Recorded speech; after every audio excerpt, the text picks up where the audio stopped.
A mysterious notification suddenly popped up on our hero's flickering computer screen, asking him if he'd ever felt the urge to finally feel truly alive. It was an unemployed geek named Lin Shu, who assumed it was just some kind of spam, since even romance novels don't use cliches like that these days.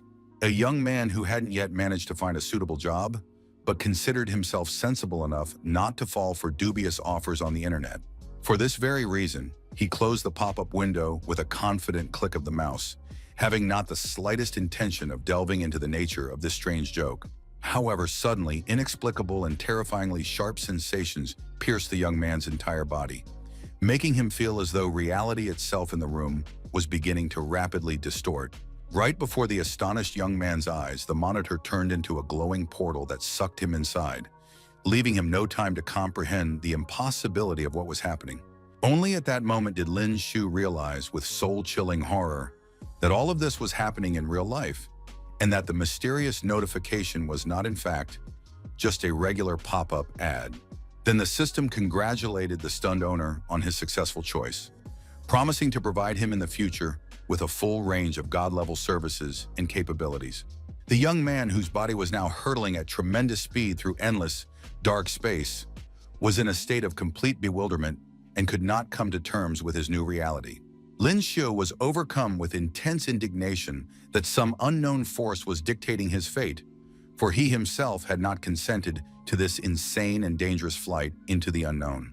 The story shifts to the year 2696 at Starlight Academy, 30 years after the alien invasion, when the Federation had managed to rid Earth of extraterrestrial life forms through the use of nuclear weapons.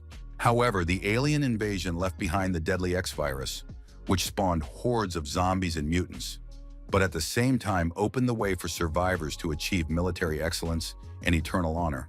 In this world, the novice warrior Ma Qiang from the 29th group of Starlight Academy was just searching for our hero. After being transported here, the young man simply slept on his bunk and didn't even pay attention to his roommate. Ma Qiang was incredibly angry that his comrades still hadn't gone to get him food and was still just sleeping. Besides that, Lin Shu, who also belonged to the 29th group of the academy, had absolutely no talent for cultivation, so he was nothing but useless trash. The bully's friends feared that Ma Qiang's powerful blow would simply kill our hero, but the gang leader himself believed that no one cared about this guy anyway. He believed that for such a nobody, bringing him food and washing his underwear was already a great honor. This time, Lin Shu failed to bring the warrior his food, thereby disgracing him in front of Shu Jun. For this reason, Ma Qiang decided to teach the young man a serious lesson and stomped down on his hand with all his might. Finally, the protagonist came to his senses after the displacement, completely unaware of what was happening to him. The boy clearly remembered that just a moment ago he had been at home, and then an unknown page full of spam had flashed before his eyes.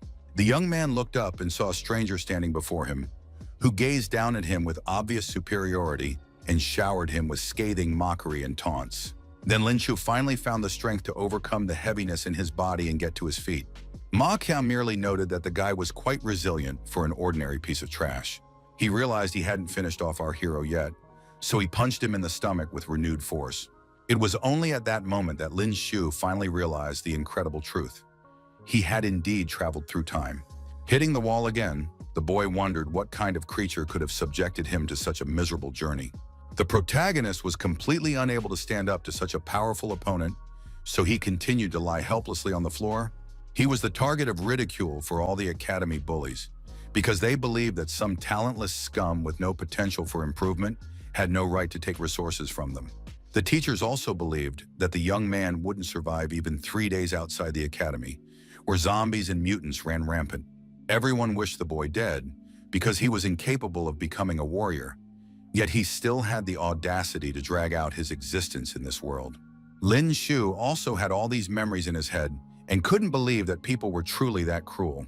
Now the protagonist understood perfectly why that boy no longer wanted to live in this terrible world and suspected that cleaning up all this mess would be no easy task. But in any case, the word endure didn't exist in his vocabulary, so he couldn't just let it go. Ma Qiang, seeing the young man's reaction, merely laughed at the defiant look on this little scum's face. In the end, he got even angrier, because such antics annoyed him more than anything else in the world. The thug aimed another powerful punch at the protagonist's stomach and asked if he would be a good boy after such a clear lesson. For his part, Lin Shu flatly refused to obey him, which surprised Ma Qiang. Then the thug set out to beat our hero senseless until the message finally got through. As he landed blow after blow, he kept asking whether Lin Shu would be a good boy or not. Then the protagonist spat right in his abuser's face, which finally made him stop.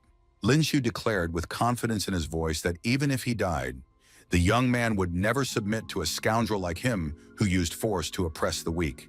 Ma Qiang was so shocked by the loser's audacity that he didn't even know how to respond to his statement. For his part, the protagonist himself couldn't figure out where any help might come from, since he had been transported through space and time. Suddenly, the system informed the young man that he had successfully completed his rage accumulation. Next came a notification that Lin Shu could unleash the accumulated power. The young man had no time to think, because Ma Qiang was already preparing to unleash his most powerful attack to teach the emboldened loser a lesson. Lin Shu didn't hesitate for a second and made the final decision to unleash this devastating blow on his opponent. Their fists collided, and the protagonist successfully blocked Ma Qiang's crushing strike.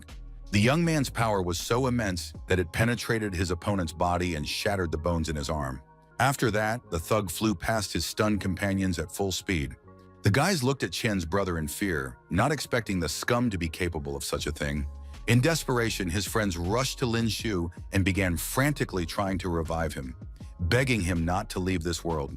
Ma Qiang, mustering his last ounce of strength, grabbed his friend and whispered for them to take him to the hospital. The protagonist remained standing in place the whole time, watching his frightened attackers. In an icy, stern tone, he asked why they were all still in his room. The bullies certainly had no intention of getting hit by Lin Shu, so grabbing Chen's brother in their arms, they fled from there as quickly as possible. Finally, the young man was able to breathe a sigh of relief, for he no longer had the strength to pretend to be tough. He was literally bleeding out because this strike of accumulated power had such a severe side effect. Meanwhile, the system reported that the first use of the skill had been detected and awarded him 1 spin for defeating the enemy. The protagonist had absolutely no idea what this was about, so he hurried to use this unknown item. A glowing interface of the mysterious Wheel of Fortune unfolded before Lin Shu, allowing him to win valuable currency and unique upgrades. The young man immediately pressed the spin button, hoping he would win some money. Our hero knew full well that with his current savings, he wouldn't even have enough for medical treatment. In the end, the pointer stopped on 10,000 Alliance currency, so he hadn't gambled wrong. Lin Shu breathed a sigh of relief when the pointer on the Wheel of Fortune finally landed on the prize he so desperately needed right now. Without wasting any time, the protagonist immediately headed to the infirmary to treat his wounds. There, he was greeted by a pretty doctor who, with a warm smile, immediately recognized little Lin. The young man froze in confusion, as he hadn't expected her to know him by name.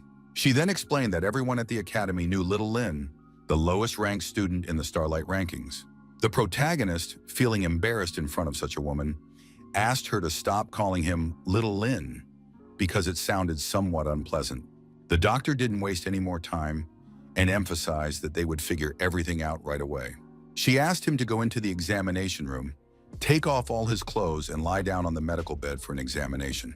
Lin Shu was very frightened and embarrassed because he thought he would have to strip completely naked. The girl just laughed at his obvious confusion and hurried to reassure the young man, explaining that there was no need for such extremes for a routine examination. Despite the girl's attempts to lighten the mood, Lin Shu continued to look at her with deep distrust. The protagonist realized that this woman was simply unbearable, so he needed to be more careful with her. When our hero lay down on the cot, she asked what kind of restorative solution Lin Shu needed. He replied that he needed the one that cost nearly 10,000, because he had seen that the previous owner of this body had fared even worse than he could have imagined. Lin Shu was certain that he had clearly been constantly beaten and tormented, but from this moment on, he wasn't going to let a single creature oppress him. Very soon, the machine reported that preparations for treatment had already been completed. The body scan was also complete, and it turned out that the estimated recovery time would be 5 hours. The protagonist was already anticipating that a completely new Lin Shu would soon emerge into this world. Meanwhile, the scene shifts to the classroom of Group 29, where the students were informed that the quota for those heading to Sector A-20 for training this time was 20 people. The teacher explained that all early-stage warriors in their group were eligible to participate. At that moment, he scanned the entire class and noticed that Ma Chang was not among them. His friends were a bit flustered because they didn't know how to explain it. So they said that the boy was currently undergoing surgery in Sector C. The teacher tensed up when he heard that the student had been hospitalized and immediately asked what had happened to him. In the end, the boys admitted that Ma Xian had beaten up Lin Shu and broken almost all of his ribs. Everyone else was shocked by the news as they didn't think such a lowlife was capable of something like that.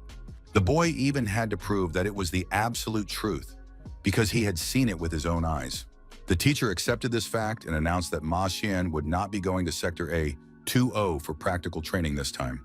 Then the main character walked into the classroom and asked if he could go to that location instead. The students immediately sensed a change in Lin Shu and began whispering that their classmate seemed like a different person. The teacher asked the young man not to stick his neck out and to think it through carefully, because Sector A-20 was far too dangerous. The bullies immediately started laughing, because that place really was a territory of zombies and mutants, and it felt like Lin Shu was just itching to lose his head. The protagonists just laughed at their reaction and challenged one of them to a fight. That guy wasn't afraid of some weakling at all, and couldn't believe he was capable of something like that. Lin Shu, with a defiant smirk on his face, asked his opponent point blank if he had the courage to take the risk and personally test his new powers in action. The young man slammed his palm down on the desk in irritation and declared that he wasn't opposed to a fight. He emphasized that the loser shouldn't think that. Just because he defeated Ma Qiang, our hero couldn't show off in front of him. Meanwhile, Lin Shu activated his analysis eye to find out what his opponent was really like. It turned out that this guy was even weaker than Ma Qiang, but our hero also realized that he would have to carefully dodge his attacks, and when the rage gauge was completely full, he would be able to use the accumulated power strike. In the end, the young man said they would meet at the training arena after class to settle things. His classmate was so enraged by Lin Shu's unheard-of audacity that the veins on his forehead bulged dangerously. After class, many students gathered at the designated spot and discussed how that loser from Group 29 had suddenly decided to challenge a beginner-level warrior from his group to a duel. Our hero's friend couldn't believe he was actually going to fight this guy, who had already reached the initial level. The young man told him to relax because he himself had long planned to beat all the nonsense out of this scumbag. For his part, the bully couldn't believe that Lin Shu was actually brave and foolish enough to step into the arena after all. He thought the protagonist had gotten way too big for his boots for a mere scumbag, and he was going to put him in his place. The opponent was the first to unleash a crushing blow, leaving the boy not a single second to think. Lin Shu admitted that, whatever else might be said, the guy definitely had some strength, but the young man had also fully recovered his physical condition, despite some remaining wounds. And yet that blow sent pain shooting through the protagonist's entire body, but the skill gauge had only filled to 20%. Then the opponent began landing blow after blow, while the young man kept landing blow after blow. So far, everything was going according to plan. So all Lin Shu had to do was dodge and block until the rage gauge was completely filled. This process happened rather quickly, so very soon the protagonist had already reached a full 70%. All the students laughed at the fact that the outcast really only knew how to dodge, while the teacher realized that he had truly changed and become stronger. The man understood that Lin Shu would indeed just dodge, yet he wasn't backing down at all, and he had never seen such determination in the young man's eyes before. Such tricks on the part of the protagonist only angered his opponent even more, who told the young man to finally stop dodging if he wasn't a coward. Meanwhile, the rage gauge had finally filled up completely, so the boy could indeed move on to the attack. Just like last time, the system asked Lin Shu if he intended to use the accumulated power strike. His classmate had already swung to deliver a fatal blow to our hero, but it was already too late. In response, the young man used his skill, leaving his opponent with no chance of victory. A devastating shockwave swept across the entire arena from their powerful collision. In the end, his classmate, letting out a scream full of pain and rage, was sent flying sideways, unable to withstand the force. Everyone else literally froze in tense anticipation, watching wide-eyed as the events in the arena took such a sudden and unexpected turn. Students and teachers jumped to their feet as they believed this was simply impossible. Meanwhile, the opponent was already bleeding profusely from the protagonist's powerful blow. The opponent frantically tried to regain his composure, choking on rage and humiliation after such a crushing and humiliating defeat. For his part, Lin Shu wondered who the boy really was if he had been defeated by a lowlife. The teacher immediately asked the students to take the defeated boy to the infirmary right away because he couldn't be allowed to miss practical training in Sector A20. The boys rushed excitedly over to their classmate and asked if he could even stand on his own 2 feet. For his part, the instructor noted that Lin Shu had indeed made others look at him in a new light. Then the protagonist finally asked if he could now go to Sector A20. As it turned out, Sector A20 was an extremely dangerous place located in the northern part of the city, a zone of radioactive contamination where a mutated virus and zombies ran rampant. However, crisis and opportunity go hand in hand.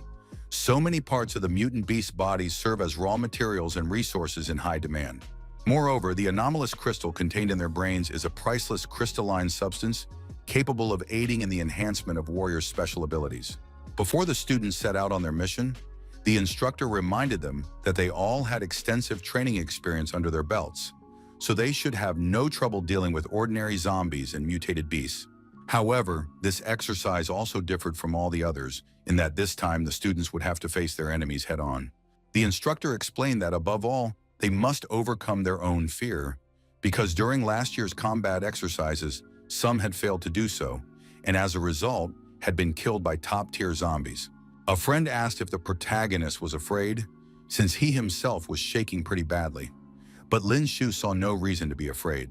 The instructor announced that the 20 students would be divided into 4 groups and warned them under no circumstances to venture deep into Sector A20. Finally, he shouted that the fighters' survival depended solely on themselves, and the whole group caught that fighting spirit. Mutants were already waiting for our heroes in the contaminated zone, calmly rummaging through the trash to find food. Lin Shu's team wasted no time, setting out immediately and soon reaching the dangerous borders of Sector A20. The teammates, who had so far ignored the main character, considering him a lowlife, asked him to keep his eyes open and not hold them back. Lin Shu's only friend tried to defend his comrade and suggested the guys watch their backs more carefully. Then our hero stopped everyone and warned them that there was already some movement ahead.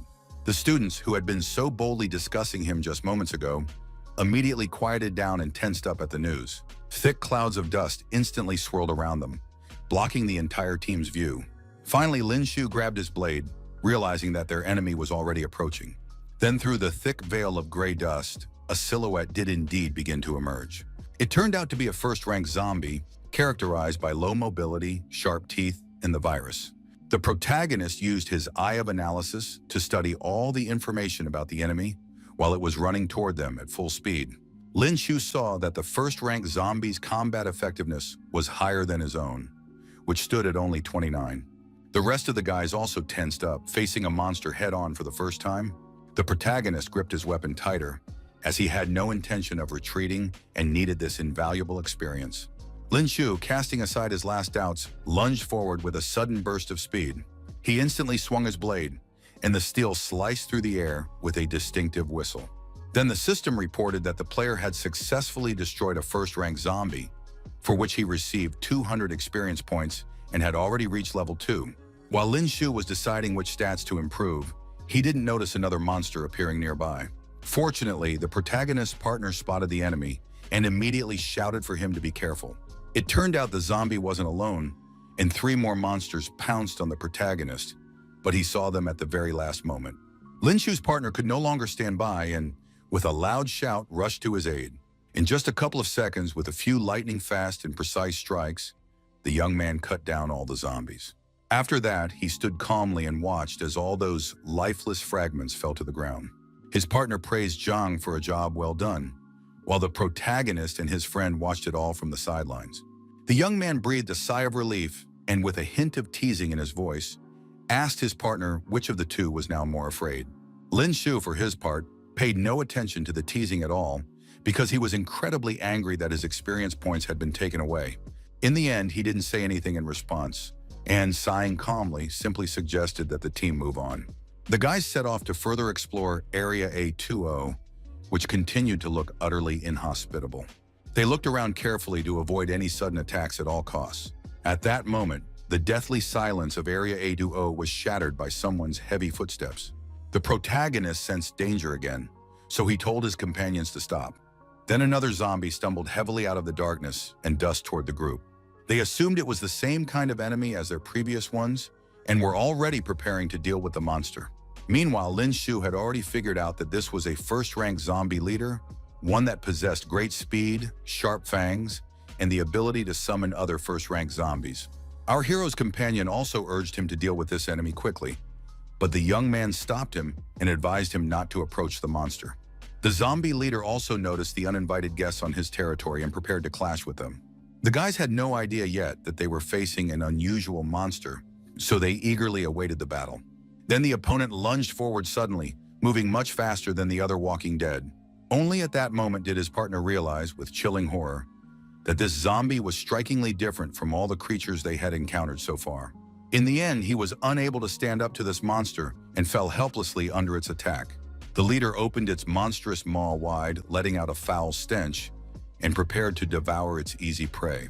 Finally, the young man's companion came to his aid, landing a single precise blow to the monster's head. He put all his accumulated strength into that strike, and even the colossal weight of the burly zombie couldn't help it withstand such force. After that, the apprentice swung his blade to finish off the fallen monster. He was stopped by the main character, who warned that the zombie leader must be killed with a single blow, because otherwise he would call for reinforcements. The young man, of course, refused to listen to some loser and struck the monster. He failed to finish off the enemy with a single blow, so the Walking Dead lost only its arm. In fact, the guy didn't even expect this zombie to be so cunning. After that, the monster stopped and began to scream loudly, summoning the other beasts. Its scream was so loud that it echoed throughout the entire area. The other monsters immediately responded to the call and began crawling out of the ground. A whole horde of the Walking Dead, drawn by the recent commotion, was now closing in on our heroes like a solid wall. The crowd of advancing creatures inspired genuine terror with their repulsive appearance. The entire team froze in place, trying to figure out how they would handle such a large number of opponents. The young man's self-confidence instantly evaporated, replaced by a bone-chilling numbness at the sight of the endless sea of zombies. At the last moment, the young man managed to overcome the terror that had paralyzed him, because he certainly didn't want to die here. Zhang quickly turned and ran away as fast as he could, while his friend tried to catch up with him. The protagonist's companion also realized that there were too many enemies, so they needed to get out of there immediately. Lin Shu, on the other hand, was in no hurry to do so, because these zombies were exactly what he wanted. The young man figured he could level up significantly if he managed to wipe out the entire crowd. He planned to turn his cheap bike into a motorcycle in one fell swoop, so he immediately went on the attack while his friend tried to stop him. The protagonist had no intention of stopping, as he was confident he could handle all the undead. With his first strike, he truly managed to take down several opponents, instantly turning them into a pile of lifeless bodies. His friend was incredibly shocked when he saw such precise and powerful strikes, and couldn't believe that the very same Lin Shu was standing before him. On top of that, the young man sensed the protagonist's determination to fight to the death emanating from him. The young man was watching Lin Shu so intently that he completely lost track of his own safety and missed the moment when a bloodthirsty zombie silently leaped at him from behind. In the end, he too caught that fighting spirit and finished off his opponent with a single blow. The guy announced that he would also join in on this madness that the protagonist had started. Taking advantage of the chaos of the battle, the leader of the undead managed to get right up close to our hero. The enemy threw his entire weight onto Lin Shu, trying to pin him to the ground. His partner froze in horror, realizing just how critical the situation had become. The zombie wasted no time and immediately opened its massive jaws to deal with the protagonist. At the very last moment, Lin Shu displayed incredible reflexes and managed to throw his opponent away. Still, the protagonist found it no easy task to face off against this scoundrel, who had so cowardly attacked him from behind. Then the system announced that the young man had reached level 5, so he could use his attribute points. He was overjoyed when he saw that he had managed to level up 3 times in a row and gained 12 attribute points. Lin Shu immediately ordered all of this to be invested in his strength stat, which now reached 50. The young man felt an instant surge of power as his muscles began to rapidly increase in size. The protagonist stopped messing around and clamped down on his opponent with a death grip, using only his bare hands. With a single sharp, crushing motion, he snapped her neck, breaking her cervical vertebrae. In turn, the other zombies, seeing what was happening to their leader, paused for a moment. Even with its neck twisted unnaturally and its vertebrae broken, the opponent was still alive. The protagonist seized the moment and prepared for his next strike. Lin Shu had enough strength to knock the monster aside with just one foot. Realizing that he couldn't subdue this abnormal resilience with his bare hands, he instantly retrieved his weapon. Then the young man was finally able to finish off the zombie leader by chopping off the creature's head. The system congratulated the owner on destroying the zombie leader and announced a level up to level 6, which unlocked the genetic lock system. Lin Shu also received 6 additional attribute points. Thus, our heroes had finished off absolutely all their enemies, after which a ringing silence reigned. The young man noticed that the system was pulling some tricks, so he allocated 3 points each to speed and stamina.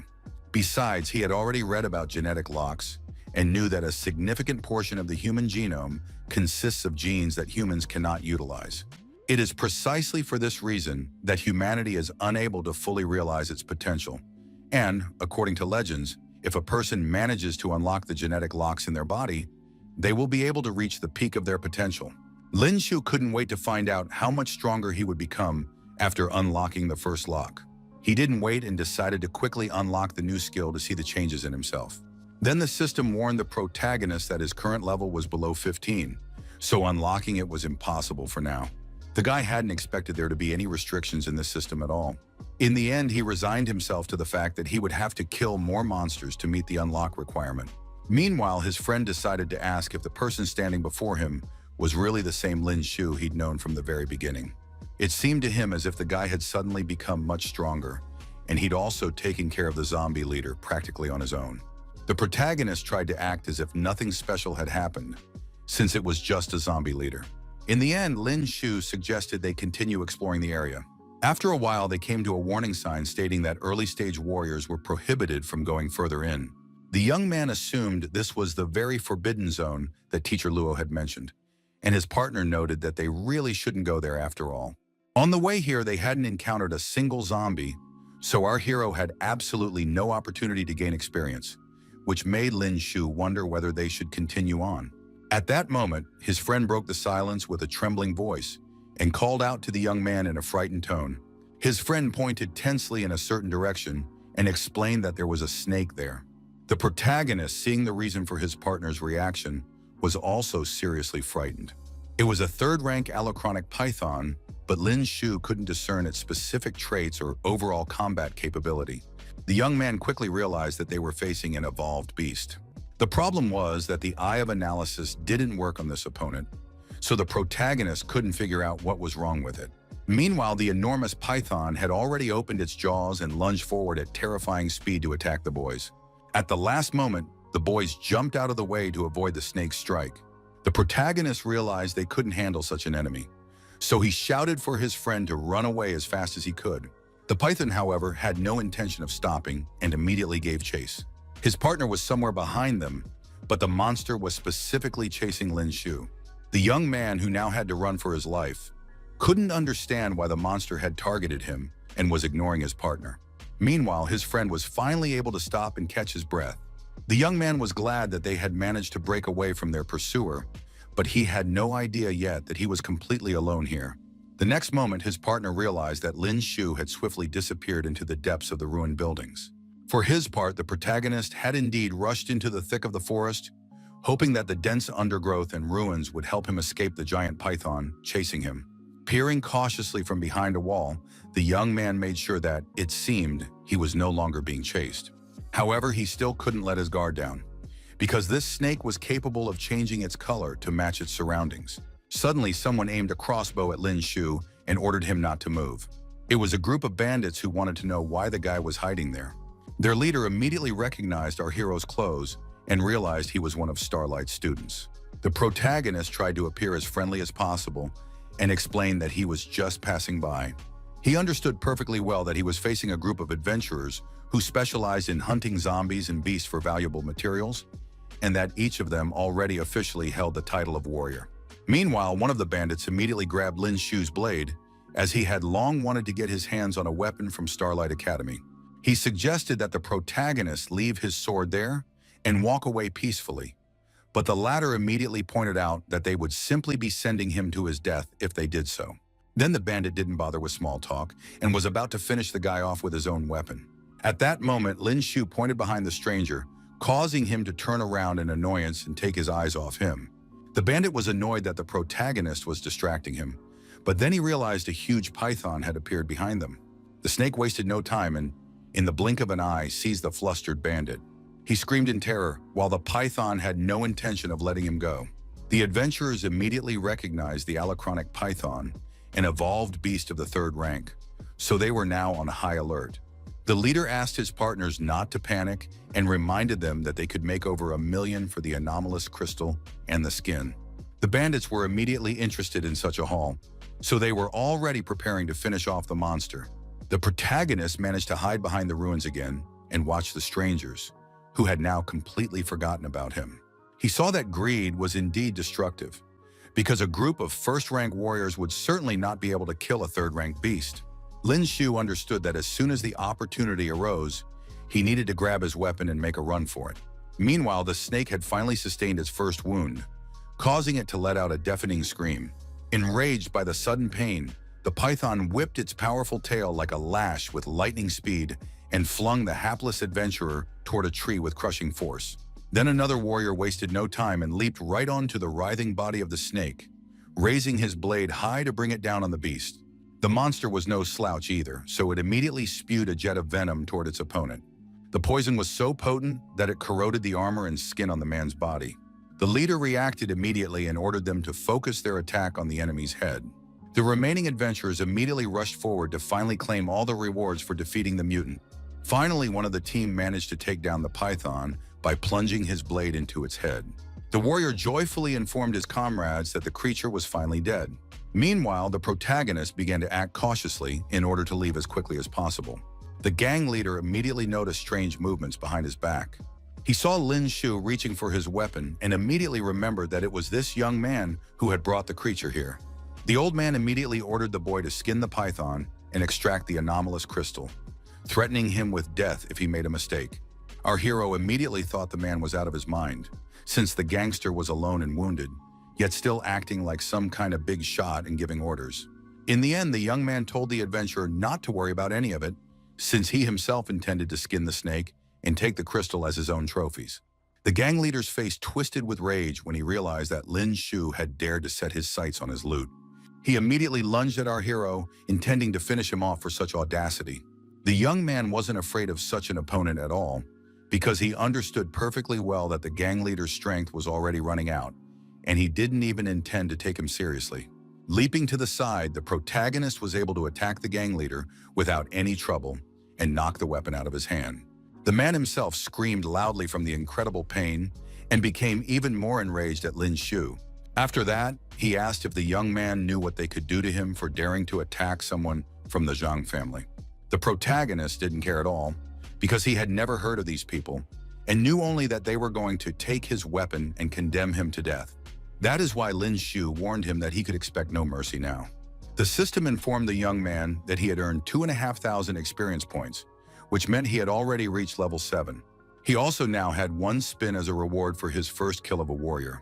The young man asked the system to distribute 7 attribute points between speed and stamina to maintain a balance with strength. Lin Shu decided to use the spin once he finally found a place to rest. For now, he decided to look at his loot. In this way, he was finally able to obtain his first anomalous crystal, which was the source of the evolved beast power and also gave warriors the ability to become stronger. In addition, the protagonist also found 2 second-rank crystals among the adventurer's belongings, along with other useful items. The young man decided to grab a backpack to carry it all and set off to find the rest of his group. After walking a little further, he saw a sign warning that he was now in a dangerous area. Only then did Lin Shu realize with horror that he had been heading in the wrong direction all this time. Now our hero understood that he couldn't linger here for even a second, lest he run into powerful enemies. At that moment, a loud roar rang out, causing the birds in the area to take flight. Lin Shu feared that something quite dangerous was approaching. It was a 4th-rank Thunder Panther, whose specific traits and overall combat prowess he could not discern. The protagonist knew he had to flee immediately, as he simply couldn't handle a 4th-rank beast, one against which the Eye of Analysis was virtually ineffective. At that moment, the young man noticed that there seemed to be someone else nearby. Before him appeared Luo Yue, a 4th-rank warrior on whom the Eye of Analysis also worked only partially. Lin Shu hadn't expected to see someone like her out here in the middle of the dangerous zone. Meanwhile, the girl herself, without wasting a second, had already rushed into battle with the Thunder Panther. The beast was quite strong, so using its abilities, it managed to parry this powerful blow. After that, the predator immediately pounced on Luo Yue, giving her no chance to escape. Since the girl was already a high-ranking warrior, she dodged this attack without any trouble. Then, seizing the moment, she landed another strike that finally hit its mark. The force of her attack was so immense that the opponent was sent flying several meters and crashed into a tree. The protagonist finally saw what the power of a high-ranking warrior looked like, and was certain that one day he himself would become like this stranger, or perhaps even stronger. After such a blow, the panther simply lay on the ground for a while, not even moving. Luo Yue stepped closer to check on the mutant's condition. For his part, Lin Shu wasn't entirely sure the fight was over yet. When the girl got close enough, the mutant, who had only been pretending to be defeated, lunged at her again. Despite his serious injuries, he still had enough strength left to use his powerful ability. Luo Yue immediately reacted to the threat and assumed a fighting stance to defend herself. A massive thunderball was already flying toward her, sweeping away literally everything in its path. In the end, the girl was still unable to withstand such immense power. After such a devastating blow from the Thunder Panther, Luo Yue lost her balance and tumbled down a steep cliff. The protagonist watched this scene in horror and thought she was already dead. He was surprised that this panther had managed to play dead and then delivered a fatal blow to the girl. A moment later, Lin Shu realized that this was not the case at all, for it was the mutant's death throes. Then the young man thought that the beast hadn't completely breathed its last yet, so he could deliver the final blow and claim all the spoils. The protagonist decided not to hide in the bushes any longer and, chuckling, crept closer to the defeated monster. The young man was convinced that he was incredibly lucky on this expedition and had already raised his sword to claim all his rewards. At that moment, he suddenly sensed a threat somewhere behind him, which made him stop after all. Lin Shu slowly turned his head and noticed a motionless silhouette in the thick foliage. It turned out there was another Thunder Panther here, which had been watching our hero closely the whole time. Now the guy realized he had literally forgotten the fact that these mutants usually hunt in pairs, with the male hunting alongside the female. The beast flew into a rage when it saw what had happened to its mate, so it certainly wasn't going to let Lin Shu off that easily. Terrified out of his wits, the protagonist ran for his life from the panther, trying to explain that he hadn't killed her mate. Very soon he had to come to a sudden halt, because there was no way forward. The boy found himself at the edge of the same steep cliff from which Luo Yue had fallen just moments ago. He realized that the mutant had simply cornered him, and there was no way to retreat. Then our hero quickly drew his blade and warned the monster not to come near him. The panther couldn't care less about any warnings, so it immediately pounced on Lin Shu. In the end, the young man simply jumped down because he figured it was better to shatter into pieces than fall into the clutches of this predator. As it turned out, there was a body of water below, so he was able to land without any trouble. In addition, the trees on the cliff seemed to have cushioned Lin Shu's fall, which is why he was still alive. Looking around, the boy noticed the girl who had fallen into this small pond. All this time, Luo Yue's lifeless body had been slowly bobbing on the surface of the water. The protagonist realized she was still alive, so he immediately ran to her to save her. Lifting the girl into his arms, he made sure she was still breathing and had simply lost consciousness. Lin Shu quickly carried her into the shade of the nearest tree so no one would notice them. Looking at the stranger more closely, the young man wondered where such a beauty had come from. The protagonist concluded that she was most likely no older than 18, yet she had already become a fourth-rank warrior, so the girl was surely a talented disciple from some prominent clan. At that moment, his stomach growled loudly, since he hadn't eaten anything since morning. Then Lin Shu noticed that there were fish in the lake, so he had the chance to grab a quick bite. He quickly caught a few fish and built a small fire to cook a meal for himself and his new partner. Even without seasoning, the fish tasted simply magnificent, so the young man enjoyed his snack in the wild. The sharp whistle of air being sliced behind him made Lin Shu instantly forget about his food. It turned out to be Luo Yue, who seemed to have completely misunderstood the whole situation. Since the protagonist was practically naked, the girl thought he had done something wrong. Then the protagonist explained, somewhat offended, that he had actually pulled her out of the water onto the shore so she wouldn't become fish food. Luo Yue was a little taken aback when she heard that the young man had actually saved her. Lin Shu continued eating his fried fish and joked that he wouldn't force her to marry him. The girl was embarrassed by the protagonist's words and called him a real shameless guy. The young man merely noted that her voice sounded sweet when she spoke those hurtful words and decided not to tease his partner any further, so he shared his fish with her. Luo Yue didn't respond to this and looked at the food with hesitation, eating slowly. The protagonist pointed out that there were no medicines here and she was injured, so it would be best to eat at least a little to regain her strength. Finally, he decided to have a proper conversation and introduced himself to the girl. Luo Yue also gave her name and, resigning herself to the situation, asked what the guy wanted. She explained that she didn't like to be in anyone's debt, so she wanted to know what Lin Shu desired. Besides that, the girl threatened to kill our hero if he remained silent, ignoring the fact that he was her savior. Then the young man replied that he wanted to be as cool as Luo Yue herself, but she answered that he lacked the potential for that. This was a blow to the young man's heart, so he thought that the young lady didn't even consider him a real person. Very soon it was late at night, so the girl went to sleep to continue regaining her strength, and Lin Shu finally changed into dry clothes. The protagonist also remembered the rewards he had received for slaying monsters. He decided it was time to use the spin to get something useful again. Lin Shu immediately gave the system the order to spin the Wheel of Fortune. The young man was literally praying that he would get some decent weapon. Then the wheel stopped at the jackpot mark, ignoring all of our hero's wishes. He was unhappy that he'd won money again, since he didn't need it at all now. The system congratulated the owner anyway on receiving the super prize, the Majesty of the Phoenix. Upon hearing this, the guy quickly changed his mind and now considered himself the very embodiment of luck.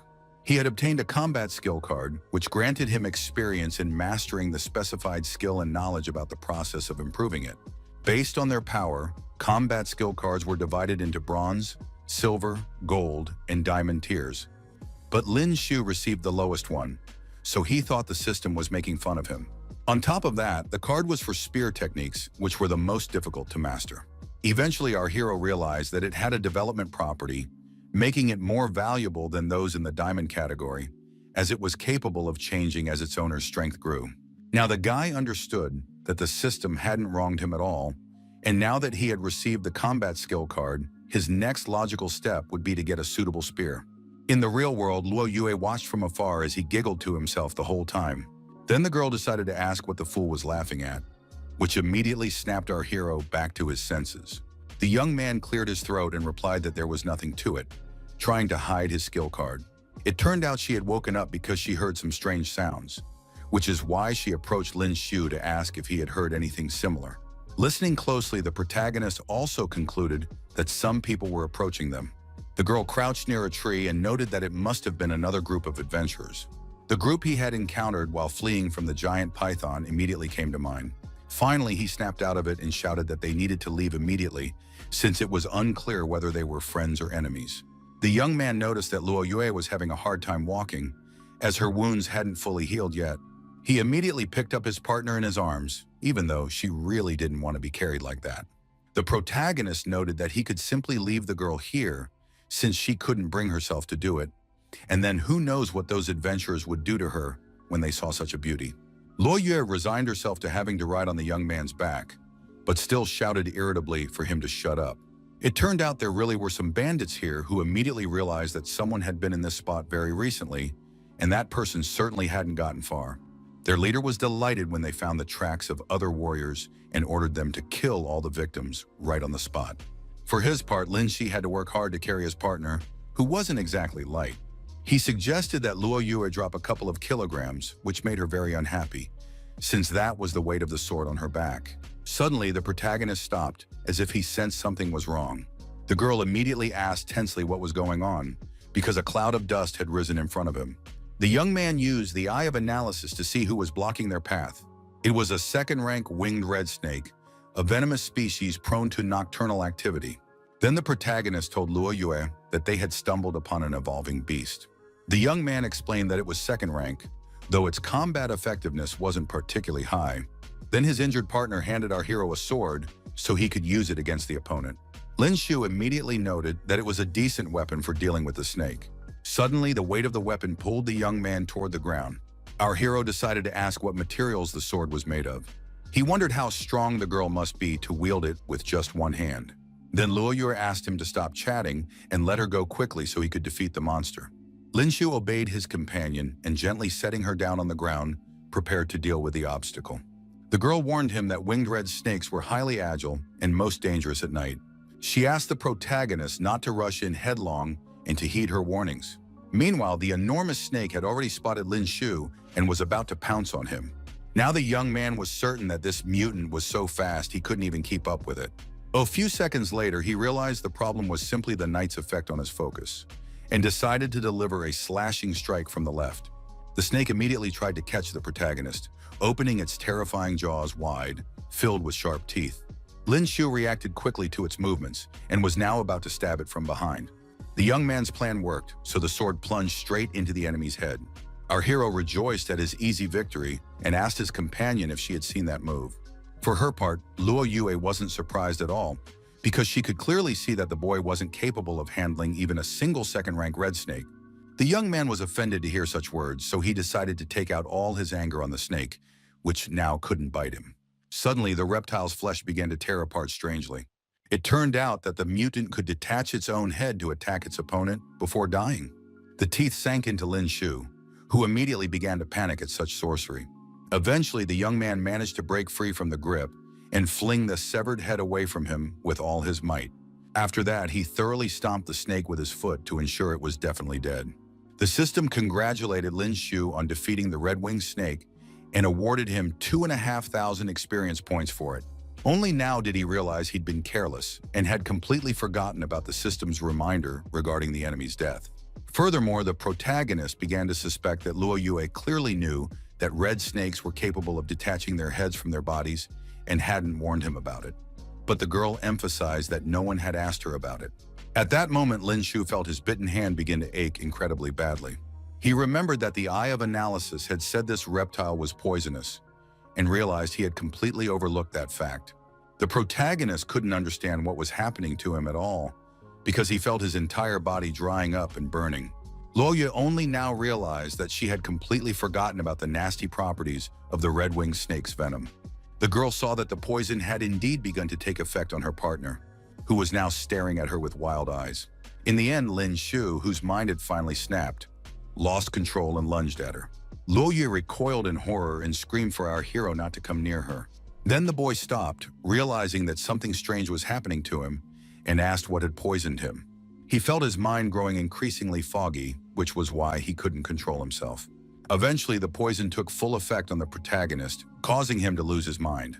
The young man lunged at his partner and asked her to tell him how to get rid of the poison, but she warned that she would kill Lin Shu if he touched her. The toxins had clouded the guy's mind, so he didn't listen to the girl and kissed her on the lips. Then Luo Yue bit our hero's lip to snap him out of it, at least a little. His partner emphasized that she would definitely kill him if he didn't stop all this. Lin Shu was seriously scared when he realized what he had just done, and he apologized. Then she pointed toward the pond, hoping that the icy water would help Lin Shu cool down from this crazy fever. The young man didn't hesitate, and as he ran away, apologized again to the young lady for his behavior. He ran as fast as he could to the pond and dove headfirst into the cool water. The protagonist finally calmed down a bit and felt much better. Now the young man realized that he had just kissed an icy beauty, and he certainly couldn't forget such a wonderful moment. Meanwhile, the girl couldn't understand why her partner hadn't returned yet. She had no idea that right behind her were the adventurers who had been chasing the beauty all this time. Lin Shu sensed that someone else was there and immediately stood up to defend herself. The girl gripped her weapon tightly and confidently declared that she would finish off the strangers if they approached. The gang leader had already seen that she had very little strength left, so the beauty would hardly be able to resist. He explained that they had all seen how the Thunder Panther's death blow had knocked Luo Yue off the mountain. The bandit already realized that the girl was clearly one of those wealthy daughters from prominent families, since she had been able to deal with the Thunder Panther so easily at her age. The girl already understood what this scoundrel was getting at, which made her even angrier. She finally found the strength within herself and lunged at the bandit with her sword. All the man had to do was step aside to make Luo Yue stumble and fall to the ground. He suggested she stop her futile resistance and promised they would be gentle. Then the bandit leader snapped his hand and ordered his men to hold the girl down. She couldn't believe these thugs dared to touch her anyway, even knowing she came from an influential family. The outlaw believed that capturing the heiress of such a wealthy family was worth any risk, confident that deep within the isolated ruins, no rescue would ever reach her. He promised to break all of Luo Yue's limbs when they were done with her and throw her to that enraged female Thunder Panther. Finally, the protagonist returned and saw what they were about to do to his partner. He stepped out of the shadows and asked if the bandits were tired of living, since they dared to do such a thing. The leader of the adventurers turned around in annoyance to see who dared to interrupt their fun. With confidence in his voice, Lin Shu recounted all the information about Zhang Lian, a second-rank warrior, and Li Hong, a first-rank warrior. In this way, he named each adventurer by name, specifying their ranks and abilities, which left everyone around him in shock. The leader couldn't understand how this was even possible, since the young man didn't have a combat ability measuring device on him, yet he was able to determine their information so accurately. The protagonist emphasized that the thugs had exactly 5 seconds to get out of his sight. Otherwise, they simply wouldn't be able to leave. The thugs didn't dare to go against such a strange stranger, so they apologized to him and left immediately. After that, Lin Shu immediately approached his partner to ask if she was okay. The girl noted that the young man was good at pulling the wool over people's eyes and asked how he had learned all that information. But Luo Yue was in no hurry to reveal his secret. The adventurers saw that our heroes had fled after they left, and now realized they'd truly been tricked, since a high-level master wouldn't have left in such a hurry. In unbearable rage, the leader slammed his fist against a tree trunk. He couldn't believe that some kid had actually dared to fool him. The man realized that the girl was injured, and they would have to cross the border of the Forbidden Zone anyway, so they simply needed to set up a surveillance post at that location. Meanwhile, Lin Shu continued moving deeper into the Forbidden Zone, which made his companion anxious, since the beasts here were much more powerful. It turned out the guy had guessed that those guys had realized they needed to leave the Forbidden Zone quickly, so it was better to head to a more dangerous place. Luoya had no idea that despite his mediocre strength, he possessed quite a sharp mind. It was already late at night, so our heroes decided to spend the night under one of the trees.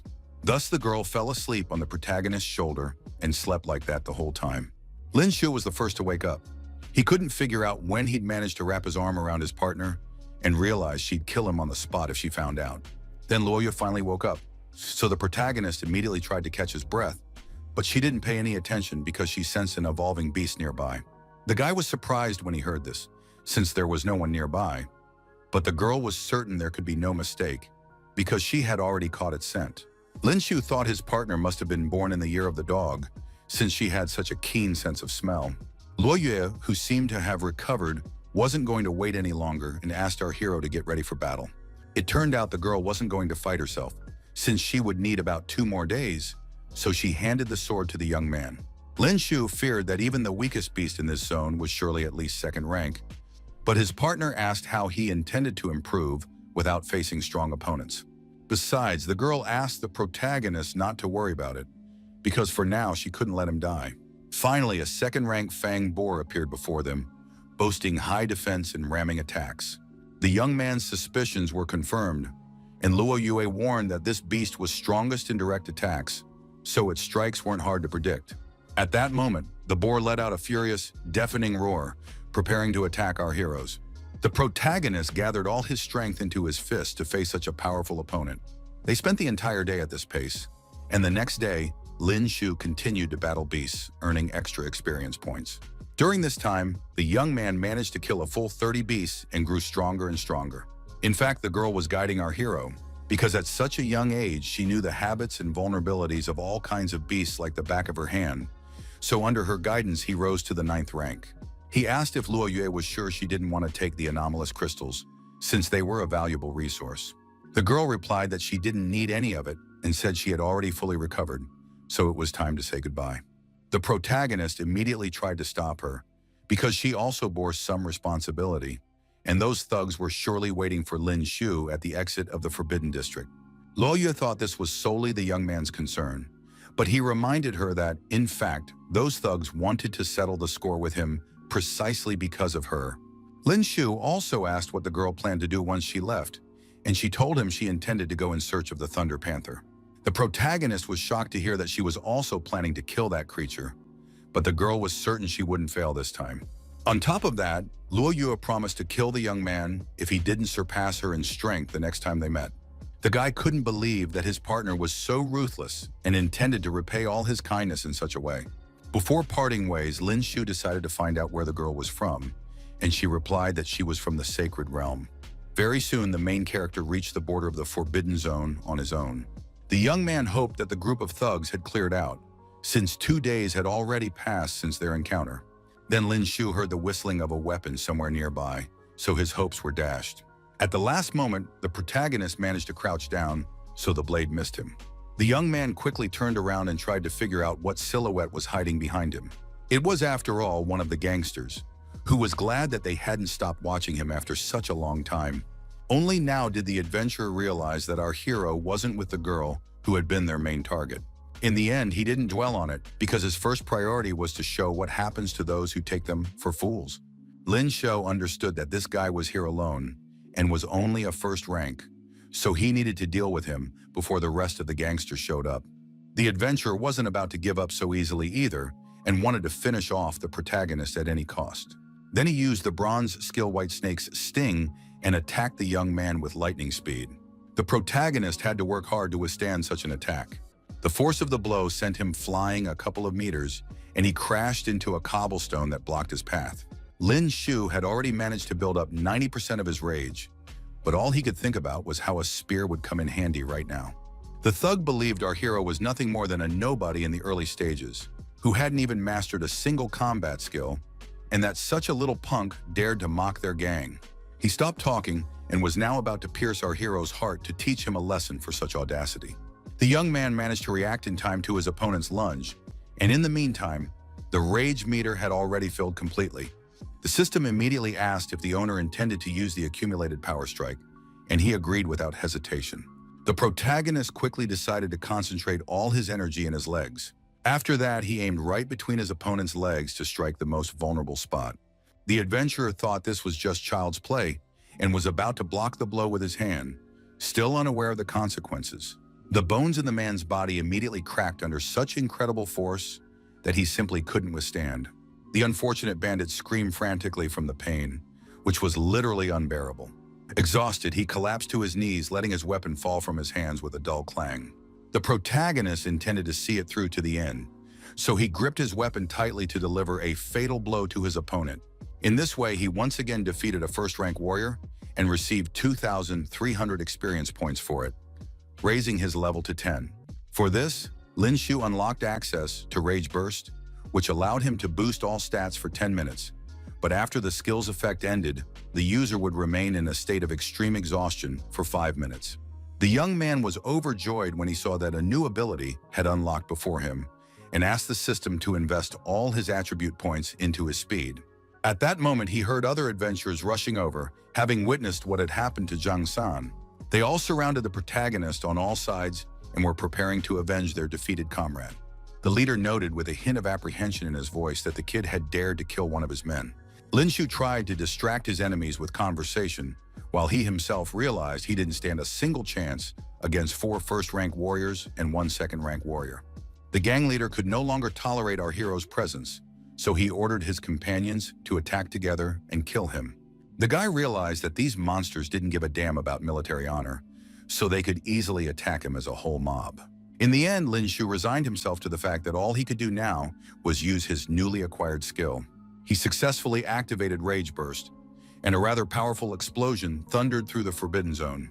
The protagonist was pleasantly surprised when he felt his speed and stamina increase at once, as it was simply an amazing sensation.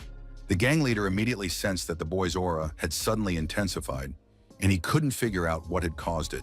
Lin Shu closed the distance to the bandits, who were frozen in fear, in an instant. The leader began looking around in confusion, unable to understand where the young man had gotten such speed. The man ordered his team to split up and find our hero, because under no circumstances was he to leave here alive. Lin Shu, who had hidden in a tree, realized he needed to end the fight quickly, because very soon he would be completely exhausted. At that moment, he noticed that one of the bandits happened to have a spear that could help him in this difficult battle.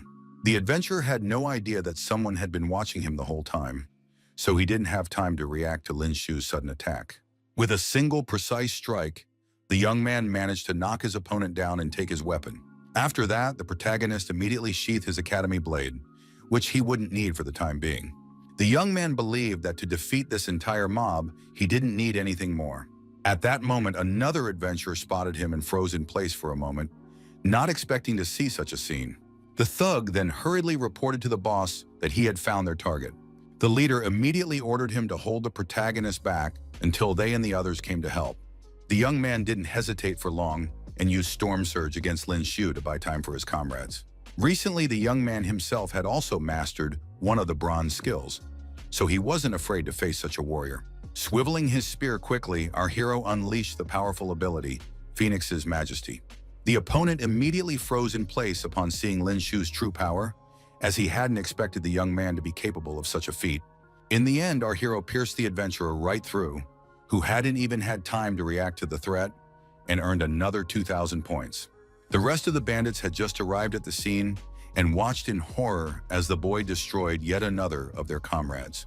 The leader couldn't understand how such a thing was even possible, since he had killed Li Hong with a single blow. Then, along with the rest of his companions, he leaped out of the bushes to finish off the insolent youth who had dared to go against them. The leader himself possessed a full silver tier skill, so he used the swift blades of madness against Lin Shu. In turn, his comrades used the whirlwind axe and the cross slash, so our hero had to work hard to withstand such power. On top of that, the guy hadn't expected using Phoenix's Majesty to be so energy intensive. Apparently, even with the boost from the Rage Burst buff, he'd only be able to use this skill twice. Fortunately, thanks to such an onslaught from his opponents, his rage gauge was filling up rather quickly. The adventurers had already begun to doubt that the protagonist was a beginner-level warrior, since he had held his ground for far too long against 3 experienced fighters.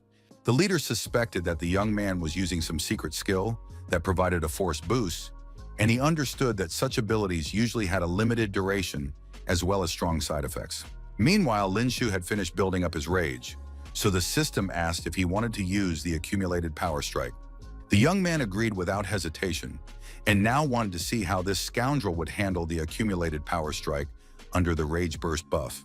Finally, he aimed his spear and attacked the thugs with a prepared strike. The gang leader wasn't the least bit afraid of this lunge, because he thought it was just some trifling matter. When the attack finally reached him, the man, seeing his weapon shatter, began to doubt his hasty conclusions.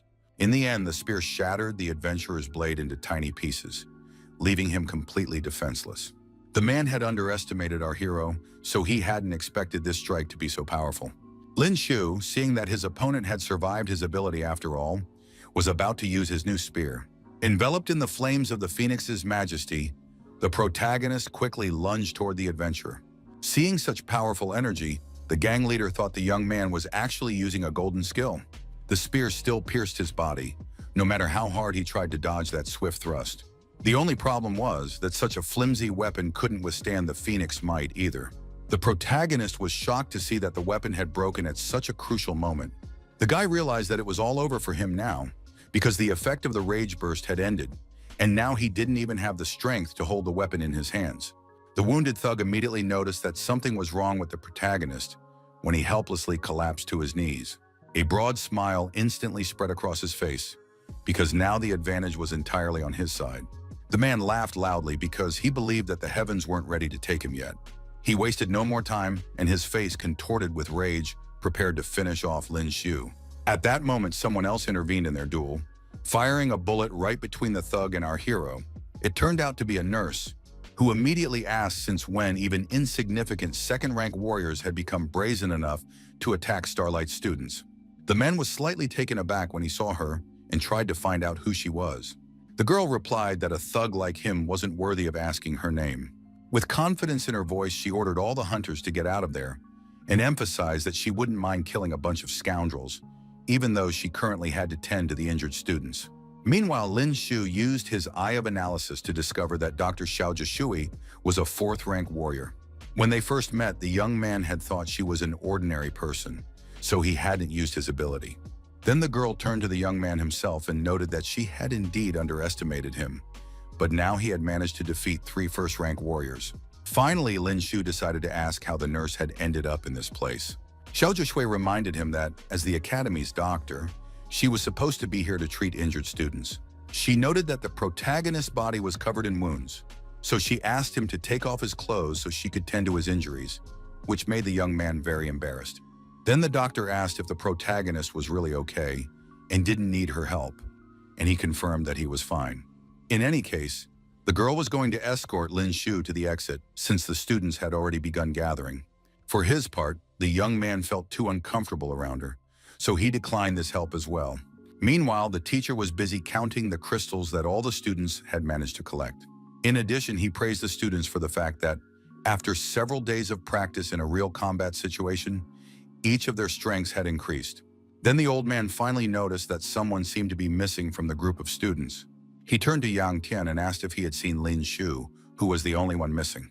The young man explained that they had been attacked by a third-rank python, and due to the hopelessness of the situation, his partner had been forced to flee to the Forbidden Zone. The teacher was shocked to hear that one of his students had gone to such a dangerous place alone. Another member of their team believed that scum remained scum, so he was certain that the student had been killed by zombies or devoured by evolved beasts. These words infuriated Yang Tian so much that he was already raising his fist to teach his classmate a lesson. The teacher immediately intervened in their conflict and ordered both of them to be quiet, noting that all they could do was wait. Then the other students reminded him that it would be dark very soon and asked if Mr. Luo intended to keep them there until nightfall. Everyone assumed that the scum Lin Shu was most likely already dead, but at that moment, the guy finally showed up. The protagonist asked who was wishing him dead and reminded Xu Jun of the beating he'd received just recently.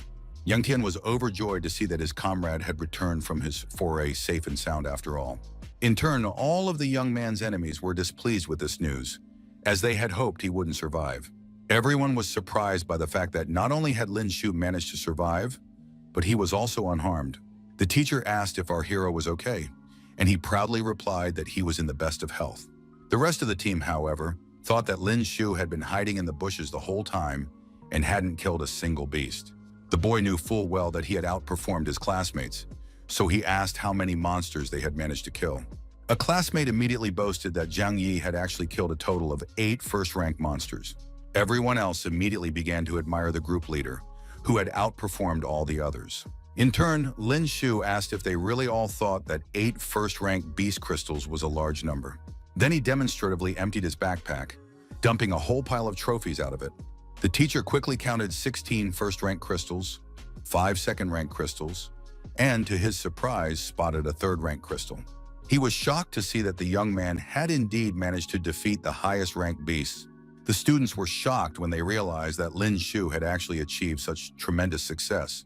Now Zhang Yi fully understood that he was far from being the best in the group, and he thought it was simply impossible. Then he started shouting that the young man was clearly cheating and asked Teacher Luo to pay attention to it. The man reacted calmly to these claims and asked Zhang Yi if he was certain of what he was saying. He wanted to know from the young man what exactly the alleged fraud entailed, and pointed out that a single piece of third-grade crystal costs at least 400,000, so an ordinary student certainly wouldn't have that kind of money. The young man was taken aback by the teacher's reaction and realized that no one was going to take his outrage seriously. In the end, the headmaster announced that they would now head to the tavern to rest and warned that the students were not yet warriors, so they had no way to sell the crystal through the Warrior Alliance network. He also mentioned that the owner deals in buying crystals, so Lin Shu's eyes immediately lit up with excitement. Before long, the group was already at the tavern, where they were offered 1,000 Alliance coins for a single first-rank anomalous crystal. The other apprentices were happy that they only had 2 crystals each, since the money from selling them would be enough to live on for a whole month.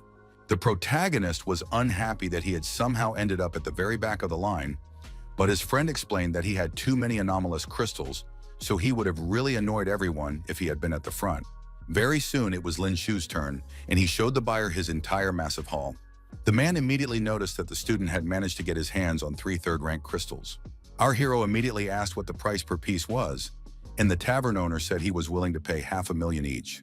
The rest of the guys quickly calculated that Lin Shu would get a whopping 1.5 million, and if you added the rest of the crystals, it would come to over 2 million no matter how you looked at it. The man immediately asked the apprentice for his Alliance card number so he could transfer all the money right away. At that moment, someone shoved the protagonist with all their might so he wouldn't get in the way. The young man said nothing in response and merely looked intently at the man. It was Sun Chen, a warrior candidate, and his friend Li Yuan, who was already a specialist. They regarded all the students as nothing more than a backward herd that remained just as cowardly even after training. The protagonist immediately realized that these were the natural talents from the first group who had already reached the initial stage, and about a dozen of them had already become warrior candidates. In addition, Sun Shin was ranked 108th in the Academy's strength rankings. This guy managed to cut in front of our hero in line and announced that he wanted to trade 10 first-rank crystals as well as 2 second-rank ones. He emphasized that only someone capable of killing a second-rank evolved beast could be considered strong. The warrior candidate also recalled that this very group included a lowlife named Lin Shu. The protagonist didn't back down. He stood his ground in front of the bully and pointed out that he didn't care that Sun Chen had cut in front of him, but there was certainly no need to slander him.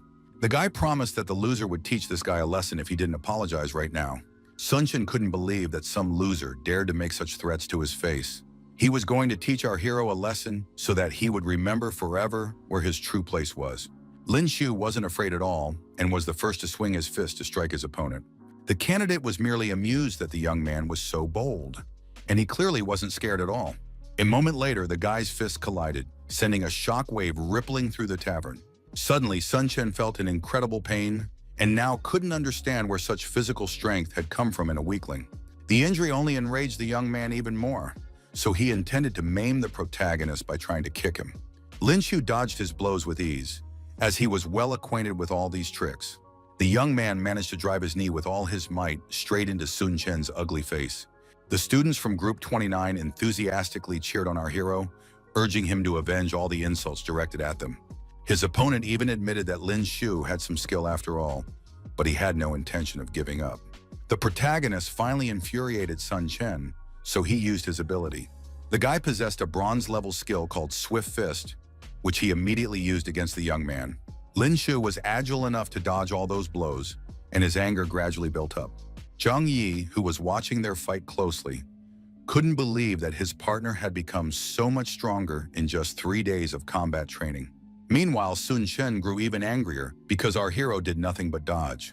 Gathering all his strength, the guy used another bronze-level skill, Barrage of Swift Fists. The protagonist focused as hard as he could on defending against such a lightning-fast and powerful attack. They collided again, releasing a massive amount of energy. The other guys were shocked by this turn of events, so they tried to warn Lin Shu to be careful with such an opponent. The other warrior wasn't worried at all, because he believed our hero had simply overestimated his strength. Meanwhile, Sun Chen himself froze, realizing that something had indeed gone wrong. His opponent was shocked to see that the protagonist had managed to stop his most powerful strike. Besides, his rage had reached its peak at that moment, but the young man had no intention of unleashing it just yet, as he knew he could defeat Sun Chen even without it. Moreover, Lin Shu wanted to punish him as a warning to others, and make it clear to everyone that messing with him would cost them dearly. With a single swift movement, the young man twisted his opponent's arm, followed by the sound of cracking bones and a scream from the warrior candidate himself. In the end, the opponent's arm hung limply at an unnatural angle. Sun Chen immediately ran to the side so the protagonist wouldn't do anything worse. His classmates immediately became agitated when they saw what the young man had done to his classmate. They were furious that the protagonist had dared to do such a thing, and were now convinced that the scum from Group 29 had completely forgotten their place. Yang Tian believed the upperclassmen had misunderstood something, since they were the ones who started this whole conflict in the first place. Finally, Sun Chen's friend pointed out that Lin Shu seemed to have overreacted, since it was just a contest of strength, nothing more. Our hero didn't think he'd done anything wrong at all, since they'd actually been planning to use a bronze-level skill against him, which could have caused serious damage. The fellow warrior candidates still believed that Lin Shu had gone way too far. The tension hanging in the air after the brief skirmish suddenly dissipated when the tavern owner interrupted the conversation and beckoned the young man over. The old man informed him that the payment for the 3 third-rank anomalous crystals had already been transferred, so he asked Lin Shu to check his account. The upperclassmen couldn't believe their ears when they heard what the protagonist had accomplished. They couldn't understand how a worthless loser could be strong enough to destroy such powerful monsters. For his part, Lin Shu, with a smirk on his face, asked the guy if he wanted to settle the score for his classmate. The senior student knew he couldn't handle the protagonist, so he didn't respond to his open provocations. At that moment, someone stopped the students and asked sternly what they were doing there. It turned out to be Teacher Luo and his colleague, who had decided to check on what their students were up to. The upperclassmen immediately began complaining to their teacher that a student from Group 29 had dared to break Sun Chen's arm. Yang Tian immediately pointed out that the other guy had started picking on their group and was the first to start the fight, and that he was just trying to defend his friend. Teacher Lu immediately asked the young man to fill him in on the situation and not to leave out any details. In the end, the old man asked our hero to apologize to his classmate, but deep down he was glad that at least someone had managed to put those arrogant students from the leading group in their place. With a forced smile, the young man apologized to Sun Chen and even offered to pay his medical expenses, since he had no money problems. The upperclassmen were shocked by Lin Shu's behavior and didn't even know how to respond. Everyone from Group 29 could barely contain their laughter, because the protagonist hadn't injured the boy that badly, but he had certainly humiliated him beyond belief. Teacher Zheng believed that both sides were at fault in this conflict and decided the matter was settled since the young man had apologized. Before heading to the infirmary, Sun Chen warned our hero that a martial arts competition would be held at the end of the semester. The young man wasn't the least bit afraid of such a challenge, so he replied that he wouldn't mind testing his own strength. His rival growled through clenched teeth that was just fine and promised to see him at the competition. Finally, all the upperclassmen left the tavern and left the 29th group alone. Then his comrades pounced on our hero because they considered him a real hunk and were delighted that someone had defended their honor against the natural-born talents from the top group. The teacher immediately asked the students to calm down because this establishment happened to have devices for measuring abilities, so he suggested that everyone take the test. He wanted to see if the students had managed to increase their strength through real combat experience. The instructor asked who would go first and explained that the owner of the facility had installed the latest equipment here, capable of highly accurate calculations. Yekyo was the first student to volunteer, which surprised Lin Shu and Yang Tian. The system immediately analyzed that he was from the 29th group of Starlight Academy and had a total combat capability of 450 points. Next up was Ning Mu, a warrior in the early stage, who had 389 points. Suddenly, Zhang Yi stepped onto the device, and it turned out he was already a warrior candidate. The protagonist immediately recalled that the combat effectiveness of candidates was in the range of 600 to 800, while those who had already reached 1,800 were first-rank warriors. Meanwhile, the instructor congratulated Zhang Yi on reaching his new rank and informed him that he could now begin practicing the refinement technique. The young man thanked Teacher Luo, but the teacher asked him not to hold up the line. Lin Shu continued to ponder that the reason official warriors were so strong lay in the refinement technique, which helped a person absorb the energy of the origins. At that moment, the instructor announced that it was finally the protagonist's turn. The young man immediately snapped out of his reverie, took a deep breath, and stepped forward. Some of the students believed there was no point in the protagonist even taking the test, since he was still just a loser. Yang Tian couldn't stand all this talk and stood up for his friend, suggesting that they also try to break Sun Chen's arm from the first group. For his part, the protagonist himself didn't wait any longer and wanted to find out his results as soon as possible. After the test, the whole group returned to the academy, and evening had already fallen outside. Zhang Yi and Lin Shu were in Teacher Luo's office, where he explained that the reason he had asked the boys to stay behind was that he wanted to discuss their future development path with them. Since the boys had reached the stage of warrior candidates, they needed to consider which weapon would be most suitable for them. Zhang Yi wasn't even paying attention to what the teacher was saying, because he couldn't get the fact out of his head that the protagonist had managed to achieve the same level of success. A couple of hours earlier, the device had reported that Lin Shu's combat effectiveness was 676 points, which was 1 point higher than the class monitors. Only Yang Tian was happy that his friend had finally managed to become the strongest student in their group. The teacher also congratulated the protagonist on this breakthrough, because their group finally had 2 candidates for warriors. Watching Lin Shu from the sidelines, Zhang Yi still couldn't believe that such a nobody could be stronger than him. Meanwhile, Teacher Luo explained that only blades made of rare metals, mined by humanity from distant celestial bodies, were capable of piercing the evolved armor of beasts above the 3rd rank. Therefore, only by choosing the most suitable weapon, as well as the combat skills that complement it, can a warrior demonstrate their true strength. The protagonist was the first to answer, as he had already had plenty of time to think this through, and declared that he was choosing the spear. The instructor immediately noted that the spear was the prince of 100 weapons, so with the right approach, its power could reach colossal proportions. However, it is said for good reason that it takes 1 year for a dagger 10 years for a sword, and a century for a spear, as this weapon was one of the most difficult to master. For this reason, Master Lo asked again if the protagonist was certain of his choice, and the latter made it clear that he was ready for such a challenge. Then the teacher handed him a card containing all the information about the student himself and asked him to go to the library, where he could obtain the basic spear techniques as well as the advanced techniques. In addition, he still wanted to know what had prompted the choice of such a difficult weapon. The protagonist immediately asked if he knew who was in the top 10 strongest warriors in the world.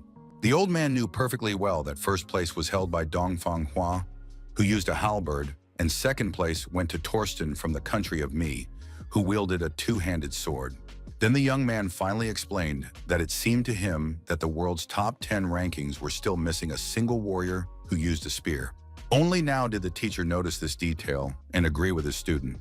It took a few seconds before he realized what ambitions Lin Shu was pursuing. He tried to stop the young man, but the latter had already run out of the office, saying goodbye to his teacher. The old man still couldn't believe that such a young boy could have such serious goals. In fact, he even began to believe that it was quite possible Lin Shu would actually achieve something in the future. Very soon, our hero had already made his way to the library, where he was able to find basic spear techniques and the combat skills chart for advanced techniques. The only thing he lacked now was a spear to practice with, but without official warrior status, he wouldn't be able to purchase a weapon through the Alliance Warriors website. The protagonist realized that his only option was to try his luck in the Academy's Hall of Martial Valor. There he was greeted by a seasoned warrior who immediately guessed that the young man had come for a weapon. Lin Shu said he'd like to buy a spear, and the man immediately pointed out that not many students use spears. However, he had just recently crafted a new batch of long spears, so the young man could choose something worthwhile for himself. For example, the blacksmith showed him a weapon that weighed 20 kilograms and explained that it was made from extraterrestrial meteorite iron. He guaranteed its sharpness. The original price was 200,000, but it was currently on sale, so the price had dropped to just 50,000. But Lin Shu wasn't in a hurry to jump at the first offer, because that spear was too light. Then the man demonstrated a 35-kilogram weapon made from meteorite iron combined with lava stones. But the protagonist didn't appreciate that one either. The blacksmith didn't stop there and brought out a spear weighing 45 kilograms, which had been crafted according to traditional standards through 25 stages of the production process. But Lin Shu rejected this option as well. Then the protagonist asked if the blacksmith had anything even heavier, which made the blacksmith very angry, as he thought the young man had come here to mock him, not to buy a weapon. Eventually, the man said he had a suitable spear, but he was afraid Lin Shu wouldn't even be able to lift it. He brought out a dusty box already covered in cobwebs, since no one had dared to pick up such equipment. No one had ever decided to buy this spear, so it had been gathering dust here for a long time. The protagonist immediately took an interest when he heard that the finest space ore had been used in its manufacture, which is why it weighed a full 65 kilograms.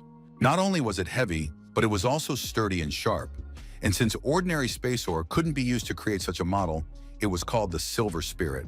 Lin Shu immediately picked up the weapon and noted that the weight was just right for him. The young man twirled the spear in his hands a bit to get a feel for whether it suited him. Finally, the protagonist announced with a satisfied smile that this was exactly what he had been looking for. The blacksmith then informed him that the starting price for this model was 1.5 million, but since it had been on the market for so long without a buyer, he was willing to offer a 20% discount. Lin Shu was shocked when he heard the price of this equipment and asked the blacksmith for at least some kind of payment plan. The man intended to get back at the young man for his nitpicking, so he replied that there would be no further concessions. The protagonist felt this was simply awful, since he would have to give up half of his loot, and now realized that cultivation was too costly an endeavor. After that, the young man went home and was finally able to start using the cultivation technique. All over the Earth's surface, there are all kinds of energy clusters that warriors call springs. In fact, the young man didn't understand what changes his first practice had wrought on his body, because he didn't feel anything at all. Then a system window popped up in front of him, displaying all the improvements.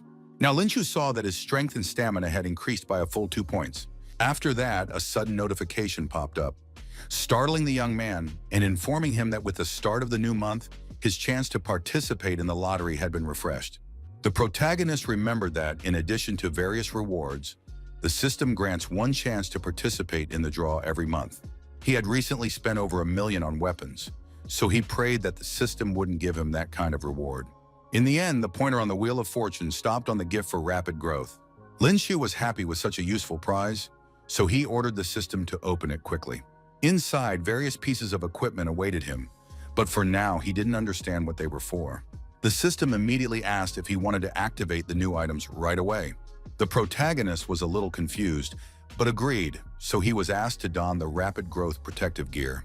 Lin Shu didn't resist, but he still couldn't figure out what the hell the system was up to. He noted that all this gear fit him pretty well and asked what he should do next. Then the system announced that preparations were complete and activated rapid growth.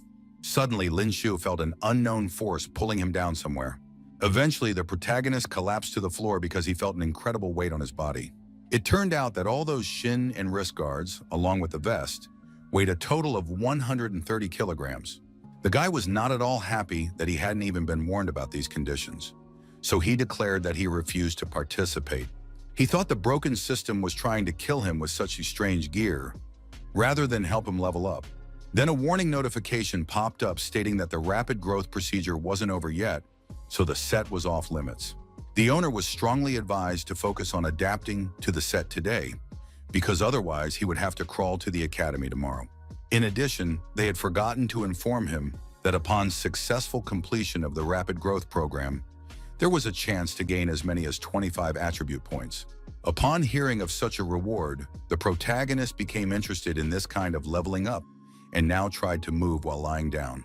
Thus, Lin Shu crawled all night and eventually managed to start walking with difficulty, so he had already gone out to the stadium and started running laps.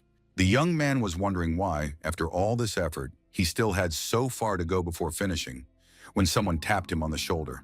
Even from such a light touch, our hero simply couldn't stay on his feet, because he had absolutely no strength left.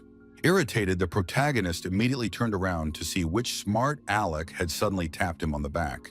It turned out to be Ye Shunger, who now laughed sheepishly and asked if Lin Shu was okay. Seeing the young man's condition, she immediately thought he was having some kind of health issue. Now our hero had calmed down a bit and explained that he had simply been lost in thought and hadn't noticed his acquaintance at all. He immediately remembered that he hadn't seen Ye Shunger for 2 years since graduating from high school, and noted that she had grown into a young woman. The girl tried to remove Lin Shu's hand from her head and explained that she had come here to look at the school she might potentially attend after her exams. The protagonist realized that she was most likely planning to enroll at Starlight Academy and assumed that the reason for her choice lay with him. The girl asked the guy not to flatter himself and emphasized that she wouldn't apply to Starlight just because of him. At that moment, someone else approached them, who immediately recognized Lin Shu as the very guy who had once lived next door to her. It was Tang Ping and his friends who had already heard that the worst student at the academy had the same name, and sarcastically remarked that it was unlikely to be the same person. Ye Shunger wasn't going to tolerate insults directed at her old friend, so she asked if her classmate had anything else to say to them. The boy emphasized that he hadn't meant anything like that, and explained that upon seeing Lin Shu, his new classmate who was 2 years his senior, he had become eager to exchange experiences with him. The girl wasn't the timid type, so rolling up her sleeves, she declared with confidence in her voice that now she herself would exchange experiences with her classmate. Tang Ping had absolutely no desire to fight her, so he turned back to the protagonist, hoping he wouldn't chicken out. With a defiant smirk on his face, Lin Shu accepted the challenge from the overly ambitious student. He decided to grant the young man's wish since he was so eager to pick a fight. Despite the extra weight of over 100 kilograms and pain throughout his body, Lin Shu shouldn't have any trouble handling a single petty scoundrel. Tang Ping immediately assumed a fighting stance, and the protagonist announced that they could begin the duel. The young man immediately lunged forward and warned the high schooler to brace for this move. He had already swung his leg to attack Lin Shu first, completely unaware of what was coming. Our hero used the same technique, so their legs collided with a loud thud. Tanpin had to jump back from his opponent instantly to avoid the next strike. The young man even had to admit that Lin Shu was actually a pretty good fighter. But he wasn't going to stop there, and had already prepared his next move.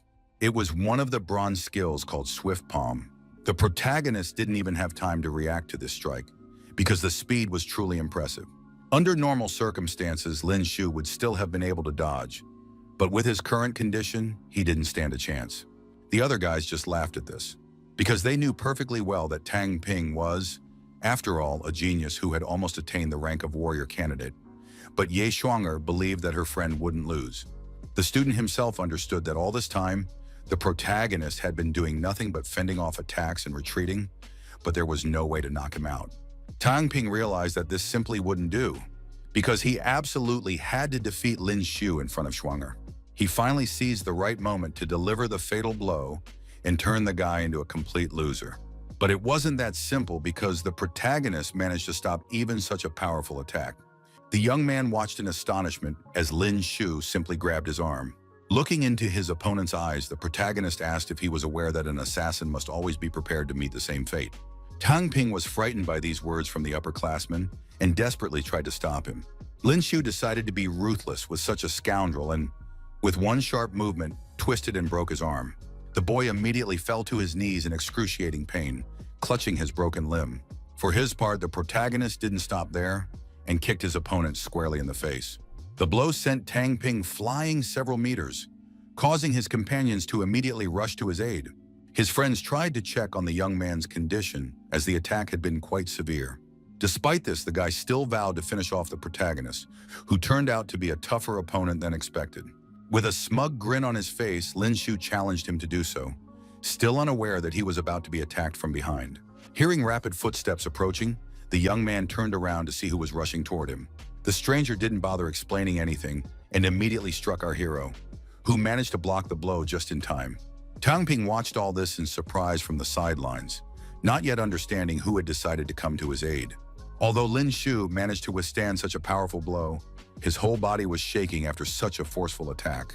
It turned out to be the freshman's older brother, named Tang Tian, who was also a warrior candidate and had a total combat proficiency of 752 points. The protagonist had heard of this student, so he knew that he was the vice chairman of the Academy's hand-to-hand combat club and ranked 100th in the Academy's strength rankings. Meanwhile, Lin Shu's new opponent didn't stop there and was determined to break the young man's every limb for his younger brother. The problem was that, due to his current condition, the young man couldn't dodge these fast and powerful blows. Eventually, he fell helplessly to the ground and was sent flying to the side with a dull thud. At that moment, Ye Shuanger intervened in their fight. She could no longer stand by and watch someone treat her friend that way. Tang Tian considered her nothing more than a dim-witted girl who overestimated her abilities, so he contemptuously ordered her to get out of there. He paid no attention to the fact that a defenseless girl was standing right in front of him, and his fist was already flying toward her. Finally, the protagonist managed to gather his strength after that blow and pushed his girlfriend out of the way just in time. Because of this, the crushing blow landed squarely on Lin Shu's chest. The guy didn't have time to react to the attack at all, so only a muffled scream escaped his throat. Tang Tian thought he was just putting on a show of being some kind of hero, because he was sure that very soon our hero would be on his way to the afterlife. He quickly approached Lin Shu and emphasized that he was going to maim him, with no intention of stopping. Ye Shuanger simply couldn't bear to watch her friend being treated so cruelly, and she screamed for the bully to finally stop. The boy had no intention of listening to her, so he had already started attacking the protagonist's right arm, aiming to turn him not only into a cripple, but also into an invalid. Teacher Luo rushed to intervene in the protracted fight, and with a single shout, finally stopped the enraged Tang Tian. It seemed that even the teacher's presence had no effect on the high schooler, so he swung his leg to finish off the protagonist.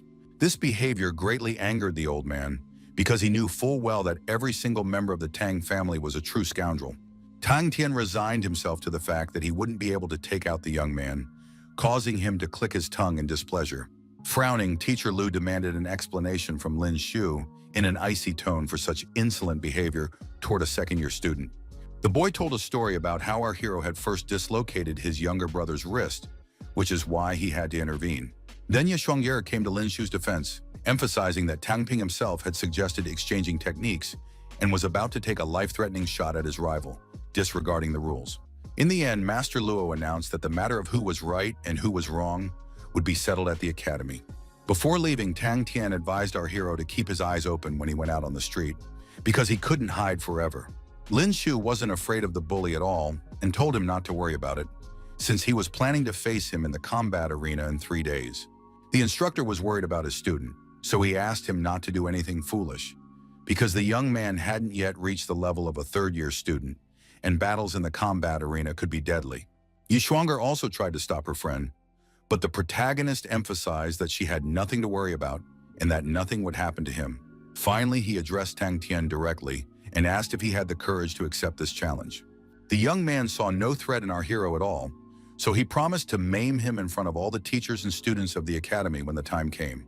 Very soon, the big news that the loser, Lin Shu, was going to face Tang Tian in the combat arena spread throughout the academy. Yang Tian listened intently to all the gossip that some girl was also involved in this conflict, even though everyone believed the young man wasn't the type to fly into a rage over a pretty girl. Meanwhile, the protagonist had already made his way to the infirmary, where the nurse was about to give him a full examination, even though he had only broken his arm. Xiao Zhoushui immediately began treating his wound, which greatly surprised the young man because the effect was instantaneous, and he asked what kind of medicine they had given him. The doctor explained that it was an extremely valuable healing potion from the Xiao family, capable of ensuring comprehensive regeneration of bones and muscle tissue in the shortest possible time, one that cannot be found for sale. She also warned him about the immense influence of the Tang family and advised Lin Shu to rein in his pride after his single victory over a second-rank warrior for his own sake. But he couldn't simply accept that. Xiao Zhoushui understood that the protagonist was too hot-headed, so she handed him a small item that would help him in the future. It was a bronze skill card for the Shattering Fist, so the young man couldn't believe she was actually giving him such valuable assistance. The nurse immediately emphasized that she didn't need any money since she'd taken it from the library, and explained that in close combat, this ability was the most ferocious fist technique. However, the energy detonations during tempering could shatter the practitioner's fragile bones, but the Xiao family's healing potion instantly mended any fractures and allowed him to continue training.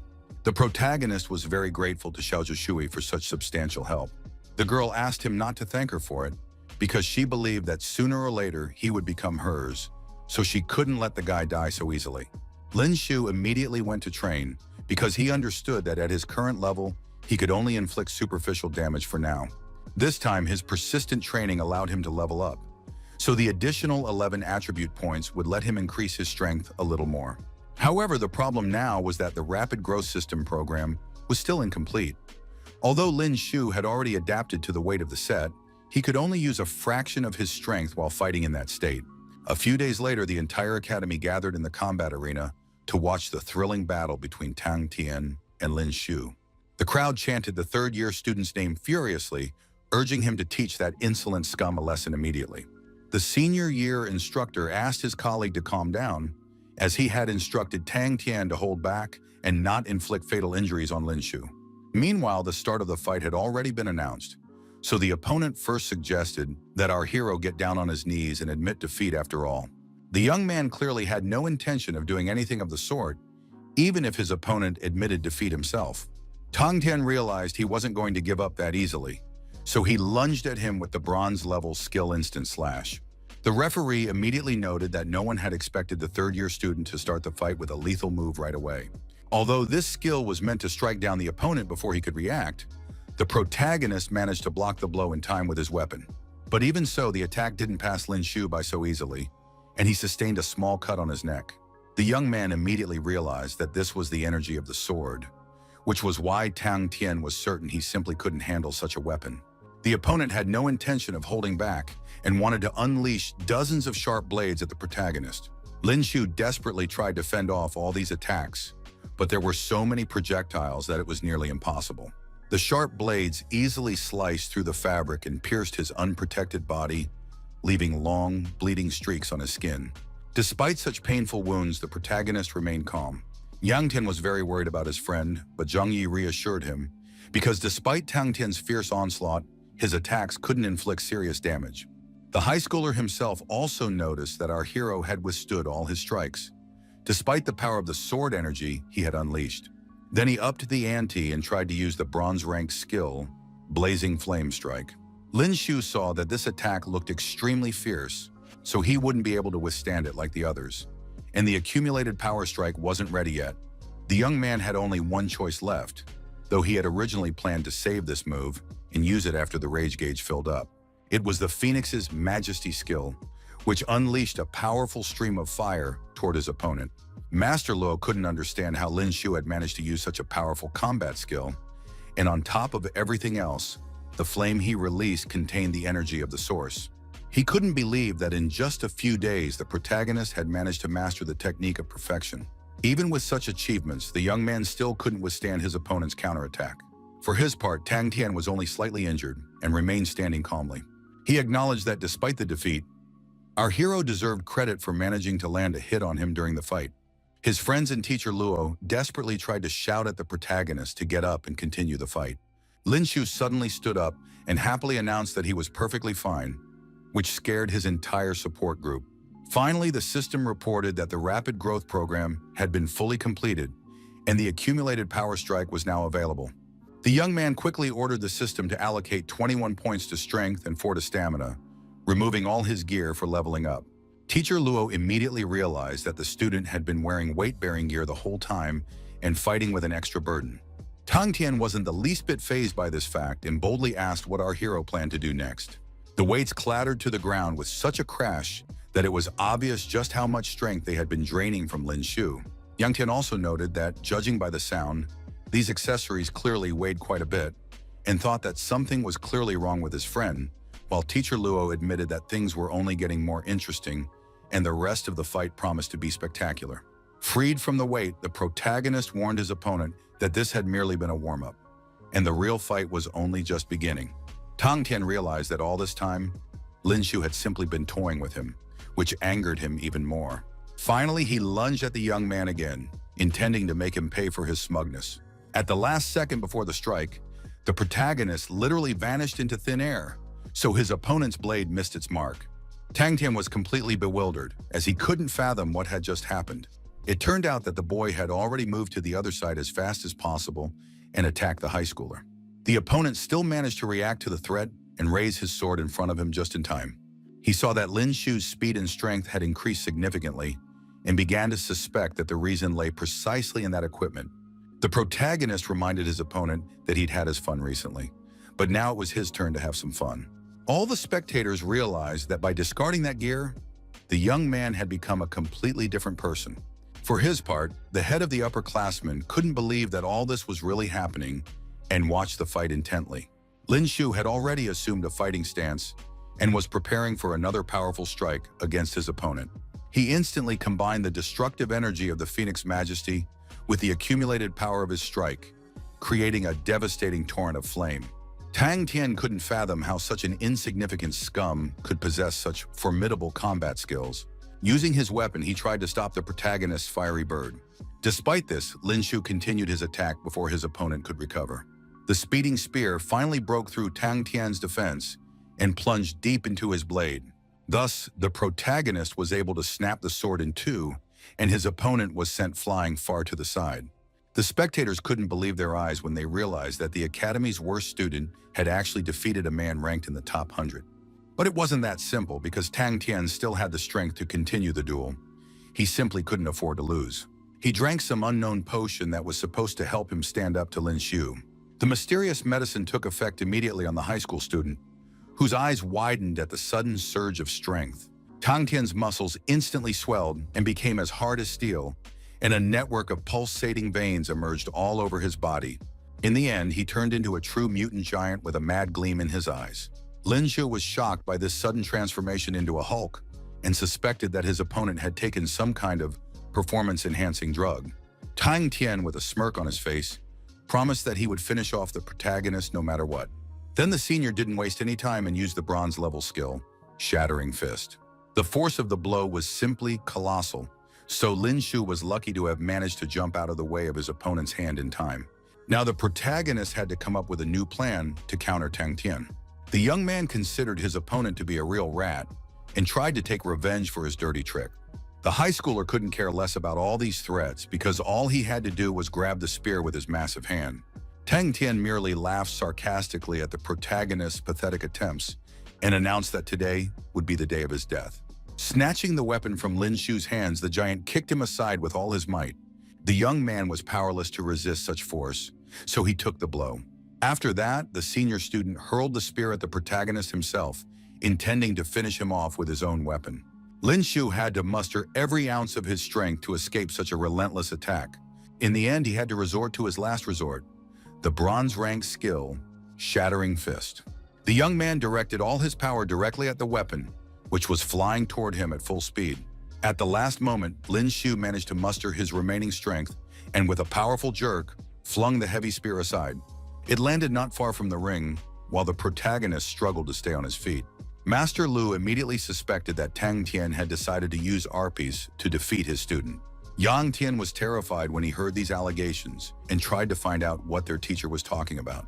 Then the man explained that in the past, to combat zombies and beasts, the Federation had developed a drug capable of significantly increasing the human body's strength for a short period of time. The teacher thought the guy had completely lost his mind because he was willing to sacrifice even his normal life for the sake of victory. He believed that this fight had to be stopped after all because one of the participants was using performance-enhancing drugs. The judges were a bit at a loss, as they seemed to have no clear rules for stopping the fight. In turn, the head of the upperclassmen noted that the academy had no rules prohibiting fighting under the influence of arpus. The senior judge immediately nodded to his junior assistant to let the fight continue. The colleagues instantly exchanged meaningful glances and fell silent, awaiting the inevitable outcome of this match. At that moment, Teacher Lo looked more closely at the gathered spectators and noticed one detail. It turned out that Tang Mubai, the head of the Tang clan, one of the Starlight Academy's shareholders, was also present. Obviously, the administration couldn't ignore his influence, but at the same time, it was hard to believe they would simply stand by and watch as Lin Shu was killed. Tan Ten was certain that without a weapon, our hero didn't stand a chance, so in a bare-handed fight, he was no match at all. The young man wasn't about to give up so easily and demonstrated that he knew how to fight with more than just a spear. Then he activated Rage Burst, which would allow him to significantly increase his strength, speed, and stamina for 10 minutes. After that, Lin Shu immediately rushed forward so as not to waste any time, because once the ability's effect wore off, the user would be in a state of extreme exhaustion for 5 minutes. Tang Tian wasn't afraid of the protagonist at all and advised him not to overestimate himself. At the decisive moment, the opponents clashed fists with devastating force, and a powerful shockwave caused the air around them to tremble from the immense tension. Then they began to unleash a series of crushing blows at each other with frenzied fury. The students were even more shocked than when they saw that Lin Shu was going head-to-head against the doped-up Tang Tian and still wasn't giving an inch. The high schooler himself also began to panic, because he felt that even after taking the doping, he couldn't take down this loser. For his part, the protagonist felt that he was getting better and better at mastering the Shattering Fist, having freed himself from the weights and gained additional stat points. Tang Tian still believed that his fist technique was the strongest, but the young man wasn't afraid of that at all. Lin Shu managed to deftly dodge his opponent's attack to land a counterpunch. Thus, our hero was able to attack the high schooler without any trouble, as the latter was now too slow to react. Tang Tian merely laughed at his pathetic attempt and emphasized that now not even a spear could pierce his skin. With a smirk on his face, Lin Shu asked what he was supposed to do with that information, since his real target was his opponent's internal organs. A few seconds later, the boy finally understood what the protagonist had meant when his arm was literally torn apart from the inside.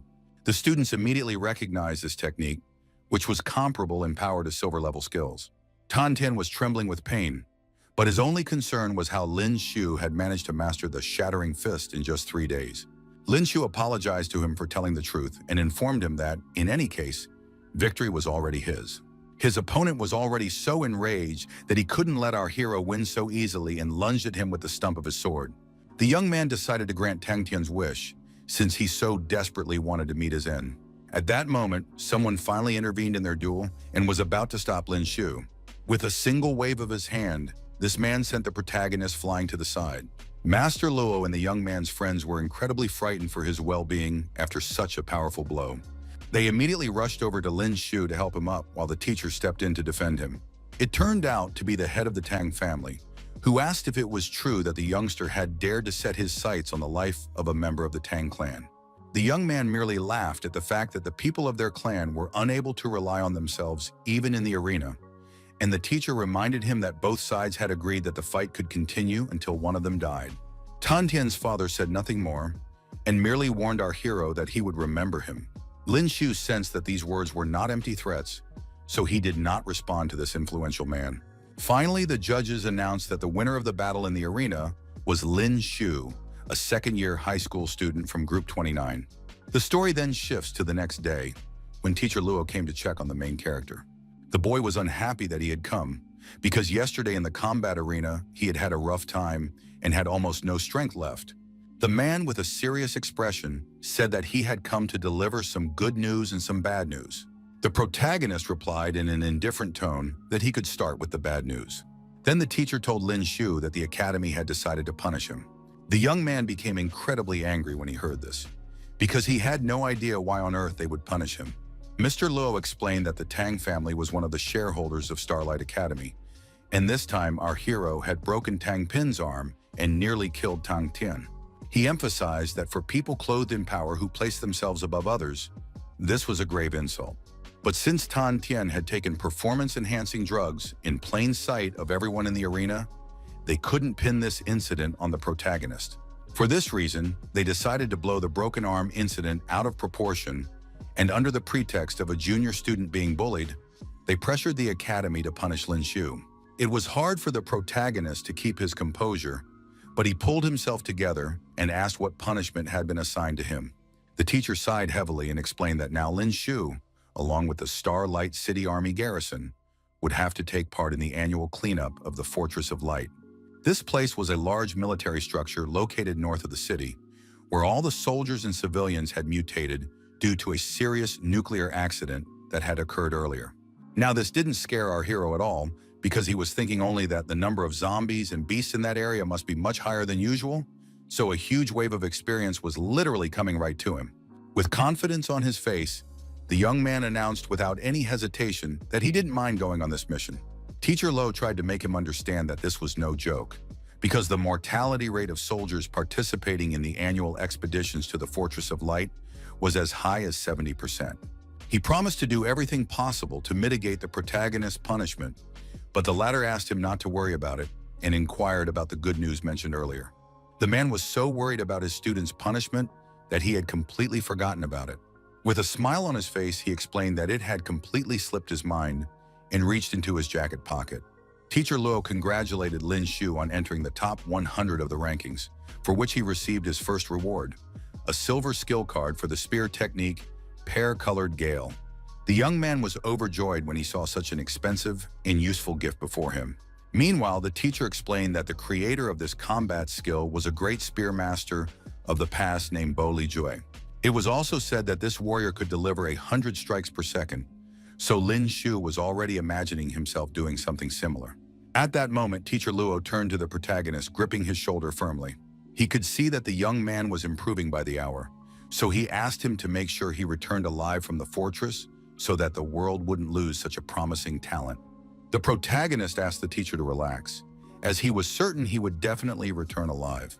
After that, Lin Shu headed into town, because his academic combat uniform had been reduced to a mess last time, and he'd had to splurge on a new set. Besides, it was unclear whether the army would provide him with a uniform, so now the young man was walking with quite a few shopping bags. At that moment, a sudden attack caught the young man right in the middle of a bustling city street. The protagonist had excellent reflexes, so he managed to dodge the blow that came out of nowhere just in time. Lin Shu managed to quickly jump aside, so he tried to figure out who had attacked him. It turned out to be a whole gang of thugs, whose leader immediately remarked that he would never have believed the guy wasn't officially a warrior, since he had such excellent reflexes. Our hero immediately assessed that each of them was a first-rank warrior, so he wasn't afraid of them at all. He reminded the bandits that they were still within city limits, so their behavior was unacceptable. The gang didn't care at all, because they were confident that no one would find out about their involvement if they carefully finished off Lin Shu. A second later, one of the bandits used the bronze-rank skill Hurricane Piercing to attack the protagonist. With a smirk, the guy said that now he could rest easy about the guys, since they were so confident in their abilities. Lin Shu didn't wait either and immediately used Shattering Fist against his opponent. The ability worked perfectly, and in that very moment, the attacking bandit's arm was literally torn apart from the inside. The protagonist warned them that the same fate awaited every murderer: death. The bandit was terrified when he heard these words from the young man, so he desperately tried to stop him and just talk. But it was already too late, so Lin Shu knocked his head off with a single precise blow. The others were momentarily taken aback when they saw their comrade fall dead to the ground. The bandits couldn't believe that some second-year student had managed to kill a first-rank warrior while still at the candidate stage, and in just a second, no less. But at the same time, they weren't about to back down, so they prepared to pounce on Lin Shu all at once. They then attacked the young man from all sides, hoping this would work against him. For him, this wasn't a problem at all, so he quickly eliminated all these first-rank warriors, gaining experience for himself. The remaining bandits trembled with fear, for the protagonist's power had literally terrified them. In the end, they didn't want to risk their lives and fled from this strange guy as fast as they could. Lin Shu noticed that these guys were running fast and wondered if someone might have set them on him. Very soon, news of the mercenaries' humiliating failure reached the estate. The client was furious, so he called all the thugs complete nobodies. The woman couldn't understand how 5 first-rank warriors had failed to take down a single warrior candidate, especially from an ambush. The bandits tried to explain that they themselves hadn't expected some kid, not even officially a warrior, to be so tough and kill their comrades with just a couple of blows. At that moment, the head of the Tan clan arrived, furious that they had dared to carry out an assassination attempt within the city limits, threatening their family's reputation. He ordered everyone to get out of there, while the woman was taken aback when she saw Mubai so angry. The old man asked if she really thought no one would find out about this incident. If he hadn't sent people in time to clean up this mess, they would have become the subject of a federal investigation. The woman emphasized that she simply couldn't stand idly by after her 2 sons had been treated this way. She wanted the perpetrator to experience the approaching death that Tan Tianyu had had to endure. The head believed that his son was to blame for this himself, because he knew what consequences taking performance-enhancing drugs would bring. Yet he used them anyway, and facing death would only help him become a better person. He also reported that the Academy had already issued a punishment for Lin Shu and would send him to the Fortress of Light. The head explained that the mortality rate among participants in these expeditions was as high as 70%, and he had no objection to increasing that rate. The next day, Lin Shu had already arrived at the assembly point for the foray into the fortress and was listening intently to the roll call. Qin Shang, a 3rd-rank warrior in charge of the operation, paid particular attention to the young man serving his punishment there. The protagonist, who had brought along quite a few belongings, clearly replied that it was indeed him. In turn, Lin Shu noticed that he had once again encountered a warrior whom his eye of analysis could not read. Qin Chong then asked everyone present to listen to him with the utmost attention and expressed his hope that each of them would manage to survive this mission. He decided to ask our hero if he was perhaps afraid, which made all the other soldiers laugh as well. The commander shouted for all his subordinates to stop talking and be serious, and announced that this time, 4 brigades totaling 40 warriors were setting out on the expedition. The soldiers paid no attention to his remark and laughed at the fact that there were only 30 of them, since they doubted that the youngster was really a warrior. The leader did not appreciate such jokes at all and asked the smart Alex, who were grinning, to step out of line. No one dared to disobey his orders, and they immediately did 100 push-ups as punishment. The commander knew that Lin Shu was a student at Starlight Academy, but since he was participating in this mission, he would be in the same position as everyone else while carrying it out.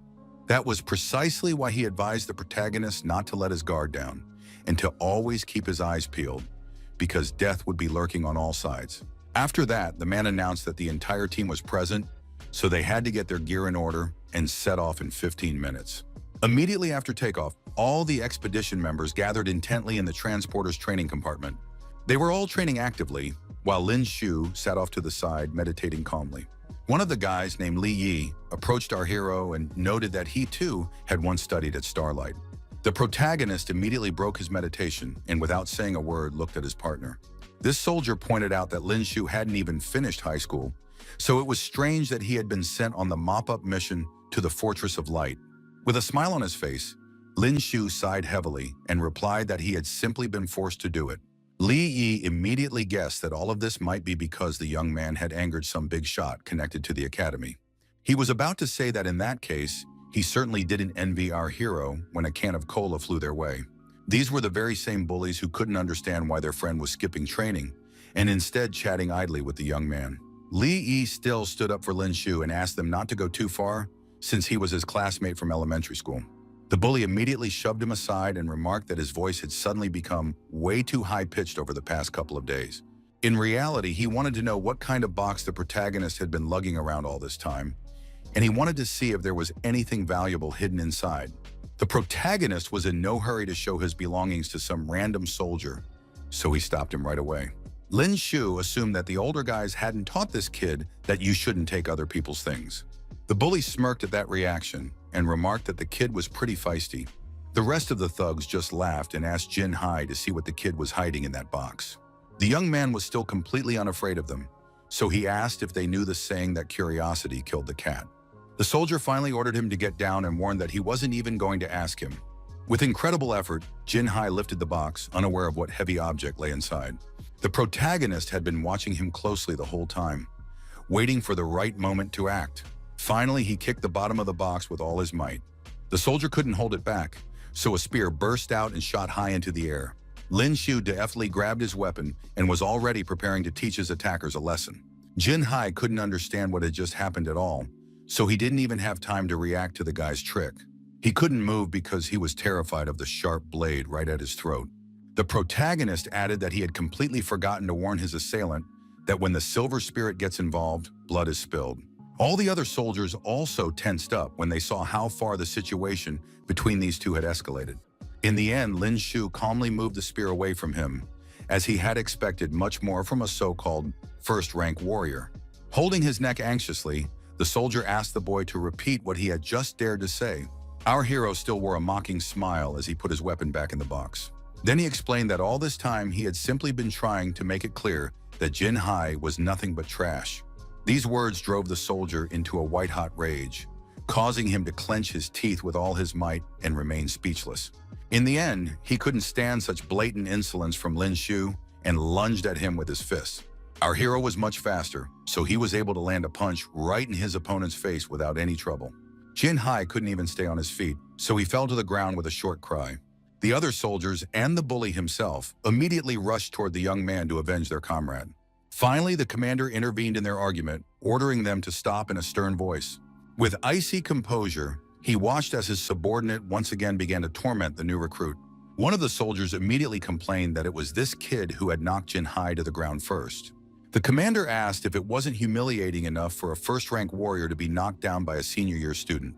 He advised the young man to stop engaging in such nonsense and to focus on how to survive this expedition, since they were about to reach the Fortress of Light. When they arrived at the location, Qin Qiang announced that he and 3 other instructors would head to the central zone of the fortress to eliminate the main threat. All the other soldiers were to form 4 groups of 10 under the command of their platoon leaders and enter the fortress through the south gate. Lin Shu asked Li Yi if he had been here before, and Li Yi replied that, to tell the truth, he had only enlisted this year, so he was a rookie.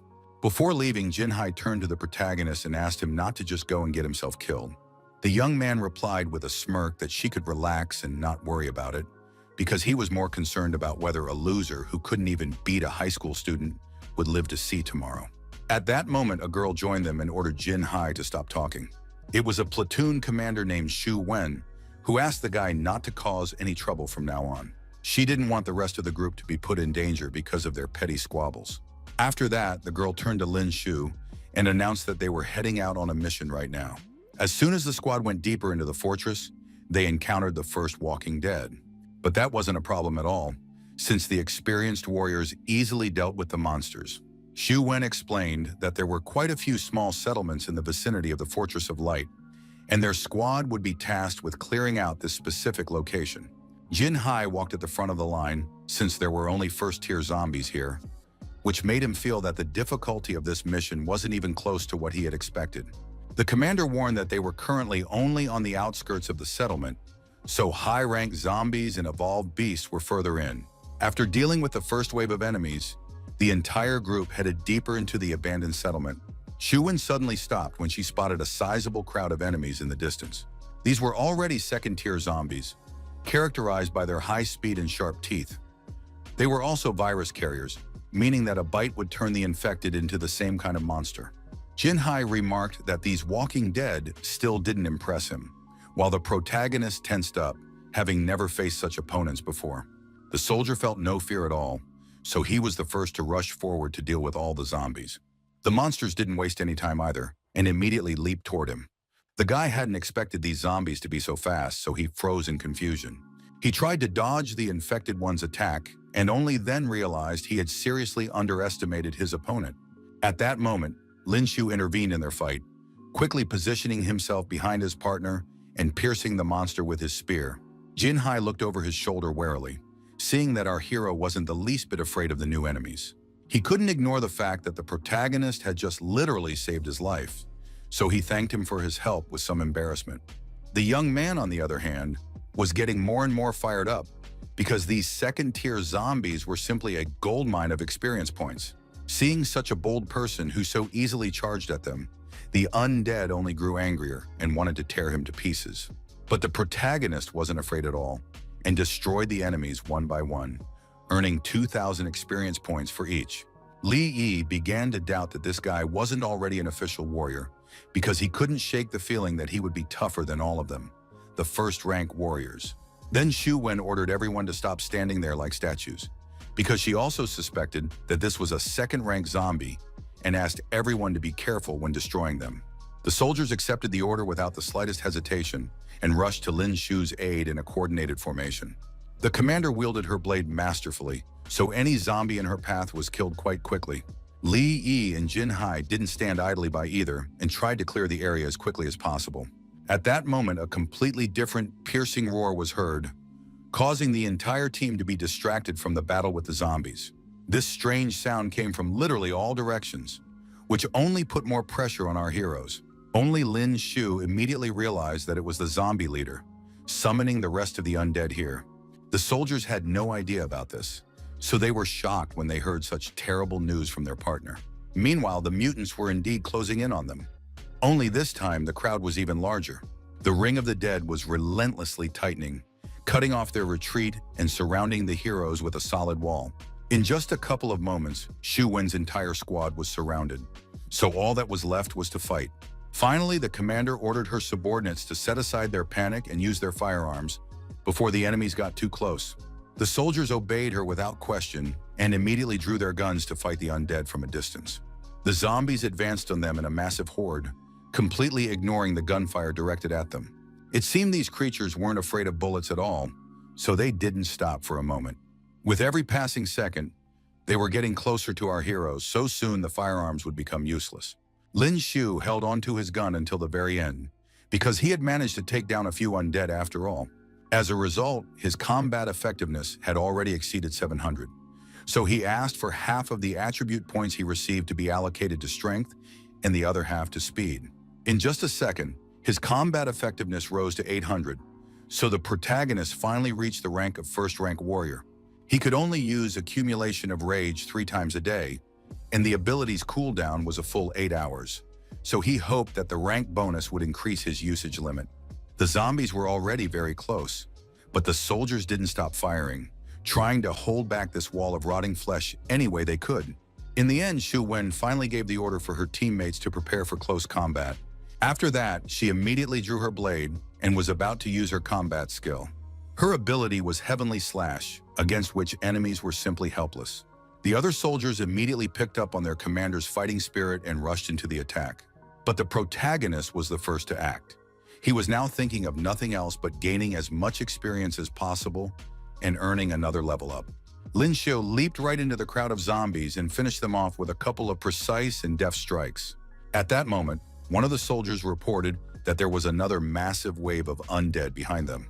Yu Wen realized there were too many enemies, but they couldn't let their squad get surrounded. Finally, she pointed to a nearby building and suggested they take cover there. The entire squad began retreating backward, while a couple of soldiers in front kept firing at the enemies. The commander shouted for them to hide inside the building as quickly as possible before the zombies could catch up to them. Li Yi was relieved to see that there was a roll-up door here, so he called out to Xu Wen and Lin Shu to hurry. The squad leader could no longer retreat, as she was holding back an endless horde of the undead, and she asked our hero to escape first. The young man refused to obey the commander and pushed her aside toward the door so he could deal with all the enemies on his own. Lin Shu apologized to her and explained that it wasn't his habit to make a girl bring up the rear. The girl couldn't believe that her partner had actually taken such a risky step. Jin Hai immediately ran up to the commander and tried to pull her inside to save her from the zombies. She wasn't going to give in so easily because she simply couldn't leave Lin Shu alone. Then the young man suggested that Shu Wen see for herself that they simply couldn't handle such a huge number of enemies. For his part, the protagonist stood confidently before the entire crowd and gripped his spear tightly. He focused on unleashing his most powerful combat skill. Lin Shu unleashed the Phoenix's majesty against the Walking Dead, incinerating a significant number of enemies in a single strike. The Walking Dead screamed desperately as the flames scorched their unprotected bodies. The protagonist watched this closely from the sidelines, trying to assess the results of his work. The soldiers couldn't believe he was actually capable of something like this, and didn't even know what kind of powerful skill it was. Coming to his senses, Jin Hai finally shouted for the young man to hurry inside.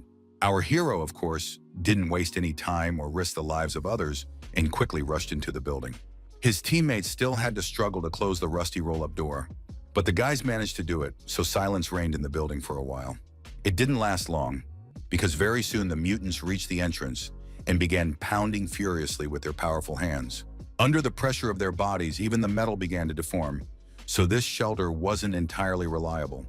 Shu Wen immediately warned the entire team that it looked like the door wouldn't hold out for long.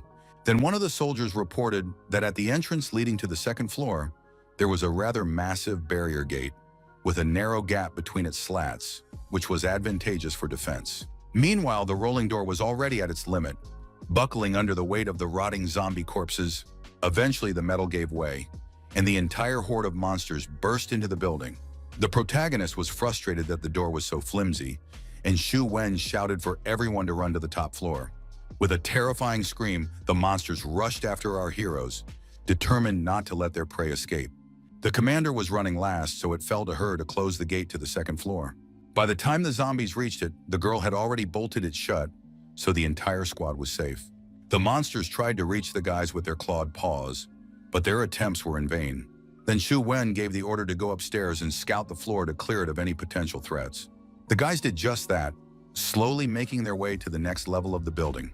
Li Yi immediately noticed that there was indeed something strange here, and asked his comrades what it was. Here lay the horrifying mummies of other people who had long ago fallen into a trap. It turned out that everything on this floor was covered in cobwebs, from whose threads hung the unfortunate victims of a local mutant. The guy immediately surmised that some kind of mutated spiders were lurking here. They had no reason to doubt it, because one of these creatures was already about to attack Li Yi. The guy felt something strange on his body, so he immediately tried to ask his teammates what kind of vermin had latched onto his back. Jin Hai was the first to react to this threat and deftly killed the spider with his axe. It turned out to be a first-rank black spider created by radioactive contamination, but its toxicity wasn't significant. The protagonist, using his eye of analysis, immediately warned his comrades about the enemy they were facing. Jin Hai immediately started yelling at Li Yi for jinxing them, while the commander concluded that they had indeed stumbled into a spider's nest. At that moment, one of the soldiers called out to Shu Wen with a terrified scream. A whole horde of spiders was already closing in on their squad, seemingly appearing out of nowhere. The commander then shouted for everyone to quickly run to the third floor, since it would be nearly impossible to handle the entire horde. The soldiers quickly regrouped and all headed up the stairs together. Suddenly, the girl stopped, because she saw that the spiders were here too. Now the monsters didn't wait and immediately attacked our squad with their webs. The commander managed to react in time and cut the spider in half, after which she ordered the soldiers to push forward. The squad began to deal with all the enemies, of which there were countless numbers here. The protagonist noted that this building had only 4 floors, so this staircase must definitely lead to the roof. He suggested that his teammates go upstairs and tried to clear a path for them. After that, the guy quickly ran up to the top floor and kicked the door open with a single powerful blow. Then the entire squad ran out onto the roof, trying to break away from the enemies chasing them. Once everyone was safely outside, Li Yi quickly bolted the door shut so no one could reach them. Shu Wen announced that for now they would take a short break to rest and regain their strength, and that the zombies on the first floor would sort themselves out if they couldn't see them. Meanwhile, Lin Shu walked to the edge of the roof to see what was happening below. The commander also approached him and noted that there were still a great many zombies surrounding the building. At that moment, she and the protagonist noticed something rather strange. The dead were joined by second-rank Fang dogs, which were relatively tall, moved at high speed, had a keen sense of smell, sharp teeth, and moved in packs. The mutated beast began attacking the zombies, tearing them to pieces. As a result, the number of zombies dwindled, as they were no match for the beast's sharp teeth and fangs. Even an experienced veteran like Xu Wen couldn't fathom what was happening at the building's entrance.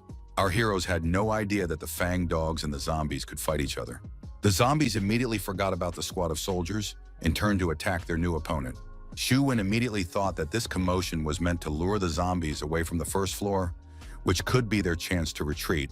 For his part, the protagonist was still on edge, as he couldn't understand why the zombies and the evolved beasts were attacking each other. Meanwhile, the commander ordered the entire squad to check their gear and get into full combat readiness, as they were about to head down to the lower floor. Li Yi immediately asked, with a note of anxiety in his voice, whether they could simply walk away from here. The girl replied that obviously that wouldn't be possible, since they first needed to break through the encirclement, then regroup on the outskirts and continue with their mission. Besides, there were still a few zombies outside, so they had to deal with them quietly. Xu Wen and Lin Shu set about this task themselves, trying to eliminate the enemies as inconspicuously as possible. The zombies didn't even have time to react to how quickly they were attacked, leaving them no chance of survival. Finally, the young man signaled to the rest of the soldiers that the coast was clear. The squad wasted no time and quickly ran on, avoiding drawing unnecessary attention. Suddenly, the protagonist stopped and, raising one hand, motioned for the others to do the same.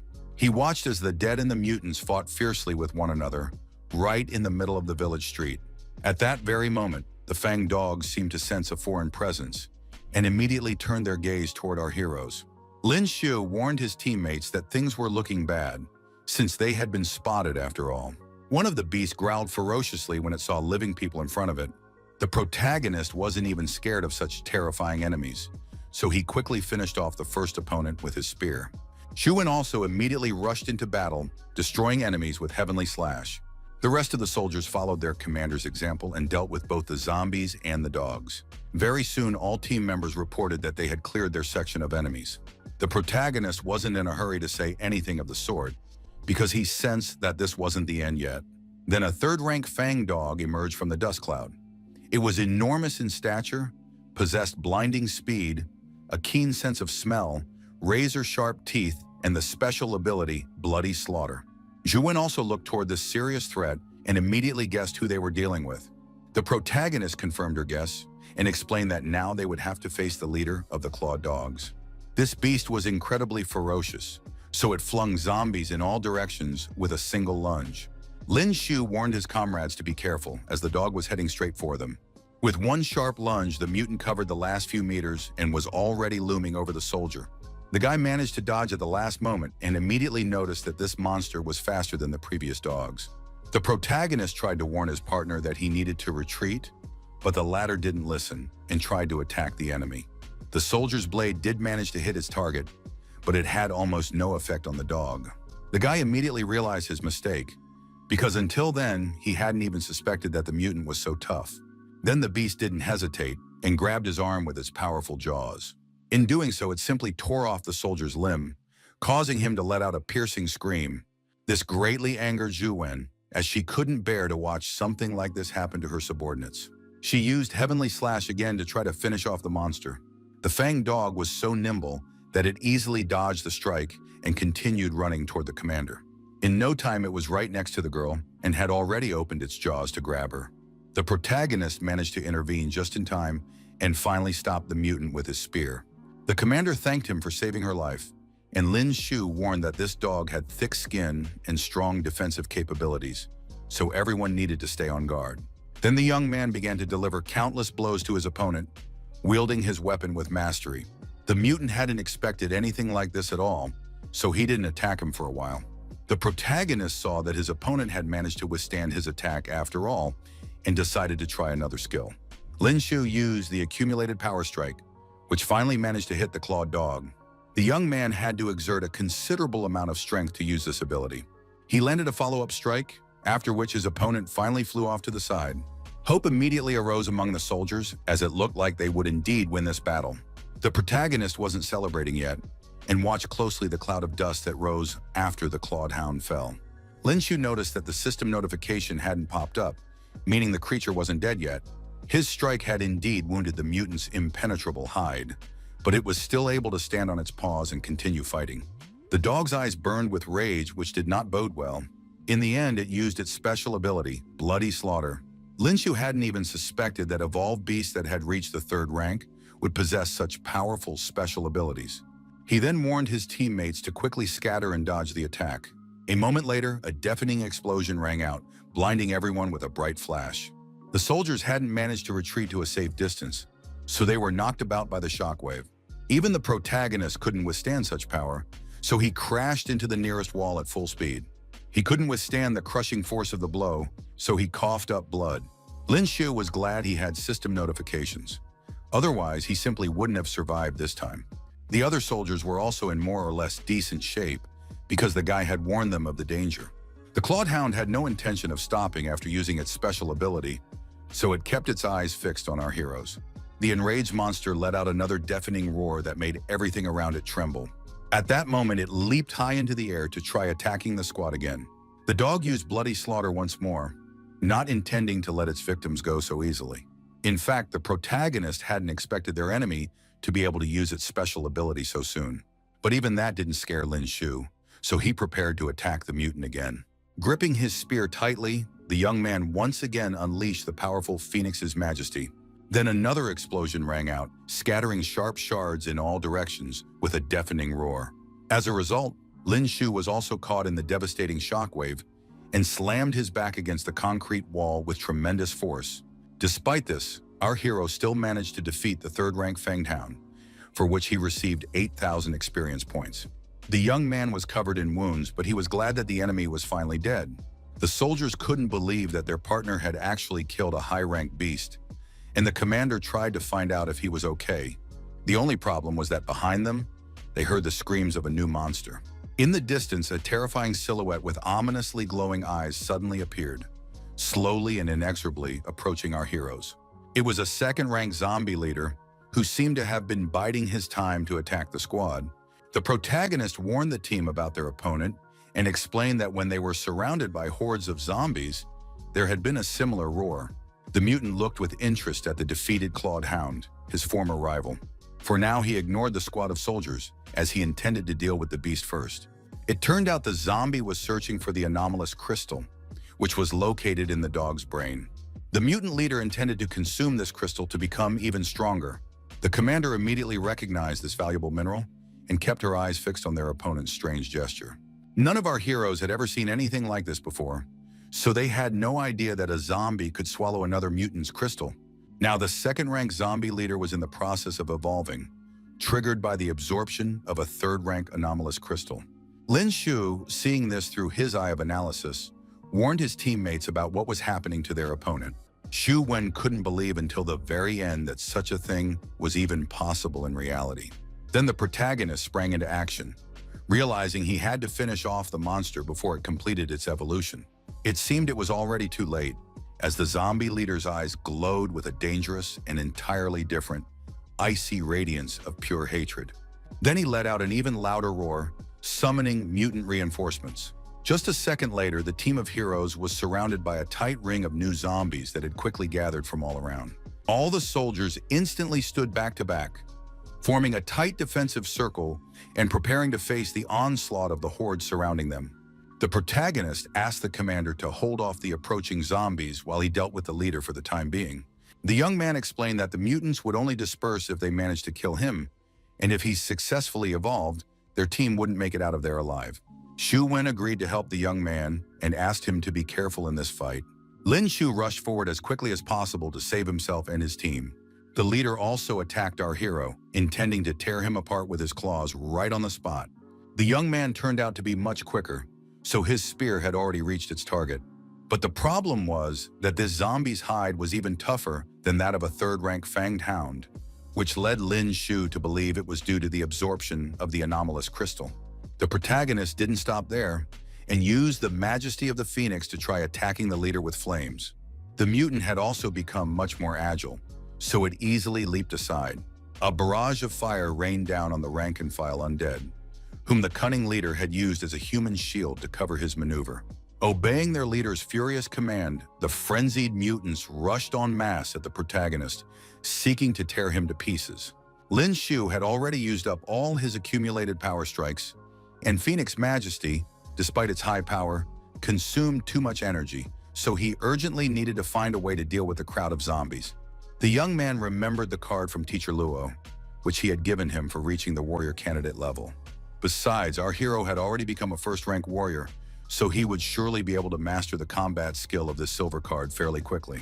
The knowledge immediately flashed through his mind that the essence of the pear-colored squall lay in speed, and no enemy could withstand 100 spear strikes delivered in an instant. The soldiers noticed that their comrade was doing something strange, because at that very moment, the guy decided to start mastering the combat skill card. The zombies were already too close to the protagonist, who wasn't paying them any attention at all. For his part, the protagonist had already prepared himself to fight this entire horde of enemies. Lin Shu finally activated the silver skill, Pear-Colored Gale, and in that very moment, his spear transformed into a blinding whirlwind of hundreds of deadly strikes. The mindless zombies truly couldn't withstand such speed and were simply blown away by the protagonist's strikes. The young man himself felt that just 3 strikes weren't enough to break through to the leader. The protagonist tried to use the barrage once more, swinging his weapon in all directions. Several strikes landed on the zombies again, but it still wasn't enough to break through. Lin Shu wasn't going to give up there, because that execution of the technique was useless, so he tried again. This time, the young man managed 4 strikes, but it was still far from the desired result. Zhu Wen saw that our hero wasn't just studying the skill chart during the fight, but was doing so at such a speed that he seemed practically insane. The commander believed there was nothing unusual about this, since mastering a new skill was only possible through constant combat, and she suspected that the young man had achieved such success precisely because of his obsession and madness. After that, she shouted that she and her comrades could not possibly lose to a high school student, so they would fight to the end. The soldiers caught her spirit, even though they knew they couldn't possibly match a monster like Lin Shu, but they couldn't fall too far behind either. Meanwhile, the protagonist kept accelerating the pear-colored gale, trying to land more hits at once. The zombie chief watched as the boy worked on his attacks, which had reached a limit of 5 strikes. For now, the young man had accepted that he hadn't made much progress. But in any case, he had already dealt with all the minor opponents, so it was time to take on the bigger fish. With a single sharp lunge, Lin Shu leaped toward the leader, closing the distance between them in a fraction of a second. Channeling all his strength into the spear in his hands, the protagonist used the ability he had just learned once again. The zombie hadn't expected to see such power, so he was momentarily thrown off balance by Lin Shu's onslaught. In the end, he still managed to defend himself against the young man's attack by raising a block in front of him. The protagonist landed several blows in quick succession, but the opponent proved strong enough to withstand them all. The young man couldn't believe his eyes when he saw that the zombie leader was able to withstand even such a powerful ability. Only now did he realize that the mutant had already completed its evolution, so he hadn't been able to prevent the process. Lin Shu had already seen that the opponent hadn't managed to acquire the full combat capabilities of a third-rank fanged hound. However, the third-rank leader now possessed a special ability in the form of stone skin, which immediately nullified all of our hero's efforts. In the end, the young man resigned himself to the fact that all he could do was fight to the end.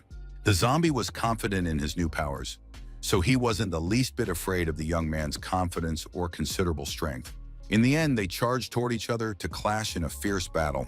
The protagonist struck first but missed his target, so the opponent remained completely unharmed. Then the evolved zombie swung his leg, intending to simply crush the defenseless boy.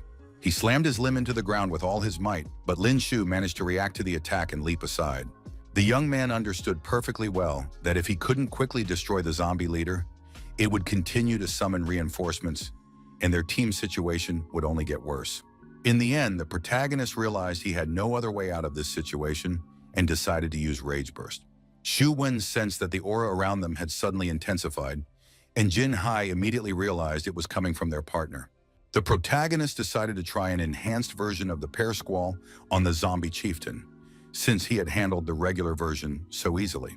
After Lin Shu poured all his fury into the fight, his spear strikes became even faster and more powerful. The enemy could no longer react to the intensified attacks, so Lin Shu was finally able to land a hit on him. The young man was delighted when he saw that his plan had finally worked against the enemy.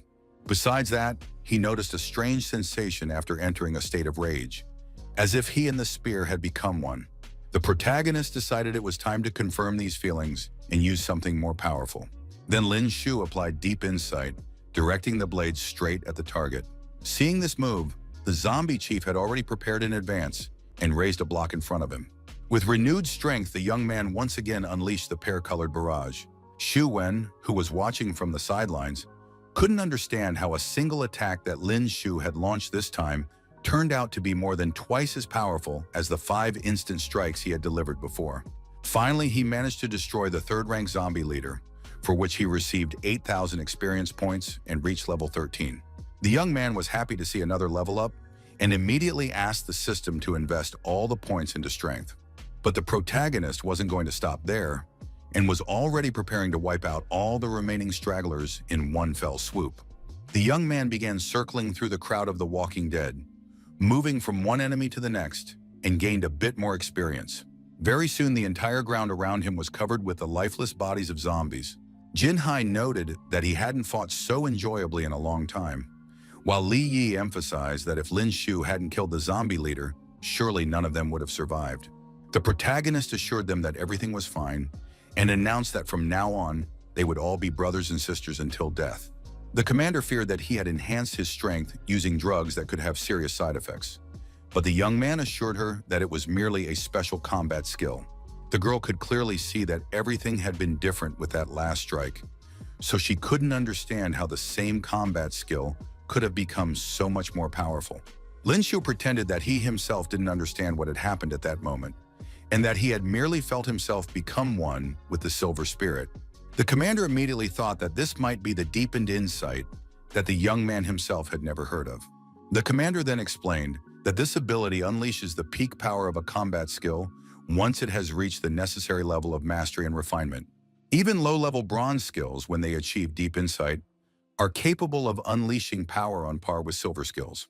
Besides, they say that only 1 in 1,000 warriors reaches such heights, and there were very few who were capable of mastering it, which made Lin Shu even happier. The commander noted that it was already getting late, so she suggested they spend the night on the roof of this building. They grilled the meat of a fanged hound, and our hero never imagined it could be so delicious. Xu Wen immediately thought that the young man rarely had the chance to travel, and explained that the meat of evolved beasts was of a high quality. Pausing from his meal, the young man asked if she knew anything about the sacred realm. The commander guessed he was referring to the Shengyu Academy, which held the highest status and trained the most elite warriors. The protagonist began to better understand where Luo Yue came from, since graduates of her school were considered true geniuses. To be admitted there, students had to be ranked second class, a level not even all adults could achieve. Lin Shu believed this wasn't so difficult with the system at his disposal, and was already imagining how that icy princess would react when he appeared before her as a high-ranking warrior. After resting, our heroes set out early in the morning to continue clearing the area of mutants. Xu Wen reminded them that the instructors were responsible for clearing the deep zone of Sector A20, while their team was tasked with eliminating the zombies and beasts in the middle zone, after which their mission would be complete. At that moment, Li Yi excitedly asked the team to look ahead, where there was some strange monster. Everyone immediately turned their attention to the threat their teammate was pointing out. It was a second-rank crawling zombie, which possessed extremely high speed and the ability to climb and scale surfaces, including sheer cliffs. These monsters had swarmed all the buildings in the area, waiting for their next victim to wander in. Jinhai thought they moved as slowly as a snail, so he wasn't afraid at all and had already drawn his firearm. The protagonist tried to stop him, knowing full well that his assumptions were wrong, but it was already too late, as the soldier had fired. In the end, he missed one of the monsters, so his partner's attack didn't even do any good. The soldier saw that the mutant had instantly dodged his bullet, and Lin Shu explained that they shouldn't be underestimated, because these monsters had extremely high speed. Li Yi immediately asked why the zombies looked so slow-moving, and our hero suggested that it was most likely a tactic to deliberately lure their prey, and then, by confusing it, catch up to it. Meanwhile, the crawlers had already reacted to the fact that someone had dared to invade their territory. Finally, all the mutants began moving actively and headed toward the team of soldiers. Xu Wen reported that they had already provoked the enemies, so she warned the soldiers to prepare for a clash. The zombie crawlers moved toward our heroes at tremendous speed, eager to seize their prey as quickly as possible. The commander immediately ordered everyone to open fire on the mutants, in the area filled with the deafening roar of gunfire and flashes of flame. Some projectiles did hit their targets, but the enemies didn't stop. Juin asked everyone to stay alert because the crawlers' speed was too high and they had to be fought with melee weapons in hand. Using her katana, the girl employed Heavenly Slash to attack the agile enemies quickly enough. The soldiers also bravely charged at the enraged zombies, attacking them from all sides. They were so focused on the battle that they didn't even notice the zombie crawlers attacking them from the buildings as well. Eventually, one of the mutants attacked a soldier from behind, and he didn't have time to react to the sudden assault. Shuin was shocked when she saw what had happened to her partner, Adun. Then the commander looked around and realized they needed to be more careful because the enemies were attacking even from above. The onslaught was so overwhelming that the soldiers could no longer handle such a large number of zombies. The protagonist, who was also surrounded, kept fighting back to break free from the crawlers. Finally, he suggested to the commander that they retreat to an open area to avoid attacks from above. The girl agreed with Lin Shu's decision, as the situation was only getting worse. She ordered the entire squad to retreat to the park they had recently passed. The soldiers agreed with the commander's decision and quickly headed toward that location. Thus, they emerged into open terrain, after which the crawling zombies once again surrounded them on all sides. Shuin advised her teammates not to take a single step back if they wanted to survive this battle. Not a single member of the team was afraid, so they all charged the crowd of crawling zombies as a united front. Eventually, everyone was incredibly exhausted, as they couldn't even count how many enemies they had taken down. The protagonist also paused for a couple of seconds to quench his thirst after such intense physical exertion.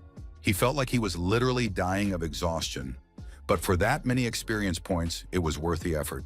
Suddenly, Lin Shu sensed a strange movement behind his back. Someone had tried to attack him, and the strike was so fast that it even managed to snip off a strand of hair from the young man's head. The protagonist immediately began swinging his spear to prevent the enemy from getting close to him. Finally, a mysterious figure appeared before Lin Shu, one who had managed to withstand his blow. It was a third-rank warrior nicknamed Traceless Shadow, who specialized in the stiletto, assassination techniques, and covert killings. The young man pressed his weapon to the stranger's throat and asked who he was. With a smirk on his face, the warrior replied that someone who was about to become a corpse had no need to know his name. None of the soldiers could understand who was bold enough to dare attack a Federation soldier. Then the faceless shadow emphasized that his target was Lin Shu specifically, so he advised the others not to interfere if they wanted to live. Shuwen wasn't about to be intimidated by his threats so easily, and warned him that this guy was a Federation soldier, so his death would make her a target of the entire Federation army. The stranger had grown tired of all this talk, so he decided to finish off the commander so she wouldn't get in his way. The girl wasn't the least bit afraid and responded with a heavenly slash.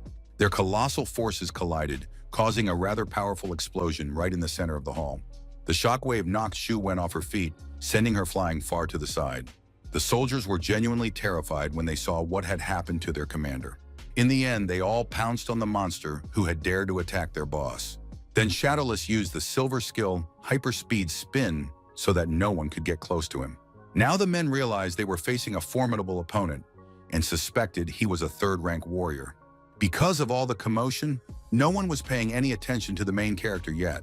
He decided to flee deeper into the ruins, which led the mercenary to think that the kid, afraid of death, had decided to abandon his comrades to their fate. This only further provoked the enemy, as he wanted to see how far his target would run. The soldiers watched all this in bewilderment and couldn't figure out who their opponent was at all. The commander only emphasized that this man was very strong, so it wasn't certain that Lin Shu would be able to stand up to him alone. Jinhai believed they couldn't just sit idly by, since it was obvious the young man had lured the master away from them to divert the danger.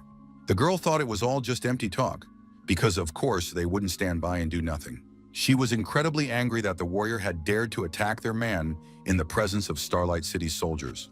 Meanwhile, the shadow without a trace had already caught up to the protagonist and asked where he was planning to run off to. With a smirk on his face, the young man asked who had said he'd decided to run away. The protagonist explained that all this time he'd just been looking for a secluded spot so no one would bother him while he dealt with him. Such self-assurance only fueled the mercenary's rage, so he was about to cut the kid to pieces for his words.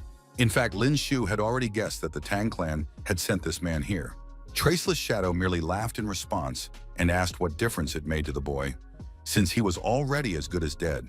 He couldn't believe that our hero was actually thinking of fighting his way through him to take revenge on the Tang clan.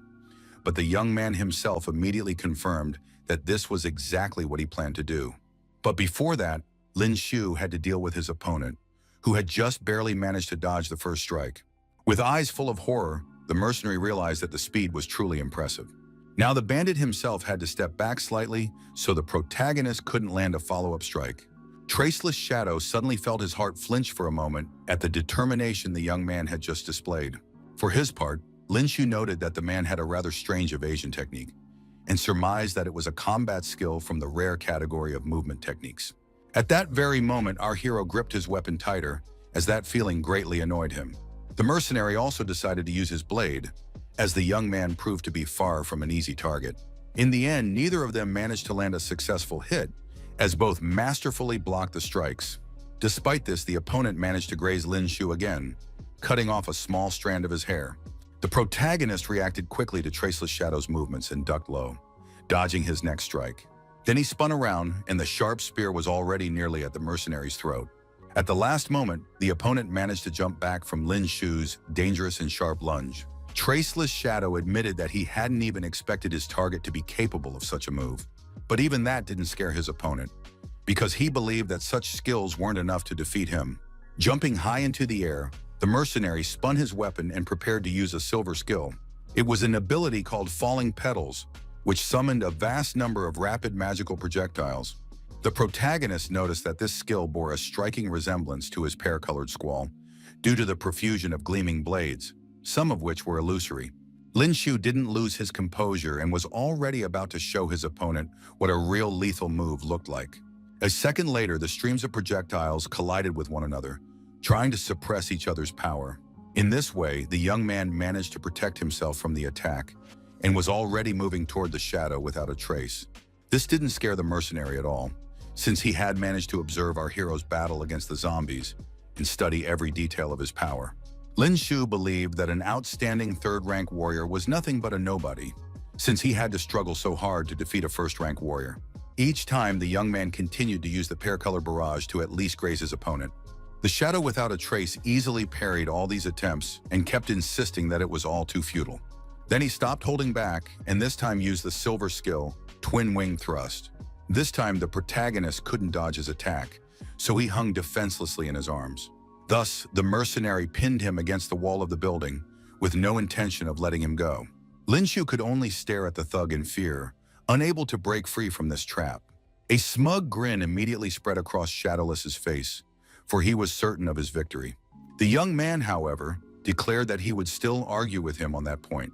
Only now did the mercenary notice the huge bloodstain right in the middle of his chest. Up until that moment, he had been certain that he had managed to dodge those 4 lightning-fast strikes. In reality, Lin Shu had long since noticed the enemy nearby, so he deliberately refrained from fighting at full strength and had only unleashed 4 strikes during the battle with the zombies. The young man's secret was that he could perform 5 instant strikes, and it was precisely that 5th one that had struck his opponent. Through clenched teeth, the shadow without a trace hissed with his last ounce of strength that the protagonist was quite the scoundrel. In the end, the mercenary collapsed to the ground, exhausted, and Lin Shu received a notification that he had earned 120,000 experience points for defeating a third-rank warrior. He leaned against the wall to catch his breath while the system informed him that he had reached level 14. The young man, clutching his wounded shoulder, allocated 4 points to strength and 10 to stamina. Although he had managed to restore his health after leveling up, the wounds from the daggers were still bleeding. The protagonist realized he needed to stop the bleeding immediately and knocked the enemy's blade aside. At that moment, he saw his team in the distance, shouting his name the whole time. The commander was leading all the soldiers toward him, trying to find out if their partner was okay after such a serious battle. Now Lin Shu realized that he could truly rely on these guys, because they hadn't even been scared by a third-rank warrior. After that thought, our hero simply passed out and collapsed, exhausted, right onto the ground. Toward evening, the whole team climbed back onto the roof of one of the buildings and set up a tent so that Lin Shu could rest. The young man came to his senses rather quickly and at first couldn't figure out where he was. He quickly got up and crawled out, and his teammates immediately noticed that our hero had finally come to. The commander immediately approached her charge to ask how he was feeling. Lin Shu thanked them all for their help, but Shu Wen didn't understand why he was being so formal, since there were no strangers left in their team. Li and Jinhai marveled at the fact that the young man had managed to take down the shadowless Shadow, who was one of the hitmen wanted by the Starlight City authorities. The commander explained that the protagonist's shoulders had been injured, so they had applied a healing ointment, but recovery would still take at least another day. For this reason, they decided to stop and rest for a day so that Lin Shu could fully recover, and then they set out again to clear the area. Thus, they spent a whole month on this expedition, and the time had come to get out of this endless hell. The soldiers didn't envy those unlucky souls who would have to carry out the mission here next year. Shu Wen couldn't help but emphasize the fact that if it weren't for Lin Shu's presence, most likely no one from their squad would have survived. The rest of her teammates agreed with her and now considered our hero a brother for life, so they didn't mind helping him if a job came up for them. At that moment, their conversation was interrupted by a stranger who asked if they were Federation fighters. It was a strange group of adventurers who immediately realized that the annual zombie and evolved beast cleanup period had begun again. One of them suspected that the team of soldiers had definitely made a decent haul, so he suggested with a smirk on his face that they share it with them. Shu Wen immediately asked who had instilled such bravery in these bandits that they dared to rob their team, despite their affiliation with the Federation Army. In turn, the protagonist quickly assessed each member of the gang and saw that they were all first-rank warriors. But among them was also Zhou Diaoyu, a third-rank warrior who specialized in the two-handed sword and possessed immense combat prowess. Lin Shu immediately asked the commander to be more careful, since there was a high-ranking opponent in their group. At that very moment, Zhou Diaoyu lost his temper because of all this long-winded talk and reached for the weapon on his back. The thought immediately flashed through the protagonist's mind that this man had come specifically for him. The very next second, the warrior announced that he only wanted this kid and handed the rest of the soldiers over to the bandits. Zhu Wen finally realized that they had encountered the notorious lone wolf named Zhou Diaoyu. Jinhai was shocked when he heard this news from the commander, because he had heard that this man had managed to slaughter an entire battalion. The girl knew exactly who they were dealing with, since several of her comrades in arms had fallen by his sword, and now she wasn't surprised that they had dared to attack them, even knowing who they were. Zhu Diaoyu had absolutely no regrets about his actions, because he believed that slaughtering Federation soldiers was no more difficult than slaughtering dogs. These words infuriated the commander, so she was already about to finish off this scoundrel. The protagonist immediately stopped the girl and asked her to leave this warrior for him. He suspected that Zhou Diaoyu had been sent here by the Tang clan and warned the mercenary that his colleague had already been dealt with. The high-ranking warrior asked the young man not to lump him in with that moron. He believed that the difference between his strength and that of the shadowless Shadow was as vast as the difference between heaven and earth. The protagonist could already sense that this guy was very strong, because undoubtedly, a two-handed sword was even heavier than his silver spirit. A second later, the opponents had already clashed in a furious battle and crossed their blades. In turn, Shu Wen turned to her comrades and ordered them to finish off the other scum and then help Lin Shu. She emphasized that since these men were associated with Zhou Diao, there was no need to stand on ceremony with them. They should simply be killed. The young man also wasted no time and was already preparing to unleash a pear-colored barrage against his opponent. His opponent was no pushover, so he easily blocked the attack with his sword. The warrior considered these to be nothing more than child's play, because he would only have feared our hero if he could unleash at least 10 strikes per second. Now, however, Lone Wolf wanted to demonstrate what a true combat skill looked like. With a single imperceptible lunge, he found himself behind the protagonist. It was an incredibly powerful silver skill called Dark Star Slash. The protagonist realized this was indeed a serious attack, and he had absolutely no chance of withstanding its onslaught. For this reason, the young man decided to use Rage Burst, even though it was a rather risky move. Shu Wen was shocked when she saw that such a powerful attack had struck their partner directly. The soldiers were also seriously frightened when they realized their comrade was in danger. Zhou Diaoyu grinned as he looked toward our hero, already certain he had cut the young man down.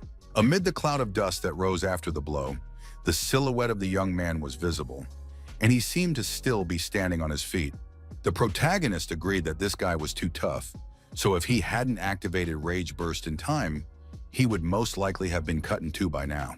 The high-ranking warrior was surprised to see the boy had survived and thought he must have managed to use a performance-enhancing drug in an instant. But that didn't matter to the lone wolf, because he believed it made the fun much more interesting. Lin Shu realized that even after activating Rage Burst, he still couldn't match the opponent's strength, and suspected that this mercenary was at the peak of the third rank. The opponent also acknowledged that he had felt an impressive counterattack from the protagonist. In that case, Zhou Diaoyu decided to intensify his attacks even further to see how the young man would fare against such blows. The protagonist immediately tried to block with his spear, realizing that this aura was far too dangerous. This time, Lone Wolf used the triple slash whirlwind against him. With a broad grin on his face, the bandit warned that he was about to use the first slash. Lin Shu realized that his opponent was only getting stronger, but he had no intention of giving up. The young man couldn't stay on his feet from such an attack and was sent flying far to the side. After such a powerful blow, dust swirled up around them, shrouding our hero in a cloud. The force of this attack was too great, so even the silver spirit forged from cosmic ore developed cracks. Zhou Diaoyu continued to use the triple slash whirlwind and tried to catch up to Lin Shu. When the distance was minimal, the mercenary was already preparing to deliver the second slash. The protagonist wasn't particularly pleased with this turn of events, as he had originally planned to hold back his trump card, but now he had no other choice. In the end, Lin Shu used the pear-colored barrage to try to strike the warrior. Zhou Diaoyu wasn't afraid of this move at all, as he was certain it was useless against him. The young man's eyes flashed with rage, so he told his opponent not to worry because this wasn't the end yet. The Phoenix Majesty combat skill possessed the property of development, so after a month of continuous practice in real combat situations, its power had reached the level of a silver rank skill. Zhou Diaoyu hadn't expected such a turn of events at all, because it wasn't at all obvious that Lin Shu possessed such power. After that, a massive explosion rang out, one from which it was unlikely anyone could survive. At full speed, the protagonist was flung to the side, crashing into the wall of the nearest building. Despite this, Zhou Diaoyu acknowledged that the young man's attack had been quite impressive. Unfortunately, each slash of his combat skill is capable of amplifying itself by absorbing the energy of his opponent's skill, so the final attack must be as destructive as possible. In the end, his opponent used the final third slash, which turned out to be several times more powerful than all the previous ones. The protagonist wasn't prepared for such a formidable opponent, as the sheer power of his move literally terrified everyone around him. Only now did the young man realize that he might truly die in this battle. But in the next instant, he regained his confidence in his own abilities, because he understood that he couldn't just die like that. Lin Shu once again felt a strange sensation throughout his body and suspected it arose because he found himself at the crossroads between life and death. This sensation allowed him to once again feel that incomprehensible state of unity with his weapon. The protagonist spun the spear in his hands and warned his opponent that now he would witness the true pear-colored gale. Thus, the young man once again attained deep insight and was able to attack the lone wolf with a completely different level of power. After the strike, both warriors froze in their tracks, trying to comprehend the results of Lin Shu's lightning-fast attack. It turned out that our hero had indeed managed to strike his opponent, who could not understand how the very same technique could be so different. In the final seconds of his life, Zhou Diaoyu realized that profound consciousness had just been used against him. After that, he collapsed to the ground, exhausted, and the young man received a notification that he had gained 18,000 experience points and reached level 15. The protagonist was delighted by the improvement in his stats, but he couldn't do anything else, as his body was exhausted after such powerful moves. In the end, both fighters collapsed simultaneously on opposite sides of the deserted street. After their battle, a ship finally flew into the clearance zone to pick up all the soldiers. Lin Shu woke up in a completely different place, clutching his head tightly, which ached so badly from all his injuries. Shu Wen was sitting right next to him, and she was incredibly happy to see that the young man had come to after lying unconscious all day. The young man immediately realized they were now on a transport ship and decided to confirm this with the commander. The girl explained that the mission had already been completed and they could return, and handed our hero a card. Lin Shu was a little confused, as he had absolutely no idea what it was. Then Shu Wen explained that the card contained 3 million in Alliance currency as a reward for killing the shadowless shadow and the lone wolf.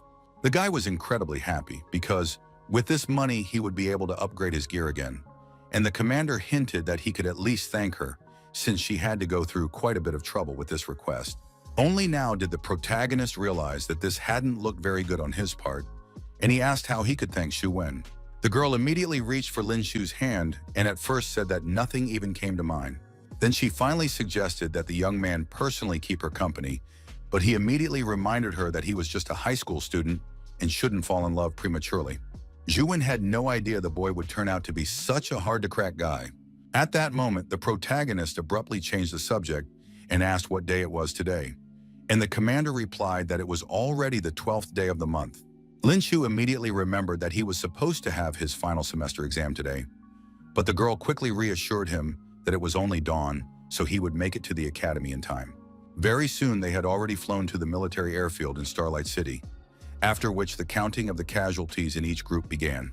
After that, the captain headed straight toward the protagonist's squad. He informed one of the soldiers that the higher-ups had decided to award each of them a medal to express gratitude for their loyalty and hard work. The protagonist immediately recognized the very medal that only Federation military personnel could receive, which had a unique code on the back and granted the recipient a wide range of benefits and privileges. Then the captain approached Lin Shu, as he had distinguished himself in the most exceptional way and ensured the 10th group had the highest survival rate. The other soldiers couldn't believe that this young man had single-handedly killed the Traceless Shadow and the Lone Wolf, who were third-rank warriors and possessed unmatched ruthlessness.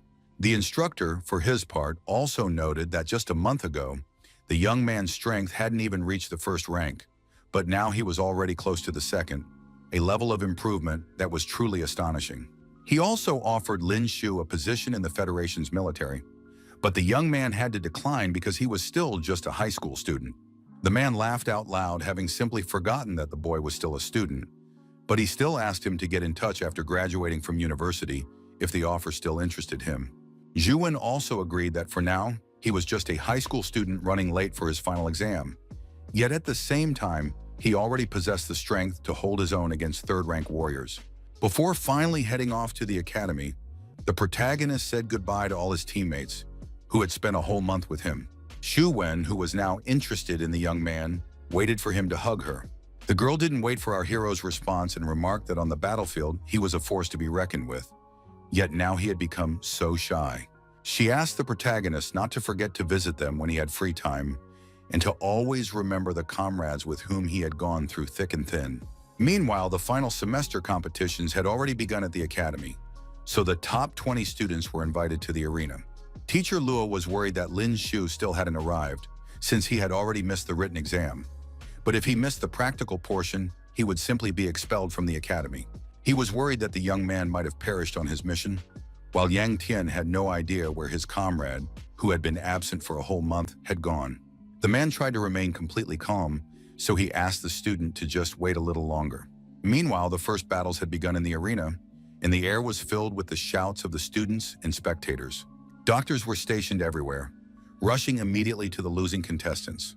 The judges had just announced that Tang Tian had won, breaking the 98th place ranking. The students had already heard that he had returned from his training on the path of death, where survival was literally impossible, and now they understood where this guy's thirst for blood came from. At that moment, the judge called Lin Shu to the 15th arena, but the young man was nowhere to be found. Yang Tian was seriously freaked out when he heard that his friend's turn had come up so quickly, and Teacher Lu still couldn't figure out why the young man hadn't shown up yet.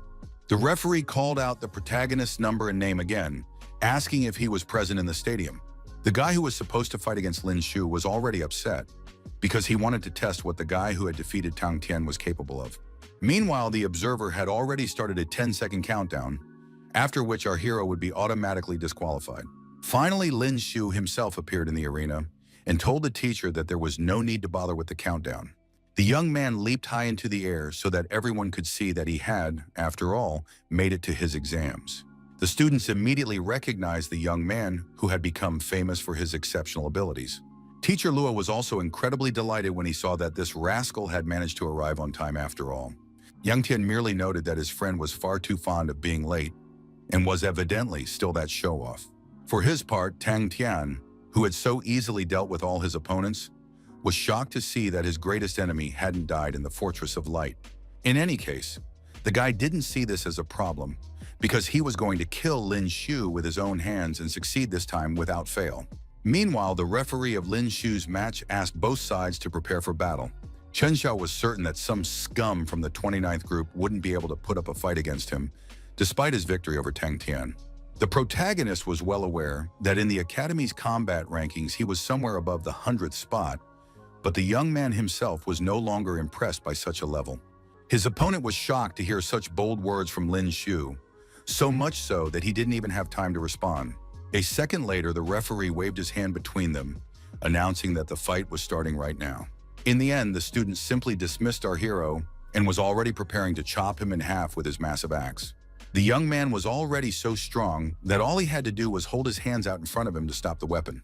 Chen Xiao couldn't believe that some weakling was strong enough to block him with his bare hands.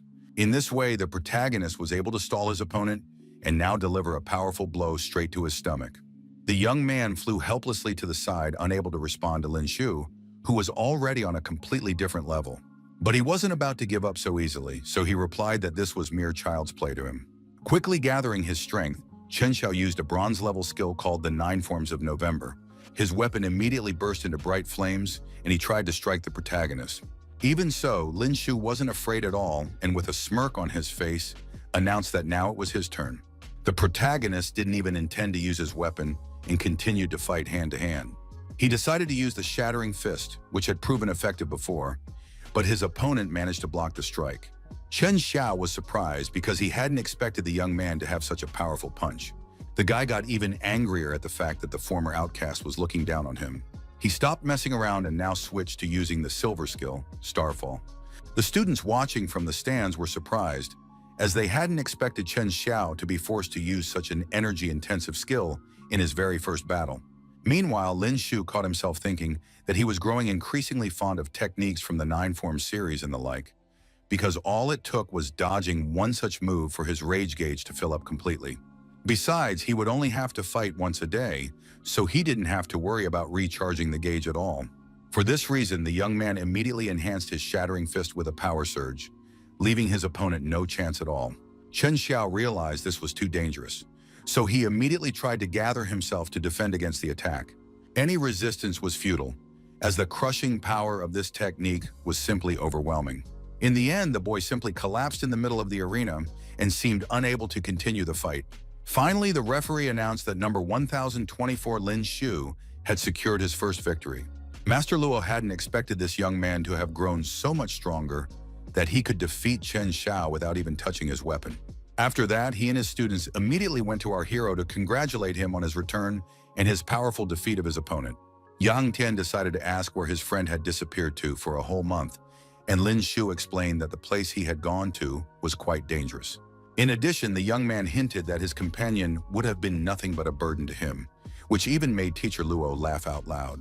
After meeting with all his acquaintances, the protagonist decided to check his status, since he had lost consciousness immediately after defeating Zhou Diaoyu and simply hadn't had time to do so. He managed to acquire a new ability, Camouflage, which allowed him to hide a warrior's aura, changing it to one typical of ordinary people. The guy couldn't keep up with all of this, because quite a few reports about new skills and genetic locks had piled up recently. Meanwhile, the system asked if he wanted to unlock the first-level genetic lock, the opening of which carried a risk of death, loss of consciousness, or unforeseen circumstances. Lin Shu was frightened when he saw so many random factors and certainly didn't dare to risk his own life, so he simply allocated 15 attribute points to strength. At that moment, it was announced that the protagonist must report to the 13th arena, so Yang Tian wished him luck. The head of the academic department at Starlight Academy, Zhang Lin, watched the exam closely. From the sidelines, he observed the protagonist, who was achieving simply phenomenal results in his battles. In reality, the old man was incredibly displeased that Lin Shu had managed to return alive from the mission to clear the Fortress of Light and would now become much stronger. The head of the academic department immediately thought about finding the strongest opponent to pair with this guy, so that he would at least be maimed in the arena. Meanwhile, the other students gathered around the board to watch the draw for the final competition's matchups. Yang Tian hoped his friends would be paired with novice warriors, but the protagonist doubted they'd be that lucky. Then they saw that Lin Shu would be fighting Yagulin, and Zhang Yi would be fighting Tang Tian. Seeing this distribution of forces, none of his comrades were happy with this decision. For his part, the protagonist had no idea who he had been paired with.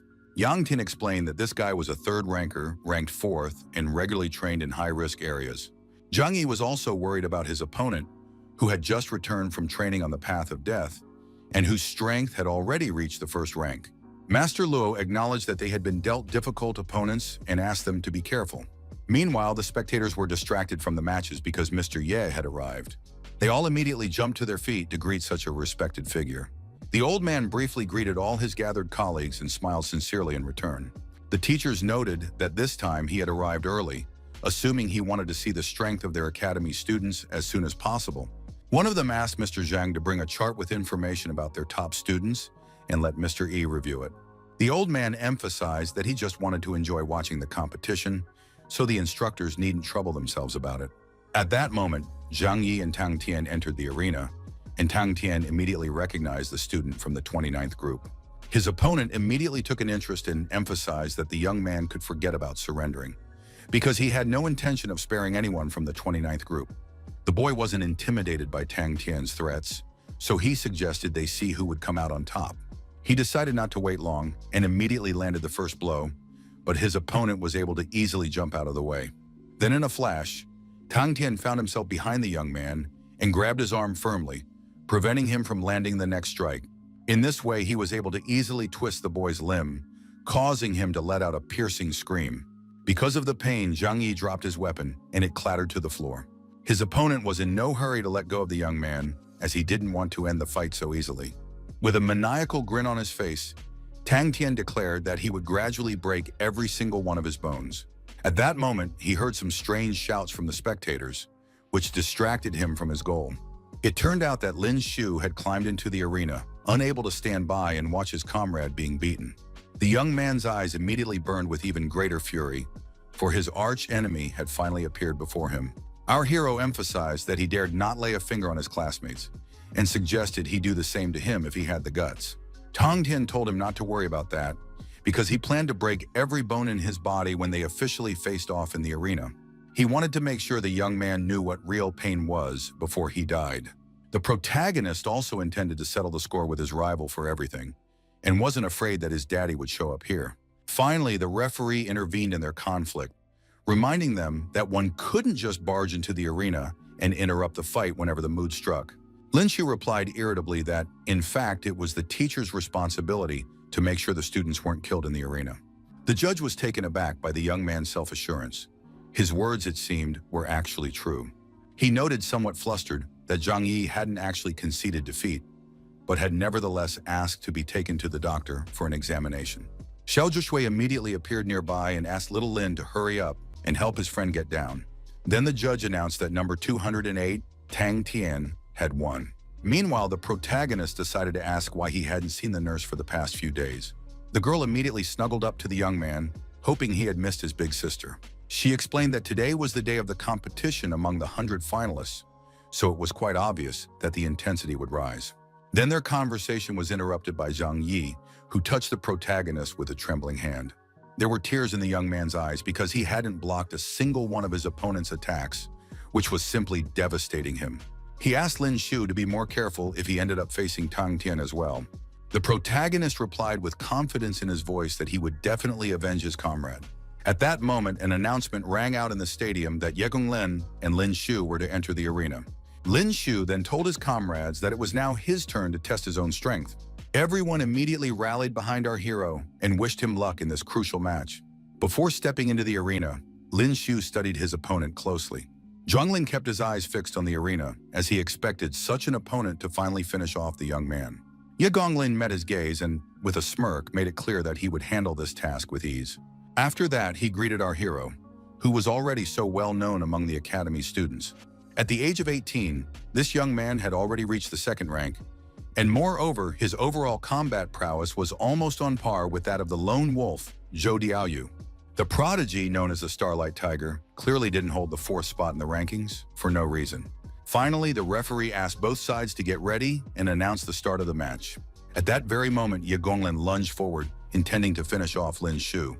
With all his might, he slammed his heavy hammer into the ground. shattering the stone slabs to pieces. For the time being, the protagonist was able to jump aside without any trouble to avoid such a powerful blow. He realized that this arena was made of a special type of stone, as hard as steel, and yet he had cracked it with a single blow.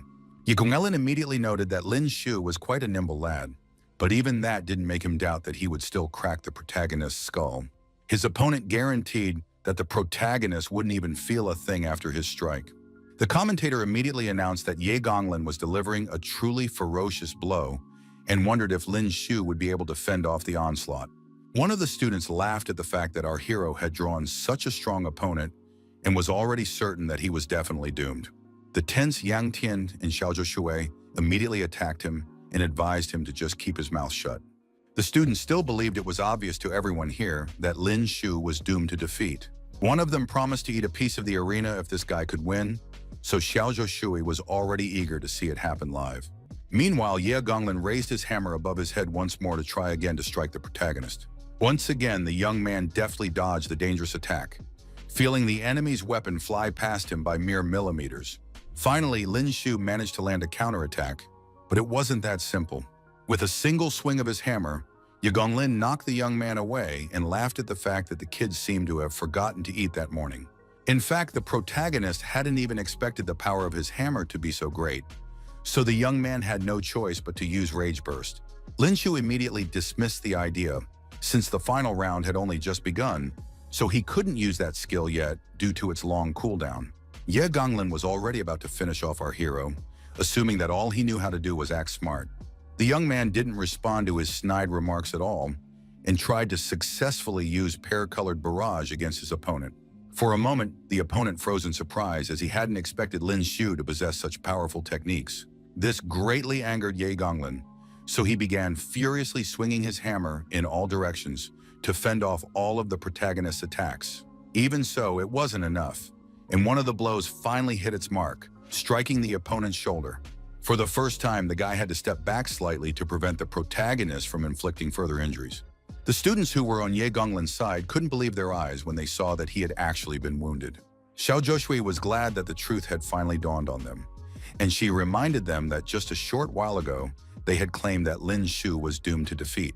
The young man still believed they shouldn't celebrate prematurely, since Ye Gonglen simply hadn't gotten serious yet. It seemed that was exactly the case because after the first wound, his opponent merely chuckled quietly.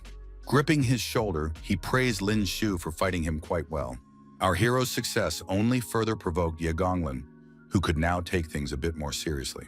Gripping the hammer with both hands, the guy raised it high above his head and let out a terrifying scream. His hands filled with burning energy, which immediately enveloped the weapon completely. Now Ye Gonglen, who had been far from a weak fighter even before, had become even stronger.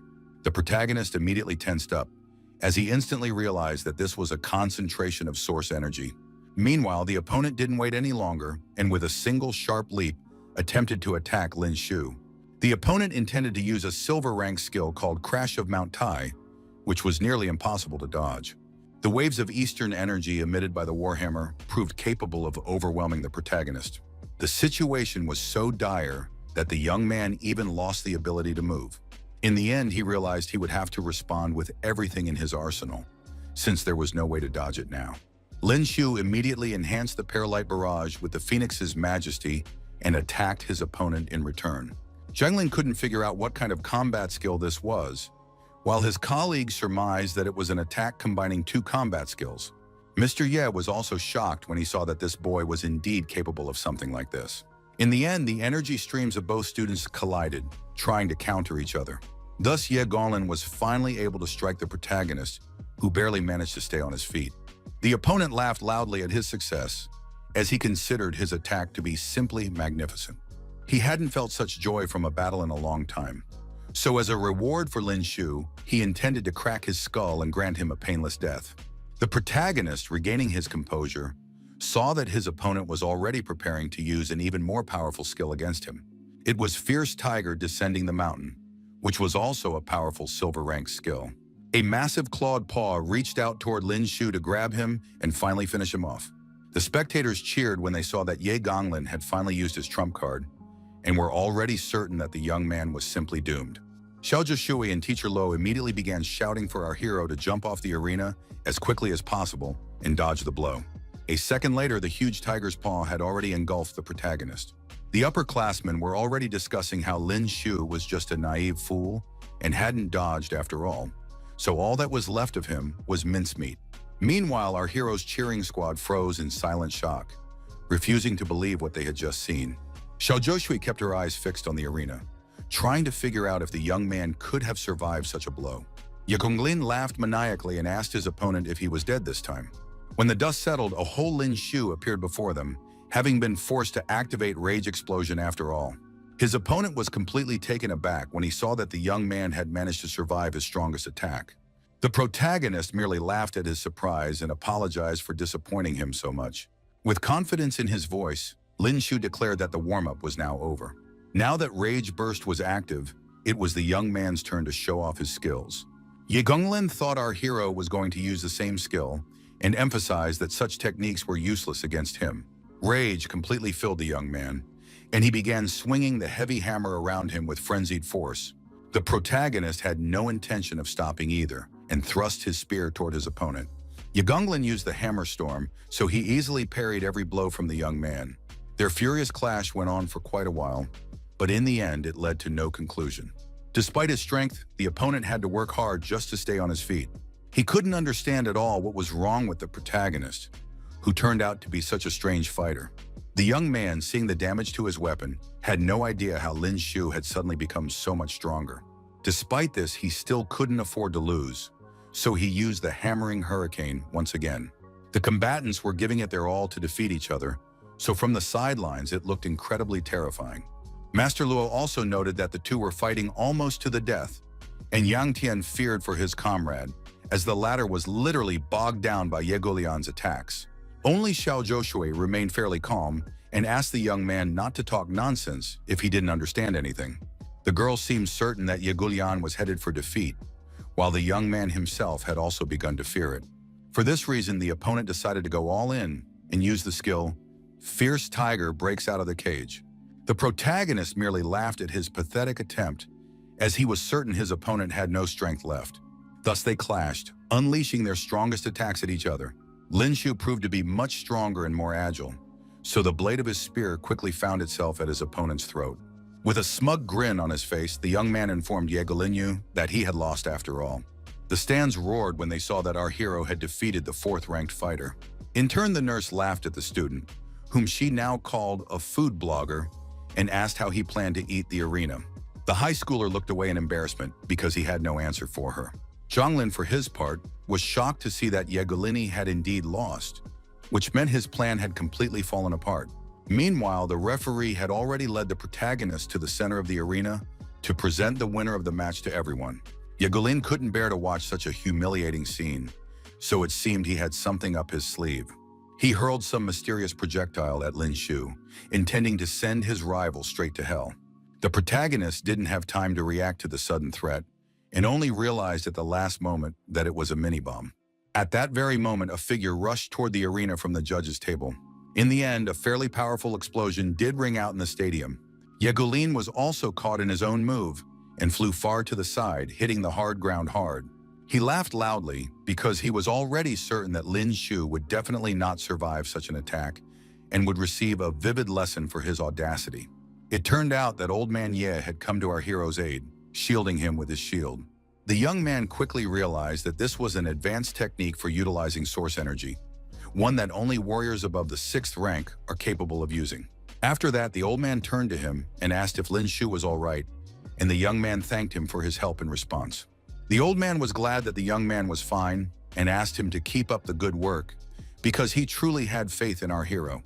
After that, he turned to Ye Gonlin, emphasizing that the drive to win was a commendable quality in his character, but trying to kill his comrade without shying away from any methods was going too far. The teachers were seriously worried about Mr. Ye's well-being, while he already suspected that Lin Shu was the very outstanding student who had been recommended to him. The principal apologized to the respected old man and promised that the student would certainly be punished for such unworthy behavior. The protagonist, watching all this from the sidelines, suspected that Mr. E, judging by the way the principal fawned over him like a dog, held a position of some importance. Xiao Zhishui had already run up to him and wanted to check if her little one was hurt, but the embarrassed young man awkwardly tried to push her away. In turn, Teacher Luo informed the boy that, due to what had happened, the morning matches had been temporarily suspended, so our hero could return to the dormitory and rest a bit. Lin Shu decided to take the opportunity to ask the teacher who that gentleman was. Even the man himself wasn't sure, but he suspected that the old man was the academic director of one of the 5 great academies, who had come here to inspect their school. Now the young man admired the warrior's strength and wondered how long it would take him to reach such a level. After that, he went to his room and was just about to spin the Wheel of Fortune once for reaching the 15th level, as well as another spin that was awarded every month. The protagonist was incredibly happy that he had 2 chances and asked the system to spin the wheels quickly. He turned to the Supreme Lord Lao and asked him to grant his blessing so that a super prize would appear. A couple of seconds later, the pointer of the Wheel of Fortune stopped on the blade icon. It turned out that the protagonist had drawn the silver skill card for the blade technique, which didn't seem like a particularly significant prize. Then the system reported that an excess number of cards had been detected on the user, so the synthesis system activated, allowing him to synthesize 3 combat cards into a new ability of the same rank. Lin Shu's eyes immediately lit up with excitement, as he really liked such a useful feature. He also had 1 more spin left, so the guy hoped to pull something worthwhile for himself. The protagonist desperately tried to persuade the system to land on a big prize. A couple of seconds later, he received the long-awaited prize from the rare skill card category once again. Lin Shu immediately unwrapped the gift to see what he had gotten. He pulled out the blade technique, Qian and Kun Slash, the sword technique, Frost Rising Strike, and the spear technique, Sun Piercing Rainbow. The protagonist wasn't particularly thrilled, since the spear skill was no different from accumulated power strike, but in terms of speed, Pear-Colored Squall was still far superior. Only now did he remember that he currently had 3 silver cards in his possession, so he could try out the system's synthesis function. Lin Shu addressed the system and expressed his desire to synthesize a skill card. First, he had to select the desired card category and then confirm the start of synthesis. The system absorbed all the ability cards, which had proven completely useless to the protagonist. Very soon, the synthesis of the silver skill card was complete, and Lin Shu received the Verdict Spear Technique skill card. The young man knew nothing about this skill, but the name sounded cool and bold. He decided to look at the skill card right away and didn't waste any time. It turned out to be a skill that allowed him to turn the enemy's combat skill, the one used to launch the attack, against the enemy themselves, and the skill's power directly depended on the strength of the reflected attack. Using it requires the warrior to expend a great deal of source energy, and it also imposes a time limit for deflecting the enemy's attack. But if there is a significant difference in rank with the opponent, deflecting the attack is impossible. After a good rest, Lin Shu met Fei Fei in the 12th arena.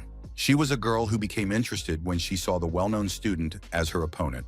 In fact, our hero hadn't expected to face a girl, so he was a little taken aback. Meanwhile, Fei Fei wasn't going to wait long and had already tried to attack. She immobilized Lin Shu with her equipment before he even had a chance to do anything. The girl was delighted that he had fallen into her trap so quickly and was already certain that he wouldn't be going anywhere. It turned out she hadn't intended to hit him. She'd merely kissed him on the cheek. Lin Shu was too embarrassed by this turn of events to say a word. After that, Fei Fei turned to the referee and announced that she was going to forfeit because she didn't want to fight her idol. The protagonist was even more shocked because the whole thing seemed too strange. Lin Shu's entire support team was also baffled, as they didn't understand what had just happened. The judge announced, flustered, that the young man had won, while his opponent had already walked away. Yang Tin immediately wondered why he was so unlucky in life, unlike his friend. For her part, Xiao Zhishui was incredibly angry, because some petty coquette had dared to seduce little Lin right in front of her. His friend immediately laughed at the fact that it had been quite a pleasant experience for our hero, who, it seemed, was not at all pleased with this outcome. At that moment, someone else grabbed the young man by his t-shirt and pulled him toward her. It was Xiao Zhishui, who decided to kiss the main character in front of everyone. Lin Shu immediately covered his lips with his hand and asked irritably what the nurse was doing. The girl replied that she had no choice but to take the young man's first kiss without further ado. The protagonist was genuinely upset about this, and she promised to take full responsibility for it. Meanwhile, the host announced that there were currently 25 contestants left in the competition, and 12 students would advance to the next round. Now a new draw began, which was also bound to be unfair, because Zhang Lin had prepared a new trap for our hero. A few seconds later, a notification appeared on the scoreboard stating that Lin Shu would be fighting against both Zhang Tao and Zhu Jun at the same time. The boy immediately thought that what he feared most always happened to him, so now he was being forced to participate in a three-way battle. Teacher Luo immediately explained that in the academy rankings, Zhang Tao was in 10th place and Zhu Jun was in 12th, and that the two guys were on fairly good terms, so they would most likely help each other out. Lin Shu was even more stunned when he realized he would have to fight in a 2-on-1 match. Nevertheless, he quickly calmed down, realizing that if they weren't as strong as Ye Golin, he would be able to defeat them much more easily. After all, the protagonist now had a new ace up his sleeve, so he wasn't afraid and headed to the 7th arena. Once all the disciples had taken their places, the referee immediately announced the start of the battle. One of the disciples immediately used the Silver Skill 9-Claw verdict and prepared to tear Lin Shu apart with his weapon. The second opponent also used his ability and charged forward to attack with all-around concussion. The protagonist managed to react to these strikes and quickly defended himself with his spear. It turned out that all of this was just a diversion, and the other opponent had already attacked Lin Shu from behind. Even that didn't stop the young man from quickly spotting the threat and parrying the attack. After that, the protagonist simply had to duck to avoid the next strike. Having fended off all of his opponent's initial attacks, Lin Shu decided to use the Majesty of the Phoenix against them. It seemed the guy with the claws wasn't afraid of his attempts at all, so he pondered his next move with a smirk on his face.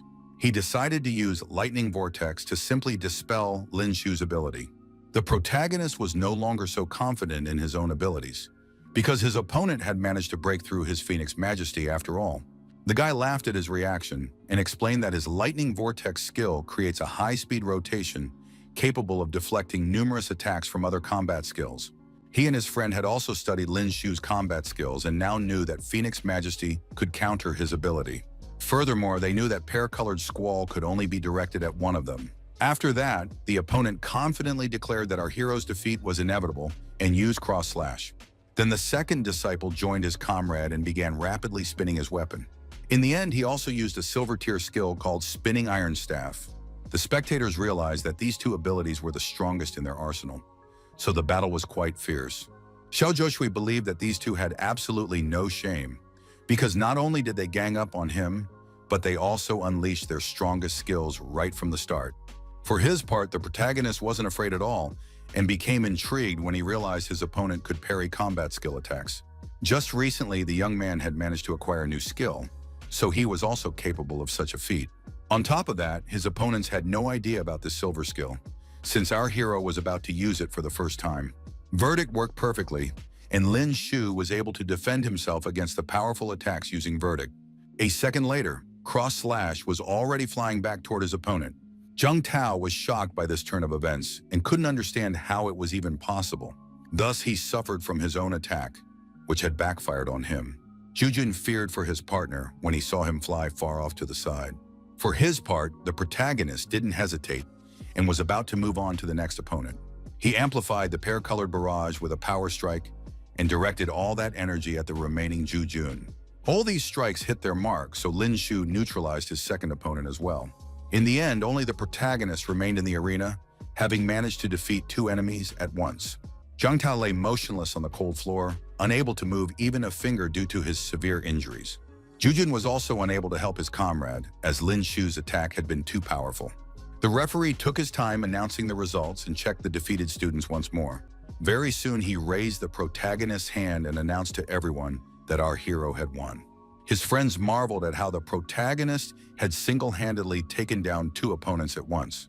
Only Zhang Lin was incredibly angry, because he couldn't understand how the protagonist had managed to win even in such a situation. Behind him the whole time was Tang Tian, who noted that the competition among the 12 remaining participants was continuing and asked to be paired with Lin Shu in this round. The head of the training department was clearly not opposed to fulfilling his request and promised to do exactly as he asked. The guy could no longer stand watching our hero's successes, so he planned to personally destroy him in the next round to avenge all the torment he had to endure because of him on the path of death. At that moment, the host announced that the stage to determine the 6 participants who would continue in the competition, was about to begin. Lin Shu and Tang Tian were just about to enter the arena, so the students immediately recalled that the protagonist had already defeated this guy once before. No one could say for sure who would win, because judging by the high schooler's performance, he seemed to have already reached the second rank, despite the performance-enhancing drugs he had taken during the first battle. The students didn't know how he had achieved this success. They'd only heard that he'd spent an entire month training in a place as fraught with danger as the path of death. Yang Tian kept cheering on his friend, shouting for him to crush that scoundrel this time as well. The protagonist was confident and calm, so he gestured to show he was ready to do it. Tang Ping was certain that no one could defeat his older brother, so he believed that this time, Lin Shu was in for nothing but a brutal death. Yang Tian hadn't expected that this nutcase would also be here, and noted that he'd probably come to watch his friend take down his brother. At the young man's unimaginable audacity, Tang Ping clenched his fists and seemed ready to pounce on him. He believed that none of them could possibly understand the suffering Tang Tian had endured on the path of death just to defeat the main character. Meanwhile, the high school student himself noted that time had flown by too quickly, since he hadn't expected to meet again in the same place just a month later. For his part, Lin Shu, using his eye of analysis, had already seen that his opponent had reached the second rank, and his ability was superior to that of Yagulian. He himself said that from the moment Tan Tian's father sent assassins after him, he would know no peace until he had settled the score with the Tan clan. After exchanging barbs, the disciples immediately clashed in combat, and the clang of their blades instantly echoed throughout the stadium. After that, they had to leap aside because neither of them could land a blow. Now the protagonist realized that not only was his opponent strong, but the power of his sword was also of a high caliber. Tan Tian guessed that he was surprised by this, and explained that it had cost him 100 million to purchase this weapon, known as the Blood Demon, because the blade was forged from a special metal. He believed that the junk the young man held in his hands wasn't even worth comparing to his sword, since he had paid a high price for the sake of defeating Lin Shu. The young man was already planning to use our hero's blood as a sacrifice for the Blood Demon. The young man wasn't going to fall victim to the first strike so easily, so he leaped to the side and tried to counterattack his opponent. He used the pear-color barrage, but Tang Tian had also become quite agile, so he dodged every attack. The protagonist was shocked when he saw his maneuvers and immediately realized that he was using a special movement technique. Yang Tian also noticed that the high school student had just used a movement technique, and teacher Luo pointed out that one must reach the third rank to master combat movement skills. Tang Ping merely laughed at their surprised reaction, as he believed that nothing was impossible here. Meanwhile, his opponent was already preparing to use the next silver skill, called the Cleaving Arc. The protagonist had to try hard not to get hit by the strike, but even that didn't go perfectly, and the sword grazed him slightly. For his part, Tang Tian himself had no intention of stopping there, and warned the young man that this wasn't over yet. The young man also used the splitting fist technique, striking Lin Shu right in the chest. Our hero still desperately stayed on his feet, but due to such a powerful blow, he was sent flying far to the side. In the end, all these heavy attacks took their toll, and he coughed up thick blood in agony. Now the young man sensed that his opponent's shattering fist had become much more powerful than before, and since he could use movement techniques, his overall skill had already reached the standard of a third-rank warrior. The protagonist was well aware that a difficult battle was looming because his rage burst was still recharging. Tang Tian, who felt great, laughed at the fact that Lin Shu was too weak for him. Despite his already serious injuries, the young man had no intention of giving up so easily and was already about to use his next skill. Gathering all his strength, he unleashed the majesty of the phoenix, enveloping everything around him in bright flames. Tang Tian was only slightly surprised, as he hadn't feared this move for a long time. He admitted that in addition to purchasing the Blood Affair for a fortune, he had also acquired numerous combat skill cards in search of something that could counter the protagonist's abilities. And it was precisely now that his opponent demonstrated a new silver rank skill, floating clouds and flowing water.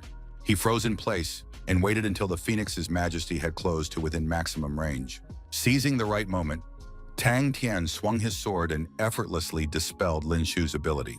The spectators were shocked to see that the opponent had been able to dispel our hero's technique with ease. For his part, the young man was far from pleased that he had already encountered a combat skill capable of neutralizing Phoenix Majesty twice today. Lin Shu decided to try again because he absolutely refused to believe that his opponent could block the next skill as well. The protagonist combined pear-colored Gale and Phoenix Majesty, attacking Tang Tian with rapid fiery strikes. This only further piqued his opponent's interest, as he was just eager to test his new ability. It turned out that floating clouds and flowing water were so powerful that they neutralized even this strike. Lin Shu had no intention of stopping there, and tried to pour even more fury into his attacks. His opponent responded in kind, clearly unwilling to give up on his main objective in this duel. Their colossal forces clashed again and again, trying to consume one another.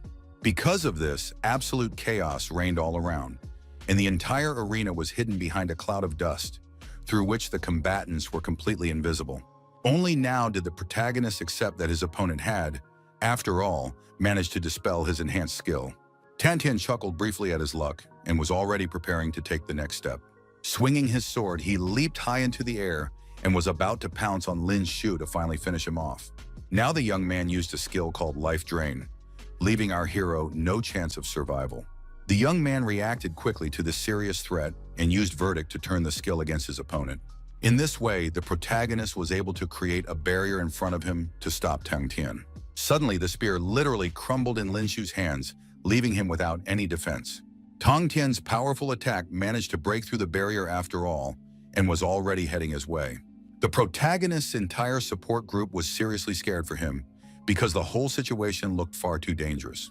The young man himself immediately recalled that the only time Verdict was unable to deflect an attack was when the opponent had a significant advantage in strength.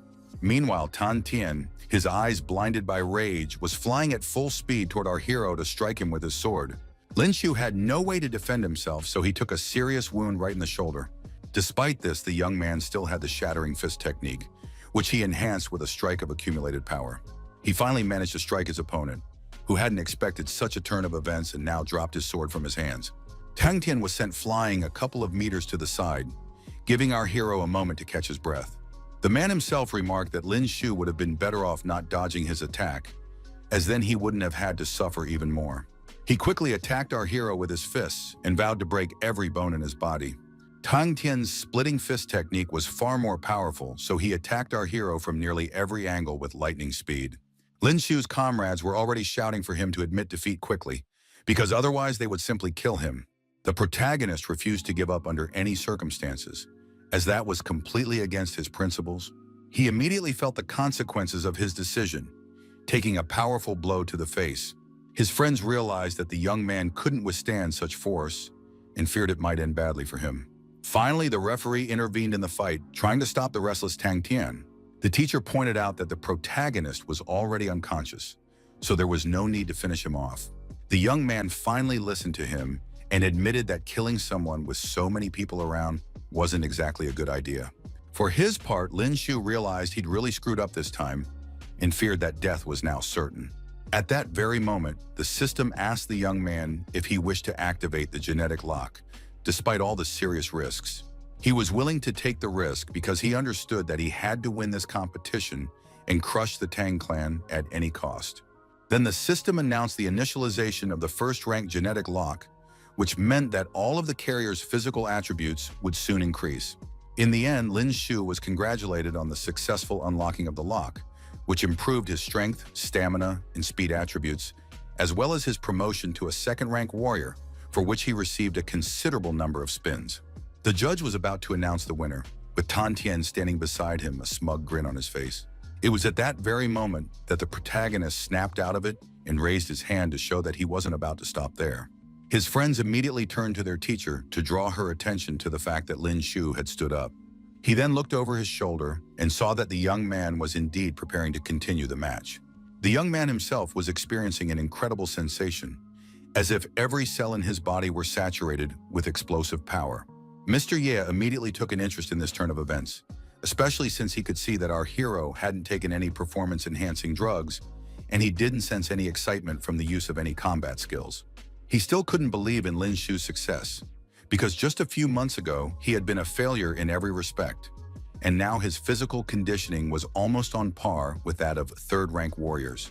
The protagonist wasted no time and immediately lunged at his opponent, using the shattering fist. Tang Tian also used this technique, realizing that Lin Shu's move was no match for him. Then the disciples clashed, trying to determine whose ability was stronger. Eventually, the opponent also sensed the changes in our hero's strength and couldn't figure out where it came from. Under the impact of the force, the skin on his arms suddenly tore open, revealing some strange mechanisms beneath it.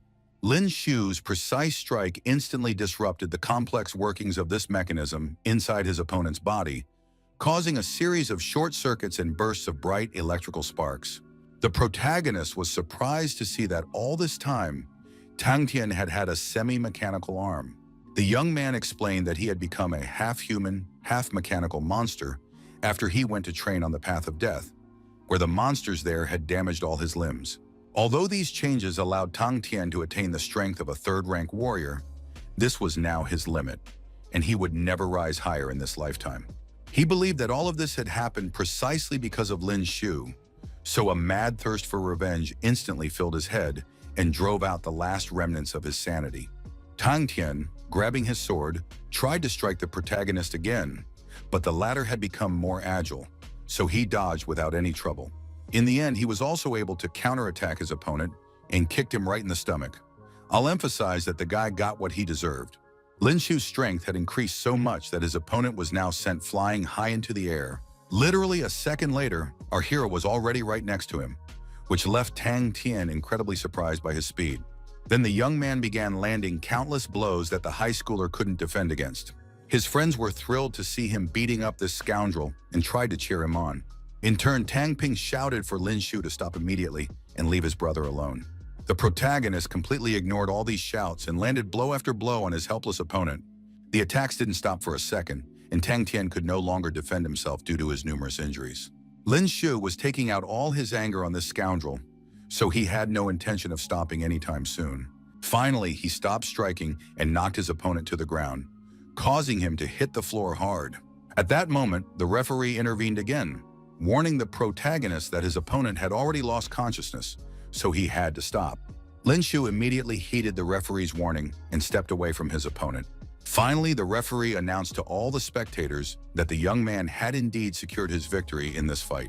His friends were overjoyed when they heard this long-awaited news, because our hero had managed to defeat Tang Tian in the arena for the second time. It was incredibly hard for Tang Pin to hear all this talk about how strong Lin Shu was, since he had managed to defeat his brother, who had demonstrated strength on par with a third-rank warrior. Mr. Ye once again acknowledged that this guy was quite a promising talent, while Zhang Lin froze in silent shock. It turned out that all this time, Tang Tian hadn't been out cold, and while no one was paying attention to him, he had reached into his pocket. All this time, he had been hiding an unknown injection there, which he had been saving for a worst-case scenario.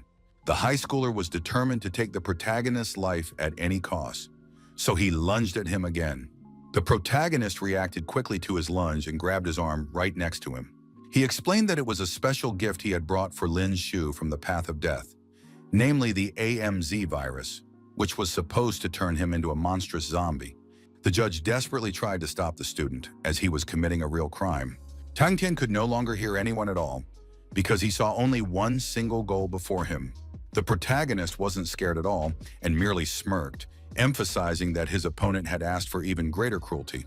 He had enough strength to easily control the hand in which the guy was holding the syringe. In the end, the syringe hit Tang Tian right in the neck, so he fell into his own trap. The guy tried to stop our hero, but it was already too late, and the AMZ virus took effect on him instantly. Lin Shu immediately pointed out that his opponent had now mutated, so his attitude toward him would be completely different from now on. He moved closer to the blade of his broken spear to immediately use it against Tang Tian. With one sharp movement, the young man flung the sharp piece of weapon through the air, directing it toward the mutated disciple. The throw was quite accurate, so the blade reached its target in a couple of seconds. Tan Ping immediately let out a piercing scream when he saw what had happened to his older brother. It turned out that the head of the Tan clan was also present, and he had clearly seen what our hero had done to his son. Lin Shu was greatly surprised when he saw the old man rush into the arena. Tang Mubai had already unleashed a technique aimed at the young man to avenge Tang Tanya. The protagonist was momentarily taken aback, but still managed to jump aside just in time to avoid the blow. The old man couldn't believe that he had actually managed to dodge a strike, Mr. Ye also rushed into the arena as he couldn't allow anyone to hurt Lin Shu. He stopped Tan Mubai's fist with a single movement, showing him a measure of leniency. The head of the Tan clan immediately stopped, realizing that going against such a respected figure was far too dangerous. It turned out he wasn't familiar with Mr. Ye and couldn't understand how a 6th-rank warrior had ended up in Starlight City. Then the man explained that Lin Shu had actually killed Tang Tian, his son, so he wanted to detain him and take him to the police station. The old man had no intention of cooperating with him because he had seen that Lin Shu, acting in the interest of Starlight Academy's safety, had killed the mutated zombie. Meanwhile, the clan leader's aides had already approached him, trying to calm their boss down so he wouldn't do anything rash. He finally calmed down and asked the young man to remove Tang Tian's body from there. Mr. Ye emphasized that, in order to prevent the spread of the virus, the corpse of a person who had turned into a zombie could not be disposed of at will. Tang Mubai couldn't respond to his remark because it was true. The director also intervened in the conflict, explaining that he would have to ask Mr. Tan and his men to leave the arena and wait a while until the police finished their investigation. In turn, the protagonists thanked Mr. Ye for deciding to take his side. The old man considered all this to be mere trifles, since the young man's actions were not wrong, and promised that anyone who planned to cause trouble for Lin Shu would have to go through him. Tan Mubai silently watched the high-ranking warrior, who had become yet another obstacle in the path of the young man who had already become such a thorn in their family's side. The director and Zhang Lin exchanged glances, realizing that this was far from the end of the story with Lin Shu. Meanwhile, the scene shifts to the Federation military unit, where word of our hero's exploits had already reached them. Some were pleased that he had already managed to take out the Tang family's eldest son, but Li Yi understood that this time, their friend was in serious trouble. Xu Wen also received news of a mutated zombie appearing at Starlight Academy, so on orders from their superiors, their team was to head there tomorrow morning to investigate.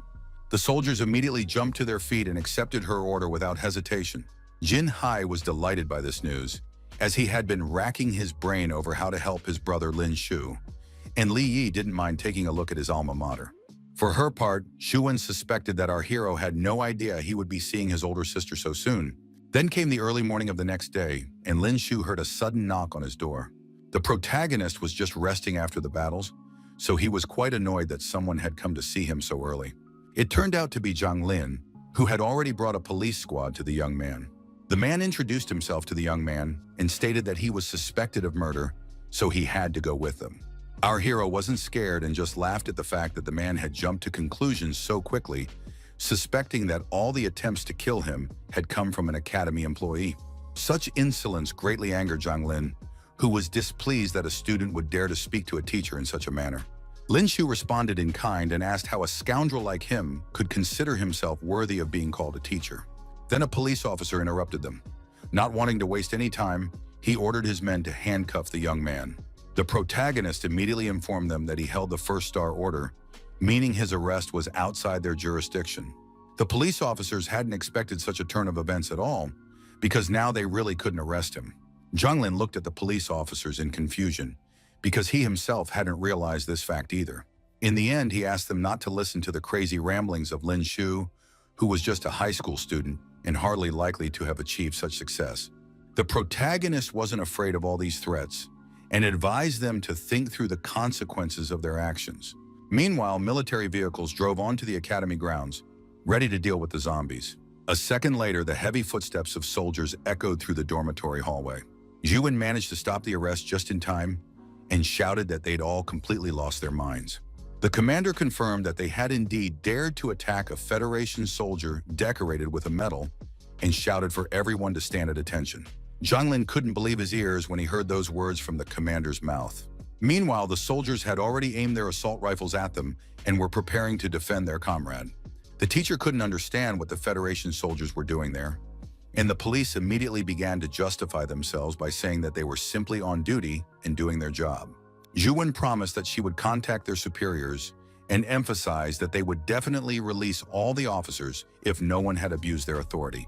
After that, she finally greeted the young man and remarked that she hadn't expected their meeting to happen this way at all.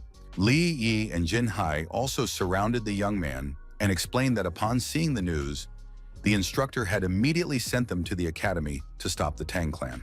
Then Teacher Luo addressed our hero, fully understanding that the student was not at fault, but the problem was that their family was one of the academy's major shareholders.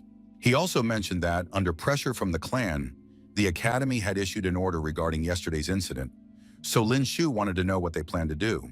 It turned out that the academy had ordered the young man's expulsion, since he fully understood that the syringe contained a virus and had intentionally inflicted bodily harm, which indirectly led to Tang Tian's death.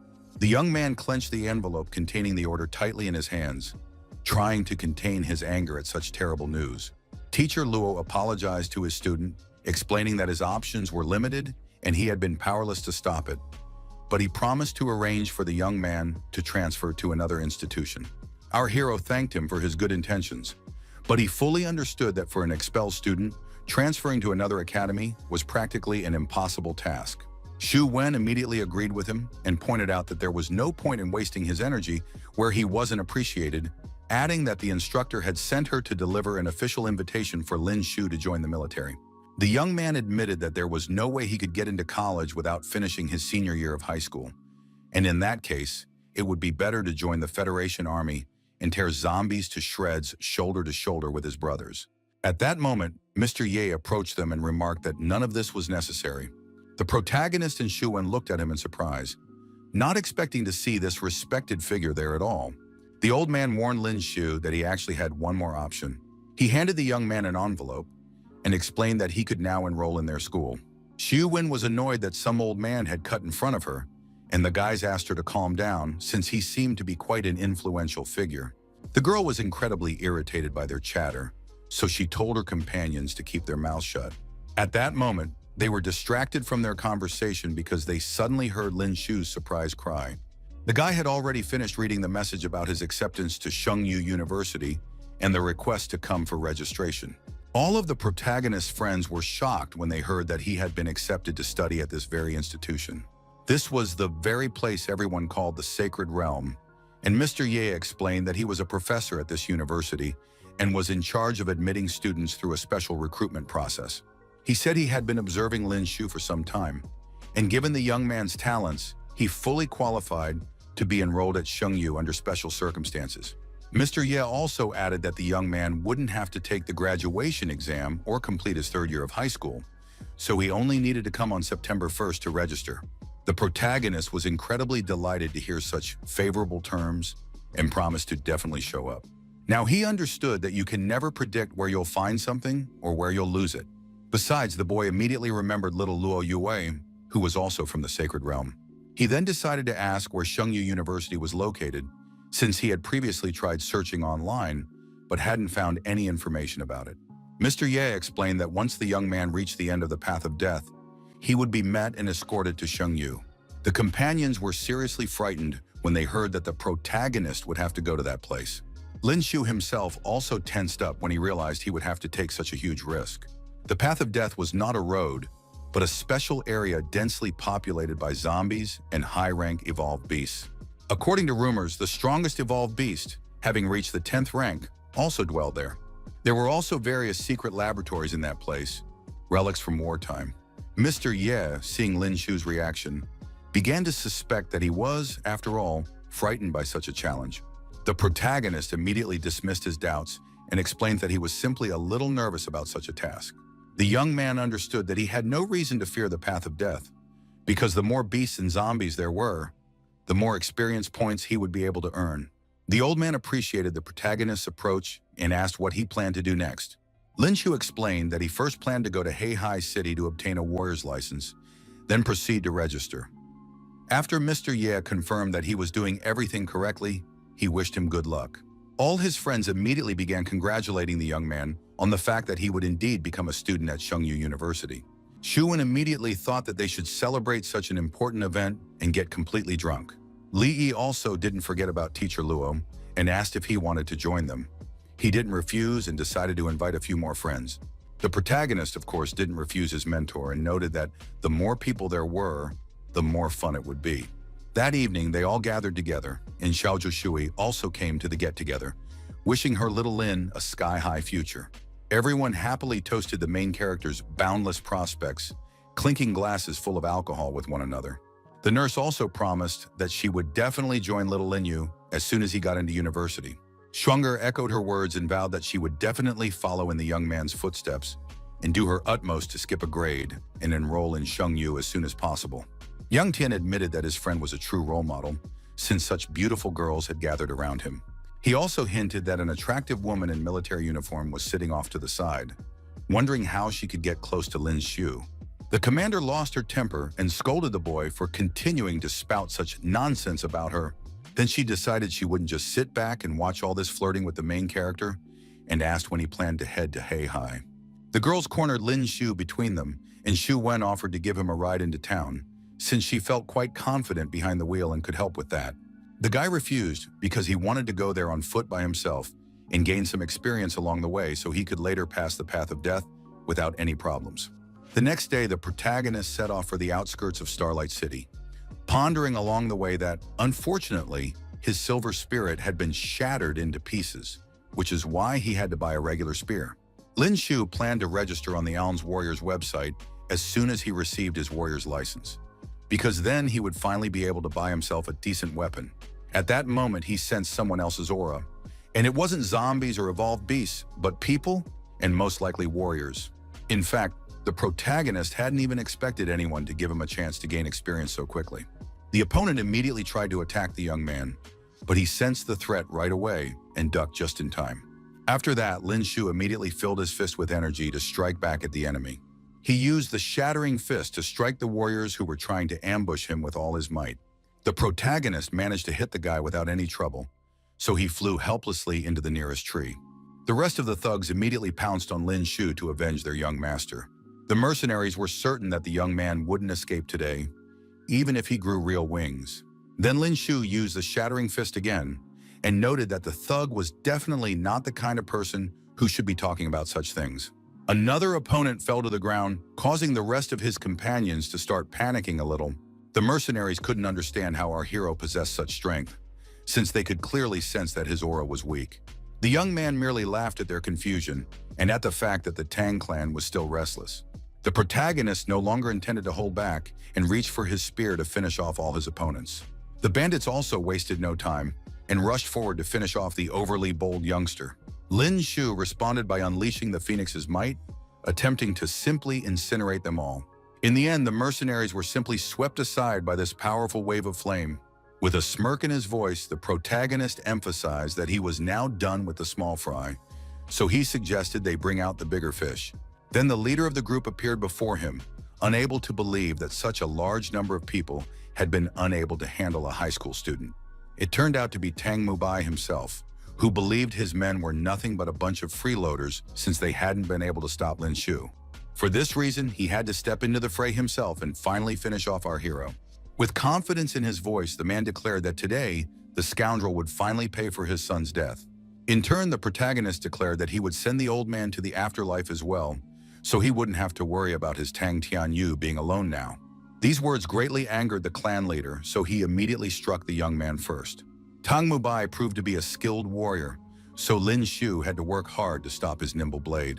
Then our hero quickly decided to unleash the pear-color gale so that his opponent couldn't attack him again. The old man managed to dodge to the side, so all of Lin Shu's attacks struck the trees behind him. The protagonist was already quite strong, so after all the spear strikes, the posts were left with significant dents. Tan Mubai saw with his own eyes that this youngster was indeed quite strong, as he was able to deliver 5 instantaneous strikes, each of which contained power at the peak of the second rank. But even so, the man considered all of this to be nothing more than child's play. Then he also used his silver skill, which was called Moon Sickle Execution. Lin Shu also acknowledged that the clan leader possessed impressive sword energy, so he would have to try even harder to hold out until the cooldown of Rage Explosion ended. Tang Mubai grew angry when he saw that the young man had managed to dodge, and now he wanted to see how he would dodge this time. He landed several strikes at once with the execution of the Crescent Moon, making the attack even more dangerous. The protagonist didn't lose his composure, and once again used Phoenix's majesty to block his skill. Their forces clashed fiercely, each trying to overpower the other and crush the opponent's will. Then a massive explosion rang out in the middle of the dense forest, causing everything around them to tremble. Despite this, Clan Chief Tan remained unharmed and was now trying to assess Lin Shu's condition. Suddenly, his opponent concentrated all the flames around him, and they literally wrapped around his entire body. The protagonist was shocked by this turn of events and had no idea what was happening. Tang Mubai thanked the young man for this fire, which would greatly enhance his attack. It turned out that the old man possessed a golden skill, which he intended to use against Lin Shu. It was the dance of the ninth heaven, which directed all that fiery energy toward the young man. The protagonist was terrified of the golden skill, because he knew he simply couldn't dodge it. Despite this, the young man knew he had to hold his ground against the head of the Tang clan. He quickly remembered his verdict skill and tried to deflect the attack away from himself. Their strikes collided once more, causing their power to rip through the entire forest again. Lin Shu desperately gripped his spear and managed to hold back his opponent's might. Tang Mubai couldn't believe such a thing was even possible, since a high school student couldn't possibly be that strong.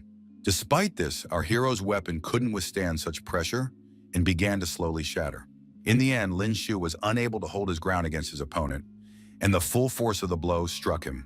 Then another explosion rang out, with the protagonist himself caught right in the middle. The young man was stopped only by a massive boulder, which he crashed into at full speed, causing deep cracks to form in the hard rock. Now he had lost even his weapon, so Tang Mubai wanted to see how he would fight now. A second later, a sharp sword plunged into the protagonist's shoulder, piercing his protective gear and causing a sharp flash of searing pain.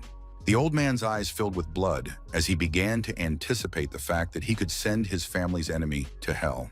The protagonist gathered all his strength, grabbed the blade, and began pushing it away from himself. It turned out that Lin Shu had already regained his abilities, so things wouldn't be so easy for Tang Mubai. The young man activated Rage Burst, causing his stats to suddenly surge. The man immediately noticed significant changes in the aura surrounding the protagonist. With a smirk on his face, Lin Shu declared that now it was his turn to destroy his opponent. Now the shattering fist had become much stronger, so the young man could destroy his opponent with his bare hands. Tang Mutai hadn't noticed him taking any potions and hadn't sensed any surges of origin energy from the use of special combat skills, which is why he was stunned by our hero's sudden surge in power. For this reason, the old man couldn't do anything against Lin Shu and couldn't resist him in any way. In the end, the young man threw the head of the Tang clan aside with all his might, disarming him as well. Tang Mutai fell helplessly to his knees and clutched the spade where the full force of the blow had landed. Meanwhile, the protagonist had already picked up the blade that had fallen from his opponent's hands. The man immediately began shouting that Lin Shu couldn't kill him because the Tang clan wouldn't let him get away with the murder. The young man laughed at his threats, since he had never cared about their family, and asked if Tang Mutai wanted to know the reason he had decided to leave Starlight City. The protagonist explained that it was all because he had received a letter of acceptance from Shengyu University, which sent the old man into shock, since he knew full well that Lin Shu had been expelled from the academy. Before the final blow, the young man declared that a third-rate family like the Tang clan could only dream of reaching the heights he would achieve in the future. A second later, he severed Tang Mubai's head, for which the system awarded him over 500,000 experience points. Finally, the protagonist was able to breathe a sigh of relief after such an intense battle with a man who was already on the verge of reaching the 4th rank. Be that as it may, the path that lay ahead for Lin Shu would be even more dangerous. Reaching a secluded spot, the young man sat down to rest, bandage his wounds, and consider his next steps to improve his combat potential. For now, he decided to use his 4 spins, but for some reason, everything on the Wheel of Fortune was marked with question marks. It turned out that the protagonist had been given the opportunity to participate in the Lucky Draw lottery, where there was a chance to win multiple prizes. He guessed that these question marks symbolized the lottery and immediately wanted to know what he could win. The protagonist watched the wheel spin with interest and had no idea how he would find out his prize. In the end, he received a large quantity of anomalous crystal, which could bring in a considerable amount of money.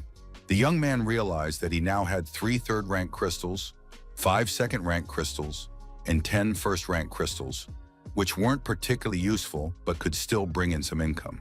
Lin Shu was thrilled with these results, so he decided to keep going. The next valuable prize was the legendary weapon, the Blood Moon. The protagonist was delighted when he saw these gloves, which were made of soft metal and were truly unlike any others. Hand-to-hand combat techniques were the only ones he could use besides spear techniques, and this item was a perfect fit for the shattering fist. Lin Shu had no intention of stopping there and decided to keep spinning as long as the god of luck was inside him. This time, the guy got his hands on a massive number of combat skill cards. He counted 3 silver cards and 12 bronze ones, but none of them were related to spear techniques, so they were completely useless. The protagonist immediately decided to send them all to be processed, hoping he might be able to synthesize a skill card that would be useful to him. A second later, the synthesis of the bronze tier combat skill cards was successfully completed, and Lin Shu received a silver card for the spear technique, Heavenly Support.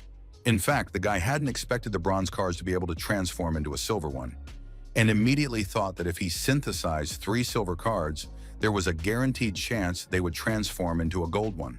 Then he decided to read up on the new skill and couldn't figure out how it worked at all, since it was too similar to the accumulated power strike and didn't offer any new advantages. Lin Shu kept synthesizing new cards over and over, but none of them suited him. In the end, our hero ended up failing the synthesis and losing all his materials. Now he had 6 silver cards left in 2 attempts for synthesis. The young man sincerely hoped that he would still manage to get a rare gold card. Seeing that the system was already congratulating him, the protagonist hoped that he had succeeded after all. A second later, he was already disappointed, because it turned out that the synthesis of silver category combat skill cards had failed. Because of this, Lin Shu became incredibly angry and now demanded that the system return all his silver cards. Now he tried to tearfully beg the system to make sure everything went smoothly this time. The protagonist wasted no more time and immediately pressed the button to start the synthesis.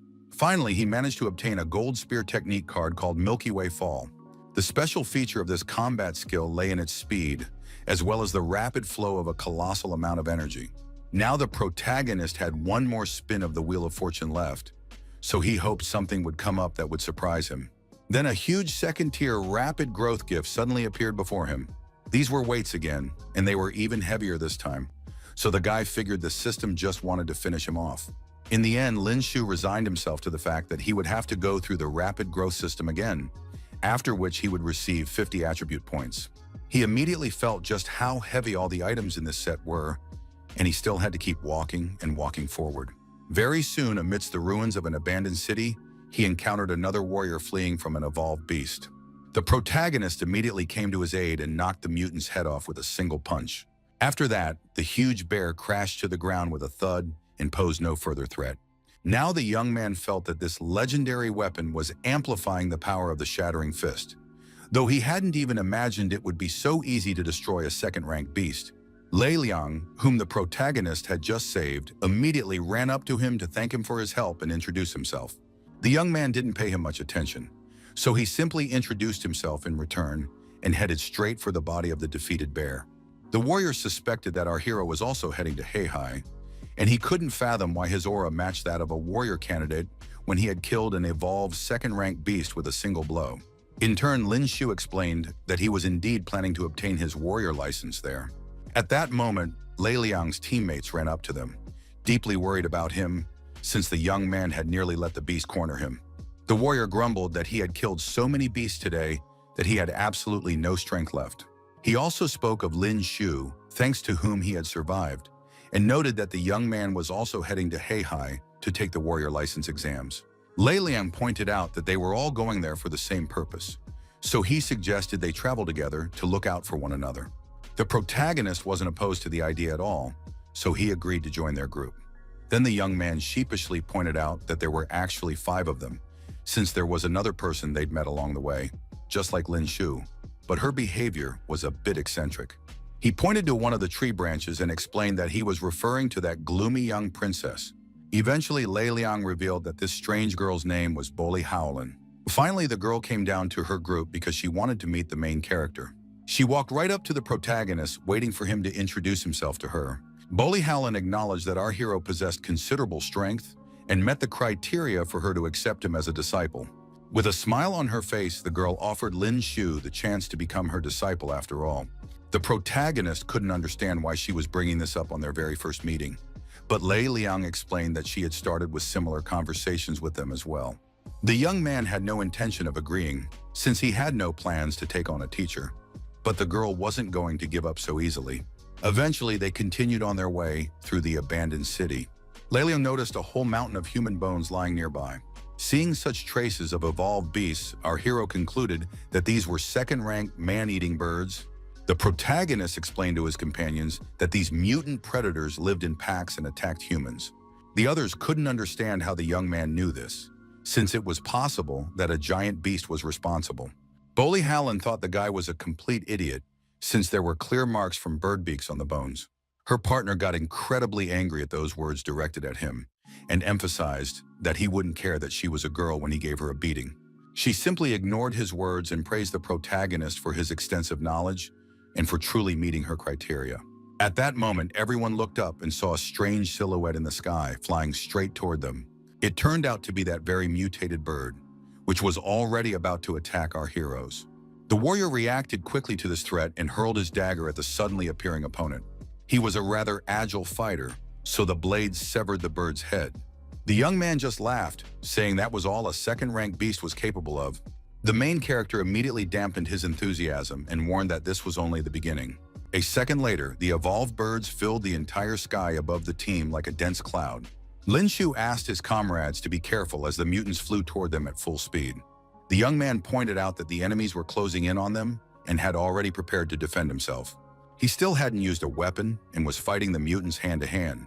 One strike from the protagonist was so powerful that he was able to incinerate a couple dozen monsters at once.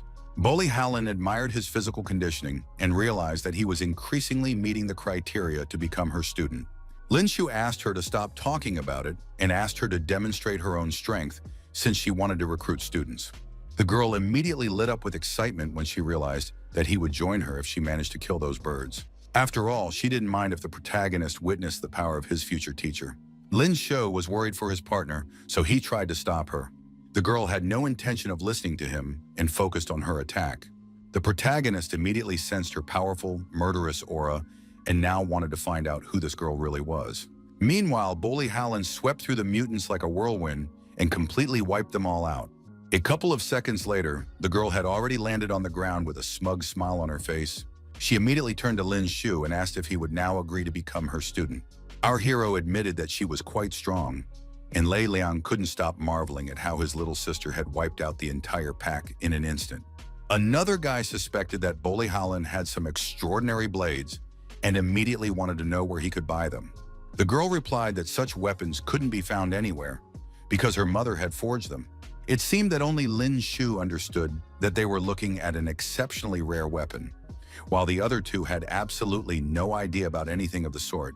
Meanwhile, one of the guys noted that all the anomalous crystal had disappeared somewhere. Then Bolly Hallen jostled the small pouch in her hands and suspected that he was referring to them. The protagonist couldn't understand how she had managed to collect all the stones and suspected that it had all happened during the bird massacre. At that moment, the girl turned to Lin Shu and asked if he needed this reward. At first, the young man couldn't believe that Bolly Hallen was really going to give all the crystals to him, but she explained that it would be a gift from the teacher in honor of their official meeting. Our hero thought that something was clearly wrong with this girl's head, so he refused after all and reminded her that he hadn't yet agreed to become her student. The girl accepted Lin Shu's refusal and was now going to absorb these crystals on her own. It turned out that she had used the reward from the slain mutants not to make money, but to gain power. The protagonist hadn't yet realized this method of using the crystals, so he was surprised when the girl simply tossed the bag aside. Now he understood that, in addition to her immense strength, Bolly Hallen had also made terrifying progress in the cultivation technique based on absorbing anomalous crystals. The rest of the team wept over this pile of now useless stones, as they had been willing to do anything for that amount of crystal. In the evening, everyone gathered around the campfire to have a snack of grilled meat. The protagonist laughed at the fact that Bolly Hallen had no table manners, and thought that she had never had the chance to try barbecue made from the meat of evolved beasts. The rest of the teammates wished our heroes bon appetit and asked them not to rush, since there was enough meat for everyone. Meanwhile, Lin Shu had already learned that the girl was a fourth-rank warrior and asked if she was also from Starlight, but she dismissed his theory. In fact, the young man was shocked because the system analysis couldn't determine her strength, so she was most likely at nearly the same level as Tang Mubai. At that moment, the girl suddenly cried out, feeling some strange sensations in her body. She suddenly collapsed to the ground, as if all her strength had been drained from her body. The protagonist was startled by his partner's reaction and thought she had simply overeaten. That was when Lin Shu himself realized that something strange was happening to his body. The young man told his partner that he too felt all his vitality draining away. He immediately suspected that all of this was the work of their so-called partners, who were feeling perfectly fine. Bolly Howlin now also guessed that those guys had poisoned their meat. The warriors had already begun to advance on them, and explained that they simply wanted to ensure our heroes lost their strength and couldn't resist the robbery. Leiling explained that he had secretly added Arlen to their kebabs, a colorless, odorless liquid capable of completely draining the strength of first-rank warriors for a short time. Lin Shu understood that this drug wasn't particularly powerful, yet it could only be obtained on the black market, and it wasn't cheap either. The protagonist chuckled at the fact that these guys didn't seem to be deterred by high costs at all. The bandits explained that given their strength, they didn't pick fights with those of a higher rank, so their only option was to attack first-rank warriors heading to Heihai. Eventually, they started taking the young man's combat gloves since they were clearly a high-end item, or perhaps even legendary gear. Besides that, the guys had already spotted a bag stuffed to the brim, which obviously contained quite a few valuables. After that, they turned their attention to Bolly Howlin, who was also a tempting target for them. The guys eyed the defenseless girl hungrily. She had a considerable amount of resources. One of the thugs ran his finger along her cheek and made it clear that she would also have to hand over her blades and gear. At that moment, the protagonist interrupted their threats and hinted that the smell of their flesh seemed to have attracted an uninvited guest. Only now did the men realize that someone had indeed been watching them from the shadows all this time. Eventually, they quickly realized that they were familiar with those eyes, which belonged to the blood wolf. The predator, seeing the large number of strangers, immediately let out a terrifying growl at them. It didn't give the gangsters a single second to react, and immediately pounced on the first one it came across. Lei Liang shouted in frustration that they simply couldn't afford to let their guard down. In an instant, all the gang members used every skill at their disposal to finish off the beast. The blood wolf turned out to be quite nimble, so it easily dodged their blows. Lei Liang warned his comrades that this creature was exceptionally agile, so they needed to attack it by surrounding it. Some time passed, and the gang members felt their strength waning. Finally, the leader realized that the three of them were no match for the blood wolf. Then he finally remembered Bolly Howlin and Lin Shu, who still hadn't recovered. The man quickly headed toward our heroes so that the beast would chase after them instead. So he leaped over Lin Shu, intending to feed him to the predator and then take all their belongings. The blood wolf had already opened its jaws, ready to tear apart yet another person in its path in a matter of seconds. The protagonist merely smirked at all these attempts by the gangsters to rob them. Finally, the young man found the strength to use Shattering Fist and strike the mutant. Lin Shu noted that this monster had decent defense, so surprisingly, its head didn't explode under the force of his skill. Lei Ling couldn't understand why the young man was unharmed, and the latter explained that he was actually a second-rank warrior, while the potion was intended for a first-rank one. The thug was flustered because he knew full well that a second-rank warrior should have had a warrior's license long ago. The protagonist didn't even realize that this was what would surprise him, and explained that his family was short on money, so he'd been without a license all this time. At that moment, the blood wolf tried to attack Lin Shu from behind, making a swift leap and baring his sharp claws. Lei Ling still couldn't believe that a man possessing combat gloves capable of withstanding a predator's claws was short on money. Then the ferocious wolf finally managed to strike the protagonist with its massive paw. The problem was that because of the rapid growth kit, the young man couldn't unleash his full strength at all. Lin Shu also yelled at Bolly Howlin, who was still pretending to be poisoned, and suggested she lend a hand for a change. The girl knew from the start that this was far from all he was capable of, and admitted that she should help her student a little. For his part, Lei Liang couldn't believe they'd miscalculated so badly that none of their victims turned out to be first-rank warriors. Then Bolly Howlin explained that they'd indeed misunderstood everything, because she'd gone to Heihai not to obtain a license, but to fulfill her duties as an examiner. After this turn of events, even Lin Shu was shocked, as he hadn't expected this girl to hold such a position. The beast became furious when he saw that our heroes were simply ignoring him and talking among themselves. He couldn't stand by and watch such insolence, so he lunged at Bolly Howlin. The girl was only glad to see such aggression from the enemy, and had already drawn her blades to finish him off. She concentrated all her energy in her legs to quickly pounce on the mutant. A second later, Bolly Howlin landed several precise strikes on the blood wolf, who hadn't had time to react to her attacks. With a slight smirk, she asked the evolved beast if her speed was decent. Lin Shu couldn't understand why his partner had chopped off the wolf's tail, pointing out that her technique was completely off target and had struck far from the neck. The girl didn't take offense at his words and explained that the teacher had simply shown him an example. Now she asked the protagonist to watch her actions closely. Bolly Howlin used the silver skill Autumn Frost Slices Gems, which cut the wolf into tiny pieces. In the end, the evolving beast didn't stand a chance of survival. Our hero saw that she had distributed the energy of the springs into her legs and blades, increasing her strength and speed, and was amazed at the ability to use energy in such a way.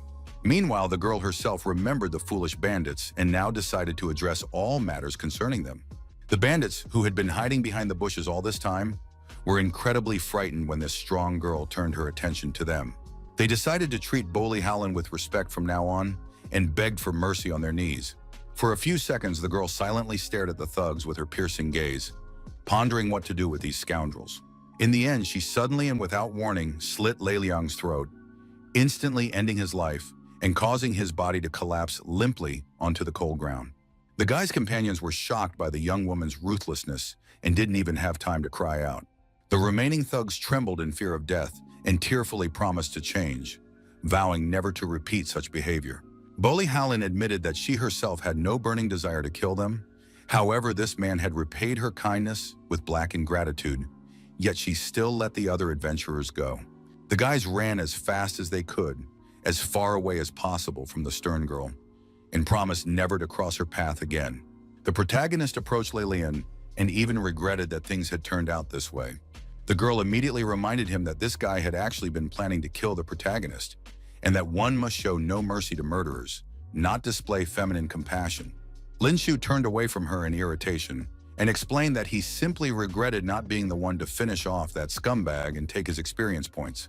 Bolly Howlin reminded him that now it was just the two of them and the apprentice, so it was time to discuss their affairs. The protagonist immediately asked what she meant and hinted that they would be discussing some romantic matters. The girl gave him a hard slap and emphasized that, actually, she was his teacher, so he needed to address her respectfully. Lin Shu, clutching the spot where she'd hit him, reminded her that he still hadn't agreed to become her student. In turn, Bolly Howlin began to suspect that the young man possessed a skill capable of suppressing power. The boy made a rather clumsy attempt to imply she was lying, and the girl resigned herself to the fact that he wouldn't reveal his true power level. Then his partner asked if our hero had any questions, and he immediately wanted to know if she was a 4th-rank warrior and Heihai's examiner. The girl confirmed that all of this was true and warned that during the exam, Lin Shu shouldn't expect any special attention from her. Lin Shu also wanted to know his companion's age, but she replied that it wasn't proper to ask such a thing. However, if he did become her student, she would teach him everything she knew while they were traveling to Heihai, which would definitely help the young man obtain his license. The girl also asked directly if the protagonist had a teacher of his own, and if he felt that she was much stronger. But Lin Shu wasn't at all sure of his answers. She immediately realized that the protagonist still doubted her abilities, so she proposed a fight, promising that she would hold back her power to the first rank the boy had demonstrated and would not use any weapons. Bolly Howlin asked if the young man had the guts to face her in battle. Lin Shu accepted her proposal, as he believed it was just a good opportunity to teach this cocky girl a lesson and scare her. The girl was glad that the protagonist wasn't a coward and asked him to come closer. Lin Yu had already concentrated all his strength into his fists, ready to strike his opponent first. He also chose not to use any weapons, so he activated Shattering Fist. Bolly Howlin clenched her fist in response and prepared to clash with the young man. The protagonist thought this girl had completely lost her mind for deciding to stand up to his ability, and he didn't want to break her arm. In the end, their fists collided, but the girl's arm was completely unharmed. A second later, a massive burst of energy erupted, shattering the ground beneath their feet. Now the protagonist acknowledged that his partner's strength was on a high level. Meanwhile, Bolly Howlin herself directed an attack upward, and the young man was sent flying high into the sky. The girl remained on the ground and watched with a slight smirk on her face to see where her future student had flown. The protagonist was sent flying a great distance and crashed with a thud among the trees. The impact was quite strong, so it took Lin Shu a moment to recover. Bolly Howlin approached him and asked if she had managed to convince the young man, and he immediately wanted to know how she had done it. The girl repeated that she could teach him this, but only if the protagonist clearly and explicitly called her his teacher.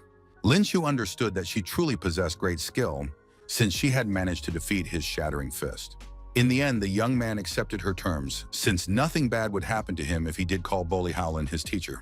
She decided to tease the protagonist a little and pretended not to hear him. The guy was practically trembling from how embarrassed he was and asked his partner not to go overboard. The girl was amused by his reaction, while Lin Shu himself couldn't stop thinking that this little girl didn't resemble a master at all. Finally, Bully Howlin decided to stop teasing her new student and begin his training. She informed him that it was time for the protagonist to learn why his recent strike hadn't withstood her attack. The teacher explained that the reason was that his method of using the power of the origins was fundamentally flawed. Bully Howlin asked the protagonist to watch her actions closely. The girl picked up a small pebble from the ground and filled it with pure energy, causing it to pulsate with a bright light. She then directed this makeshift projectile toward a larger cobblestone. Afterward, a huge crack remained on the stone, showing just how powerful the strike had been. Bully Howlin explained that even though the stone's hardness had increased after the infusion of source power, it was still just a stone. After infusing it with power, its hardness can increase by a maximum of 50%, which is why the stone crumbles to dust upon impact. But the girl noted that if she infused energy not only into the stone, but also coated it from the outside, everything would be completely different. She demonstrated the next strike using a pebble, employing the new technique for using the power of the origins. This time, the projectile was much more powerful and shattered the cobblestone into tiny pieces. After that, she picked up the pebble and showed that it was safe and sound. Lin Shu didn't fully understand how it worked, because he believed that if you wanted to maximize the power of the origins, you had to channel it into a weapon. Bully Howlin explained that cultivation techniques allow warriors to draw energy from the cosmos and concentrate it within their bodies to strengthen their cells and store power inside their bodies.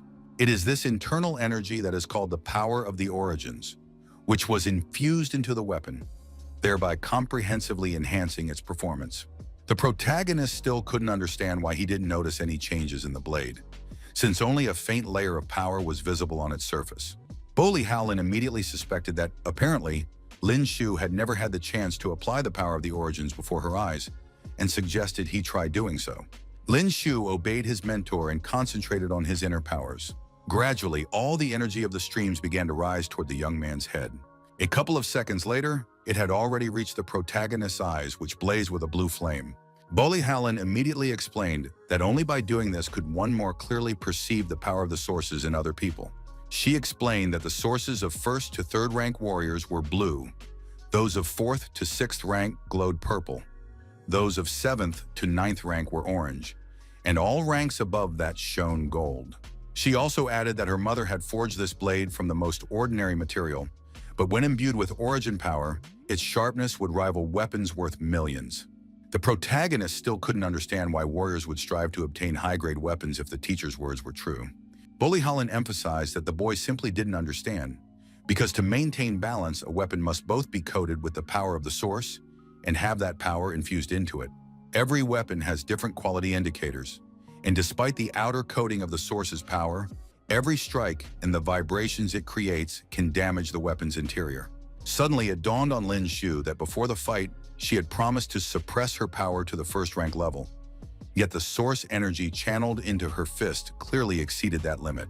The girl was flustered, as she hadn't expected her student to notice this detail, and pretended that something had gone wrong. The protagonist realized that his partner had been cheating all along, so their bet couldn't count. Bully Howlin reminded him that he had already called her his teacher, so he couldn't change his mind now, and reiterated that becoming her student wouldn't turn out badly. The girl handed Lin Shu the blade and asked him to try using the power of the origins to coat the blade's surface. The protagonist looked at her weapon cautiously, fearing that it might not work after all. This process required a great deal of strength and concentration from him, so his hands trembled slightly. Lin Shu didn't take his eyes off the weapon, watching as it gradually absorbed the energy. In the end, he had covered only a 1/5 of the blade, and sweat was already streaming down his face. Then Bully Howlin had warned that this wasn't something one could learn right away, as it was an extremely difficult task even for 3rd rank warriors. But she also reflected on the fact that this young man had managed to evenly cover 1/5 of the blade's surface on his first attempt, which was a clear sign of talent. For his part, Lin Shu now understood why he hadn't sensed Tang Mubai using this technique during their fight. The protagonist now wanted to master this skill, so he asked Boli Howland to continue the training. Morning came very soon, and they headed to the nearest ruins to rest a bit. All this time, for some reason, the girl hadn't slept a wink and was watching Lin Shu closely. The young man felt a piercing gaze on him and immediately opened his eyes to see what was going on. Boli Howland was startled when she saw that her student had already woken up. The protagonist immediately jumped away from her because he thought the whole thing looked too strange. It turned out that his partner had simply noticed that Lin Shu's clothes had somehow suddenly repaired themselves on their own, which was why she had been examining them. Now she realized that the boy was wearing a set of weight vests, so she praised him for achieving such results yesterday, even with those limitations. In the end, she decided not to delay any longer and suggested they start today's training. Boli Howland also noted that it would be just perfect given that he was wearing the weights and explained that they needed to reach the mountain before dark. Lin Shu immediately thought that his companion hadn't woken up yet because he had studied the map and knew that the mountain was called Decapitated Cliff, and the distance to it was over 100 kilometers. Boli Howland had already run ahead and asked the young man not to look so gloomy, since he wouldn't have to run alone anyway. This did not please the protagonist at all, as he simply couldn't keep up with his partner because of the weight-increasing devices. At that moment, Lin Shu heard some strange sounds behind him. He saw that a whole flock of evolved birds was chasing him, which immediately spurred him to run forward. He knew there was no way out, so he quickly drew his blade and struck at the mutants. In addition, Lin Shu had learned to easily extract crystals from the beasts right in the middle of the field by pulling them toward him. Meanwhile, Boli Howland shouted for the protagonist not to stop and to kill the enemies on the run. In turn, the birds, seeing that one of their comrades had been killed, pounced on our hero with even greater fury. The girl explained that the young man's task now was to run 10 kilometers while killing all these man-eating birds. She also emphasized that the protagonist was forbidden to stop, so he had to fulfill all these difficult conditions. Seizing the right moment, Lin Shu chopped off the head of yet another mutant. Boli Howland explained that this could be considered a sort of test of speed, accuracy, and reaction time. She added that the young man also needed to precisely locate the anomalous crystal within the birds' bodies and extract it. But Lin Shu didn't understand how to do all of this at once. The protagonist noticed that the girl was running straight toward a crowd of mutants, so he warned her to be careful. It turned out that Boli Howland was about to demonstrate that all the tasks she had given Lin Shu were entirely possible. With a few swings of her blades, she instantly destroyed all the man-eating birds that had surrounded her on all sides. The teacher emphasized that there was nothing difficult about it, since all that was needed was to achieve a unity of speed, precision, and reaction.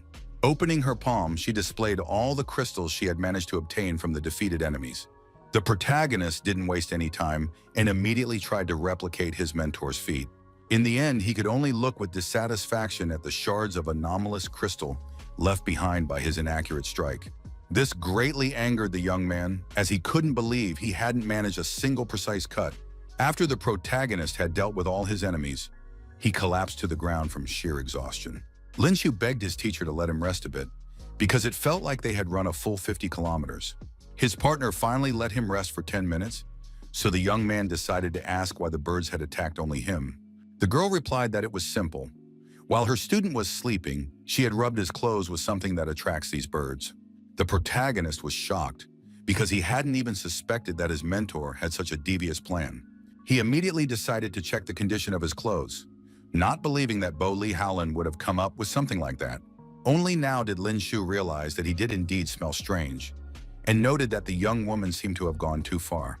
The girl believed she had done it for the young man's own good, and announced that the rest period was over, so they would have to run non-stop all the way to that mountain.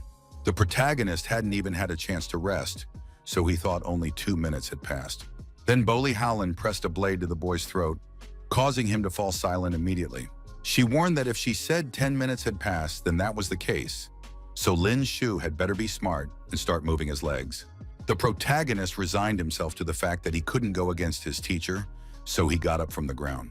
At that moment, he saw that after this morning run, his rapid growth progress had increased to as much as 6,000, and, judging by the pace, the task would be fully completed even before they reached Heihai. At that moment, Lin Shu heard man-eating birds already flying toward them, drawn by his scent. Despite some reservations about Boli Howland's methods, our hero couldn't deny their effectiveness. Besides, the young man could already feel his speed, accuracy and reaction time steadily improving, so he could easily extract the anomalous crystals from the mutants' bodies. Thus, they trained relentlessly until sunset. The protagonist was breathing heavily from having run non-stop the entire time. Finally, they reached the mountain, and Lin Shu began complaining that his partner had forced him to run over 100 kilometers, fully clad from head to toe, and made him kill monsters on the go. Bolly Howlin couldn't believe it was really that hard, since she had run over 1,000 kilometers in her time. After that, she mentioned that there were ruins ahead where they could spend the night. The protagonist was complaining so much about his exhaustion that he didn't even notice an arrow flying toward him. The mentor managed to react to the threat and deflected the projectile with her blade.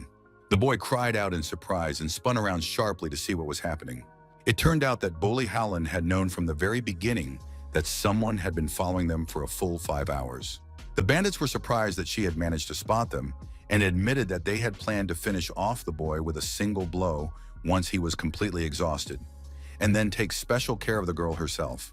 The protagonist was surprised to hear that they had been following them for so long while concealing their auras, and that he hadn't been able to detect them during all that time. Bolly Howlin knew that these were the Yin and Yang brothers, who were notorious for their attacks on warriors in the vicinity of Starlight City for the purpose of robbery.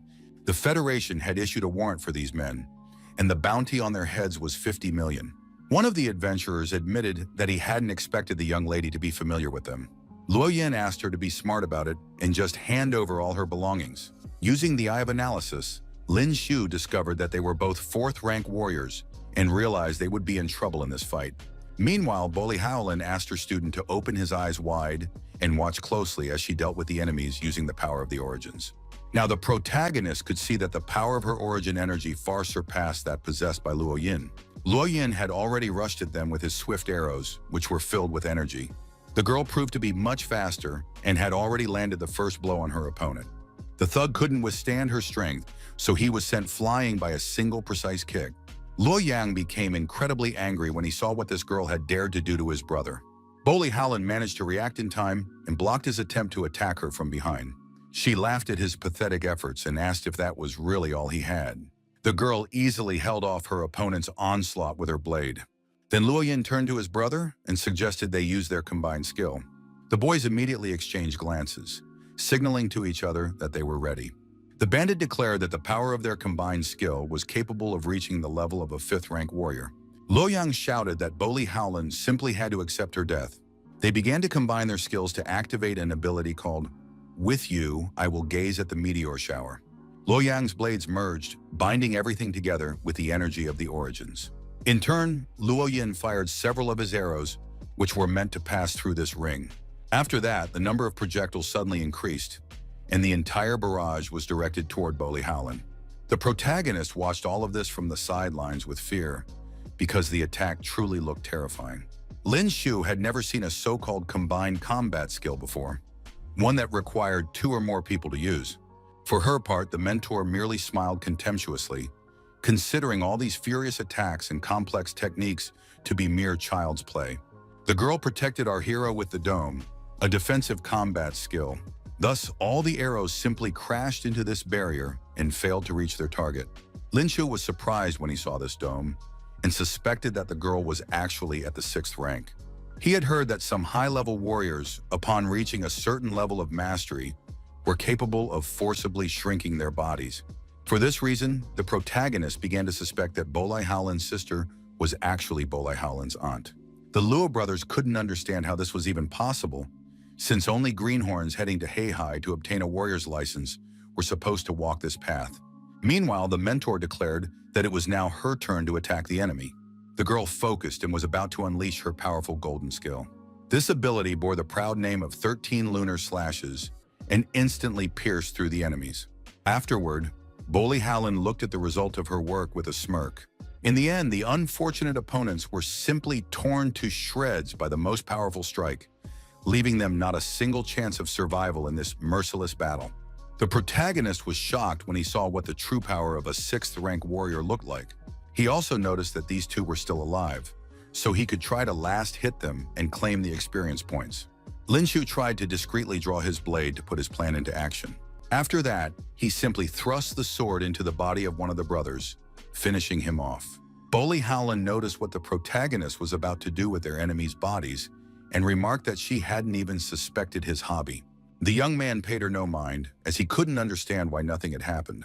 Finally, a notification arrived about the killing of the 4th-rank warriors, and he was incredibly delighted when he saw that this pair had yielded over 3 million experience points. The girl couldn't understand why her student was smiling like an idiot and hoped he hadn't suffered brain fatigue from the run. Lin Shu tried to pretend everything was fine and asked his mentor not to kill a high-ranking warrior next time so he could land the final blow. Bully Howland flatly refused our hero and suggested he kill on his own if he was so eager to earn some pocket money. She also emphasized that the fact they had stumbled upon criminals for whom the federal government had offered a bounty was pure coincidence. The protagonist understood perfectly well that she thought he wanted to claim her bounty, even though the value of his experience points didn't even come close to that reward. At that moment, the system reported that a system error had been detected, so a correction process was initiated. It turned out that the carrier had dealt less than 40% of the damage to the warrior, so for that reason, the amount of experience gained would be 1/10 of the total. The mentor watched Lin Shu suspiciously as he talked to himself and rejoiced that he at least still had level 16 and 3 extra spins.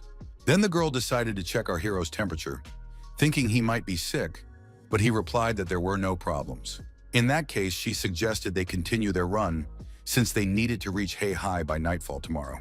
After running a bit further, they finally stopped in the forest to have a light snack. The protagonist still couldn't believe that his companion, at her age, had never tasted roasted meat from evolved beasts. He laughed at her expression again and promised that no one would take the girl's food, so she didn't need to rush. Bully Howland asked why the guy allowed himself to speak to his teacher in such a tone, and noted that it seemed his training hadn't been intense enough, since he still had the energy to complain. She asked him to hurry up with his meal because they still had evening training ahead of them, so he wouldn't miss the chance to hone his skills before arriving at the exams in Heihai. Meanwhile, the young man decided to ask whether Bully Howland, who was also an examiner, intended to throw a wrench in his plans so he wouldn't pass. The girl immediately pointed out that our hero was overthinking things, since she wasn't that careless, and announced that dinner was over, so it was time to get to work. She explained that today, Lin Shu would continue training his control over the power of the origins. To start, the teacher asked the protagonist to coat his blade with energy. The young man was already doing much better at this, so now Bully Howland asked him to cover his entire body with this power. She closely watched the protagonist's efforts, which ultimately yielded a decent result. The mentor was satisfied with Lin Shu's current level, so she was going to move on to the next stage. Without any warning, she struck the young man squarely in the stomach with all her might to test his progress with her fist. The protagonist didn't even have time to defend himself in any way, so he simply tried to at least stay on his feet. Bully Howland's power was unstoppable, so the boy was helplessly sent flying into a pole under a nearby tree. After that, Lin Shu asked indignantly what she was doing, suspecting that she simply wanted to finish him off. In turn, the girl asked if it was true that our hero hadn't felt how much his defenses had strengthened. The young man immediately calmed down, because if the teacher hadn't pointed it out, he really wouldn't have felt it. But now he realized that he had only felt a slight pain, not a serious injury. Howlin explained that his source energy was still quite weak at the moment, but as it grew stronger, the force enveloping his body would provide him with even greater protection. She also mentioned that a special part of the evening's training would involve taking a beating from our hero. Lin Shu tried to object to this plan, but it was already too late. He begged his mentor to wait just a second longer, but she wasn't about to delay and had already landed a blow right on his face. Eventually, the forest was filled with the protagonist's screams as he begged her to go easier on him and not hit him in the face. The boy kept complaining until morning because now he couldn't imagine how he'd show his face in public. But Bully Howland just laughed in response and said it was a pure accident. Besides, the girl asked him not to worry because she was going to make it up to him, and Lin Shu just made a silly joke about it. The instructor didn't let such crude jokes go unnoticed, so she immediately taught the young man a lesson with another slap across the face. A few seconds later, she stopped and announced that they were starting today's training. She pointed to the outline of the city in the middle of the desert and told the protagonist that he had to run to Heihai before nightfall. Bully Howland didn't like that Lin Shu was still standing in place, so she kicked him to make him move faster. She advised the guy to hurry up because if she caught up to him, he'd definitely be in for it. Meanwhile, the scene shifts to the Tang clan's mansion, where they were already well aware of the latest news about our hero. The old man mused that Mubai, who had been wise his whole life, had momentarily lost his wits, and it all ended with him being killed by a high school student. His assistant reported that this kid couldn't have pulled something like this off alone, so they suspected the presence of hidden allies, since the young man was on good terms with the Federal Army and had been awarded a medal. Then Mr. Tan noted that Lin Shu had originally been a complete loser, but over the past 6 months his strength had increased significantly, so his successes and awards could not be taken lightly. He understood perfectly well that their clan could not afford to lose any more than it already had. The old man already knew that this brat was heading to Heihai to obtain a warrior's license, where, as it happened, he had an old friend. Now the story returns to the city itself, where our heroes have already arrived. Bully Howlin immediately took her student to the Hall of Hidden Treasures to buy a few things. She called him along, but Lin Shu was annoyed that she was calling him her student in front of everyone. The girl was annoyed that he wouldn't let her do it, so she started repeating the main character's nickname over and over. In the shop, they were greeted by a smiling sales clerk who immediately showed them the entire selection in the hall. She explained that their store carried combat skill cards, anomalous crystal, weapons, and a combat group. Bully Howlin asked our hero to follow her so she could pick out a couple of combat skill cards for him. She quickly found the appropriate display case, but was dissatisfied that only silver cards were available there. The mentor immediately asked if there were any diamond cards, but the saleswoman replied, flustered, that cards of that sort couldn't be found anywhere in Heihai. The other customers immediately assumed that some hick had wandered in, since they had never seen such cards in their entire lives. Bully Howlin resigned herself to the fact that she wouldn't find what she was looking for here, so she asked her student to go through the silver cards and pick out something suitable. The warriors around them continued to laugh at the pair, since the young man was also bowing to this country bumpkin and calling her his teacher. In the end, the protagonist replied that these cards were of no use to him, since he used a spear, and all of them were designed for sword blades. The girl was a little surprised when she heard this, since he had been carrying a sword on his back the whole time. Lin Shu explained that his weapon had broken during a battle near Starlight, and after receiving his warrior's license, he planned to buy a new one through the Warriors Alliance network. Now everything made sense to Bully Howlin, so she had no further questions about our hero's skills. In the end, the girl quickly pointed to some cards in the display case and asked the saleswoman to pack them all up. The woman respectfully took the young lady's card and said that everything would be taken care of right away. A couple of minutes later, she placed a small box on the counter and announced that the total cost for the 8 silver cards was 2,560,000. After that, Bully Howlin handed them all to our hero and told him that this was a welcome gift from his teacher.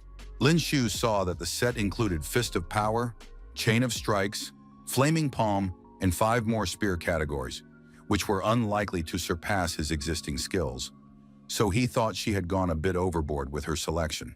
Then the teacher explained that she hadn't seen his spear dance, so she'd chosen at random and asked him to simply sell the cards if they didn't suit him. As for weapons, nothing in this shop caught the girl's eye, but she promised to prepare a big surprise for the protagonist, which he would receive after successfully passing his evaluation.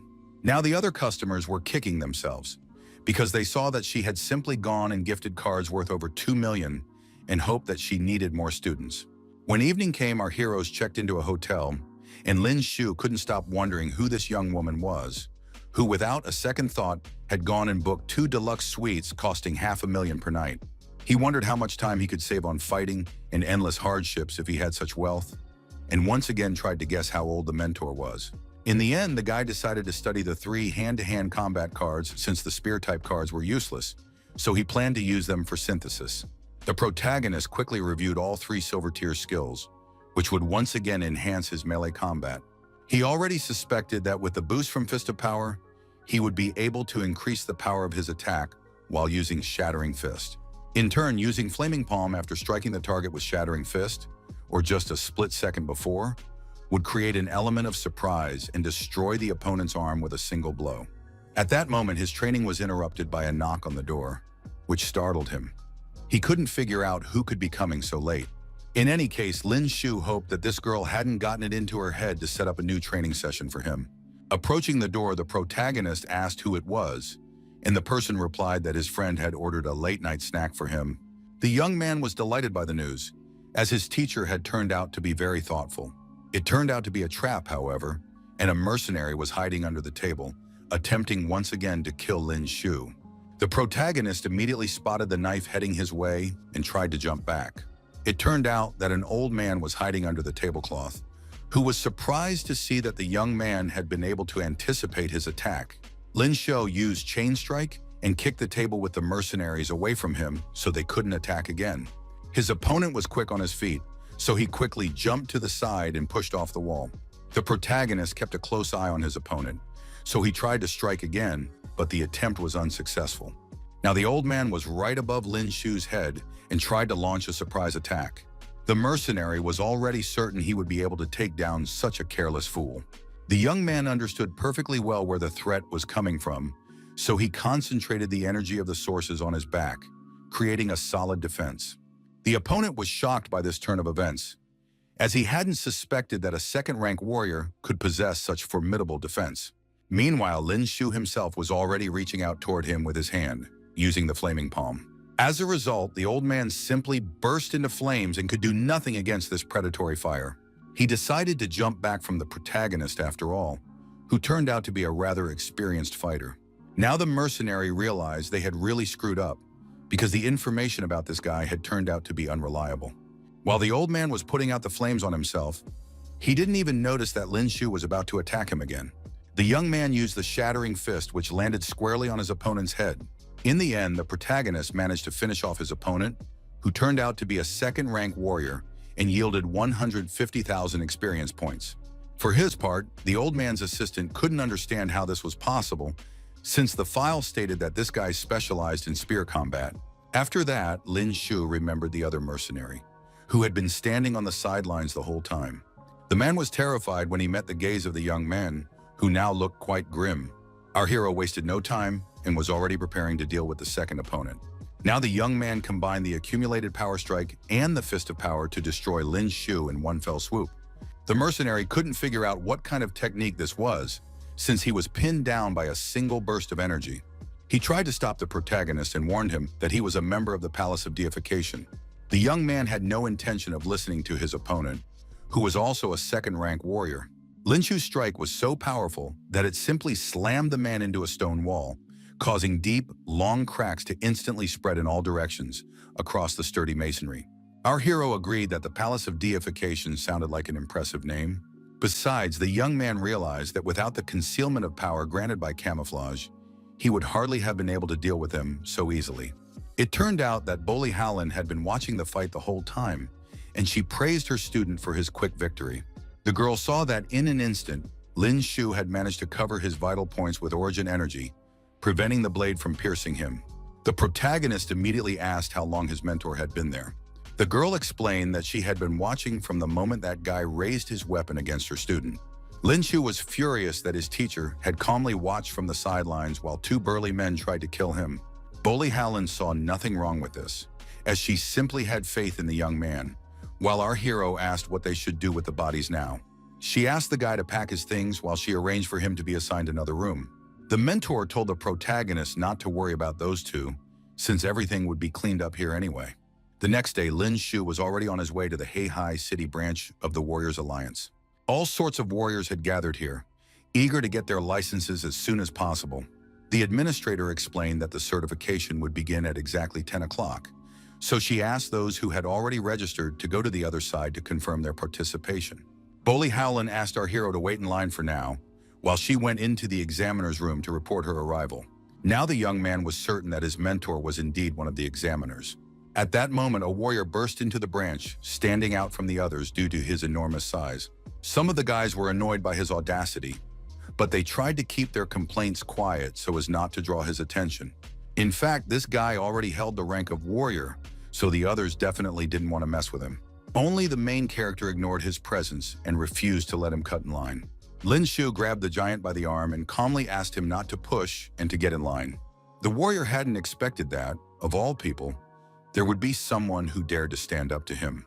He couldn't understand why every year he had to deal with such idiots who fancied themselves immortal, and he suspected that his license for this year would be revoked again. The examiners realized that trouble might be brewing, since the young man had, after all, provoked Bibiju.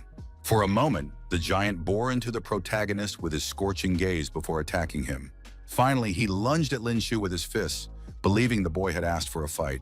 In response, the young man had already activated the shattering fist to counter his opponent's strength. With a deafening crash, their powerful blows collided, and a furious shockwave swept through the entire hall.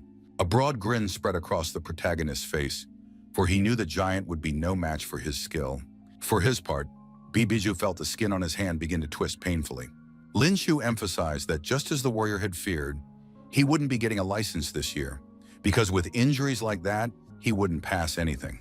After that, he addressed everyone present and asked if there was anyone there who wanted to go first.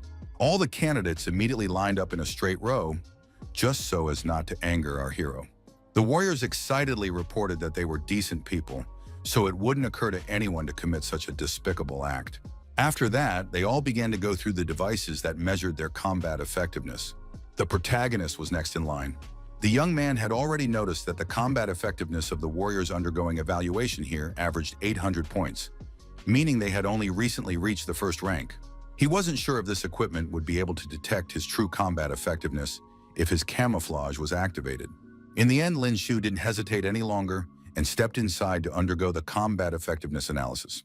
A second later, the staff announced that his combat effectiveness was 1,499 points. The young man exhaled calmly, since the score hadn't exceeded 1,500. If it had, he would have already been in the second rank. The other warriors now understood why Lin Shu had defeated Bijou so easily, and they envied the fact that such a youngster already possessed such strength. Very soon, the esteemed participants in the assessment were asked to proceed to the hall for the strength test. There they were met by Bolli Howlin, who asked everyone to line up so she could now check their strength scores. The protagonist was surprised, because until the very last moment he had thought the girl was joking with him and wasn't actually the examiner. Meanwhile, his mentor continued to explain that the test would be considered passed if the force of a single punch reached 1,000 kilograms. At that moment, a tall man approached her and asked with some disdain if it was true that Bolli Howlin was the examiner. The girl calmly replied that it was indeed the case and asked if he had a problem with that. In the end, everyone laughed at the idea that some underage girl could hold such a position and suspected that she herself wouldn't be able to deliver a 1,000-kilogram punch. No one could understand what the Warriors Alliance was thinking, entrusting the certification to such a little girl. Bolli Howlin finally couldn't take it anymore and decided to personally demonstrate the strength hidden within her seemingly fragile body. She sighed in exasperation and told all the warriors to take off their blinders. The screen displayed 99,990 kilograms, proving the girl's strength. All the challengers' jaws dropped instantly, as they wouldn't be reaching such scores anytime soon. One of the warriors couldn't believe in Bolli Howlin's strength, so he suspected there was something wrong with the equipment and wanted to test it himself. The guy walked up to the device and, putting all his strength into it, struck the target spot. A couple of seconds later, the examiner reported that the force of his strike was 895 kilograms, so the warrior didn't make it any further. He still refused to believe that Bolli Howlin had rigged the test and tampered with the equipment. The girl repeated once more that the young man's score was unsatisfactory, so he was free to leave. This disheartening news enraged the warrior so much that he lunged at the examiner with his fists. Then the examiner calmly stopped his hand with her small palm. After that, with one sharp movement, she twisted the self-assured scoundrel's limb. He immediately fell to his knees, screaming in horror from the pain in his broken arm. In a stern voice, Bolli Howlin emphasized that the warrior had 30 seconds to disappear from here forever. She sternly promised that otherwise, the young man would remain here forever. Now he did not dare to defy the cruel examiner and obeyed her order after all. After that, the girl asked if there was anyone else who wanted to dispel their doubts. Everyone remained silent, so Bolli Howlin called the next warrior to test his strength. The mentor was immediately delighted when she saw that her talented student was next in line. The protagonist immediately began to complain that he had long asked Bolli Howlin not to call him that in public, but it was all in vain. Now he could ask directly if it was true that the teacher was the examiner. The girl confirmed this and also added that she was a 3-star member of the Warriors Alliance. Lin Shu was even more shocked when he heard such unexpected facts about his mentor. The hierarchy of the Warriors Alliance has 5 ranks, so 5-star members are the leaders of the organization, while 4-star members are heads of state or great heroes. Bolli Howlin herself believed that our hero truly had a formidable teacher, since 3 stars meant she was an outstanding warrior with immense strength. Lin Shu ignored her words and simply tapped the device to measure his strength. The system then showed that his punch power was 1,999 kilograms. The other warriors immediately began discussing whether perhaps it all depended on the fact that the young teacher and student had their own unique style, which was why they were so strong. For her part, Bully Howlin was dissatisfied with this result and announced that next the young man would face a 100-meter sprint to test his explosive power, followed by a 50-kilometer run to test his endurance. The scene then shifts to the reception area of the Warriors Alliance, where the young man went after successfully passing the test. An employee handed the protagonist a personal card that would allow him to log into the Alliance network via phone or computer. Lin Shu eagerly took his card so he could now make information requests, purchase weapons, and accept various missions. All this time, Bully Howlin had been looking for him to find out if our hero had managed to get his license. She also mentioned that her duty as an examiner was complete, so she had already received a new assignment from the Alliance and would have to leave soon. The boy didn't react to this news at all, which made his mentor angry, as she had hoped he would at least try to persuade her to stay a little longer. Then the protagonist decided to play along, and acting as dramatically as possible, began crawling on his knees and begging his teacher to stay so she could oversee his training. Bully Howlin got even angrier, so she slapped her student hard and then asked where he was going next. Lin Shu said he planned to go on the path of death because he had been accepted into Shengyu University. The mentor believed that going there as a novice was a dangerous undertaking, but giving up was not an option either. Besides, she hadn't forgotten her promise and had already bought a spear for Lin Shu as a gift. The protagonist immediately asked where she had gotten the weapon, and she explained that she had managed to convince the head of the local branch of the Warriors Alliance to part with it. Despite the effectiveness the weapon achieves when infused with the power of the Origins, possessing a high-rank weapon would still have a significant impact on his combat prowess. Bully Howlin explained that it was the Black Beam, which had originally belonged to the master of spearmanship, Bully Zhu. The protagonist didn't seem particularly thrilled and looked at his mentor with skepticism. After that, he took another look at the valuable weapon she had decided to give him. Eventually, the young man began to panic when he realized exactly which Bully Zhu she was referring to. Lin Shu thought the girl was the daughter of the master who had gifted this spear to the head of the Heihai Warriors Alliance branch, but Bully Howlin had returned it. The girl remarked discontentedly that with such an imagination, our hero was only fit to write novels, and asked why she would be the daughter of such a man, since she herself wasn't that old yet. Then the protagonist concluded that Bully Howlin was his granddaughter, but she explained that they merely shared the same surname and ordered her student to finally try out his spear. The boy decided not to anger his teacher any further and tried to lift the weapon, which turned out to be quite heavy. Lin Shu couldn't get it out of the case, so he asked how much it weighed. Bully Howlin replied that the entire spear weighed 500 kilograms, so our hero immediately understood why it was so difficult for him. The girl emphasized that this was to be expected, because after all, it was forged from iron meteorite, and there was no other spear in the world forged from this material. Lin Shu was surprised when he realized that she was referring to the very same meteorite that had fallen to Earth 100 years ago and destroyed an entire city. A rather large black stone remained in the crater it had formed upon impact. A group of people retrieved it and forged 12 unique weapons, which, while not claiming to be the sharpest, ranked first in the world in terms of durability. The protagonist was touched by such a gift, so he asked once more if it was true that his mentor intended to give away such a precious spear. At that moment, Bully Howlin announced that duty was already calling her, and she bid farewell to her student. The girl promised that they would meet again someday, and asked Lin Shu to visit Sky City if he ever had the chance. She explained that our hero would be able to find her there, though the young man himself was surprised that she lived there. The young man knew perfectly well that the Sky City was the largest in the world, for it had been raised high into the air using the most advanced and incredibly complex techniques of magical levitation. The protagonist once again confirmed that Bully Howlin was a wealthy woman, so he began to consider coming under the wing of such a patron, which would save him a considerable amount of time and effort. In the end, Lin Shu decided to face the path of death with dignity. Meanwhile, at the mansion of the man who had sent mercenaries after our hero, word had already spread that the attempt to eliminate him had failed once again. The boss couldn't understand how 2 second-rank warriors had failed to handle a single first-rank warrior. A subordinate explained that the power Lin Shu had demonstrated was hardly limited to the first rank. Upon hearing this news, the man flew into a rage and smashed a cup against the wall, as this was completely unexpected. Originally, he had simply wanted to extend a gesture of goodwill to the Tang clan of Starlight, since he was on friendly terms with them, but now this kid had killed his men. At that moment, the protagonist had already arrived at the station, where he was informed that the train bound for Redbird City had departed, so passengers who missed the train could go to the main hall to exchange or refund their tickets. Lin Shu was on his way to that very train, so he approached the clerk, unable to believe he had actually missed it. The young man had heard that trains departed for that destination 3 times a day. The clerk explained that the path of death was a dangerous place, so due to low profitability and a small number of passengers, the number of trips had been reduced from 3 to 1 per day. The protagonist resigned himself to the fact that he wouldn't be able to leave today, so he asked for a ticket for tomorrow.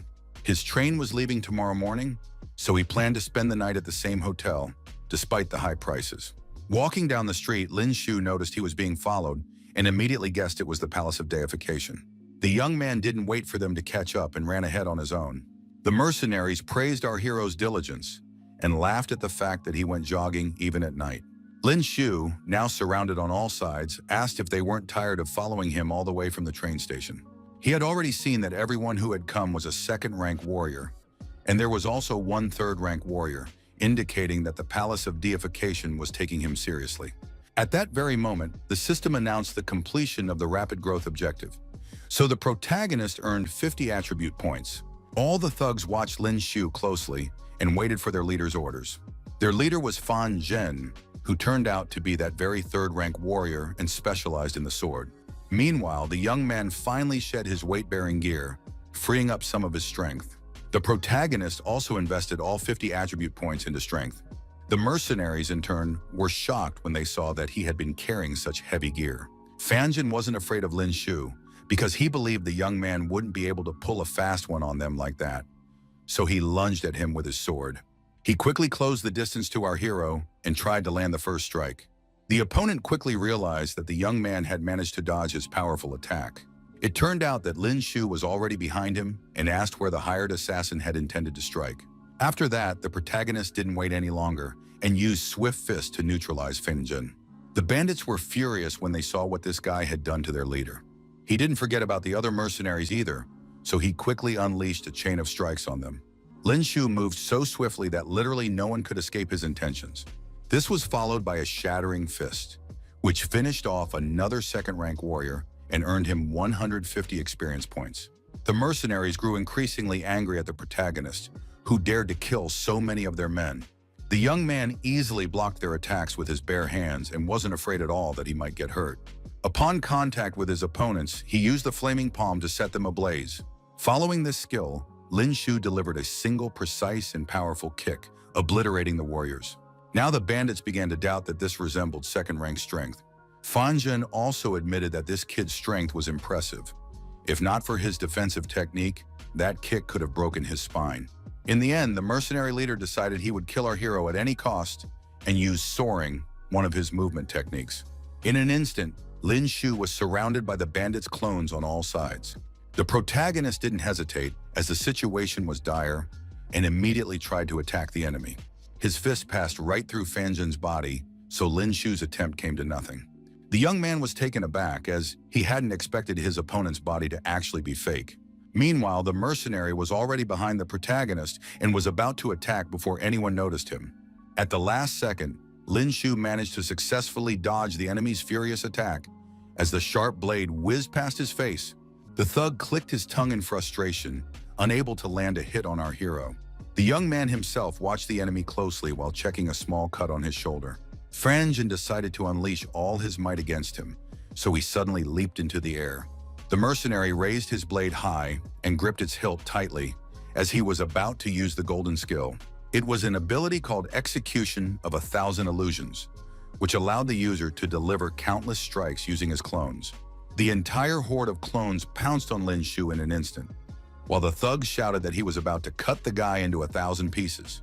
The protagonist wasn't the least bit intimidated by such a powerful attack from the enemy, because he considered it a piece of cake. The hired assassin didn't hesitate for a second to stop, because he intended to finish off the insolent youngster no matter what. With the help of the Eye of Analysis, Lin Shu had already seen that his opponent was using avatars. When the clones began attacking the young man, he quickly dodged every one of their strikes. After that, our hero spun around sharply and greeted the real Fan Zhen. The thug froze in place in surprise because he believed it was simply impossible to thoroughly identify his golden skill. And he also couldn't understand how the young man had learned his name. Lin Shu, preparing his skill, replied that he was simply a cheater. After that, the protagonist wasted no more time on pointless talk and, combining swift and shattering fists, attacked the real Fan Zhen. The opponent couldn't withstand such power, so he dropped his sword and helplessly took the blow. Lin Shu landed a punch right in the mercenary's stomach, causing him to scream in agony. But even so, Fan Zhen had no intention of simply giving up and planned to drag the young man down with him, since he himself was already doomed to die. A second later, energy began tearing him apart from the inside, bursting outward. The protagonist jumped aside as soon as he saw the attempt at self-destruction and was annoyed that lately his enemies hadn't been coming up with anything new. In the end, Fan Zhen truly sacrificed himself, so his body was simply torn to tiny pieces. A second later, a massive explosion rang out, its flash illuminating everything around it. The protagonist didn't have time to move to a safe distance, so he was hurled sideways at full speed. The shockwave was so powerful that it literally slammed the guy into the wall. Lin Shu thought once again that if it weren't for his good-for-nothing teacher, who had taught him how to boost his defenses, he certainly wouldn't have survived such an attack. It turned out the thugs had managed to take cover in time, so now they were back to finally take their revenge on the wounded young man. They saw that the boss's self-destruction hadn't finished off the protagonist, but now he looked as if he wouldn't be able to fight any further. One of the mercenaries told Lin Shu not to worry about it, because now they would finish what Fan Zhen had started and cut him to pieces. The protagonist immediately asked where this guy got the idea that he couldn't even lift a fist. The young man had one last ace up his sleeve in the form of Rage Burst, which he activated without hesitation. The thugs saw that Lin Shu was back in action, even though just a few seconds ago he had looked weak. Then utter chaos broke out all around, with only the screams of dying opponents desperately trying to stop the guy. After that, the protagonist finally headed to the hotel to get some rest before his trip. Lin Shu felt lousy because while Rage Burst is active, he always feels great. But once its effect wears off, the young man feels completely drained. Tomorrow he would have to set off on the path of death, so it made sense to gather some information online now. The website warned the protagonist that he would need to pay 10,000 Alliance currency to view this post. The young man was shocked to see that he had to pay money just to view a single, measly page. Be that as it may, he currently had several million in his account, so buying access to the page with the information he needed clearly wouldn't break the bank. Now Lin Shu learned that the landscape of the Path of Death consisted entirely of black rock, inhabited by many third-rank beasts, including poisonous rock snakes and dangerous giant crows. The young man even began to worry a little about this, because in this place one could indeed encounter far too many mutants. Atom Smasher was also there. He was a 5th-rank evolved beast possessing unmatched strength and the ability to provoke a frenzy. In addition, a 5th-rank cockatrice could be found on the Path of Death, which was particularly strong at long-range attacks with stones and other projectiles. Lin Shu didn't want to clutter his mind with these thoughts, so he was about to close that browser tab. Then he decided to check how much the spear his wayward mentor had given him was worth. At the market, the young man found a pair of black raised blades made of meteorite black iron, which cost a whole billion. And that was just the starting price. So the protagonist was surprised that his miracle mentor turned out to be such a rich woman that she would give him such a valuable gift. Meanwhile, the girl herself had just sneezed at the very thought of someone remembering her, and began to suspect that her frequent sneezing lately wasn't just a coincidence. That very night at the Palace of Deification, they had already learned that our hero had also taken out Fan Zhen. The boss couldn't understand why he was surrounded by nothing but incompetents who couldn't handle some young upstart. He believed that this matter no longer concerned only the Tang clan, so their organization must also seek revenge. The leader ordered a 10 million yuan bounty to be posted for the guy on the Hunter's network, along with details about the target. He explained that if headquarters found out the Ascension Palace's Heihai branch was unable to deal with some greenhorn, morning came very soon, and Lin Shu had already boarded his train to head toward the Path of Death. People strolled calmly through the carriages, gazing at the scenery rushing past the windows. Our hero settled into his seat and scrolled through his phone to pass the time. The young man had no idea that he was now under even closer surveillance, so he smiled carefree at the screen. He was just reviewing his stats, which had already reached a high level. At that moment, someone called Lin Shu, even though he had only bought this phone yesterday and had only given his number to friends whose contact information he had. It turned out to be Teacher Luo, who wanted to know where his former student was at the moment. The protagonist explained that he was currently on the train to the path of death, and the man informed him that Lin Shu's name had already been posted on the Hunter's network. The young man tensed up when he heard such disheartening news from his teacher. The man explained that it was a website where bounties were posted, but no one knew either its founder or the server's location. That was precisely why he wanted to warn our hero to be more careful and stay on his guard, because there were surely plenty of people eager to cause him trouble. Lin Shu immediately began to wonder who could have put a bounty on his head, and he remembered the Palace of Deification. The young man found the website and saw that the bounty on him was only 10 million, and it stated that he was merely a second-rank warrior. At that moment, the entire train shook violently, causing the cup on the table to start moving on its own. The protagonist tried to stay on his feet and tried to figure out why such a high-tech train had suddenly started shaking. The young man realized that something had happened outside because a loud noise was coming from there. At that very moment, someone burst into the car rather boldly, kicking the door open. This warrior immediately lunged toward our hero, trying to catch him off guard. Lin Shu easily dodged the blow and was already swinging to counterattack the bold stranger. His opponent was also agile, so he dodged the protagonist's attempt with a quick sidestep. But the young man had anticipated this, so he concentrated the energy of the sources in his knee and struck the assassin with all his might. The warrior collapsed to the floor exhausted, and now could only wheeze painfully from such a powerful attack.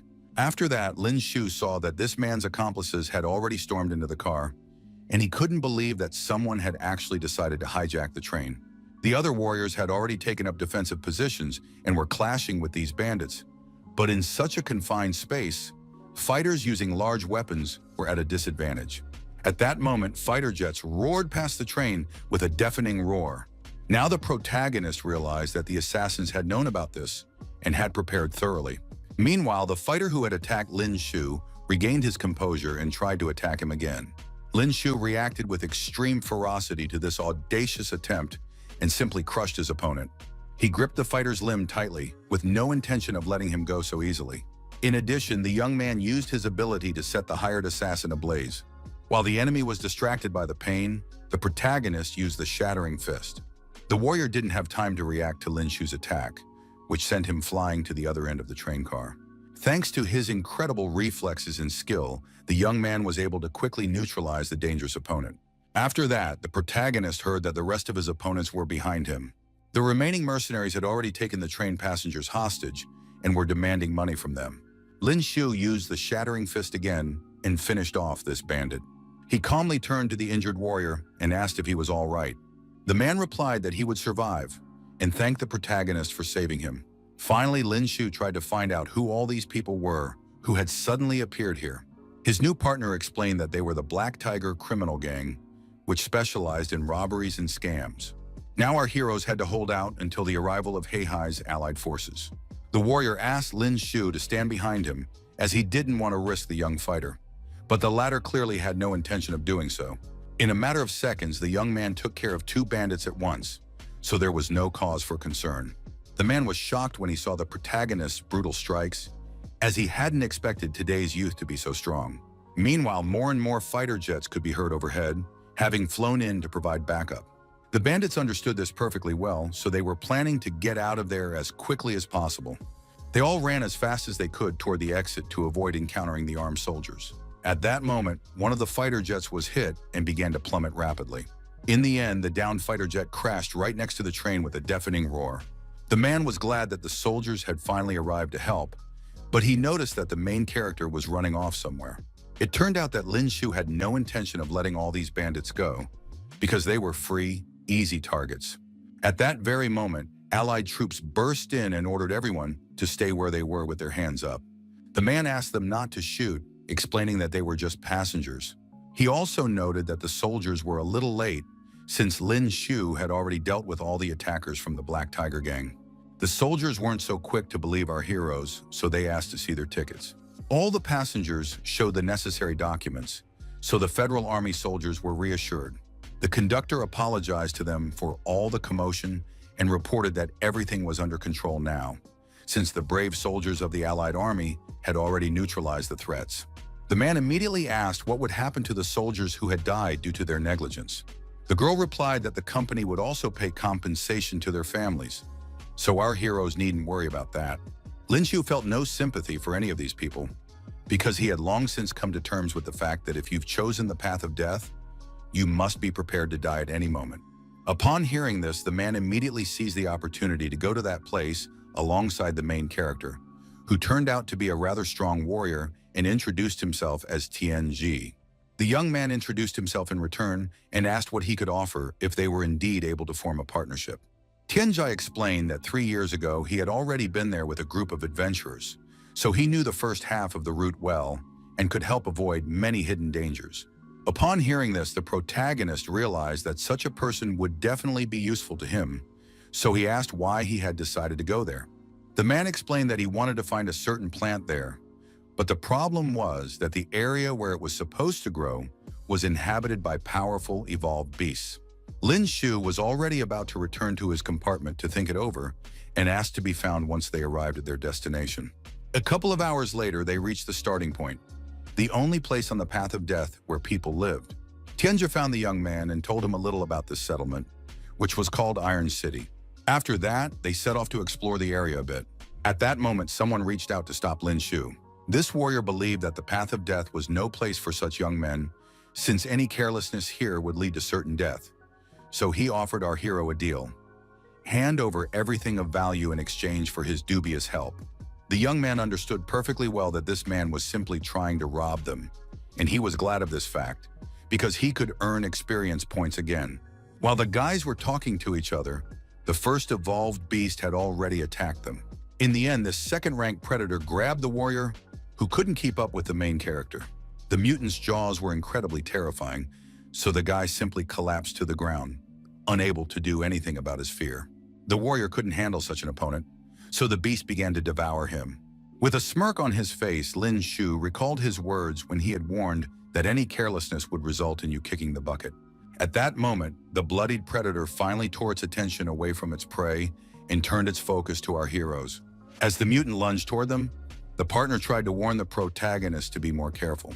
The young man grew angry at the monster, for it seemed as though it considered him weaker than that guy. Lin Shu had already swung his arm and activated Shattering Fist to teach the evolved beast a lesson. The protagonist didn't hesitate and delivered a swift blow straight to the opponent's head, causing it to stagger. Thus, the mutated wolf was sent flying far to the side and no longer posed a threat. Tianji, who hadn't even had time to react to the threat, was shocked that Lin Shu had instantly dealt with the enemy. Meanwhile, the young man asked where the evolved beast had come from. His partner replied that such things happened here all the time, so for the city's residents, it was already an everyday occurrence. Our hero was surprised that even under such circumstances, there were those who had chosen to settle here. The other fighters began to notice that this guy only radiated the aura of a first-rank warrior, and yet he had torn apart a second-rank beast with a single blow. One girl suspected that Lin Shu was one of those heading to Shengyu University on the outskirts of the Path of Death, and was already eager to team up with him. The old man, who was watching the newly arrived warriors from the sidelines, couldn't understand today's youth, who were so eager to rush toward their own deaths. In the end, the young people heard him anyway and thought he was trying to jinx them, but they also tried to find out what kind of evolved beasts lived in the area. The local replied that there were so many mutants here that he couldn't possibly name them all, and besides, his memory wasn't what it used to be these days. The warrior didn't like that answer at all, so he knocked the pipe out of the old man's hands and ordered him to answer properly. Tianji was already certain these guys were done for, because that old man wasn't as short as he seemed at first glance, and the protagonist saw that the man was a fourth-rank warrior. The young man would never have thought that in such a small town, the bar for strength would be set so high, though it wasn't surprising, because without such power, sooner or later, you could end up in the stomach of an evolved beast. For his part, the old man didn't react at all to the warrior's outrage, which made the warrior even angrier. In the end, Lin Shu decided to intervene in the conflict, as he was displeased that this young man lacked even basic respect for his elders. Now the warrior turned his attention to our hero, intending to teach him a lesson for such a brazen act. The young man wasn't the least bit intimidated by the threats, and insisted that the scoundrel either back off or leave the human world. The group of fighters realized it was best not to get into a fight right off the bat, so they had no choice but to grit their teeth and accept Lin Shu's terms. In the end, they decided to leave, but advised the main character to keep looking over his shoulder. Then the young man asked if the old man was all right, and the old man thanked him for his help. Lin Shu was glad he'd been able to help, and was about to say goodbye to the old man. The experienced warrior stopped our hero and took a long drag on his pipe before saying something important. He noted that it was rare these days to find young people who respected their elders, so he would be sorry to see a young man like him die before his time. The old man warned that in 500 meters, they would have to take a detour because of dangerous insects. And Tianji realized that his partner had figured out the old man's power from the very beginning. The cocky warrior, who had overheard the entire conversation, couldn't understand what kind of fool would turn off the smooth main road onto a rough trail. At that very moment, the partner tapped the boss on the shoulder, trying to get his attention. With fear in his eyes, he looked off to the side and asked what was over there. It turned out that the high mountains were completely covered by some strange dark sphere. Suddenly, these dark silhouettes began to move slowly toward the warriors. Eventually, these creatures emerged into the light, and huge insects appeared before the fighters. Only now did the team realize that these were second-tier black locusts. Their leader hadn't managed to escape in time, so the insects greedily pounced on his defenseless body. Within a couple of seconds, all that remained of the poor guy were gnawed bones. Only now did his teammates finally react to the deadly threat, and in terror ran away from the huge swarm of hungry locusts. Their attempts were futile, so the insects caught up with the rest of them very soon. Our heroes watched this chaos from the sidelines, since they had taken a detour, just as the old man had recommended. Tianji was frightened by the sight and glad that they had listened to that warrior and turned off the main road. The protagonists believed this incident served as a lesson, so now they knew it was better not to mess with someone who appeared weak at first glance. After that, the guys went on to explore the area and entered the rocky terrain. Lin Shu could already see that, with all these mountain peaks, it was completely impossible to find the path. His partner replied that this wasn't a problem at all, since those who travel along the various paths on the path of death usually leave markers. While our heroes were trying to find some clues, the surviving warriors ran out from behind them. The girl heard that they knew what lay ahead and hadn't shared that information, which made her furious. Lin Shu asked why he should worry about such a thing, since he wasn't the other warrior's father. She couldn't believe the protagonist was such a cold-blooded person, so she couldn't even bring herself to reply. Meanwhile, Tianji finally found the first marker and called for the young man to follow him. After that, they simply walked away, leaving the rest of the warriors to fend for themselves. The girl wasn't going to give up so easily and wanted to follow them, since Tianji knew the area well. Very soon, the two made their way through the rocks, and Lin Shu praised his partner for finding the path so easily. Now they had reached the forest, and Tianji explained that this was the Azure Grove, so named because all the trees there were blue. At that moment, the protagonist noticed that a whole crowd of warriors had been following them the entire time. In addition, he caught a strange sound and guessed what it might be. Then from behind the sharp rocks, another huge swarm of hungry insects flew out, ready to instantly destroy absolutely everything in their path. Tianji was displeased that the locusts had appeared here again and suspected that they had been following those guys the whole time. The other warriors also saw this threat, so they rushed forward at full speed. Lin Shu himself charged toward the mutants and merely laughed at the fact that everyone around him was trembling at the very sight of the locusts. But he also understood that this was no surprise, since the insects were small, numerous, and bloodthirsty, which made dealing with them a truly tricky business. The young man wasn't afraid of such an opponent at all, so he had already prepared for battle by unpacking his weapon. The protagonist confidently grabbed his weapon, because all that fear was not for him. Lin Shu instantly used Phoenix's majesty and released the fiery bird toward the insects. In this way, he incinerated several mutants at once, earning 5,000 experience points for each. Although the experience points for them were meager, their sheer numbers more than made up for this shortcoming. The locusts simply couldn't reach Lin Shu in time and burned up in midair. The young man dealt with all the mutants quite quickly, after which he calmly landed on the ground. All this time, the countless insects simply burned in the phoenix's merciless flames. Even with minimal skills, one could make a killing like this, as it offered the chance to obtain over 100 pieces of second-rank anomalous crystal. All the other warriors who had been watching the battle from afar couldn't believe their eyes when they saw how quickly Lin Shu had dealt with all his enemies. Tianjie tried to wrap his head around the fact that this young man had simply gone and incinerated over 100 black locusts in passing, and hoped that this time he would manage to get his hands on the plant he needed.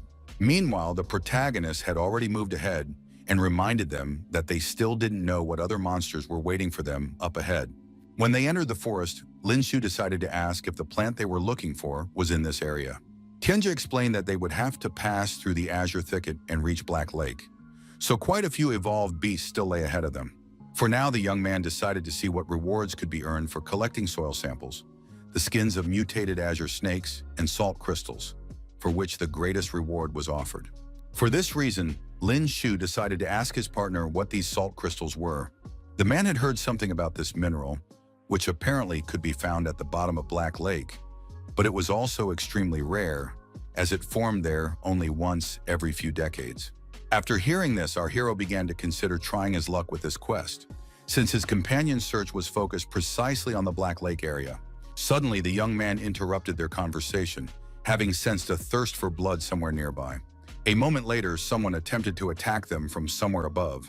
Ducking to the side, Lin Shu warned his partner that a sniper had attacked them.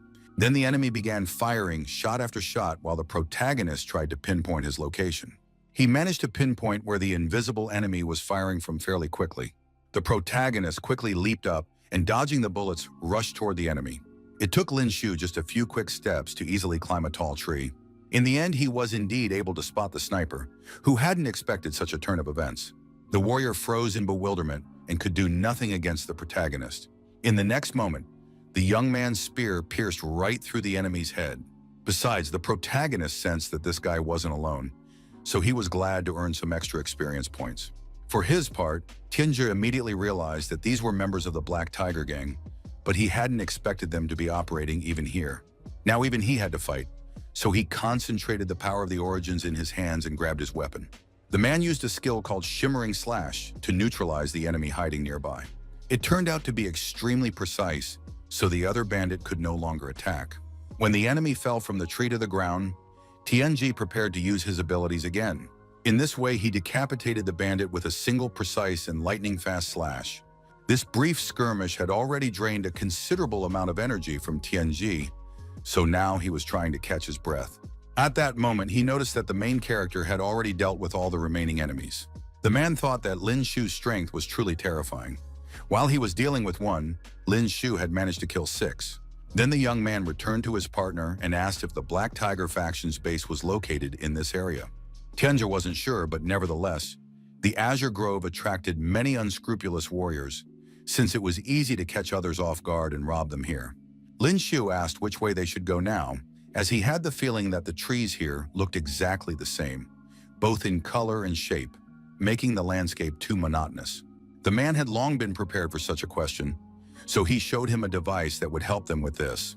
The guy thought it was just a regular compass, but his partner explained that a compass was useless here, so he'd brought a device that detected strong magnetic fields. The closer they got to the center of the azure thicket, the stronger the magnetic field became, so they didn't have to worry about getting lost as long as they had this gadget. At that moment, the companions heard some strange sounds coming from deep within the forest. Lin Shu immediately suspected there was a high-ranking beast there, and his companion suggested they go take a look to see what was there. The protagonist noted that the ground was a bit damp, so he asked if it ever rained here. And Tianjie explained that precipitation does fall from time to time along the path of death, but only in a small area.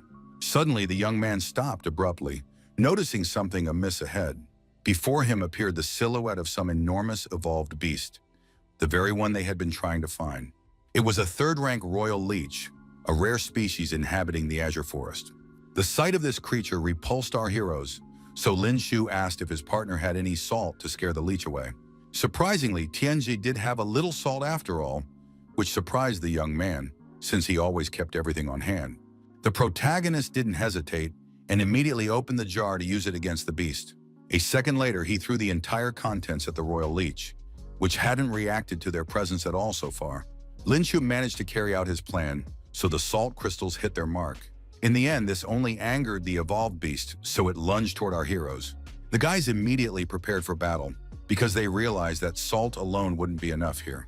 The royal leech tried to attack them, but they managed to scatter in different directions just in time. For a moment, the mutant froze, as its sharp teeth had sunk into the wood. After its strike, deep gouges remained in the trees, along with droplets of extremely dangerous venom. A few seconds later, the massive trunk simply crumbled and fell to the ground with a dull thud. Then the royal leech returned to its main target and lunged at Lin Shu. The protagonist reacted quickly to this threat and unleashed the Phoenix's majesty against his opponent. Thus, a bright flame completely engulfed the entire massive body of the evolved beast. The mutant screamed in agony as the scorching tongues of the merciless flame slowly burned his body. Lin Shu hoped that the leech was finished for good, because logically it should be extremely afraid of losing its internal moisture. Suddenly, the evolved beast tried to burrow underground. The protagonist immediately rushed to catch up with it, as he had no idea that this mutant was also capable of burrowing. Tianji began looking around in confusion, since the enemy was now nowhere to be seen. With the help of the Eye of Analysis, Lin Shu was finally able to spot the royal leech and warn his comrade of the danger. At that moment, someone laughed behind them at the fact that some newbies had wandered in here again. It was Wang Er, a third-rank warrior, who also turned out to be yet another bandit. Tianji warned the young man that this was a hunter, one of those who preyed on warriors. He also decided to speak to the bandit first and ask what he wanted. Wang Er had already shown them his blood-stained blade and noted that the man had already answered his own question. He himself had no idea that the royal leech had been hiding underground all this time. The protagonist warned the bandit that if he took even a single step forward, he would most likely lose his legs. Wang Er merely laughed at the fact that for the first time in so many years, his prey was threatening him. So he paid tribute to the boy's courage and promised to grant him a quick death. He had no intention of heeding Lin Shu's warnings and stepped forward. At that very moment, the leech reacted to the movement and bared its sharp fangs. Only now did the bandit realize that Lin Shu hadn't lied to him after all. Meanwhile, the royal leech sprayed its venom, which began to slowly corrode Wang Er's legs. The bandit quickly swung his blade to finish off the beast that dared to attack him. The protagonist watched him closely and couldn't believe he had managed to kill the mutant so easily. Then hundreds of royal leech larvae appeared, moving at high speed and equipped with suction cups on their heads that allowed them to attach themselves to a person and suck their blood. All these tiny mutants immediately attacked Wang Er, who hadn't had time to escape. The man desperately tried to shake them off, but the larvae crawled higher and higher up his body. The vile leeches tightly enveloped all his limbs, bloodthirstily sinking their fangs into his skin. In the end, the bandit couldn't take it anymore and collapsed to the ground, so more and more mutants climbed onto him. Every single one of them wanted to get their hands on his blood as soon as possible. Within a couple of seconds, the leeches had drained Wang Er's body, leaving nothing but skin and bones. Tianji thought they urgently needed to find another way, but the protagonist was already thinking about what a massive wave of experience points that had been. Clearly, Lin Shu had no intention of listening to his partner, as he simply couldn't resist the temptation of so much experience. The young man decided to use the pear-colored barrage to quickly deal with the overwhelming number of enemies. For every royal leech larva, he received 15,000 experience points, so it was truly worth it. Even the protagonist himself hadn't expected such a small creature to yield so much. Strike after strike, he destroyed every mutant, clearing the path ahead. Each time, Lin Shu used pear-colored barrage and hit every target with precision. Not a single leech could reach its target, so the young man continued to kill them without any trouble. In just a couple of moments, the protagonist had completely dealt with all the larvae. Tianzhou still stood to the side, frozen in place, watching his incredibly powerful partner. He was shocked that it hadn't even been a minute since the boy had destroyed all the mutants. At that very moment, our hero saw that the royal leech itself was still moving, despite its injuries. The young man was a little frightened. He hadn't expected this pest to still be alive. In the end, the evolved beast tried to attack Lin Shu again. He grabbed his weapon once more and prepared to fend off this attack. The protagonist was about to use the flame again to finally end the battle with this mutant. With the help of the Phoenix's might, the young man tried to set the royal leech ablaze. Behind him, the young man noticed that the second part had tried to escape somewhere underground. He wasn't going to let the leech get away that easily, so he immediately gave chase. Then Lin Shu decided to deliver a crushing blow, not to the mutant itself, but directly into the ground. The protagonist directed all the flames of the Phoenix's majesty straight at his feet. In this way, he was able to engulf the ground, leaving the royal leech with nowhere to run. Finally, the system informed Lin Shu that he had succeeded in destroying this giant, for which he received nearly 2 million experience points. The young man was delighted with such a large amount of experience, and the 4th rank anomaly crystal, which could be sold for over 1 million, and the leech's hide itself should be a decent material. In addition, it turned out that there was a quest on the Warriors Alliance website to collect royal leech hides with a reward of 10 million. Our hero also managed to reach level 17, so he allocated the 17 attribute points he received to strength. Finally, he called out to Tianjia to keep going. Following this path, they would soon reach Black Lake. A couple of minutes later, they indeed reached the vast body of water without any further adventures. Lin Shu asked if they had come to the right place, and his companion confirmed that Black Lake was right in front of them. The young man immediately noted that this body of water was strange, because the water here was simply freezing. At that moment, his companion suddenly fell to his knees for no apparent reason. It turned out that he wanted to ask the protagonist to help him retrieve a plant called salt coral, which grows at the bottom of Black Lake. Tianjia explained that his daughter had contracted a deadly virus that was gradually destroying her immune system, and once the symptoms fully manifested, even the slightest cold could take her life. In recent years, he had been running around, asking questions, and searching for information, and finally discovered that the salt coral growing at the bottom of Black Lake could cure her illness. The man fully understood that this lake undoubtedly housed powerful, highly evolved beasts, but their strength shouldn't exceed the 4th rank, so this shouldn't be a problem for Lin Shu. For a while, the protagonist remained silent, intently pondering his decision. The young man admitted that without Brother Tian, he wouldn't have made it here so easily, and besides, he had already accepted the task of collecting salt crystals, so he planned to explore the bottom of the lake anyway. Tianjia was incredibly pleased with this news and immediately handed over equipment for our hero that would make exploring the lake easier. He also emphasized that salt crystals don't appear there every hour, so everything would depend solely on Lin Shu's own luck. The young man wasn't afraid because he wanted to at least give it a try and asked his partner not to worry, since he was sure he'd bring back the plant he needed. After that, he finally dove into Black Lake, leaving Tianjia alone on the shore. Now the protagonist felt even more acutely just how cold the water was. He immediately decided to try wrapping his body in the energy of the springs, which worked successfully, so now the cold didn't feel quite so intense. Lin Shu was immediately surprised that in such a large lake, he hadn't encountered even a single small fish. Very soon he reached the bottom of the body of water, but saw neither salt crystals nor salt coral there. Finally, he saw something white glinting somewhere in the distance and hoped it was a crystal. But it wasn't that easy, because suddenly a huge claw belonging to an evolved beast flew past him. It was a giant Io overglaze, which, just as Tianjia had said, was a 4th rank creature. The protagonist shone his flashlights right in its face and was now able to get a good look at his opponent. Meanwhile, the mutant didn't stop and tried to attack Lin Shu again. The guy tried to block the blow, but the opponent turned out to be quite strong. He hadn't expected such speed from the giant Io overlook, so now he realized he wouldn't be able to dodge its attack. The protagonist decided to activate Rage Burst to boost all his stats and stand up to the mutant.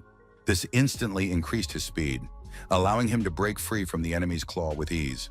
The giant fish immediately lunged forward, determined not to let its target escape under any circumstances. Now Lin Shu wasn't afraid of its speed, so he had already prepared his next attack. It was the Shattering Fist, which flew straight at the giant Io overlook. The blow struck the mutant squarely in the head, causing it to freeze in place for a couple of seconds. Eventually, the giant fish flew off to the side and fell into a nearby lake. However, because he was underwater, the Shattering Fist couldn't unleash its full power, so it was unlikely that the monstrous fish had died from the blow. Before the mutant could attack again, the protagonist decided to examine the lake bottom, where he saw a strange glow. There lay a huge number of bones from various creatures, among which the salt crystal shone. Lin Shu was immediately overjoyed when he saw what he had been searching for so long. Looking around, the young man also noticed that there was a salt crystal for Tianjia here as well. He swam to the bottom as quickly as possible to collect all these rare finds. The giant Overhoog immediately reacted to this attempt and tried to attack Lin Shu again. Now the protagonist realized he wouldn't be able to escape from here so quickly. On top of that, the young man confirmed that the shattering fist didn't work underwater. Despite this, he tried once more to strike the giant owl overlook. This did manage to distract the mutated fish slightly, allowing the protagonist to swim a short distance away. The giant monster's sharp claws instantly gave chase. Now Lin Shu realized that the shattering fist's power was too weak in the water to pose any threat to his opponent, but he had no way to bring his weapon with him either. The protagonist decided to make his way to shore, because once the rage explosion's effect wore off, his chances of survival in the water would be zero. The mutant was already too enraged, so there was no way he was going to let the young man go just like that. Lin Shu desperately tried to surface, but his opponent was already too close. The boy could clearly feel he was being pursued, and it infuriated him that this creature wouldn't let up. In the end, our hero had no chance of making it to shore because the enemy was already too close. The top viewer managed to grab the young man after all, so he didn't have time to surface. Lin Shu masterfully outwitted his opponent by using his golden cicada technique to shed his shell, leaving him naked. He hoped this combat gear would prove durable enough, since he'd shelled out several million for it. Thus, the protagonist leaped onto the surface and dragged the giant overpowered after him. Tianjia was shocked when he saw such a huge fish alongside his companion. The guy didn't manage to get ashore in time, so he pushed the mutant away from him with all his might. On land, the overlord was completely useless, so it just glared angrily at the protagonist. Lin Shu landed nearby and asked if he thought he had any chance at all on land. With a single precise strike, the young man hit the evolved beast right in the head. Killing it, he gained 350,000 experience points. Tianjia immediately ran up to the young man, as she was deeply concerned after what she had seen. She asked if the protagonist was all right after such an exhausting battle. The young man immediately told his partner that he had managed to find both the crystals and the salt coral. After defeating the mutated fish, the protagonist immediately jumped into the water to retrieve all his finds. He had just brought the coral ashore to ask if this was the plant Tianjia so desperately needed. Tears immediately welled up in the man's eyes, for this was the very salvation his daughter needed. He couldn't stop thanking the protagonist, for now his child would be saved. The man also decided to give Lin Shu the movement technique battle card, which he had inherited from a warrior ancestor, because he no longer had the ability to master it. He held out a small box with ancient symbols for our hero to accept this gift. The young man immediately began saying that he couldn't accept such a valuable gift as a gold rank movement technique. His companion quickly explained that the salt coral was worth about the same, and that it was all the more vital to him, so he asked Lin Shu to accept the card. The protagonist finally agreed to take the gift, and then asked if his companion was planning to head back now. Tianjia explained that he now needed to hurry and deliver the coral to the doctors so they could make medicine. So the young man asked where he would end up next if he continued on. The man said that the next 50 kilometers were the Azure Thicket, but he didn't know what lay beyond that, so he bid farewell to Lin Shu and headed back. After that, the protagonist built a fire and grilled the fish meat, which turned out to be surprisingly delicious. He also pondered the silent stride technique that had been given to him. As he studied it, the young man could already feel his body becoming light and fluid, like a swallow.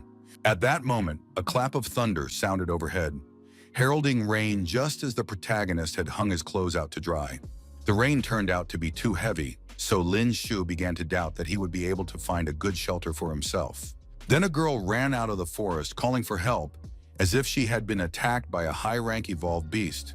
It was Wang Xiaohua, a third-rank warrior who had now collapsed to the ground in fear. The protagonist quickly ran over to the stranger, urging her to get up and run away. It turned out that the young man had become wary for some reason, so he was about to attack the suspicious girl. Wang Xiaohua hadn't expected such a turn of events, so she looked at Lin Shu in fear. She managed to dodge just in time, so the young man's powerful fist only whistled through the empty air. The girl was outraged by our hero's behavior, so she asked why he had attacked her. It turned out the young man suspected she was one of the hunters operating in the Azure Forest, and he emphasized that she certainly had no future as an actress, since her intentions were plain to see. Wang Xiaohua was very surprised when she heard that this guy knew her name from somewhere. In the end, she figured none of that mattered, since Lin Shu was prey that the Hunter's Network had rated as C+ difficulty, so all she had to do was snap her fingers, and such a frail little chick would die. After that, the girl called all her partners over, since there was no point in hiding anymore. The warriors immediately attacked the protagonist from all sides, hoping to eliminate him. They were too slow, so Lin Shu dodged their blows with ease. After that, he landed successfully and looked around to figure out his next moves. In the end, the young man decided to use the pear-colored barrage. The bandit who had tried to strike first didn't expect our hero to be so strong. Lin Shu quickly dealt with the second-rank warrior and earned 16,000 experience points for him. The remaining bandits tried to attack the protagonist from behind and were certain he wouldn't escape from here alive. The beaten man used a skill called 5-link lightning chain. Another bandit, who wielded a strange blade, possessed the Mad Dog's fist ability. And the last guy, who used a wrench instead of a weapon, activated stylish slash. The protagonist hadn't expected to see such abilities, so he had no idea what the hell was going on. With a single sweep, Lin Shu activated his skill, Verdict, so all the thugs' attacks turned against them. Only now did his opponents realize they'd let their guard down too much, so they couldn't dodge. The young man had no intention of stopping there, so he gripped his spear tightly. After that, the protagonist used pear-colored barrage again, wiping out all of these second-rank opponents. Wang Xiaohua couldn't understand how this was possible, since they were certain this guy's strength should match that of a first rank. In fact, this fact didn't scare the girl, because it would make things even more interesting. Nothing could excite her more than the chance to take down a powerful opponent. A second later, she had already leaped from her spot to attack the protagonist. Lin Shu noted that his opponent had astonishing speed, so he suspected she was using the movement technique. She tried to attack the protagonist with sharp blades, but he parried all her strikes. Wang Xiaohua was too fast, so she easily dodged all of the young man's strikes. Pausing for a couple of seconds, the girl admitted that the protagonist was a pretty good fighter.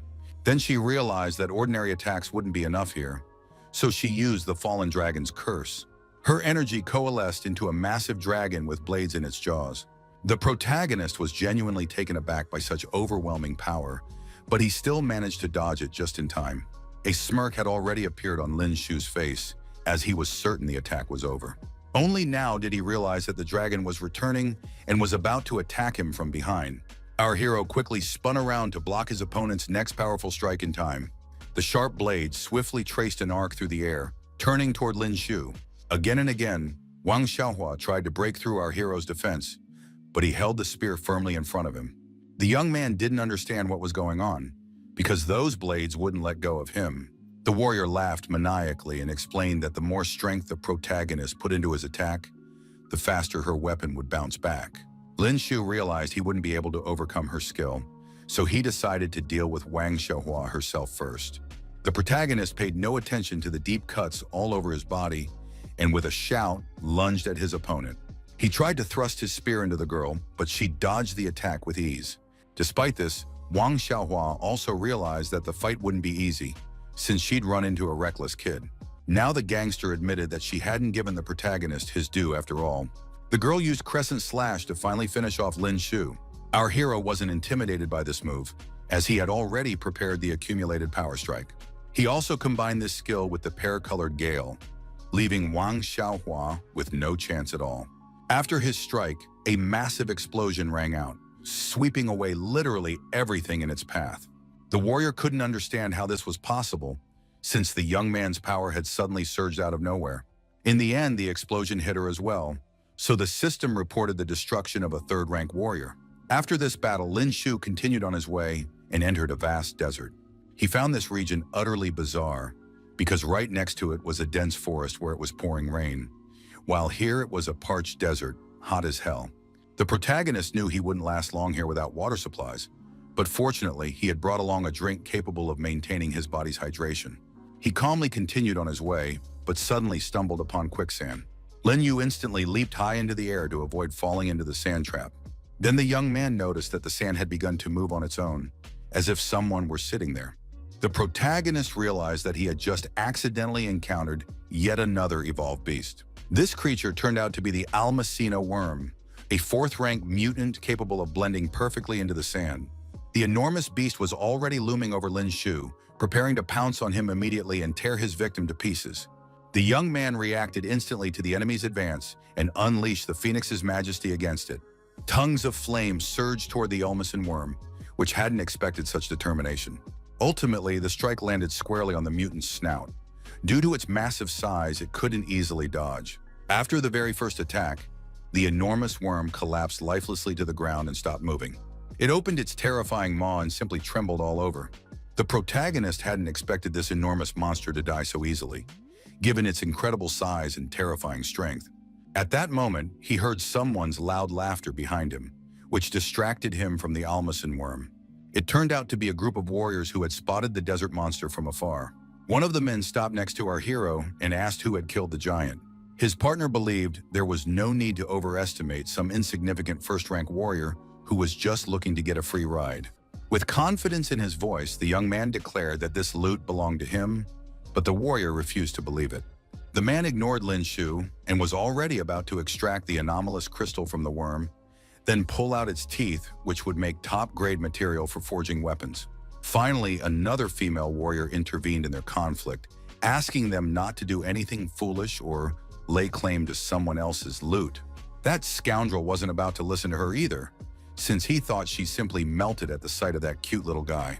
The girl suggested her partner repeat all that nonsense once more, and noted that she'd already put up with his antics long enough. The protagonist silently watched their squabble within the group and didn't expect it to arise simply because he was so amazing. Meanwhile, the Almason worm had already regained consciousness, which the warriors were completely unaware of, and they continued to laugh at their partner. Only one female warrior noticed that the mutant was still alive and tried to warn her teammates about it. Only now did the man decide to finally pay attention to the movements behind his back, but it was too late. Everyone feared for Chen Kun, but the Almacena worm had already devoured him before the second warrior managed to jump aside.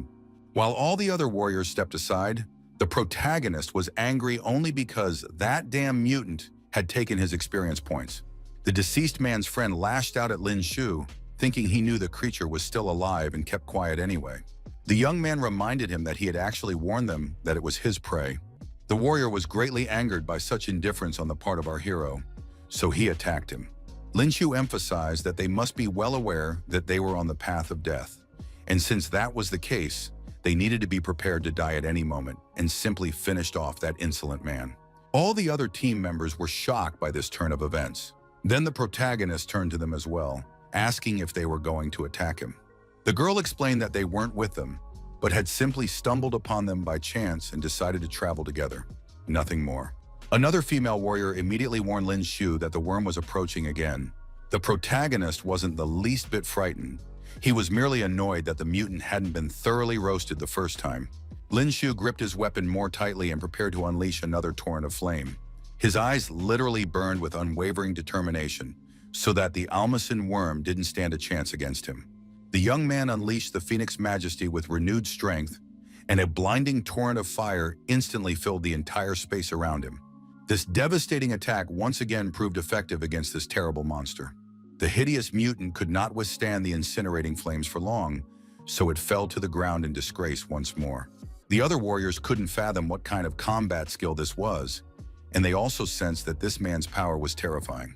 They hadn't seen such skills before, because the Almacen worm had an exceptionally durable outer shell, but his attack was specifically aimed at causing internal damage. In the end, Lin Shu finally defeated the evolved 4th-rank beast, earning over 1.5 million experience points. After that, the protagonist hurried to retrieve the anomalous crystal so he could sell it later. For their part, the warriors concluded that this young man was quite strange, as he had an unusually weak aura. Yet in battle, he displayed immense strength and was able to single-handedly kill the worm. Their leader decided to speak with Lin Shu after all, as he turned out to be a complex individual. The protagonist immediately saw the girl approaching him, and she explained that the Almacen worm had many teeth, so he could share a few with them. Of course, all this wasn't for nothing, so they could trade the teeth for other materials they had at their disposal. The young man didn't care about that at all, so he allowed the warriors to take whatever they wanted. The girl hadn't expected things to be so simple at all, and she thanked our hero for such generosity. She immediately called the rest of her teammates over so they could start extracting the teeth as quickly as possible. Her friend hadn't even imagined that the young man would agree so readily to give up the entire reward, and suspected that Zhang Yin had caught his eye. While their team was busy extracting the teeth, they didn't even notice that the main character had already left. Lin Shu calmly continued on his way, as he wanted to cross the desert as quickly as possible. The young man wasn't stepping carefully on the sand again, not expecting to sink into it once more. The protagonist tried to get out of there and couldn't believe he'd stumbled upon a giant worm again. Lin Shu seemed to have stepped onto solid ground, but the sand kept crumbling away. In the end, he fell down somewhere anyway, disappearing into a cloud of dust. With a loud, desperate scream, the young man plummeted downward into the deepest, impenetrable darkness. Very soon, he crashed onto the hard floor of a hidden dungeon, and the sharp impact knocked the wind out of his lungs. Lin Shu's head was splitting from the blow, and now he was trying to figure out where he had ended up. He tried to get to his feet and saw a secret passageway ahead of him. The protagonist began to suspect that he had ended up in the ruins left over from the war between humanity and the alien invaders that had taken place in the last century. On a nearby wall was a rather strange indentation that might have been some kind of switch. At that moment, he looked into the dark passage and saw 4 pairs of glowing eyes there. Now Lin Shu distinctly sensed that someone was slowly approaching him in this eerie silence. It turned out to be a yellow rat, a 3rd-rank evolved beast. There was a whole crowd of small monsters here, running toward the young man. The protagonist immediately grabbed his weapon and prepared to defend himself against these enemies. He used the pear-colored barrage to strike blow after blow at each rat. For each of these 3rd-rank beasts, he received 180,000 experience points. In a couple of seconds, Lin Shu had dealt with all the enemies and was now breathing heavily after the grueling battle. Of course, these mice posed no real threat, but killing them in such numbers was incredibly exhausting. However, our hero's efforts were not in vain, as the Hall of Experience, an anomalous crystal, turned out to be quite substantial. Most likely, these mutants had rushed toward him because someone had startled them. Most likely other people. Lin Shu walked further down the corridor, suspecting that there was someone else here. Suddenly, he stumbled upon someone's sharp blade, which stopped a millimeter from his face. The guy quickly thrust his spear forward to block the weapon and asked who it was. Looking closer, he saw Zhang Yin standing before him, the girl he had just passed by a short while ago. The protagonist hadn't expected to see these warriors in this forgotten place at all. He immediately asked how the group had ended up here and inquired if they were the ones who had disturbed the pack of yellow rats he had encountered. Zhang Yin explained, somewhat embarrassed, that they had been in the desert, and then the sand around them began to settle, causing them to fall into this place. Now the girl believed that their meeting was indeed no coincidence, so she suggested they get to know each other better and introduced her team, which included Lei Lei, Zhang Li, and Peng Yu. The protagonist also introduced himself to them and agreed to continue on their journey together, since they had happened to meet somewhere at the edge of the world. None of them could figure out what kind of secret passage this was, where there weren't even any other paths. Lin Shu suggested that they had ended up in the middle of historical ruins left behind as far back as 2554, and this greatly surprised Zhang Yin, who hadn't expected to see ruins with such a long history. He also mentioned that he had discovered a strange seal on the wall when he had passed by earlier. In addition, our hero noted that the shape of the recess in the wall looked quite familiar, but no one else had noticed it. After thinking for a while, the young man finally came up with an interesting idea. He took out the anomalous crystal he had obtained from the yellow rat to try inserting it into the recess. The young man admitted that he had been greatly surprised upon encountering these creatures, as he hadn't expected mutants to be here, but now he suspected that they were the key to the secret passage. The shape of the stone did indeed resemble the opening, so Lin Shu didn't stop. In the end, the anomalous crystal fit perfectly into the recess. The protagonist was delighted when he saw that his hunch had turned out to be correct after all, and the door opened. He explained that in the last century, humanity had widely used the anomalous crystals of evolved beasts as a new energy source, and it seemed these ruins were also powered by such stones. Now they had entered another room containing strange tanks. No one could figure out what the hell this was, but Lin Shu guessed that it was most likely a laboratory from the last century. Looking around more closely, our hero saw what was hidden in the darkness. It turned out that these enormous sealed tanks contained mutants. During the war with the alien invaders, Earthlings had also been creating new human species by combining human DNA with that of evolved beasts. The strength of these new humans turned out to be extraordinarily high, but due to their extreme brutality, they were difficult to control. Therefore, ultimately, research in this area was shut down, and all the mutants were eliminated. Lin Shu couldn't even imagine that, a whole century later, such terrifying creatures hadn't completely disappeared. While our heroes were looking around, they didn't notice a vine creeping up to their feet. The terrifying mutated plant instantly wrapped itself around one of the warrior's legs. The mutant targeted Peng Yu, who didn't have time to react to the threat. None of our heroes had expected such a turn of events, so the young man was quickly dragged away. Meanwhile, other vines were already closing in on the rest of the group. The young man cried out for help as he was dragged farther and farther away. It all happened too quickly, so none of his companions managed to grab him. Jung-yin immediately rushed to save her friend and begged him to hold on just a little longer. Meanwhile, the plant lifted Peng Yu into the air, causing him to scream even louder. Suddenly, the mutant pierced right through the young man, so no one had time to come to his aid. Everyone was shocked and desperately tried to shout to their friend. Only now was the protagonist able to reach the vines and cut them. Everyone froze in tense anticipation, sincerely hoping that Peng Yu was still alive. Lin Shu explained that there was no helping their friend anymore, and noted that this was a strange place, so they needed to find a way out as soon as possible and get out of there. At that moment, they noticed that something strange was happening to their friend. Suddenly, Peng Yu stood up, but his body began to swell strangely and twist in all directions. The protagonist realized that, in fact, the stuff that had grabbed their partner contained the AMZ virus. At that moment, Lei and Zhongli shouted that they had managed to find a way out. Lin Shu immediately rushed over, grabbing Zhongyin by the hand and pulling her along with him. The mutants were nearly consumed by the flames from the protagonist's ability, but they remained safe and sound nonetheless. Our heroes had almost managed to run out of the room, but the monsters weren't going to let them go that easily. Lin Shu could clearly hear that the enemies were still chasing their team. In the end, the monsters managed to break out of the burning room and gave chase. The infected Peng Yu kept up as well, trying to finish off his former comrades. Now there was almost nothing left of the guy, and the warriors faced nothing but a terrifying monster. For this reason, the protagonist had not a shred of doubt left and mercilessly dealt with this mutant. He explained that AMZ was an exceptionally powerful virus, which is why infected warriors immediately turn into zombie monsters of the same rank. Furthermore, even if their heads are severed, the infected's bodies continue to move, and the slightest bite leads to instant infection with the AMZ virus. To deal with such a mutant, you must completely deprive them of their mobility. At that moment, new vines flew toward our heroes again, attempting to infect even more people. This attack was quite risky, so Lin Shu managed to dodge it only at the last moment. The plants began to envelop the young man from all sides, making the situation only more dangerous. The protagonist seriously doubted that these were ordinary vines, as they resembled more a peculiar kind of evolved beast. He asked his comrades to be careful, no matter what happened during this battle. At the same time, the vines reacted instantly to the people's movements and immediately headed toward them. In an instant, they pounced on our team with renewed force, making it even harder to escape. The warriors were unafraid of all these attacks and quickly cleared a path for themselves with their sharp blades. At one point, Zhang Yin didn't have time to react to the mutant, so the vines entangled her body.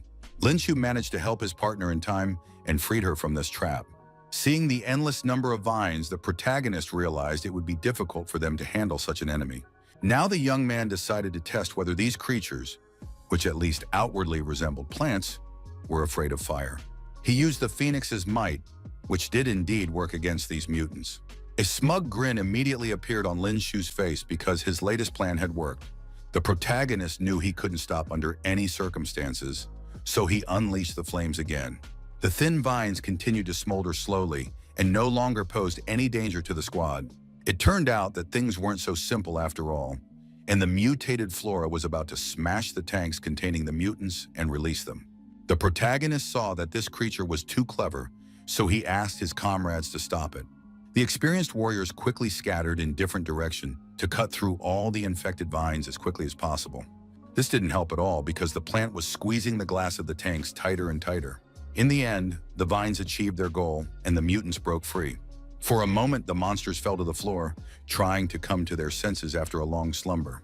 Now our heroes faced even more dangerous foes who had surrounded them on all sides. A few seconds later, the monsters regained consciousness, and their eyes already glowed with a dangerous green light.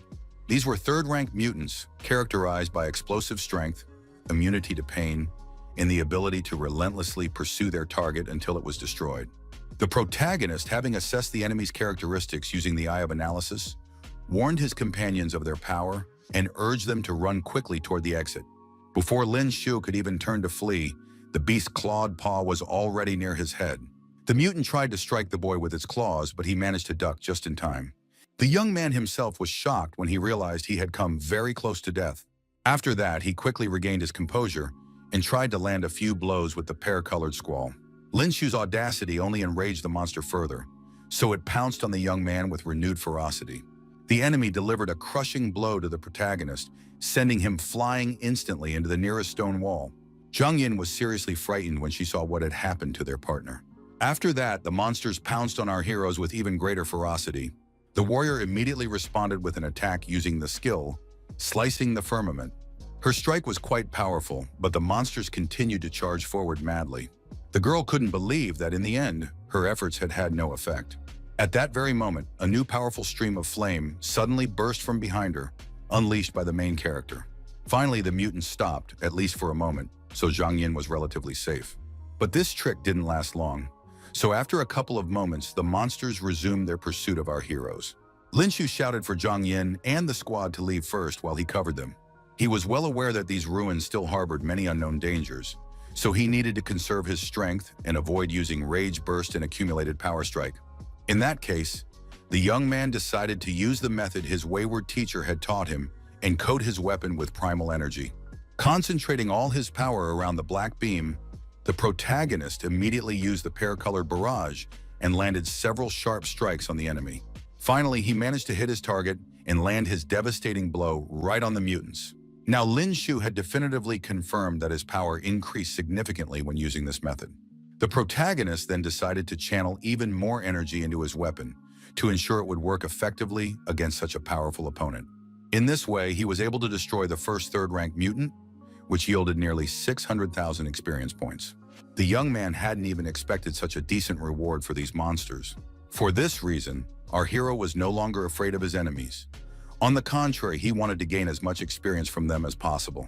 He boldly rushed toward these terrifying creatures and began to wield his sword with incredible skill right among the monsters. Despite the monsters' hard exteriors, their insensitivity to pain, and the fact that dealing with them was far from easy, it was impossible to resist such a large amount of experience points.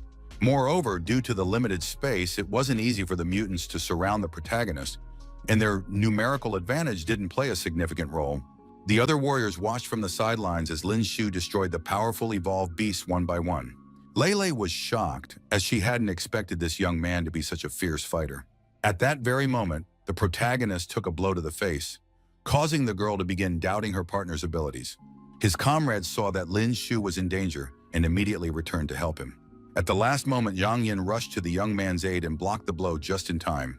But the protagonist wasn't about to give up his reward so easily, so he stepped in front of his friend. His partner hadn't expected the young man to recover so quickly after such a powerful blow.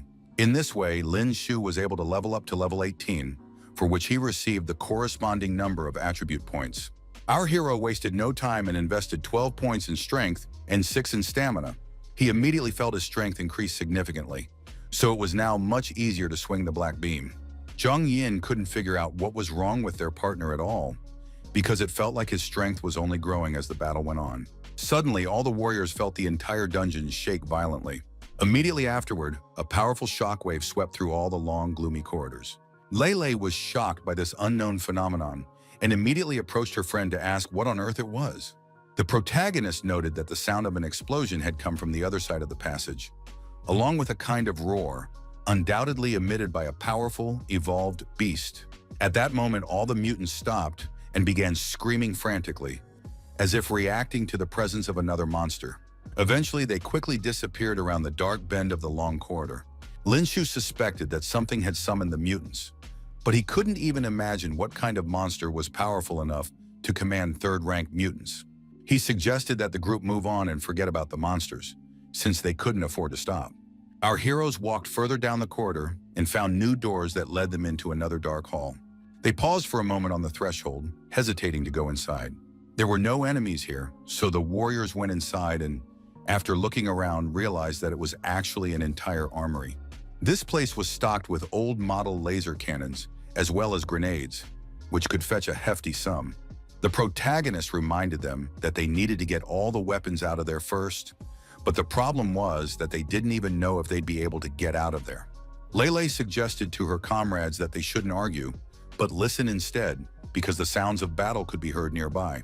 All the warriors obeyed their friend and grew alert, listening to the eerie silence. Lin Shu did, however, catch strange and frightening conversations in which someone was ordering others, in a commanding voice, to kill immediately. Our heroes now realized that the sounds were coming from behind that door, which meant they weren't alone here, and other warriors had also broken in. They decided not to waste any time and simply opened the doors to find out for themselves. Now the squad could hear more clearly the screams of the warriors who didn't want to die. The guys couldn't make out anything because the explosions just wouldn't stop, and there were more and more mutants. Lin Shu was the first to step forward and was greatly surprised when he fully saw what was happening here. A huge number of people and monsters had gathered here, causing complete chaos all around. None of our heroes could understand why a battle had suddenly broken out here, in the middle of the ancient ruins. The young man immediately recognized the very same mutants they had encountered just recently. One of the newly arrived warriors was sent flying right toward the squad by a powerful blow from a monster. The guy crashed right into Lin Shu, who had to struggle to stay on his feet. The warrior thanked our hero for catching him and immediately noticed that they were all new recruits. Besides that, all of Lin Shu's teammates immediately recognized Qin Feng, whom they had met before. Eventually, he even recognized Zhang Yin and realized that this was her team. The girl immediately asked her acquaintance what was going on here. Her companion explained that he and his group had wandered in here by mistake, but there were also those who had come here specifically to hunt. He added that deep within the hall, there was a path to the surface, but it was guarded by a 6th-rank Kui beast, which shocked the heroes, as they weren't prepared to face such a powerful opponent. It was a massive creature 10 meters tall, shaped like a sea anemone, with tentacles writhing everywhere, possessing unmatched hardness and capable of easily piercing even sheet steel. Zhang Yin couldn't believe that the warriors actually had the nerve to take on such an opponent. Qin Feng explained that over 100 3rd and 4th rank warriors had gathered here, along with one powerful 5th rank fighter, so they would definitely be able to handle the mutant since the creature had blocked the only exit. Even the protagonist didn't understand why they were so recklessly charging at a 6th rank beast, and he couldn't shake the feeling that something strange was going on with these people.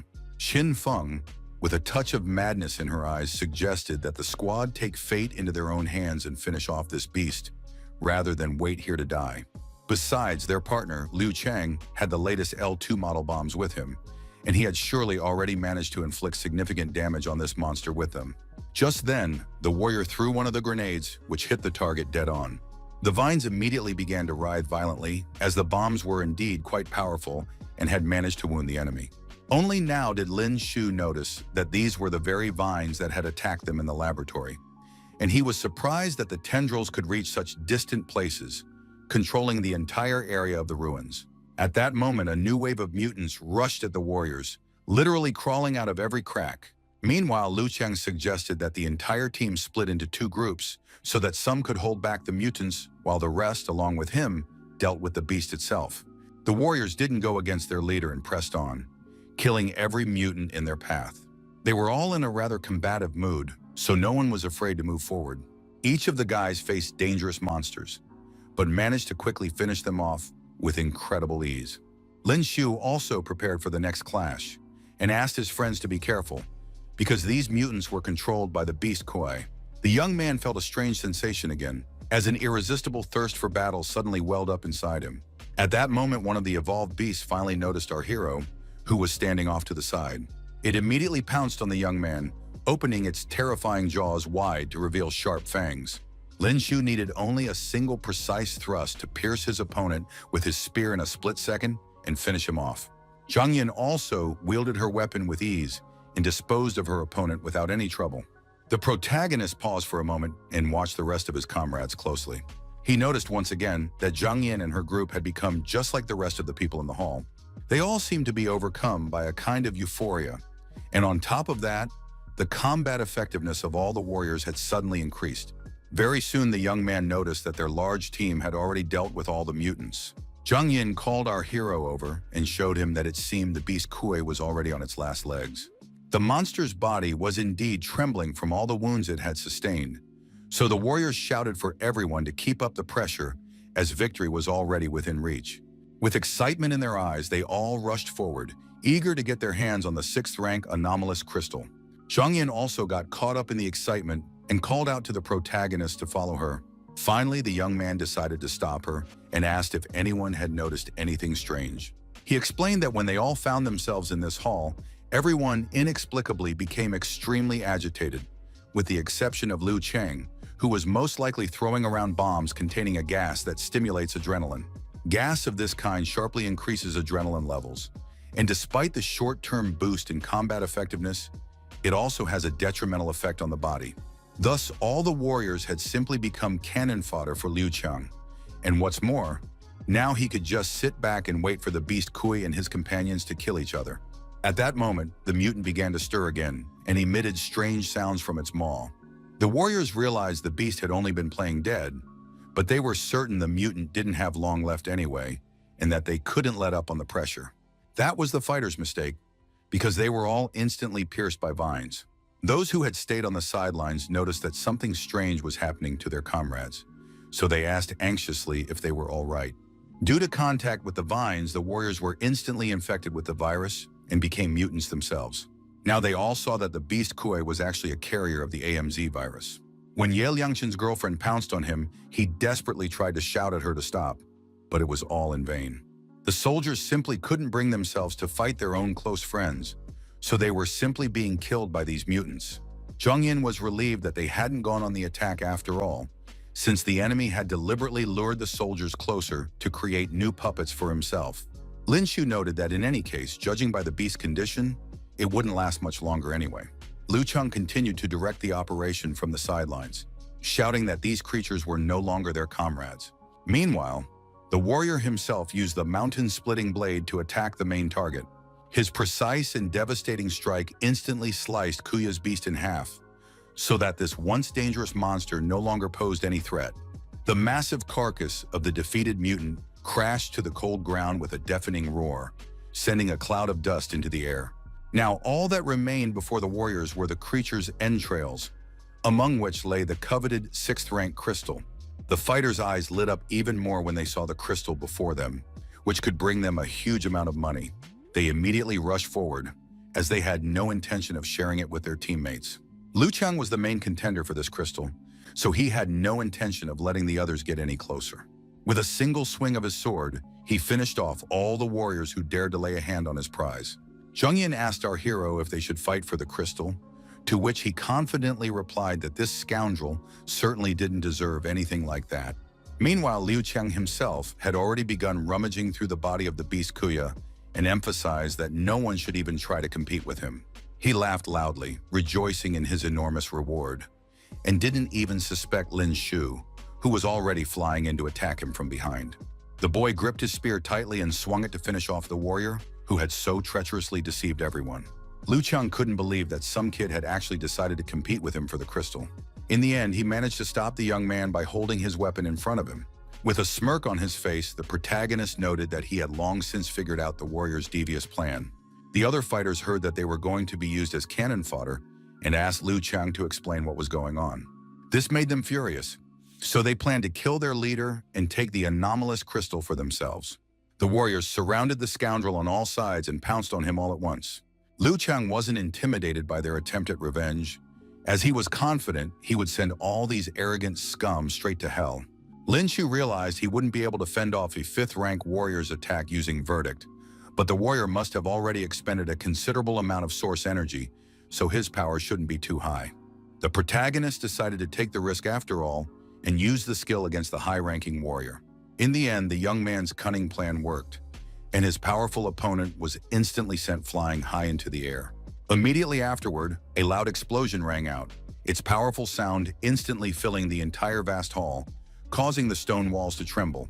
Everyone else immediately rushed over to ensure that Liu Cheng could not possibly escape from there alive. All the warriors wished him dead, because he had dared to send them all to their deaths through deceit. The scoundrel immediately began to fight back, paying no attention at all to the fact that just a short while ago, he had been fighting side by side with them. Meanwhile, the warriors were already attacking Lin Shu as well, because he was standing in the way of the crystal. The protagonist wasn't about to tolerate such insolence either, so he unleashed a pear-colored barrage. At that moment, the beast Kui began to slowly move its long vines again. Lin Shu immediately took his eyes off his opponents because he noticed this strange movement beneath his feet. The young man realized that despite its severe injury, this monster was still alive. This didn't scare the protagonist at all, because he immediately thought about how he could gain a huge amount of experience points. He reacted instantly to this opportunity and pounced on the monster with Phoenix's majesty. Now the system reported the destruction of the Kuya beast, for which Lin Shu received nearly 9 million experience points. The protagonist was immediately surprised that he had been given such a meager reward for a 6th-rank mutant. Eventually, he realized that it was probably because he had dealt less than 40% damage to it. Liu Kang had already broken through the other warriors and was running toward Lin Shu to prevent him from taking the crystal. The young man immediately turned away from the beast's entrails and prepared to defend himself. The scoundrel kept swinging his weapon in all directions, trying to strike our hero in his rage. The young man parried Liu Chang's blows without pause, even though he was a high-ranking warrior. Now the protagonist realized that a 5th-rank warrior was too much for him to handle right now. And if he didn't do something, he would lose one way or another, so he needed to figure out a way to turn the situation to his advantage. Lin Shu decided to use the accumulated power strike to significantly boost his power and crush his opponent with a single precise lunge. He noticeably amplified the pear-colored barrage with this unique ability, turning his rapid attacks into a veritable deadly whirlwind. Liu Chang was shocked by this turn of events, as he couldn't understand where such a sudden surge in power had come from. Then the protagonist began to laugh, saying that this was all a 5th-rank warrior was capable of. Now, however, the young man was about to demonstrate his most powerful skill to his opponent. Liu Chang began to panic when he heard that the previous attack wasn't even his strongest. The protagonist concentrated his strength to the maximum and began shouting loudly and aggressively to intimidate his enemy. It turned out that all of this was just a diversionary tactic to escape from Liu Chang. This behavior infuriated the warrior so much that he was about to tear Lin Shu to shreds. Meanwhile, the young man stopped in front of a door that was closed and blocked his escape. He summoned all his accumulated strength to clear a path for himself. Lo Qing immediately gave chase after the protagonist, as he had no intention of letting him get away so easily. Lin Shu exerted such tremendous effort that his teeth began to grind loudly from the unbearable strain. In the end, he had just enough strength to push those heavy doors open. Despite this success, Liu Chang was already very close and had already swung his arm to destroy the brat. The protagonist only needed to take a step to the side to dodge his opponent's direct attack. In doing so, the warrior knocked the doors open with his own body and flew further. He couldn't stay on his feet, so he slid a couple of meters across the hard ground. Lin Shu quickly took advantage of this moment and threw a grenade straight at Liu Chang. The opponent didn't have time to react to the grenade right in front of his face and could only think about what a pest the kid was. A second later, a massive explosion rang out, finishing off the scoundrel and earning our hero 12 million experience points. Now Lin Shu was able to quickly level up to level 19 and receive stat points. He wasn't particularly thrilled by the news as he was trying to compose himself after the explosion. After that, the guy quickly allocated 10 points to strength and the rest to stamina and speed. At that very moment, his frightened teammates ran up to him to see if he was okay. Lin Shu replied that he was perfectly fine, and Zhang Yin asked where Liu Chang had gone since he'd run after our hero. With pride, the young man explained that he'd lured that scumbag into the armory and simply blown him to bits. His comrades couldn't believe that the young man had really dealt with a 5th-rank warrior so easily. The protagonist called for the whole team to move forward, since the beast Kui was no longer blocking their exit. Now nothing would stop them from getting out of these damn ruins. Now the guys could look around and see that they were the only ones left alive. Lin Shu suggested they tend to all their wounds first and then head for the exit. He also noted that they could surely extract quite a few useful materials from the remains of the beast Kui, and he also remembered that it wouldn't hurt to search the bodies of the fallen warriors. An hour later, our heroes had sorted everything out, so Lin Shu suggested they move on.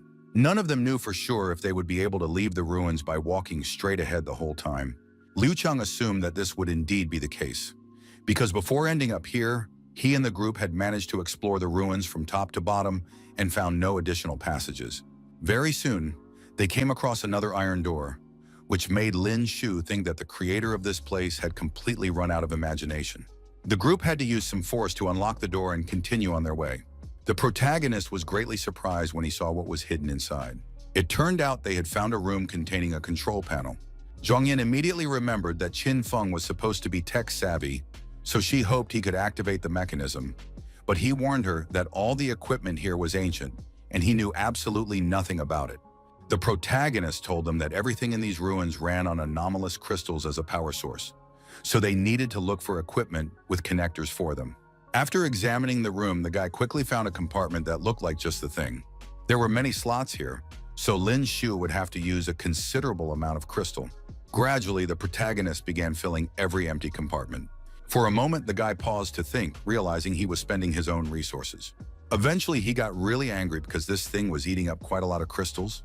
Very soon, he had filled the entire mechanism, but now he had to figure out how it worked. For a few seconds, our hero simply waited to see if the control panel would activate using the crystal's energy. Lin Shu got angry because there was no reaction despite him having spent a full 20 anomalous crystals. When he gave the mechanism a good whack, it finally started up and was powered by the energy. The protagonist saw that the system had indeed started up and realized he had done everything correctly. Zhang was delighted when she saw that their comrade had found the switch, but he explained that it was merely a power supply unit that needed to be powered by anomalous crystals. Qin Feng quickly concluded that there was an entire portal here that would help them escape. Lin Shu asked if his partner could activate it, and he confidently said he could. The guy quickly examined the entire control panel and found the lever needed for this. His guesses turned out to be correct, so a few seconds later, the teleportation portal lit up behind them. It was this mechanism that was supposed to finally transport the entire team to the surface. However, the energy from the anomalous crystals wouldn't last long, so Liu Chang asked everyone to hurry. They all quickly ran into the teleport and were now waiting for it to send them to the surface. The teleportation process began successfully, and the protagonist felt its effects on himself. A moment later, the entire team shot out of the sand at tremendous speed, scattering in different directions. Only Lin Shu managed to land successfully, while everyone else cried out from the impact with the ground. Once they had recovered, everyone began to rejoice that they had managed to survive and leave this cursed place. Meanwhile, the protagonist announced that they would part ways at this point and said goodbye to his teammates. Zhang was surprised that he was leaving so soon and asked where the young man was headed next. Lin Shu didn't reveal where he was headed and replied that he was simply continuing on his way, straight ahead and nothing but straight ahead. Lei immediately decided to tease her friend and suggested she catch up with our hero so she wouldn't miss him. The girl got very angry at her partner and asked her to be quiet. Evening fell very soon, so Lin Shu stopped in the middle of the ruins to set up camp and build a fire because it was surprisingly chilly in the desert. In all the commotion, he hadn't had a chance to examine the 6th rank anomalous crystal closely, so he decided to take a look at what this creature was all about. Opening his bag, the protagonist saw a strange creature in front of him that was devouring the remaining crystals. This little monster was also frightened when it saw the owner of all these resources standing before it. Lin Shu didn't understand what this nonsense was and couldn't believe that the 6th rank anomalous crystal had gained a spirit. The creature quickly hid the crystal behind its back and pretended it wasn't going to eat it. The protagonist couldn't make sense of what he was looking at and noted that this crystal had absolutely no manners or fear. He began to suspect that this damn thing was an evolved beast that had secretly snuck into his bag. On top of that, Lin Shu realized that this creature might have swallowed his 6th rank anomaly crystal. So he was planning to kill the little thief, cut open its belly, and retrieve the stone. The little monster was terrified upon hearing such threats directed at it and began to wave its arms innocently. Now the protagonist was at least certain that this creature could even understand him. He decided to see if there was anything written about it online and took a photo of his find. Nothing came up for that search, so Lin Shu figured he was holding an alien creature that looked like some kind of weird crystal. The young man also noticed that the monster's surface was soft, even though it didn't seem that way at first glance, and decided to let it live after all. The protagonist thought he would get bored on the road, so he decided to keep his new companion, naming him Gun Gun. The next day, Lin Shu set off, killing 3rd rank red desert scorpions along the way. The companion immediately ran up to the mutants' bodies and took the anomalous crystals from them to replenish his energy. The protagonist decided to reward his assistant in this way, since he had already collected many crystals for him along the way. Despite its plump appearance, this creature possessed extraordinary speed, allowing it to quickly extract the anomalous crystals from the beasts and hand them to Lin Shu. At that very moment, the young man noticed that they had finally reached a marvelous oasis, which stretched out right in the middle of the endless desert. Lin Shu immediately decided to enjoy the cool water of the clear lake for a bit, to wash away the age-old dust of the road and regain his strength after the long journey. His companion also genuinely enjoyed this swim alongside our hero. Suddenly, the young man heard someone's sharp blade whistle past right next to his ear. He reacted instantly to this threat and thrust his spear forward to stop the enemy. Lin Shu was completely unable to withstand this powerful blow and was sent flying to the side. He immediately noticed that a terribly ferocious sword technique had been used against him, so it was obvious that the opponent was a master of his craft. At that moment, he looked up to see who had dared to attack him and was greatly surprised. It turned out to be his old acquaintance, Luo Yue, who appeared to be wounded. The girl herself had also not expected to see a familiar face in this godforsaken place. Suddenly, she lost the strength to even stand on her feet, so she fell right onto Lin Shu. The protagonist calmed down, realizing he was in no danger, and asked if she was okay. Suddenly, he noticed blood on his hands and realized that Luo Yue had been injured. He remembered he had medicine and was about to help her apply the ointment to the wound. With a single smooth movement, Lin Shu turned the girl onto her stomach and saw that she had a serious wound on her back. At that moment, she began to panic and begged our hero to let her go, fearing that he had no intention of helping her at all. The young man was annoyed by Luo Yue's behavior, since after all, he was sacrificing his precious restorative potion for her. In the end, she resigned herself to the fact that she would have to trust Lin Shu, and now she merely trembled from the unpleasant pain as the medicine touched her wound. Meanwhile, the young man decided to find out who had so seriously wounded his acquaintance. In the past, our hero hadn't been able to see the girl's level, but now he saw that she had only reached the 4th rank, although her combat effectiveness surpassed that of the average representatives of the same rank. Finally, Luo Yue came to her senses and asked how he had ended up here. Lin Shu suggested that his friend guess for herself and promised there would be a reward for her if she did. The girl had no intention of falling for his tricks, so she simply turned away since she didn't care about our hero at all. In the end, the young man admitted that he was actually here because he was on his way to Shengyu University. Luo Yue hadn't expected to hear that particular news at all, so she became interested after all. The protagonist immediately asked her not to read too much into it and emphasized that he wasn't going there just because of her.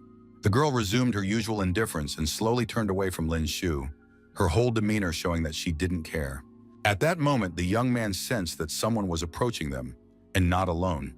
Luo Yue made no secret of the fact that these people were looking for her, so she asked our hero to hurry up and get out of there as quickly as possible. Lin Shu, like a true gentleman, had no intention of abandoning the girl in trouble, so he offered to let her climb onto his back. She didn't hesitate and, without a word, climbed onto the protagonist, gripping his shoulders tightly. After that, the guy sprinted forward and told his companion to hold on tight.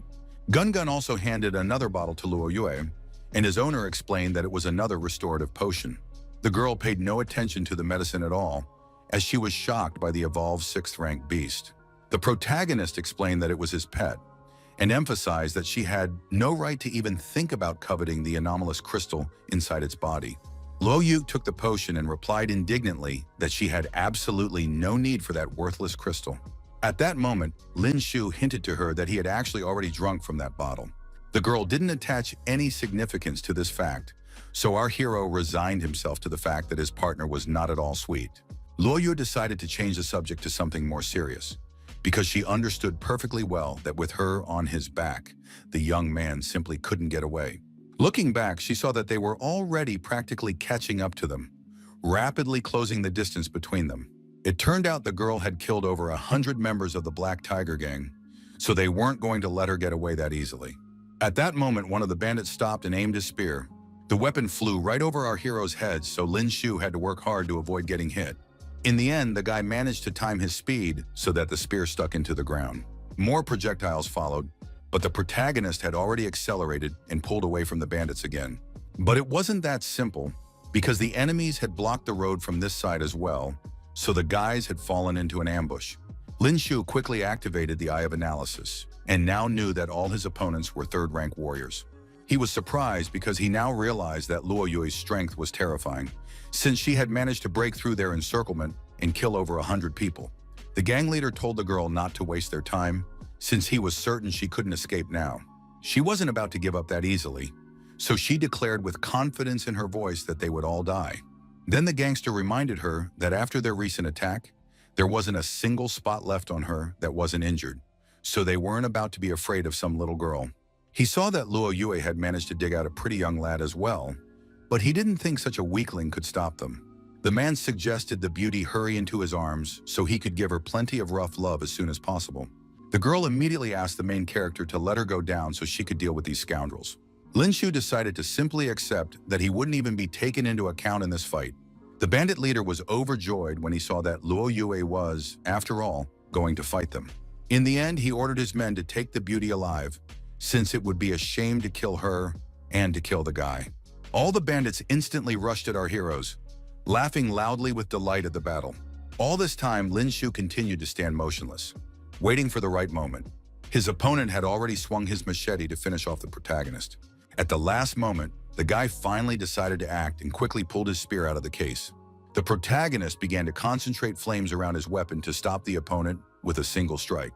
Lin Shu aimed the spear at the bandit and unleashed the Phoenix's majesty upon him. The opponent was shocked by this turn of events, as he had never seen such a skill before. In the end, the protagonist simply burned the bandit to ashes, leaving him no chance of survival.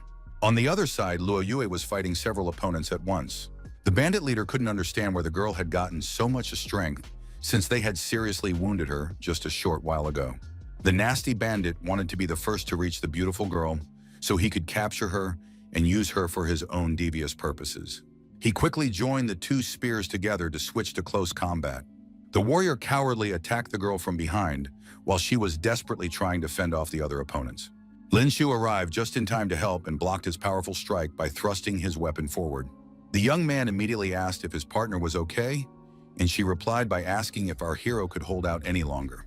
In the end, they quickly scattered in different directions to deal with the bandits as soon as possible. At that very moment, 3 armed bandits attacked Lin Shu at once, surrounding him on all sides. The bandit became even more intrigued when he saw that the protagonist was also fighting with a spear in his hands. The young man kept his eyes fixed on his opponent and was already preparing to attack him. His opponent was already charging at full speed toward our hero, preparing to unleash a meteor strike. Lin Shu considered this guy nothing more than a shameless braggart, since the bandit hadn't even come close to impressing him in the slightest. The young man countered his attempt with Phoenix Majesty, leaving him no chance of escape. Immediately afterward, a blindingly bright flash erupted, instantly illuminating the entire oasis around them. The thug managed to survive the attack after all, and admitted that this kid actually knew a thing or two. In turn, the protagonist boasted that this was only 1/10 of his power. Despite this, the other 2 opponents proved to be more cunning and now attacked Lin Shu. The young man immediately reacted to this sudden danger and turned to face the schemers. With a single precise and incredibly powerful strike, our hero easily sent these weaklings flying far to the side, forcing them to fall to the ground. This didn't stop the scoundrel, so the spear was already approaching Lin Shu's back. Suddenly, the young man leaped into the air so that his opponent's weapon sliced through the air. In turn, the protagonist was already fully prepared to deliver his crushing blow to the insolent bandit. At the very last moment, the cunning opponent managed to stop Lin Shu's powerful attack. The only problem was that the young man's weapon was too heavy, making it too difficult to withstand. Looking closely, the bandit only now realized what kind of spear the protagonist was holding. Finally, he realized that he was actually facing the legendary Black Ray. Lin Shu was surprised because this was the first time he had met someone who could recognize his blade. The bandit believed he was simply lucky to have encountered a weapon of this caliber and planned to take the Black Ray for himself after the young man's death. He had been talking too much, so he didn't even have time to react to our hero's sudden strike. The protagonist saw that his opponent was interested in his weapon and joked that he was ready to give it to him. Then Lin Shu threw his long spear with all his might straight at the bandit. The opponent tried to catch the weapon with his bare hands, but suddenly felt its full weight. He had to struggle to hold on to the incredibly heavy Black Ray. The protagonist's eyes immediately lit up with excitement, because this idiot had fallen for his trick. Lin Shu didn't hesitate and used Chain Strike, causing the bandit to drop all his weapons. He decided to deliver a fatal blow to finally teach a lesson to the fool, who was never worthy of wielding the black beam in the first place. Then our hero moved on to the next bandit, who also tried to attack him. Meanwhile, on the other side of the battle, the gang leader had already sustained serious injuries from Luo Yue. Then another opponent tried to use 1,000 piercings against her. All the while, the girl dodged all these attacks with frightening composure. The thug hadn't expected to encounter such a nimble and dangerous beauty in his path. Luo Yue used boundless falling petals, which ultimately sliced the opponent in half. At that very moment, the protagonist warned his partner that there was already a thug behind her. Lin Shu was thoroughly displeased that the young lady wasn't taking care of herself at all, because it would be a disaster if scratches were to mar such a beautiful face. The girl remarked irritably that he'd better watch his own back, because the bandits had surrounded him as well. Suddenly, one of the bandits managed to strike our hero and tear his clothes. The young man noticed that this trio was acting with remarkable coordination. Moreover, they were perfectly combining the advantages of short and long weapons. Finally, the enemies declared that the time had finally come for this insolent lad. The scoundrel used Meteor Strike against our hero and ordered him to go to hell to report his arrival to everyone there. In fact, Lin Shu hadn't expected such a powerful technique to be used against him. The protagonist looked around and saw that he was already surrounded on all sides, so he had no choice left. The young man realized he would have to resort to a last resort and activate Rage Explosion. He used his strongest skill and released a massive amount of source energy. Suddenly, the thug stopped, sensing that the young man's power had suddenly intensified. In turn, the protagonist had already lunged forward to quickly deal with all his enemies. Lin Shu used an enhanced pear-colored barrage, unleashing a whole series of strikes. His opponent didn't even have time to react to this rapid attack, so he simply watched as the spears flew straight at him. In this way, the protagonist easily destroyed the third-rank warrior, earning 300,000 experience points. The other bandits also couldn't understand why this guy had suddenly gotten stronger and were already preparing to use their most powerful skills. They had no choice now either, so they had to do their best to stand up to Lin Shu. The first opponent swung his blades and unleashed Red Lotus Fury. The protagonist took notice when he saw that the bandit also possessed a fire attribute ability. In response, Lin Shu instantly unleashed the incinerating flames of the Phoenix's majesty upon the bandit. The Firebird was so enormous that the opponent simply couldn't withstand such power. In the end, the protagonist finally destroyed this dangerous enemy as well, reducing him to ashes in a blaze of fire. The last thug had no intention of giving up, so he was already preparing to unleash his most powerful move. It was the mountain-shattering slash, which was meant to finish off Lin Shu. Our hero rushed toward the enemy's attack, also intending to kill him. The gangster didn't expect the guy to dodge his attack so easily, so he wasn't defending himself at all. Thus, Lin Shu pierced right through the last opponent in his path and ended the fight. With a slight smirk on his face, the protagonist announced that the job was finally done. Meanwhile, Luo Yue was still fighting the gang leader and hadn't had much success yet. The man laughed at the fact that the beauty was still holding her own and told her not to get her hopes up, because very soon she would be left without a partner. He was confident that his men would easily handle the weakling, but at that very moment, Lin Shu had already attacked him. The thug managed to jump out of the way, so the protagonist crashed into the ground. Lin Shu asked if the old man was really waiting for his comrades and advised him to open his eyes.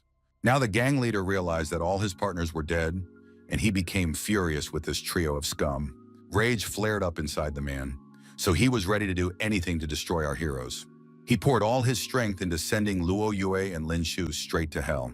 The warrior leaped high into the air and was about to unleash his devastating thunderous charge, bringing all his accumulated power down on the boys. The main character declared that he had saved something special just for the old man. A second later, their sharp blades clashed, and a deafening clang of metal echoed throughout the area. Lin Shu's strength proved far greater, so she was able to strike her opponent's weapon and shatter it from within. Next, our hero unleashed a strike of accumulated power and finished off the last thug.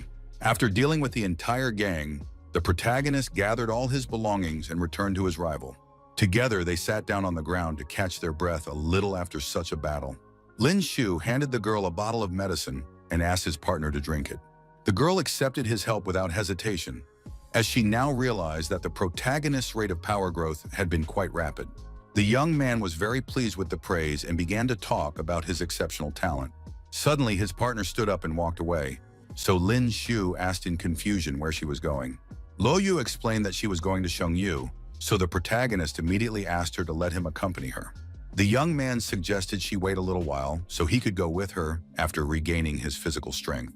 The girl completely ignored our hero, even though he asked her not to leave so quickly. Very soon they finally emerged from the desert, and Lin Shu was delighted to see something resembling a normal forest. Besides, the young man already sensed that Shengyu University was just a short distance away. At that moment, someone behind them said that they wouldn't just get into the university that easily. It turned out this wasn't directed at our heroes, but at Zhang Yin's group, who was outraged by such a statement. Kong Hyodian had heard that applicants to Shengyu still had to take a test, and he was doing this to ensure the group's success. He emphasized that eliminating competitors in advance was a perfectly reasonable move, which is why Zhang Yin was outraged. The girl couldn't believe he was planning to kill them just for that. But the schemer pretended that everyone here was on their side, so he hoped their team would turn around and head back. All the warriors were outraged by such audacity because there were too many dangers on the path of death, and this was tantamount to murder. Li Yue, who had been watching their conflict from the sidelines, asked her companion if he knew these people. Finally, the protagonist decided to intervene in their quarrel and greet the group. Zhang Yin was delighted when she saw Lin Shu's brother there, whom they had just recently missed. The young man turned to Kang Hyoshin and asked if he would make them turn around and leave. In turn, our hero's friends were surprised to learn that he was indeed a college applicant, since the difference between them was simply enormous. For his part, the warrior who had been chasing everyone away noted that Lin Shu was quite tactful and had such a rather attractive beauty by his side. He declared that he would let our heroes pass only if Luo Yue became his girlfriend. The girl didn't appreciate such rhetoric at all, so she immediately drew her sword. Kang Hyoshin still hoped that the beauty would accept his proposal. The warrior delivered a precise warning strike, grazing only the very tips of this scoundrel's fingernails. The guy was terrified when he saw that his finger had nearly been severed, and his friend warned him that she was a fourth-rank warrior. Kun Hodian didn't think it was a problem, since the girl was wounded and you simply couldn't let a hot beauty like that slip away. Then the main character turned to him, intending to solve this problem a little differently. Lin Shu decided to ask if these guys knew anything about the Black Tiger faction. Kang Hyoshin explained that the organization had about 100 members, with fewer than 10 third-rank warriors, and asked if the young man had any connection to them. The protagonist admitted that they did indeed have some connection, since these people had gone against their team, and now they no longer existed. The guys were shocked because they had managed to wipe out over 100 people, and on top of that, at least 5 of them were at the peak of the third rank. The warriors began to seriously fear that they really shouldn't provoke these brutal thugs. Kun Haodian didn't particularly trust Lin Shu's words, since they were just words. The protagonist smirked at this reaction and suggested he check for himself. The young man appreciated Lin Shu's confidence and noted that he was no pushover. In the end, he reached for his weapon after all, to test our hero's strength in battle. Kun Haoshin pointed his blade at the brave man and declared that he didn't mind testing his capabilities. The young man didn't even bother to draw his spear, as he intended to deal with his opponent in hand-to-hand combat. He effortlessly dodged the warrior's lunge and unleashed a shattering fist. In this way, the protagonist managed to strike his opponent squarely in the shoulder, causing him to let out a muffled cry. At that very moment, Kun Hyotian's comrades intervened in their fight, unable to simply stand by and watch Lin Shu's audacity. The young man himself also shouted for everyone to attack the scoundrel who dared to go against them. A moment later, the blade of Luo Yue's sword was once again mere millimeters from Kun Haoshin's body, causing him to stop abruptly. The warrior warned that if he tried to move, he would be the one to die. Another warrior immediately tried to stop her and shouted for the girl to let their partner go at once. In turn, the protagonist declared that he was giving these guys just 3 seconds. With a smirk on his face, Lin Shu asked if they were going to leave or stay here.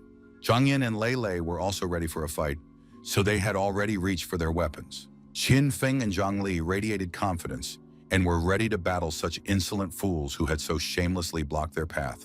For a while, the opponents simply remained silent, pondering how to respond to our hero's proposal. In the end, Kang Hyoshin resigned himself to the fact that they couldn't win, so he replied that they were already leaving. Before leaving, he shot our heroes another resentful glance, but said nothing. Zhang Yin immediately ran up to Lin Shu to sincerely thank him for saving her, and explained that this Kun Hyoshin had come from another academy in their city and possessed great strength, but his reckless nature caused trouble. She also addressed the young man's partner, unsure how to address her, since she hadn't yet had a chance to get to know this warrior. The girl didn't respond to the thanks directed at her, and the protagonist asked his friend not to worry about it since they weren't strangers. Then Lin Shu asked Luo Yue if they would reach the end of the path of death if they continued moving forward. Zhang Yin was a little embarrassed, but she still asked if her squad could join their group. The protagonist couldn't refuse his friend, and he also believed they could watch each other's backs. They stopped to rest for a bit and noticed several similar groups nearby. The young man guessed that those people were also heading to Shengyu and noted that there were quite a few of them. Lin Shu decided to ask his teammates if they knew the approximate number of people who entered the university each year. Zhang Yin didn't know anything about it either, but 5 candidates had been selected from their academy, including Peng Yu, and another 5 from the academy where Kong Haochen studied. The guy was surprised to hear that there were as many as 10 people from their city, and now he thought that Starlight was a fairly small city, since he was the only one from there. For her part, the girl believed that numbers didn't matter, because, for example, there were 5 of them, but in terms of strength, they were far from Lin Shu's level. She had also heard that this year, a person from Heavenly City had been admitted to the university who had reached the 5th rank at the age of 18. And, as it turned out, Luo Yue had studied with him at the same academy. All her companions were shocked by this information, as they hadn't expected their new acquaintance to be from Tiankun. After that, all the applicants headed to the end of the path of death and stopped at the cliff's edge. The protagonist was growing increasingly surprised, as he could now see that the number of applicants had surpassed 1,000. Zhang Yin still couldn't figure out where the entrance to Shengyu was, so the young man assumed it was some kind of teleportation mechanism. At that very moment, he noticed something and realized his guess was wrong. A huge ship flew up to the cliff, ready to take all the prospective students on board. The airship hovered at the right height, and a staircase appeared from it. Then Sima Cheng appeared, introducing himself as the instructor for the first-year students, and explaining that he had been tasked with escorting them all to the university. However, first he had to inform them that the reason they had all gone through the path of death was to weed out the weak. The warriors were outraged by this news, since they had risked their lives and shed blood because of their damn lies. They also remembered their friends who had died there, but Sima Cheng replied sternly that Shengyu did not accept rejects. One of the applicants finally snapped and suggested that they all kill this scoundrel for the deaths of their brothers. Watching this conflict unfold, the protagonist felt completely calm and considered them all nothing more than a bunch of idiots. The guy who couldn't come to terms with the loss of his friends shouted that Sima Cheng could say goodbye to his life. At that very moment, several rapid bullets pierced his body, catching him off guard. These wounds proved fatal, so the young man finally lost his strength and slowly collapsed to his knees. Everyone present was truly shocked when they saw that their comrade was dead. Behind Sima Cheng stood a whole squad of armed soldiers, so no one could approach him. Then he signaled to his subordinates to begin their task. Without warning, the soldiers began shooting the students who had dared to defy their teacher. They were all completely defenseless in the face of this imminent threat. Sima Cheng himself emphasized that this was the fate awaiting anyone who disregarded the rules. Now he asked those gathered to produce their admission notices. The students no longer objected to his orders and produced the relevant documents. Next, they had to peel off the layer on the back of the invitation. After that, Sima Cheng asked everyone to attach it to their bodies. Having demonstrated on himself all the steps that needed to be taken, the teacher announced that it was now time for the final test. The protagonist began to suspect what their final task would entail. With madness in his eyes, Sima Cheng declared that only those who presented 3 notices would have the right to board the ship. This was exactly what Lin Shu had been thinking, but he was still surprised by such strict requirements. Finally, their supervisor announced that the trial was beginning right now. With an anticipatory smirk on his face, Sima Cheng wished everyone good luck and was already looking forward to some exciting battles. One of the warriors immediately approached Luo Yue and demanded she hand over her notice. The girl gave him a cold stare and advised the guy not to overestimate himself.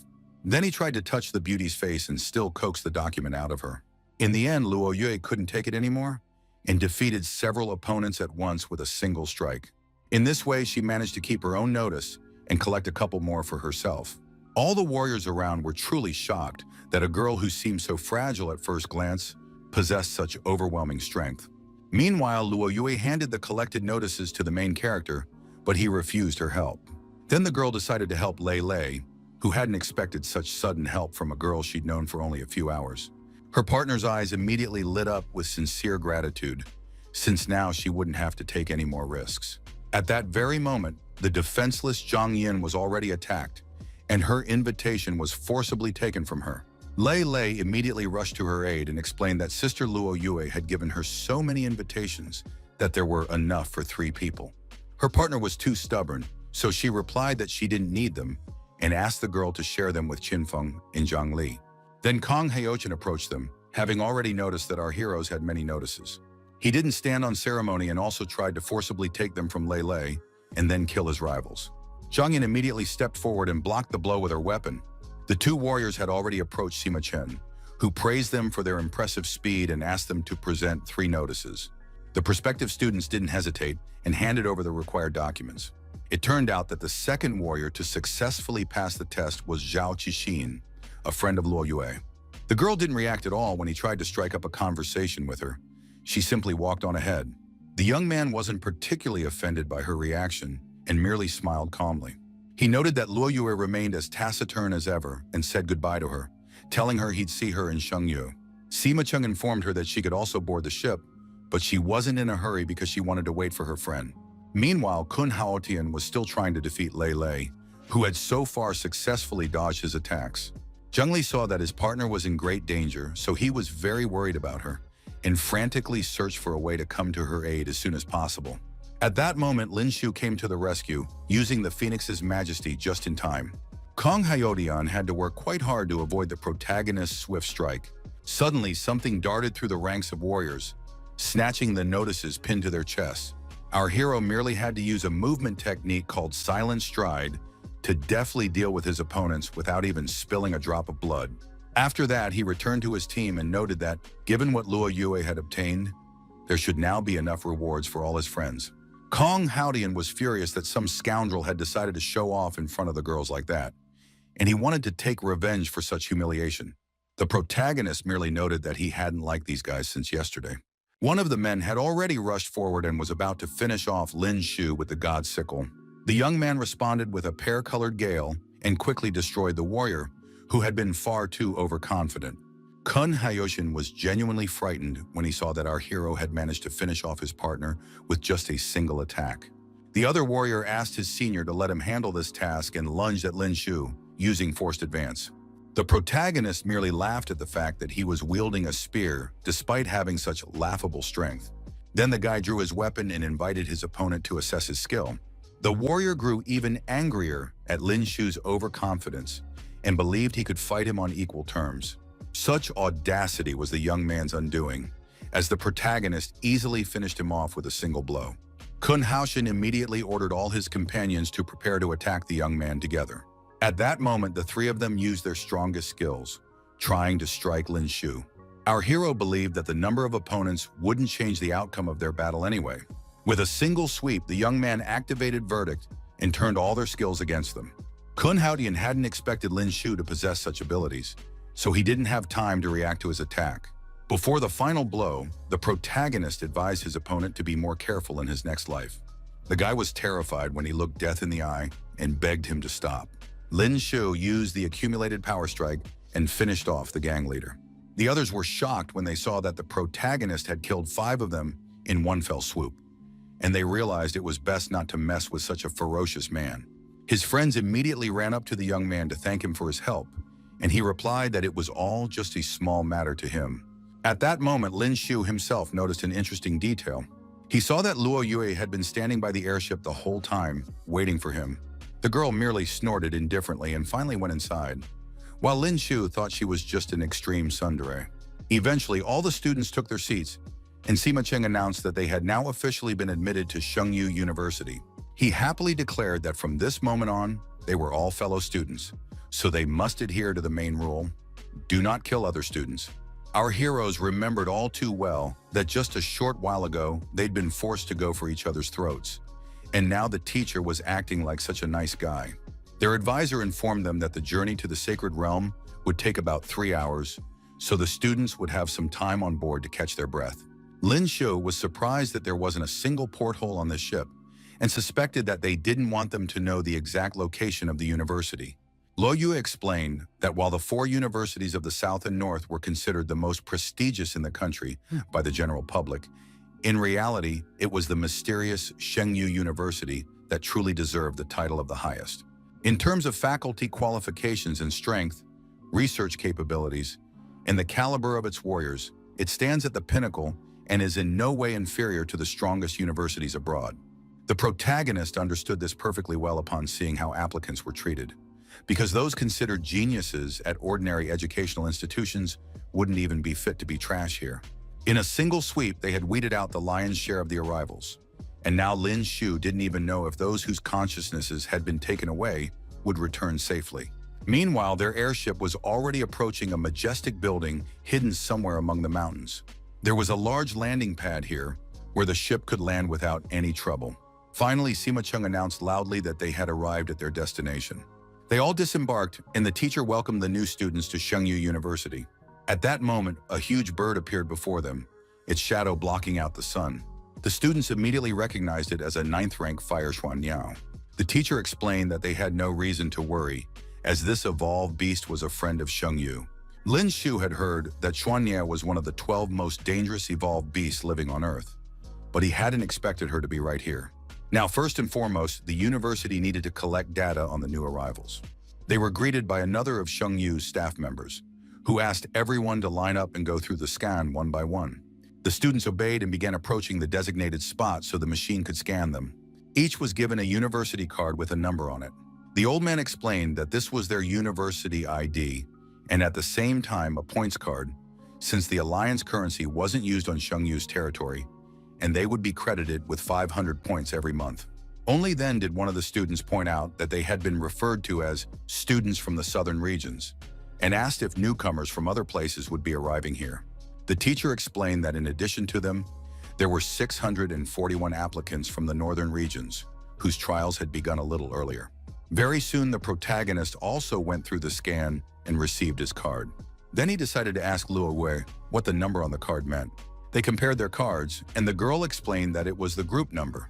The protagonist guessed that because of the camouflage's effect, the system had placed him in the 10th group, and given Luo Yue's strength, she had been placed in the first group. Meanwhile, Sima Cheng asked everyone who had already received their cards to come to him, as the research supervisors who would lead their groups were due to arrive any minute. Zhang Yin had already approached our hero to ask which group he had been assigned to. Lin Shu replied with a displeased expression that he was in the 10th group. Everyone was overjoyed when they saw that their friend had also ended up in their group. Luo Yue watched all this with displeasure, as it seemed she also wanted to be in the same class as the main character. Meanwhile, Sima Chung announced that the research supervisors had already arrived. The instructors displayed the group numbers using holograms so the students could quickly get their bearings. Now the students had to follow a specific research supervisor, according to the number on their card. With a note of regret in his voice, Lin Shu told Luo Yue that this was where they would part ways. But the girl calmly pointed out that the university wasn't very big. The protagonist tried to figure out his girlfriend's behavior. She was clearly hinting at something when she mentioned the small size of their school. Zhang Yin urged the young man to hurry up and join them to find their supervisor. Lin Shu said his final goodbyes to his partner and set off with his classmates. Very soon, he ran into the teacher of the 10th group, who turned out to be Nian Zhengjun, whose characteristics and combat prowess the protagonist could not perceive. The young man now understood that this man was very powerful, since the Eye of Analysis could not determine his strength. After that, the students were led to a building that was entirely reserved for their 10th group. The leader explained that to claim a seat, one simply needed to insert their card into the device on the desk. In addition, the daily schedule, aside from theoretical basics, also included combat drills, practice with combat robots, and special warrior training. Nian Zhengjun also announced that today they would need to elect a person to serve as the group leader. Lin Shu immediately inquired about all the perks of the position, and the teacher explained that the leader would be able to train at any convenient time and receive an additional 500 points, but would also take on serious responsibilities. All the students immediately became interested in these perks, so they weren't opposed to trying to take the position. To begin with, the leader asked all the students to take their seats. He already suspected that the group wasn't unanimous in choosing a candidate, so a vote would decide everything. Then a hologram appeared right on the desk with a complete list of all the students. The protagonist kept thinking that he simply had to get all these perks for himself and was already about to vote for himself. The others also began voting for themselves because no one was going to give such an advantage to someone else. In the end, Lin Shu emerged as the winner, securing 5 votes and becoming the class representative of Group 10. The others were dissatisfied with this outcome because they fully understood that this clique knew each other well, and it seemed unfair. Nian Zhengjun asked what they thought would be the fair thing to do in this situation. One of the students suggested that a fight could settle everything, since the group leader should be the strongest among them. The teacher agreed with him, but also warned that time was running out and they definitely wouldn't be able to hold a fight. so he suggested using a device to determine the winner. The man explained that the one with the highest punch power would win. The guy replied that this suited him just fine, so he asked teacher Nanya to let him go first. He clenched his fist tightly so that all the students around him would finally witness his true power. The next moment, the student lunged forward, and his strength was indeed considerable. All the students admired their classmate, believing they could never achieve such a feat, but Lin Shu remained completely calm. Nian Zhengjun also smiled, as this result was quite good. Li Ping also mocked the fact that our hero wasn't yet mature enough to be the class representative, but he wasn't afraid at all. The young man also asked if he would have to reimburse the cost of the equipment if it got damaged, and the instructor replied that he could hit with all his might, as there wouldn't be any problems with that. The other students couldn't hold back their laughter at Lin Shu's confidence and his attempt to look cool. For his part, the protagonist paid no attention to their laughter and prepared to demonstrate his strike. The young man combined the swift and shattering fist techniques to maximize the power of his attack. His fear of breaking the equipment turned out to be justified, as the device was simply torn to pieces by Lin Shu's strike. Nian Zhengjun hadn't expected such a turn of events at all, so he silently watched the device shatter. Li Ping, seeing this turn of events, couldn't believe that our hero was just an ordinary person. The teacher also guessed that this sly fellow had secretly resorted to combat skills, but even so, he knew full well that this equipment wasn't that easy to break. Zhang Yin was delighted by her friend's success and noted that she had never doubted he would be number one. In the end, the director announced that the duties of the 10th group's leader would be entrusted to Lin Shu. The man also added that by scanning the card with their phones, the students would be able to access the university's website, where they could find brief information about their school. That concluded their meeting, but Zhang Yin still wanted to ask where their dormitory was located. The director explained that Shengyu University does not provide housing, so students need to find their own and pay the rent with points. He advised everyone to go to the registration office, where they could find a suitable option and pay the rent. The students saw that a standard apartment was 50 square meters in size, with a monthly rent of 50 points. In turn, the rent for a cottage in the Bamboo Grove was 500 points, but it also had a gym with all kinds of equipment. Lei realized that, in terms of housing, there simply wasn't a better option, so she had already set her sights on this decent little place. Our hero immediately reassured her, because with such expenses, she wouldn't have enough points left for even basic food. For this reason, Lin Shu believed that only a fool would spend a full 500 points on some fancy accommodation. At that moment, someone hit the young man who was spouting such words hard on the head. It was Luo Yue, who immediately took those words personally.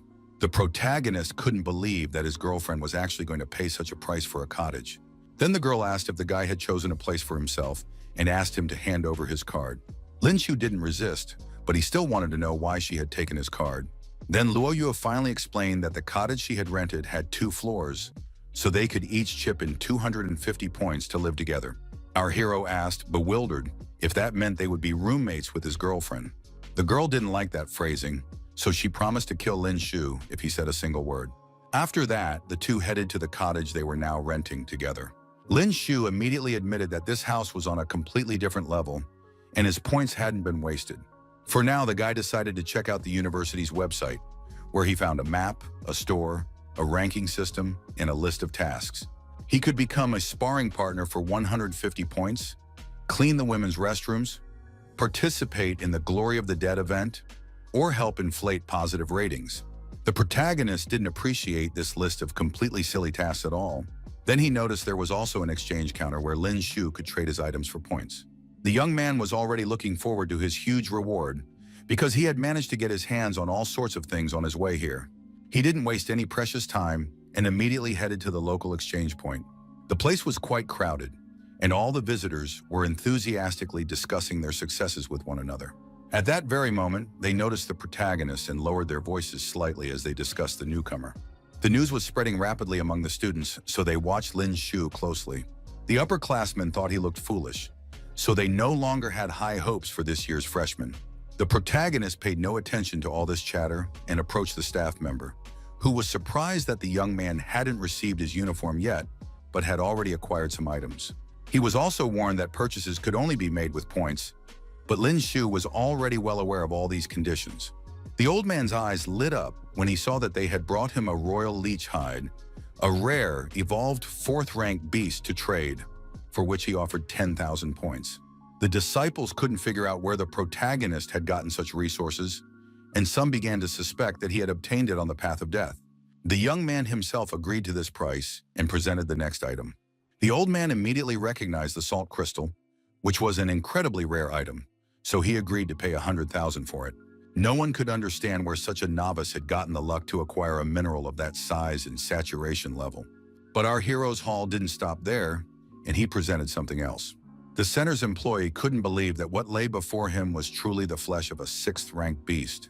The students were also shocked when they heard that Lin Shu had actually killed a 6th-ranked mutant. They began to think the guy must come from some prominent family, but Lin Shu didn't look like that sort of person. The old man explained that the flesh of the Kui beast was extremely expensive, so he had paid $500,000 for it, bringing the total to 610 points. The protagonist thanked him for the exchange and asked if they accepted combat skill cards. The employee explained that the university produced cards, as well as weapons and equipment, in large quantities itself, so they didn't accept any of those items. Lin Shu was not pleased with this news because he had recently used 4 spins accumulated by the system, and as a result, had drawn a diamond-grade blade technique combat card. Then the young man said he wanted to purchase a 6th-rank anomalous crystal, for which 80,000 was deducted from his card. Despite such a successful transaction, the protagonist still left the center dissatisfied. It turns out he had suspected from the very beginning that he was being followed, and he himself suggested to the robbers that they step outside, since they had just entered a deserted area. They were students who had already noticed that he had been selling a lot of points at the exchange center. The guy hinted that he urgently needed 10,000 points and seemed to hope that our hero wouldn't refuse to lend them to him. Lin Shu asked how he planned to do that if there were no card readers nearby.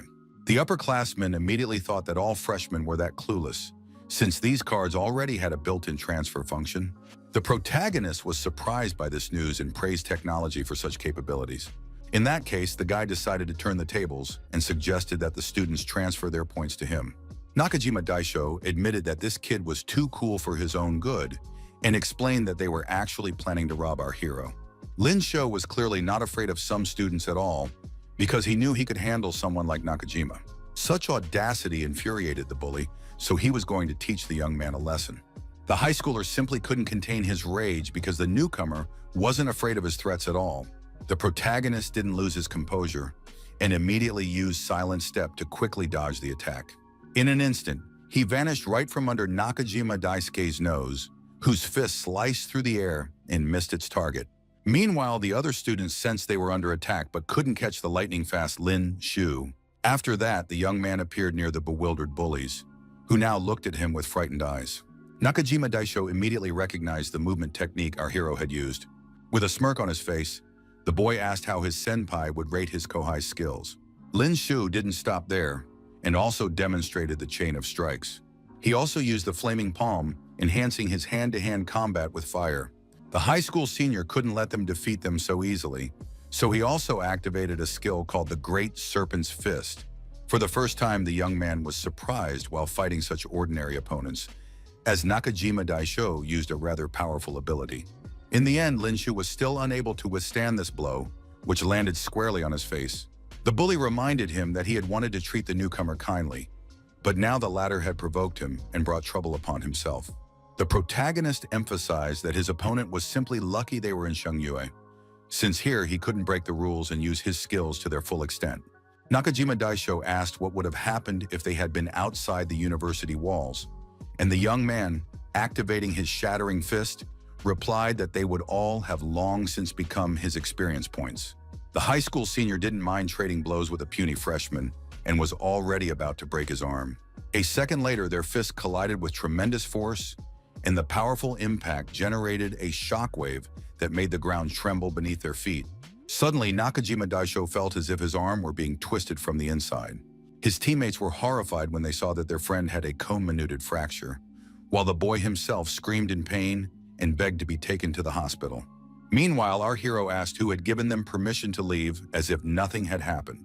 Nakajima Daisho hadn't expected the kid to be such a cruel person. With a smile on his face, the young man suggested that each thug give him 10,000, and then the matter would be settled. The guys thought that was simply impossible, since earning that much money would require completing an unimaginable number of tasks. Lin Shu had no intention of listening to all these excuses and promised to break all their arms and legs if they didn't pay up. The high schoolers immediately calmed down and promised to transfer 10,000 each, since they didn't want to get beaten up. Our heroes saw that it had finally sunk in and asked how to make the transfer. Nakajima Daisho, with tears in his eyes, explained that he needed to press the button on the side of the card, and then a display would appear on the front. After that, he asked what Lin Shu's ID was, and Lin Shu recited it from memory. With a look of dissatisfaction on his face, the bully announced that he had fulfilled all of the protagonist's conditions. Now the young man was simply beaming with happiness as he had successfully received 30,000 in his account. He thanked the students for their points and calmly said goodbye to them, hoping to see them again soon. The beaten-up Nakajima Daisho had no intention of letting this slide, so he promised that our hero wouldn't get away with this fight. His teammates noted that Lin Shu looked completely weak, but somehow drew on such immense strength, so they began to suspect that the guy had deliberately pretended to be an easy target. The guy was so offended that he was going to spend 5,000 to have the third-year seniors break every bone in our hero's body. Meanwhile, the main character had already returned home and invited Luo Yue to have dinner together. At that moment, the girl was in the middle of her workout, so she didn't respond to his offer right away. After finishing her exercise, she mentioned that they could order delivery using the monitor in the living room. Lin Shu suggested that his roommate take a shower for now, while he would order everything and pay for the entire bill. The girl finished up in the bathroom fairly quickly and was surprised that the food arrived so fast. Before her stood a whole table of varied dishes, which looked quite appetizing and enticed her with their delicate aroma. The protagonist invited his girlfriend to join him and complained about his diet of protein bars and bland fried meat from evolved beasts. Lawyer immediately noted that there was enough food here for at least 100 points and asked where he'd gotten so many points. Lin Shu hinted that she could kiss him on the cheek and then he would tell her his secret. The girl, pressing a blade to our hero's neck, asked if he dared to repeat his conditions again, and he tried to explain that it was just a bad joke. She got even angrier when she heard the guy call her Big Sister. Lin Shu dropped to his knees and suggested that he would call his girlfriend Zhao Weiyue, since they were roommates now after all. The girl kicked our hero with all her might, telling him to get out of there. In the end, Luo Yu suggested that the young man train so he could show just how strong he had become. Lin Shu pointed out that she had already showered after her previous exercises and couldn't understand why she wanted to train again. He began to fear that his girlfriend, following the example of a certain petty mentor, had decided to use training as an excuse to give him a beating. Luoya noticed that the guy had dared to let his guard down during the fight, which made her even angrier. In the end, she lunged at the protagonist without warning. After the very first blow, Lin Shu couldn't hold on, and the first blood was spilled, as he was already exhausted from the recent battle. The girl was surprised, as she hadn't expected to be able to hit her sparring partner so easily. She guessed that the young man was injured, so she asked when he had managed to get hurt. The protagonist explained that earlier that evening, he had visited the exchange center to trade materials from evolved beasts for a substantial number of points, but a second-year student had noticed him and started a fight. Lo Yun noted that the young man certainly shouldn't be showing off after getting injured, and handed him some medicine to heal the wound and restore his blood vessels. Lin Shu couldn't understand why she'd go to the trouble of getting medicine for just a scratch if he wasn't actually sick. The girl pointed meaningfully at her own head and hinted that our brave hero was sick right there. In turn, the guy noticed how worried she'd become upon seeing him injured and began to suspect that his friend really did like him. Then Lin Shu decided to work on the stone he'd bought at the exchange center and immediately felt that as it absorbed his energy, his experience points were skyrocketing. However, the 6th rank anomalous crystal contained a colossal amount of energy that his body could barely handle, so it felt as if his body were being torn to shreds. A warrior's body is a vessel, and only by strengthening it can one contain a greater amount of source energy within it, thereby steadily increasing one's power. Suddenly, the young man was distracted from his training because he saw some strange movements in front of him. It turned out that the protagonist had noticed his roommate had been drawn away somewhere at such a late hour. Lin Shu immediately began to think that she had gone on some secret date, but decided not to let his imagination run wild, and instead focused intently on honing his skills. At the same time, Nakajima Daisho was already complaining to his other friends about our hero, and hoped that Kaido-senpai would agree to help with this matter after all. This upperclassman demanded 10,000 points for his work and had just arrived for a meeting with this guy. Kaido Arama laughed at the fact that the young man had been given such a scolding by a freshman, but he wasn't at all opposed to helping for that amount. As soon as this powerful warrior entered the room, he immediately felt a strong blow from behind. The attack was so powerful that even such a giant simply fell to the ground. The upperclassman turned around in annoyance to see who dared to kick him. It turned out to be Luo Yue, who introduced herself to them as yet another freshman. The warrior became incredibly angry when he heard that yet another freshman had gotten in their way. In reality, he didn't care what year she was in. He was going to teach her a lesson anyway. She considered this giant to be nothing but a talentless fool and struck back. The cold beauty acted quite harshly, so she pressed the blade of her sword against his neck and emphasized that he must not move. She promised to kill Aram Kaido if he dared to break her rules. Nakajima Daisho immediately intervened in the conflict, reminding them that murder was forbidden on Shungyu's territory. The girl asked him if he wanted to test her courage by breaking that prohibition. At that moment, the giant finally recognized her and remembered that she was Luo Yue, this year's talented newcomer. The guy panicked immensely when he realized who they had run into. For his part, Nakajima Daisho became agitated for some reason when he heard the name of their unexpected guest. It turned out the guy knew she was from the Luo clan, which was based in Heavenly City. Arama Kaido also stopped in his tracks when he heard that such a respected person was standing before them.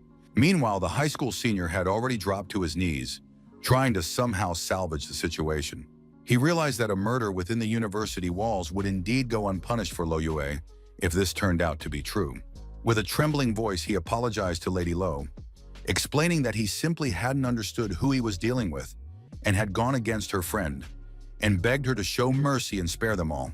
Nakajima Daisho promised never to stand in our hero's way again, so the girl began to reconsider her decision. In the end, she accepted his apology and simply turned away in silence to leave. The giant also collapsed to the floor in shock, for just moments ago his life had been hanging by a thread. He was trying to catch his breath, as he had been thoroughly frightened by the atmosphere that Luo Yue's presence had created. Then Arama Kaido started yelling at the upperclassmen who had dared to block such a person's path, while the young man tried to explain himself. Since he truly hadn't known about the newcomer's connections, they had simply intended to give him a little push. Morning came very soon, and Lin Shu, having slept soundly, had no idea where his roommate was. The young man got up quite early, put on his new uniform, and was now trying to find Luo Yue. When he went into the kitchen, he saw only a plate with breakfast, but his girlfriend was nowhere to be found. In fact, the protagonist hadn't expected the girl to even make him breakfast, and now he realized that while she might seem as cold as an iceberg, she was actually quite caring. After breakfast, the guy immediately headed off to class, and a group of friends was already waiting for him near the house. The guys immediately wanted to know how their class president's first night with his new neighbor had gone, but he told them to back off. They then headed to their dorm and soon finished their lectures, moving on to self-study and training. The instructor emphasized that their university had an exceptionally relaxed academic atmosphere, so students could attend lectures at their own discretion, and their absence wouldn't affect their grades. In fact, the students hadn't expected things to be so simple, so they were delighted by the news. Nian Zhengjun added seriously that assessments at Shungyue are held monthly, and exams take place every 6 months. So if they receive low grades, students shouldn't blame their teacher for the subsequent harsh punishment. Everyone immediately calmed down, realizing that there's no such thing as a free lunch in this world.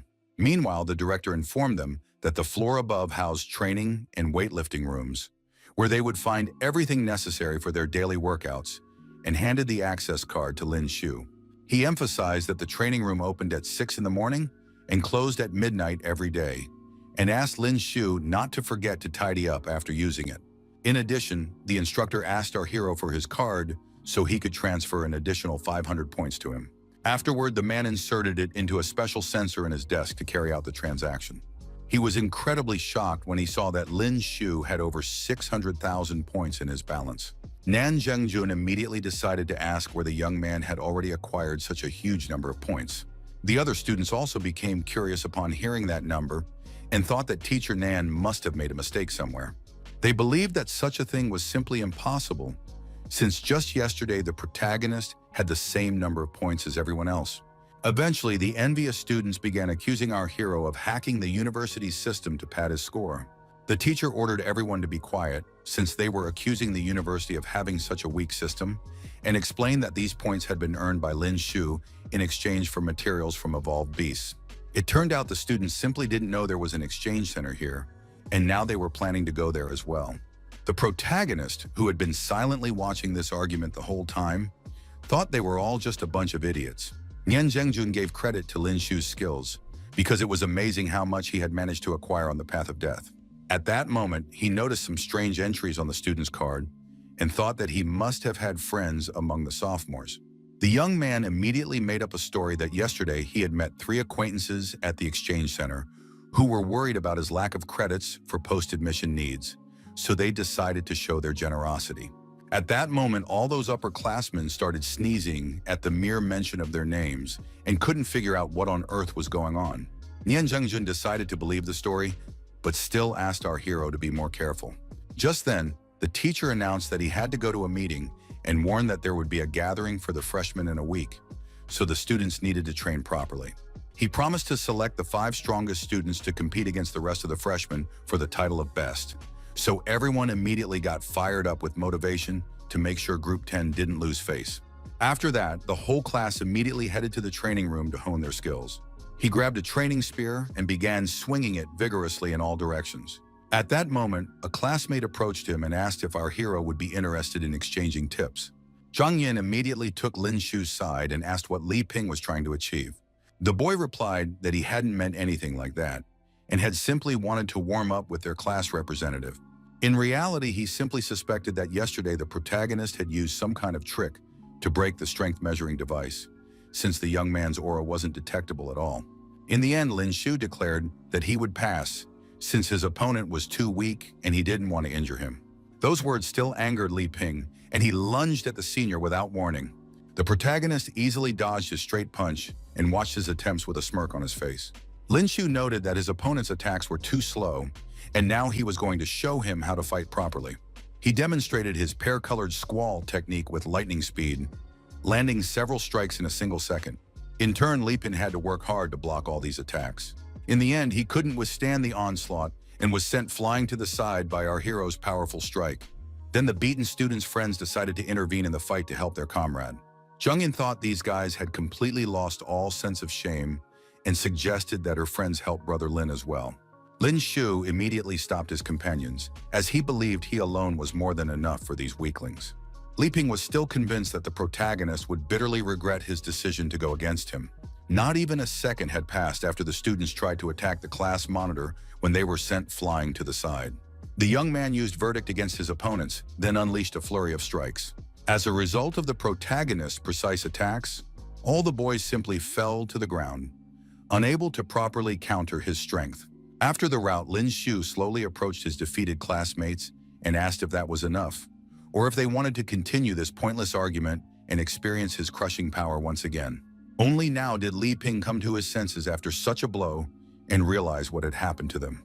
He didn't say anything in reply. Instead, he stood up and looked intently into the protagonist's eyes. It turned out the boy had decided to accept his defeat and the fact that the class monitor had beaten him fair and square. Zhang Yin pretended that she had known all along that brother Lin could handle it on his own, even though just a moment ago she had been worried and wanted to help him. At that moment, the protagonist turned to the rest of the class to ask if anyone else was still dissatisfied. He reminded them that during their admission, a scan had revealed that their combat ability was the weakest, and asked directly if they all wanted to remain at that level. Lin Shu emphasized that everyone had to get serious about training if they didn't want to lose face at the freshman assembly, and suggested that everyone go to the gravity chamber. Zhang Yin, who was walking in front, immediately pointed out that it seemed you had to swipe a card to enter. Regular warrior training gradually toughens the body, but it is completely ineffective when it comes to strengthening internal organs. However, the gravity chamber is a different story. In this chamber, the body cells are in a state of exhaustion, and the strain on the organs is great, so the training and improvement techniques have a significant effect on strengthening the entire body.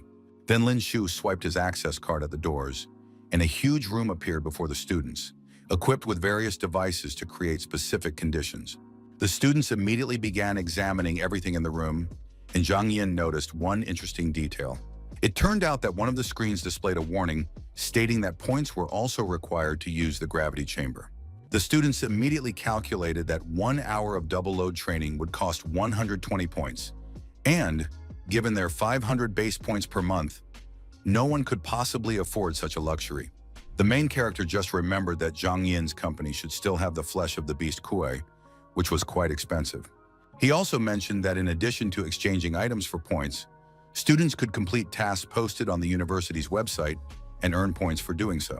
In addition, the class representative announced that he was treating everyone today, so anyone who wanted to train in the gravity chamber could join in. All his classmates were delighted by the news and began to respect the main character even more. He wasted no more time and swiped his card to pay for the training session.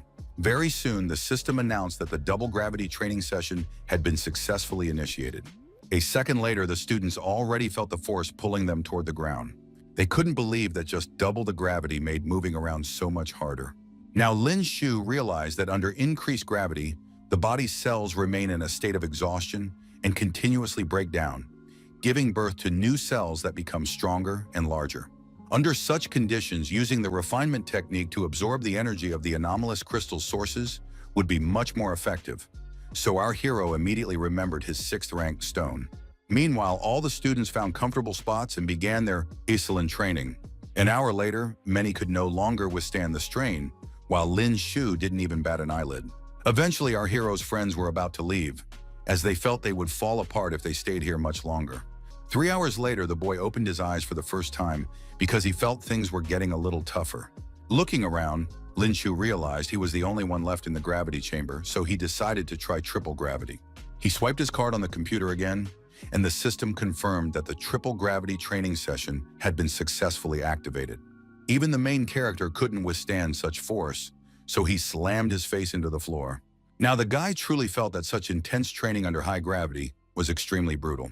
His body was literally tearing apart with pain, and it felt as if his internal organs and skeleton were about to burst into pieces. But nevertheless, the system showed that his experience points were rising at a frantic pace. At the same time, the students were still in the training room, continuing their exercises. Zhang Yin noticed that their friend had already spent a full 5 hours in the gravity chamber, so she began to worry that something might be wrong with him.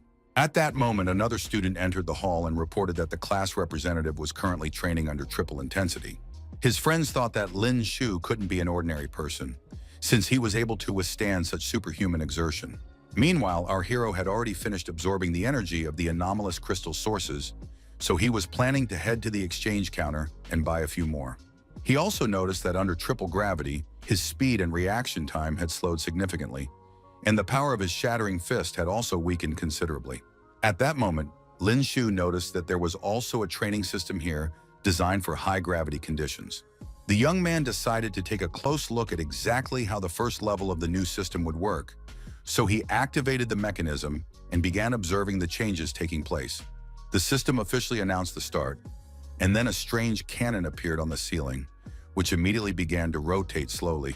A second later, the strange weapon fired its first shot directly at Lin Shu. He was shocked by this turn of events because he hadn't put on his combat gear, so the laser could hit him. The cannons didn't stop for a second, so our hero had to do his best to survive this training session. Despite these complications, Lin Shu still dodged the lasers and used the silent footsteps movement technique to move quickly and evade all attacks. Finally, the system ended the training, and the young man exhaled after having come within a hair's breadth of death. Stepping out of the room, Lin Shu calculated that those 5+ hours had cost him 820 points, yet their effectiveness was roughly equivalent to 2 weeks of his previous training. Zhang Yin immediately ran up to her friend to see if he was okay after such intense exercise. With a smile on his face, the protagonist replied that he was fine, since nothing bad could happen to such a strong warrior, and asked them to continue their classes while he stepped away to take care of something. His classmates marveled that the class representative had spent 5 hours in the gravity chamber, yet looked as if he'd just been for a walk. It turned out he'd gone to the exchange counter again, but he hadn't been able to buy many 6th-rank crystals with his current balance. Lin Shu knew he couldn't just sit back and rest on his laurels, so he wanted to find a way to earn more points. That's when he noticed a tall structure on campus, the Tower of Competition, where students competed for rankings, seeking to prove their complete superiority over others and earn points. The competition tower in general consisted of 100 floors, and the university ranked students based on their strength. Students in the top 100 became the masters of their respective floors, but the rankings and floor assignments were updated weekly to reflect all matches. There is also a weekly ranking among students in each year, and the university awards a prize for making it into the top 10. The protagonist was surprised when he noticed that Luo Yue had also managed to make it here and had defeated the master of the 17th floor. At that very moment, other students were discussing how this year's freshman turned out to be quite strong, and they happened to spot another freshman, suspecting he was just another clueless newbie, unaware of his own potential. Lin Shu paid no attention to the chatter behind him and immediately headed toward the ring. Just then, the fight ended, and the referee declared a victory for a sophomore named Euler. He then asked the next pair of fighters to get ready, and the protagonist was among them. The young man hadn't expected his turn to come so quickly and suspected that there were simply no other challengers left. The students continued to laugh at the fact that yet another newcomer had come here to try his luck. Even the referee himself was sure that would be the case, because according to the information card, this freshman was only a third-rank warrior, while the challenger who had just lost held a fourth rank. The protagonist had already entered the ring, and his opponent asked if he intended to fight with weapons or with his bare hands. With confidence in his voice, Lin Shu noted that this was only the first floor, so he wouldn't need a weapon. Such audacity only angered the upperclassmen even more, so he was going to teach the cocky brat a lesson. The opponent was the first to attack the protagonist with his explosive fist. In fact, the young man was even a little surprised that he had managed to meet another person who mastered this technique. The sophomore Euler was certain that some brat wouldn't be able to withstand such a powerful attack. He unleashed several powerful strikes in quick succession and wondered what the newcomer would have to say about that. Lin Shu wasn't the least bit intimidated by such an attack, because he used silent footwork and quickly dodged all the fists. At that moment, his opponent noticed how nimbly he was moving, even with such a huge box on his back. Finally, the protagonist decided to act and warned him that he also possessed the shattering fist. Literally a moment later, he had already activated his skill to attack the opponent in return. The students were shocked to see that the freshman was also mastering the shattering fist, but they were still certain that a fourth-rank warrior would prove stronger than a third-rank novice.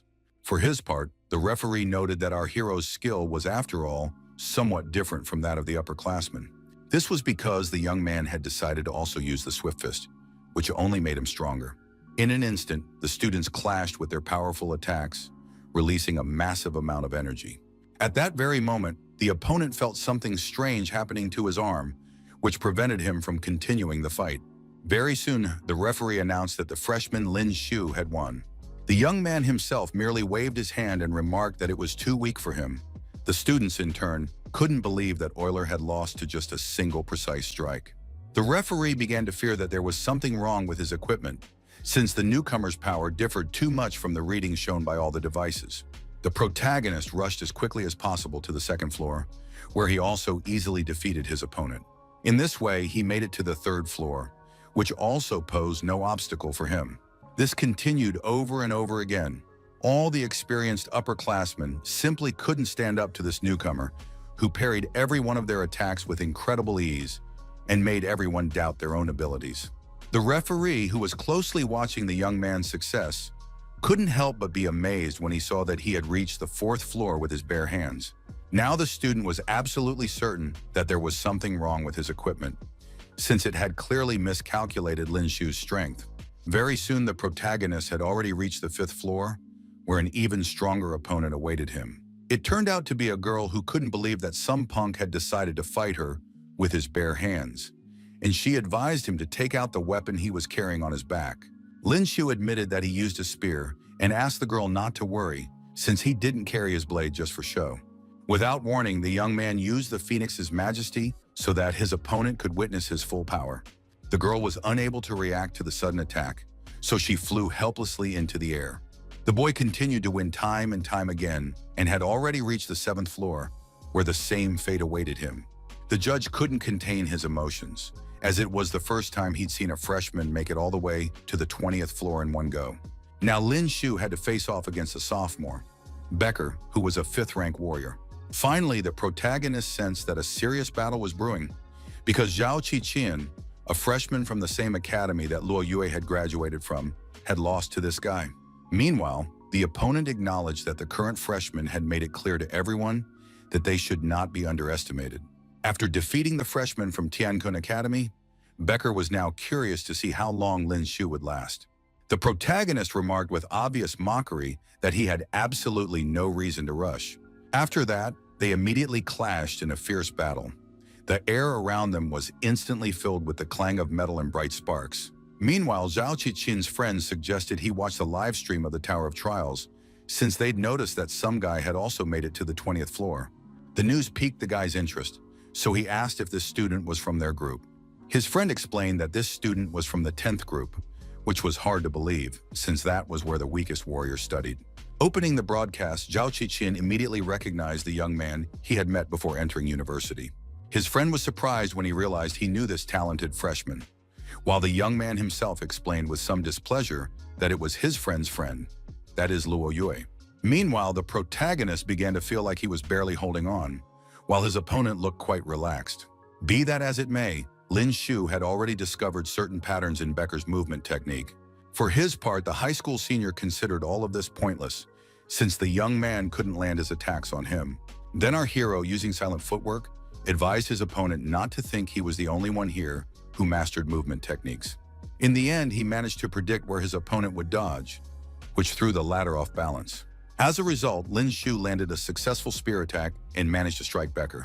His opponent had to step back slightly to avoid getting caught in our hero's next lunge. In fact, the high schooler began to get worked up because he, a 5th-rank warrior, had been struck by a 3rd-rank greenhorn, and in front of so many witnesses at that. This only angered his opponent even more, so he lunged at Lin Shu with renewed vigor. The young man had to work hard to block his rather powerful attack with the hilt of his weapon. Becker immediately took advantage of the rookie's position and shoved him away with all his might. The protagonist quickly regained his composure and paused, noting that this opponent possessed truly formidable energy. Meanwhile, murmurs were already rising from the stands that the freshman had actually managed to land a hit on Becker, who was at the peak of the 5th rank. The guy himself admitted that the rookie had managed to really piss him off, so from that moment on, he was going to fight with all his might. He also promised to add a few new holes to the protagonist's body with his sword. Becker leaped toward Lin Shu in a single bound and began delivering furious blows. The freshman was still on the defensive, but he was already starting to feel some of the attacks land on his body. More and more often, his opponent broke through his block and tore at his uniform. Now, the young man fully felt the power of the 5th rank, which could injure him even with the residual energy from the swings of the weapon. Becker noticed that the kid was only getting worse, so he wanted to see how many of his attacks the boy could still dodge. The protagonist hadn't faced such a serious opponent in a long time, so he felt complete exhilaration at the necessity of fighting with all his might. Since neither side was going to give up, they clashed again in a merciless battle. Becker understood perfectly well that, no matter how you looked at it, Lin Shu was weaker than him, but for some reason, there wasn't a hint of fear in the boy's eyes. Only the will to fight. He knew full well that this couldn't go on, because eventually he would become a laughingstock. Then his opponent decided to use his golden skill, which was called 3 feet of ice.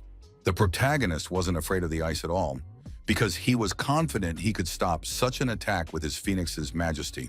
Their attacks collided immediately, but Lin Shu's flames were powerless against the ice crystals. The young man realized things were looking very bad, since the Phoenix's majesty had failed to hold back his opponent's skill. In the end, the rookie fell into this icy trap and was completely unable to move. The students hadn't expected Becker to completely submerge the freshman in ice, and now they understood that this was exactly what the power of a 5th-rank warrior looked like. The protagonist couldn't let it end this way, which meant his only option was to use Rage Burst. Meanwhile, the upperclassman asked why his victory hadn't been declared yet, and the referee explained that Lin Shu had to either not resist for 10 seconds or end up outside the arena. The opponent thought it would be a piece of cake if he simply dragged the block of ice out of the ring. At that very moment, he noticed strange cracks beginning to appear on the ice. Becker froze in place, as he hadn't expected the rookie to be able to escape the trap. It turned out that Lin Shu was indeed able to use the Phoenix Majesty, which had been enhanced by the explosion of rage. The entire audience couldn't believe their eyes when they saw that this guy had managed to use a combat skill while trapped in the ice. Just a split second before he completely lost the ability to move, the protagonist managed to activate the skill, which combined with the flames easily helped him escape the trap. Now he decided to finish off his opponent in one fell swoop and unleashed several strikes using Phoenix's majesty. Becker didn't expect such a turn of events and couldn't keep up with all the young man's attacks. Lin Shu was soon right next to his opponent and aimed his spear at him. Despite this, the high schooler managed to raise his blade in front of him and stop the protagonist. The protagonist had no intention of stopping there, so he put even more strength into it. Finally, he unleashed a power strike, and Becker was unable to withstand its crushing force. The referee then declared Lin Shu the winner, and the students eagerly discussed how a third-rank fighter had challenged a fifth rank and won. He asked if the young man was going to challenge the 21st floor. The protagonist replied that he wanted to rest today, and tomorrow would be a new day for the competition. Before leaving the arena, Lin Shu glanced at the screen displaying the competition tower rankings. He hadn't expected to end up at the top of the rankings, and now he realized that Zhao Qixin hadn't been able to defeat this Becker. Meanwhile, the friends of the warrior our hero had overtaken were baffled that such a strong student had ended up in the 10th group. Zhao Qixin admitted that he was a very interesting character and had now taken note of him. For his part, Lin Shu was barely breathing as the side effects of the rage explosion were taking their toll. At that moment, he was stopped by students who had already noticed that the guy had seriously overexerted himself in the recent battle in the arena. The upperclassmen noted that he had looked quite impressive in the ring, but now for some reason, he looked like a beaten dog. They believed that the protagonist should have died after challenging a fifth-rank opponent, but Becker was seriously exhausted after 2 consecutive battles with freshmen. Lin Shu, upon hearing their accusations, suspected that his opponent was a petty type who couldn't accept the humiliation, so he sent his friends to restore his reputation before he had a chance to recover. In reality, the upperclassmen were unhappy with the fact that this year's freshmen were getting way too big for their britches, so they simply had to knock the newcomers down a peg. Besides, they had already checked out the top-ranked freshmen and found out that all of them had influence and backing. But Lin Shu was just an ordinary guy, so he could be an easy target. The bullies were annoyed that our hero wasn't the least bit intimidated, so they planned to beat him up first, rather than waste time talking. One of the guys was just about to punch the young man when he suddenly felt someone stop his hand. It turned out to be Luo Yue, who ordered the bullies to keep their hands off her friend. The exhausted Lin Shu noted that the girl was easy to spot, since they had just been talking about his patronage. Meanwhile, the warrior sternly asked if the high schooler hadn't heard her clearly, since he hadn't obeyed her order at all, and then with a sharp movement twisted his arm. The guys immediately forgot about the main character and pounced on the beauty, thinking she was completely helpless. Luo Ye masterfully struck them from a spin and emphasized that they were the ones looking for death here. Lin Shu hadn't even imagined that her skill would be so refined, not only in weaponry, but also in hand-to-hand combat techniques. On top of that, his girlfriend even possessed the shattering fist technique. In this way, she struck several guys at once with a single blow and taught them a lesson for their overconfidence.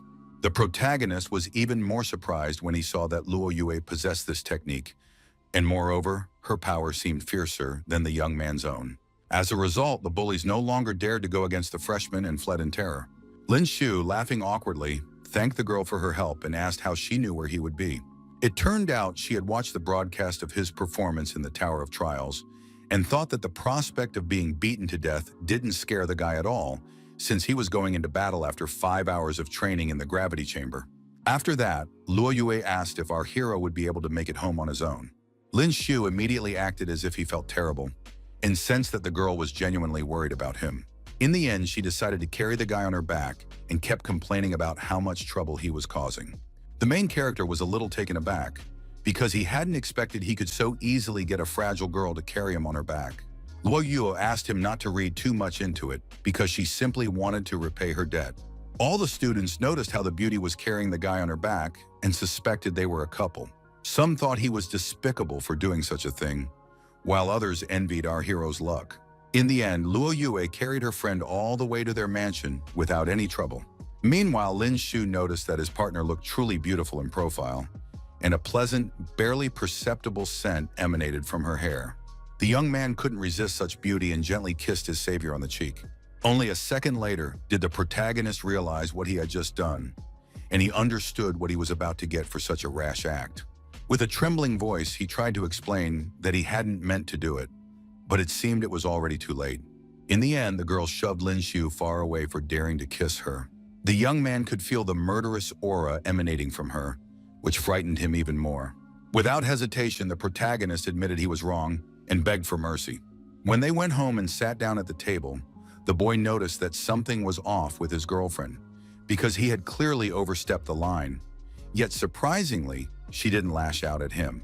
Lin Shu's cheeks immediately flushed at the realization that this cold beauty might actually like him. Besides that, the girl asked how her roommate was feeling after all that beating. The protagonist immediately cut off his train of thought and replied that he was feeling much better already. Finally, Luo Yue asked the young man to finish his meal and spar with her. Now Lin Shu began to suspect that she had decided to use this as an excuse to beat him up, since she was still harboring some resentment over what had happened recently. The young man decided not to go against his girlfriend's wishes, so he picked up a training weapon and faced her in combat.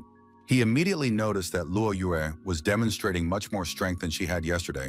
Our hero understood perfectly well that the higher a warrior's rank, the harder it becomes to progress further, but in his girlfriend's case, it seemed as though improvement posed no difficulty for her at all. Lin Shu couldn't shake the desire to find out how this warrior was improving. Meanwhile, the girl intensified her attack, so he asked her to calm down a bit if she didn't want to kill her husband. In turn, Luo Yue ordered the protagonist to be quiet and knock the spear out of his hands. In the end, the young man froze in place with his hands raised, signaling that he had lost. Then the girl unexpectedly admitted that the protagonist's spear technique was quite decent. This sudden compliment made Lin Shu smile, and he reminded his girlfriend who he was. Meanwhile, Luo Yue suggested they not waste any time, as she clearly remembered that the young man also possessed the shattering fist. She also tossed her weapon aside and assumed a fighting stance to test the strength of their techniques against each other. The protagonist hadn't even had time to react to her attack when the girl had already swung her fist. With a shout, Lin Shu dodged to the side and reminded her that, actually, she should have asked for his consent first. Then his opponent jumped back so quickly that the young man didn't even have time to notice her. It turned out that Luo Yue had stopped right behind him and used the shattering fist again. It happened so suddenly that Lin Shu simply didn't have time to react to her attack. She emphasized that the protagonist shouldn't rely entirely on his eyesight, since it's much better to release the energy of the origins for perception. For his part, the young man couldn't believe that those were the girl's delicate fists, and decided to immediately put his sparring partner's advice into practice. In the end, Lin Shu used silent footwork to dodge Luo Yue's strike once again. The girl noticed that he possessed simply astonishing perceptiveness and insight, so it was no surprise that he had managed to make such rapid progress in just a few months. At that moment, the protagonist decided it was time for him to attack and demonstrate his shattering fist. The warrior was just pondering Lin Shu's successes, so she didn't react at all to his attempt to strike. The young man himself couldn't understand why his opponent had suddenly frozen and tried to warn her. He desperately tried to stop his shattering fist so that the blow wouldn't reach his target. In the end, the protagonist touched Luo Yue's chest and realized he had only made things worse between them. Lin Shu desperately tried to prove he hadn't meant to do it and asked why she hadn't dodged. Meanwhile, Gun Gun, absorbing his anomalous crystals, calmly watched as his roommate brutally beat the protagonist, who was screaming for her to stop. The next day, the battered boy went to class, and everyone in the room noticed his exhausted face. A friend immediately guessed that it was Luo Yue, so he was already about to give him a few tips on how to win her over without using any force.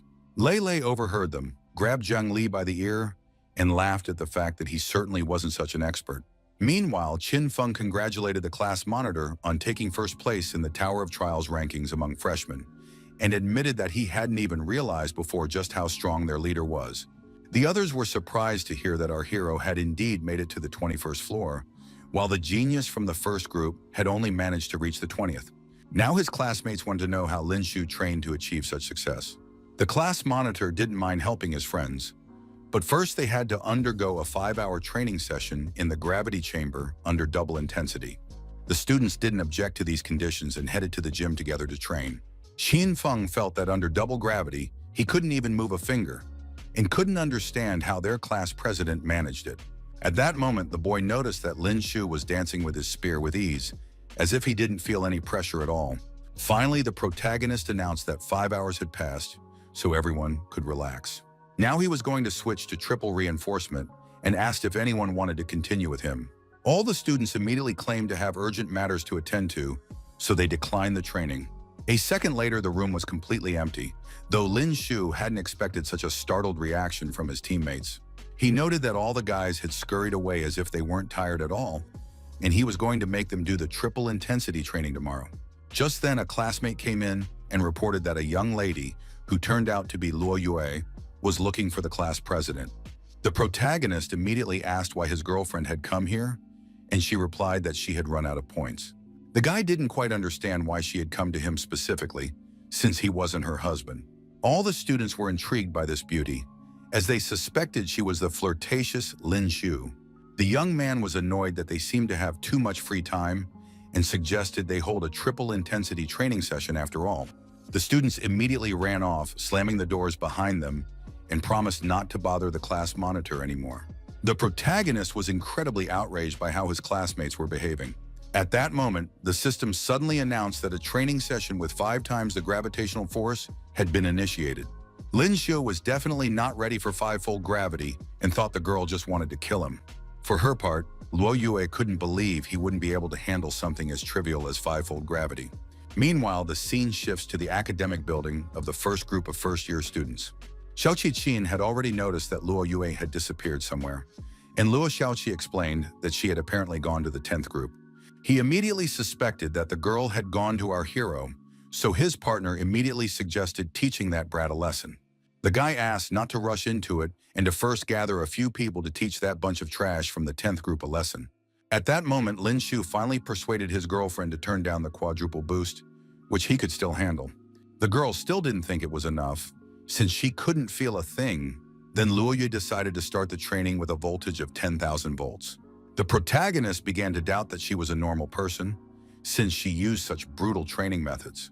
His girlfriend explained that there was a similar room in her house too, and she had been training that way since childhood. Besides, she noted that Lin Shu had just said she wasn't human, so she was going to teach the young man a lesson for such insolent words. The young man realized he had accidentally said too much and pretended he hadn't said anything of the sort. Luo Yue refused to listen to the protagonist's excuses and decided to strike him.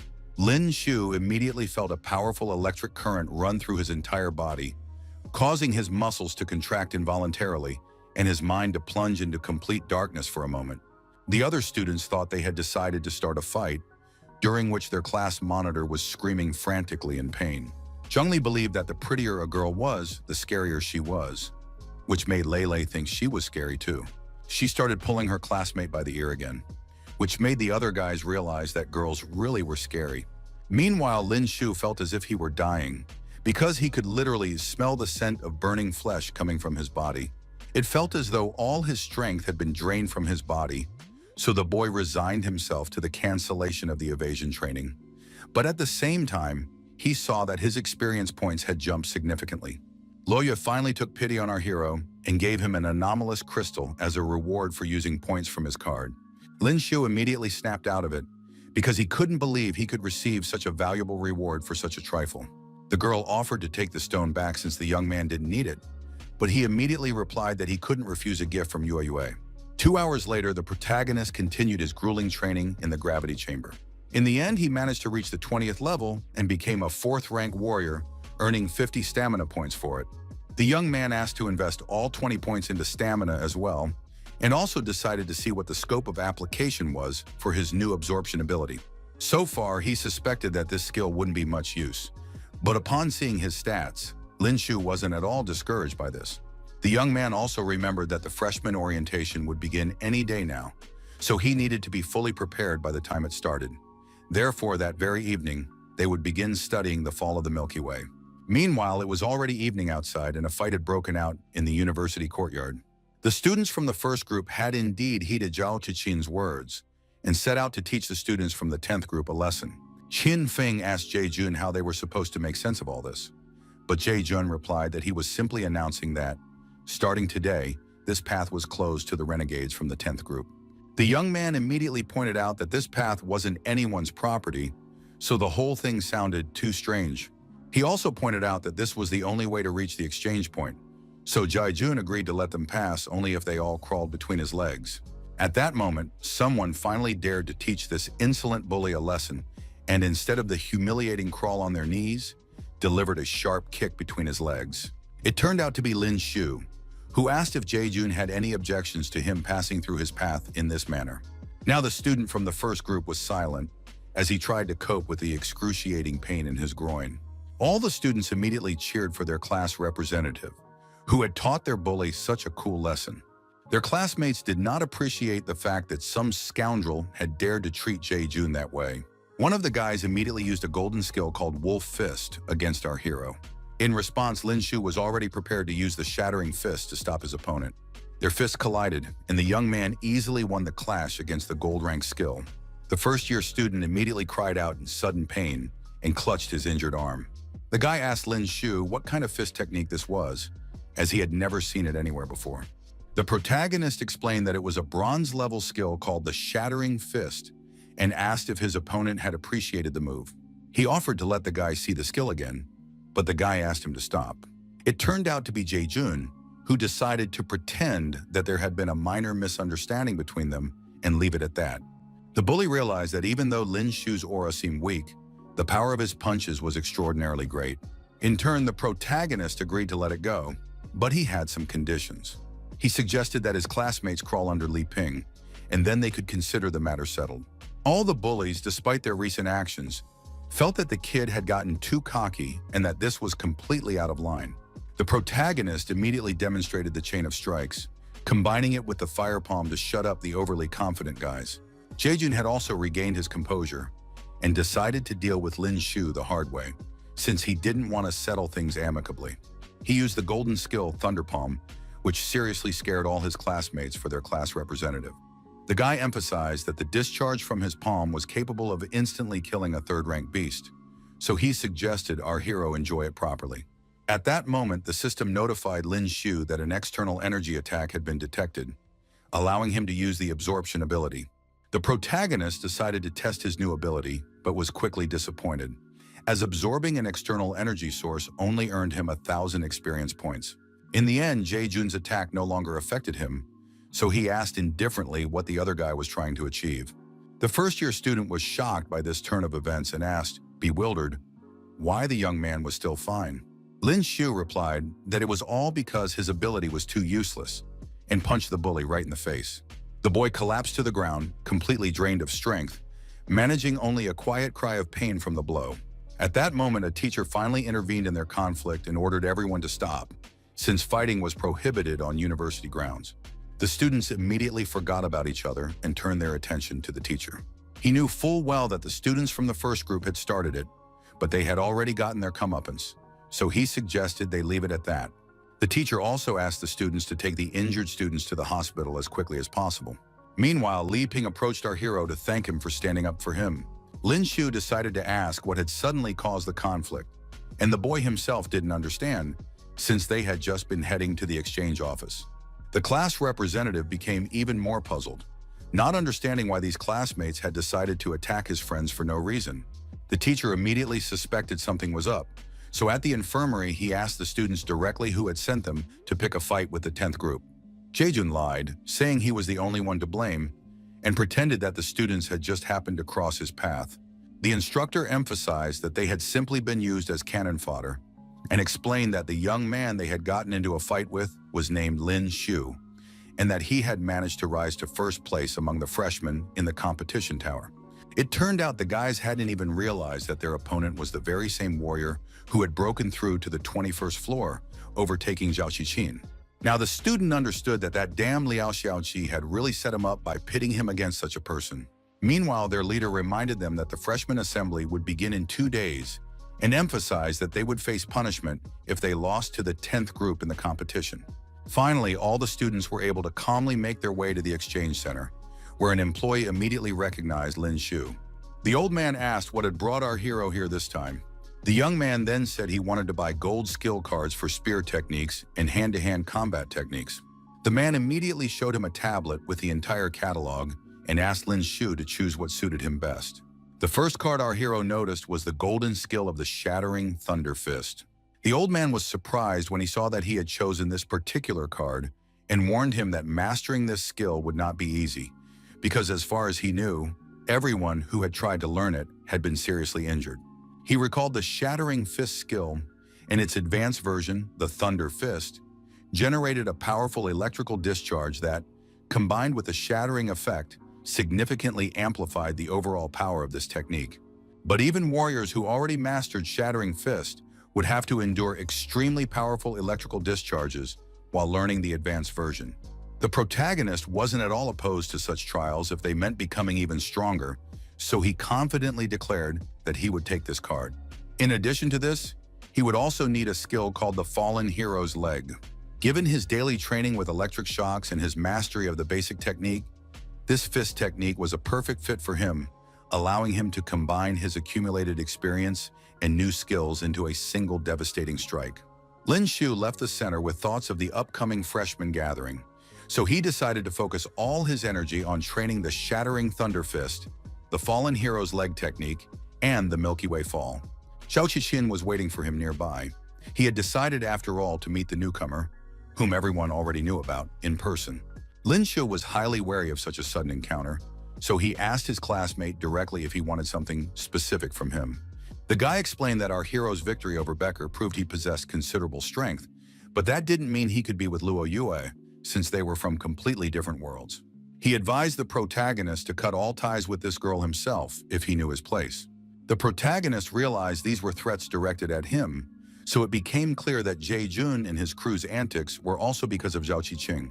The young man emphasized that he wasn't threatening Lin Shu, but was simply trying to explain how things really stood, since he'd already done some digging and found out that Lin Shu was an orphan who'd grown up in poverty, so he certainly wasn't on the same level as Luo Yue. The young man simply asked him not to worry about his affairs and to mind his own business instead, reminding him that the freshman orientation would take place in just 2 days. A friend who had been by Zhao Qixin's side the whole time remarked that this Lin Shu seemed to be taking on too much. Our hero's rival was certain that the guy wouldn't be showing off for much longer, because at the freshman assembly, he would make it clear where he belonged.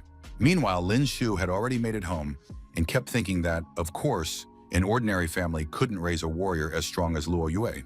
In fact, the young man himself didn't know why he was thinking about this, since he wasn't even planning to propose. Next, the protagonist went inside the house and saw that dinner was already waiting for him on the table. His roommate, who had already gone off to training, explained that she had already eaten and that there was something left on the table for Lin Shu. The guy decided to talk to her about the freshman orientation in 2 days and noted that it seemed like they'd be able to choose between 2 districts for their internship. The protagonist wanted to know if his girlfriend had made up her mind. Luo Yue just smiled mysteriously and replied that he'd find out when the time came. Lin Shu couldn't figure out at all when this girl had learned the art of creating intrigue. The 2 days leading up to the competition flew by, so all the freshmen gathered at the arena. His friends quickly spotted the main character in the huge crowd and immediately called him over. In fact, the boy was worried that Luo Yue had vanished without a trace when he woke up, and she was nowhere to be seen among the students in the first group either. At that moment, Nian Zhengjun appeared before them, accompanied by another student. With a smile on his face, the teacher introduced the new student to the group, who turned out to be none other than Luo Yue. The headmaster wanted to tell them about her, but the girl felt there was no need to reveal the circumstances of her transfer. In short, he asked the students to befriend the newcomer and not to hurt her feelings. But his students were already familiar with this girl. The protagonist didn't expect that Luo Yue had planned exactly that and asked how she had ended up there. In turn, Nian Zhengjun was surprised when he realized that, in fact, everyone was already familiar with this girl. Zhang Li was the first to answer, explaining that she was, after all, their class monitor's girlfriend, so they knew her very well. Lin Shu immediately cut his friend off and asked why Luo Yue had suddenly decided to transfer to their class from the first group. His friend still wouldn't let it go and insisted that the young man didn't understand a thing, since she'd done all this in the name of love. Then the protagonist decided to teach his friend a lesson with a kick in the butt, so he'd finally calm down. It turned out that Luo Yue simply thought it would be completely boring if the other groups crushed the 10th group because they were too weak. In fact, the young man had initially been afraid that he would have to compete with Luo Yue at the freshman orientation, but that was no longer an issue. The protagonist began to wonder again whether his girlfriend really did like him after all. Meanwhile, the university president had already taken the stage and greeted the freshmen. The man introduced himself to everyone as President Bo Li and promised not to ramble on too much in front of the students. Upon hearing his surname, Lin Shu immediately recalled his wayward teacher, Bo Li Howlin, who might turn out to be his relative. Even from such a distance, he could sense the power emanating from the man, which was to be expected from a ninth-rank warrior. At that moment, the director asked the students to look closely at the screen behind him. He announced that the students could choose one of two locations for the trial, where the main objective would be to collect anomalous crystals, and the top-performing group would be rewarded with valuable points and rare collectible cards. The first test site was the Emerald Grove, located south of Shengyu, where the danger was relatively low despite the presence of high-rank mutants. Next, the director announced that the second area would be the dangerous ruins of G17, where groups would need to send only 7 people, while the rest could choose any other location they wished. Li Ping was genuinely terrified when he heard about this place, because he seemed to know that one could easily lose their life there. The guy explained that a terrible virus had recently broken out in that area, so the soldiers who were carrying out a cleanup mission there were all infected and turned into high-rank zombies.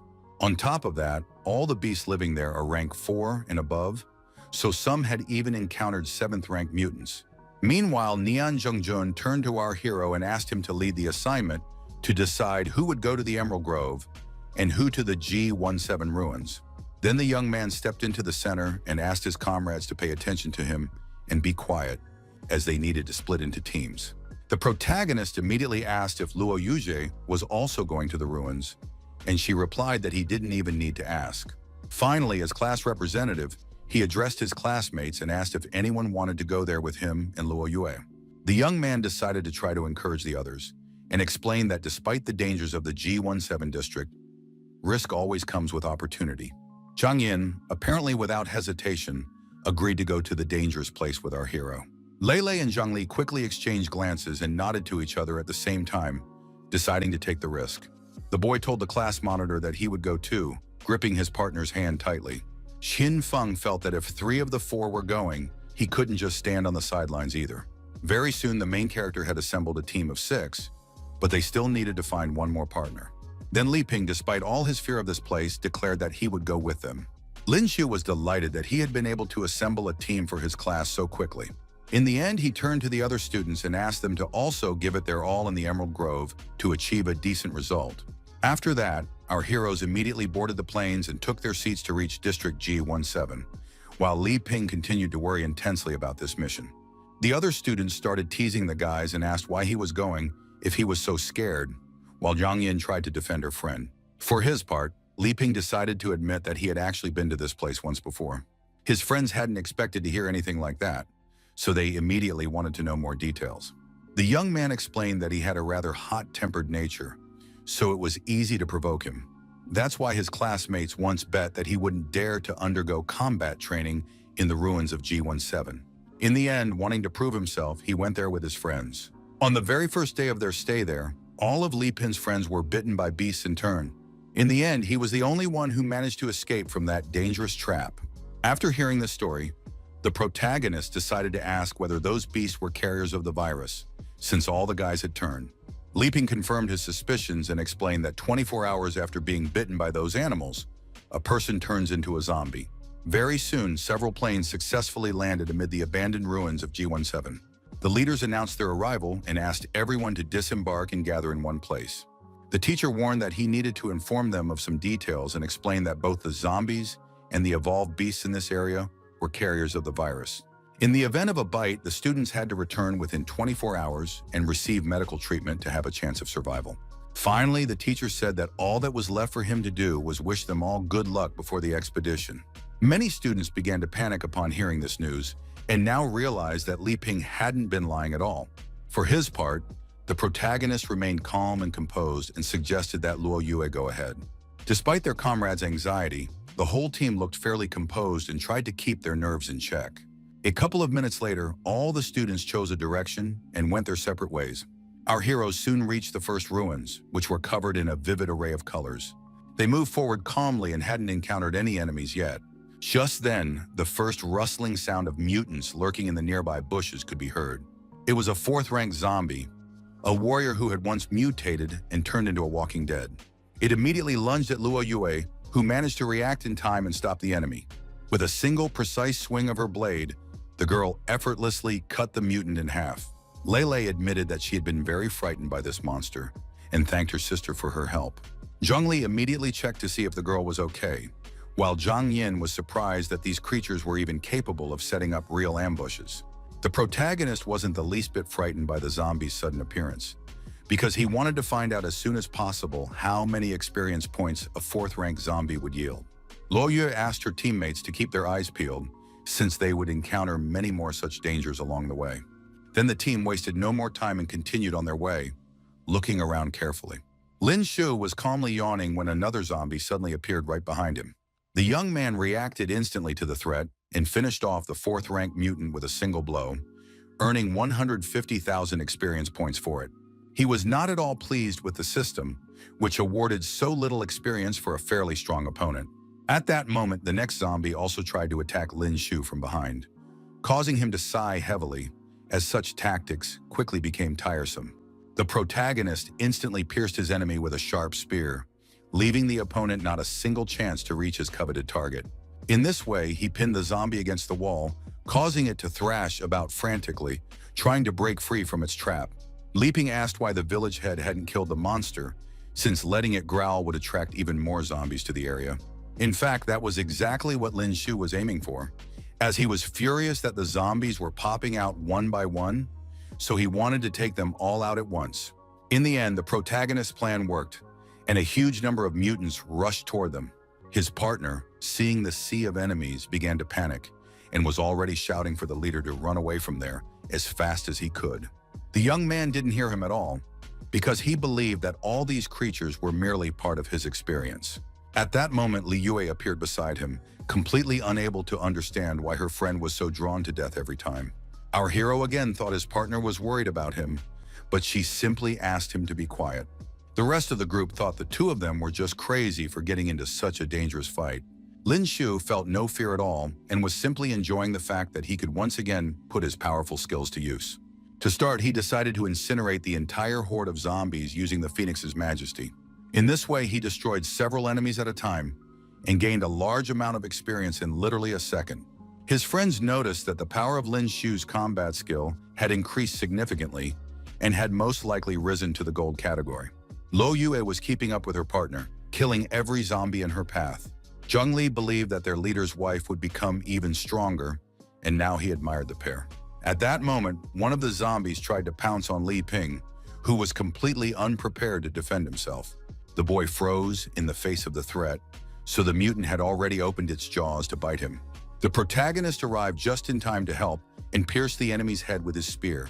Lin Shu decided to be harsh, so he told the young man to get lost if he wanted to die so badly, because they didn't need a partner who would only get in the way. Li Ping himself also understood perfectly well that the leader was right and that he was only letting his comrades down. These words had an immediate effect on the boy, so he rushed forward to deal with everyone who dared to look down on him. After this skirmish, our heroes moved on and were greatly surprised, because they had reached the area where the largest number of evolving beasts were supposed to be, but for some reason hadn't encountered a single one along the way. Lin Shu suspected that some powerful beast had made its way here, which was why the others weren't daring to venture in. Finally, the leader calmly informed his companions that their new opponent had already been here. At that moment, the ground beneath the group's feet shook, signaling that something massive was approaching.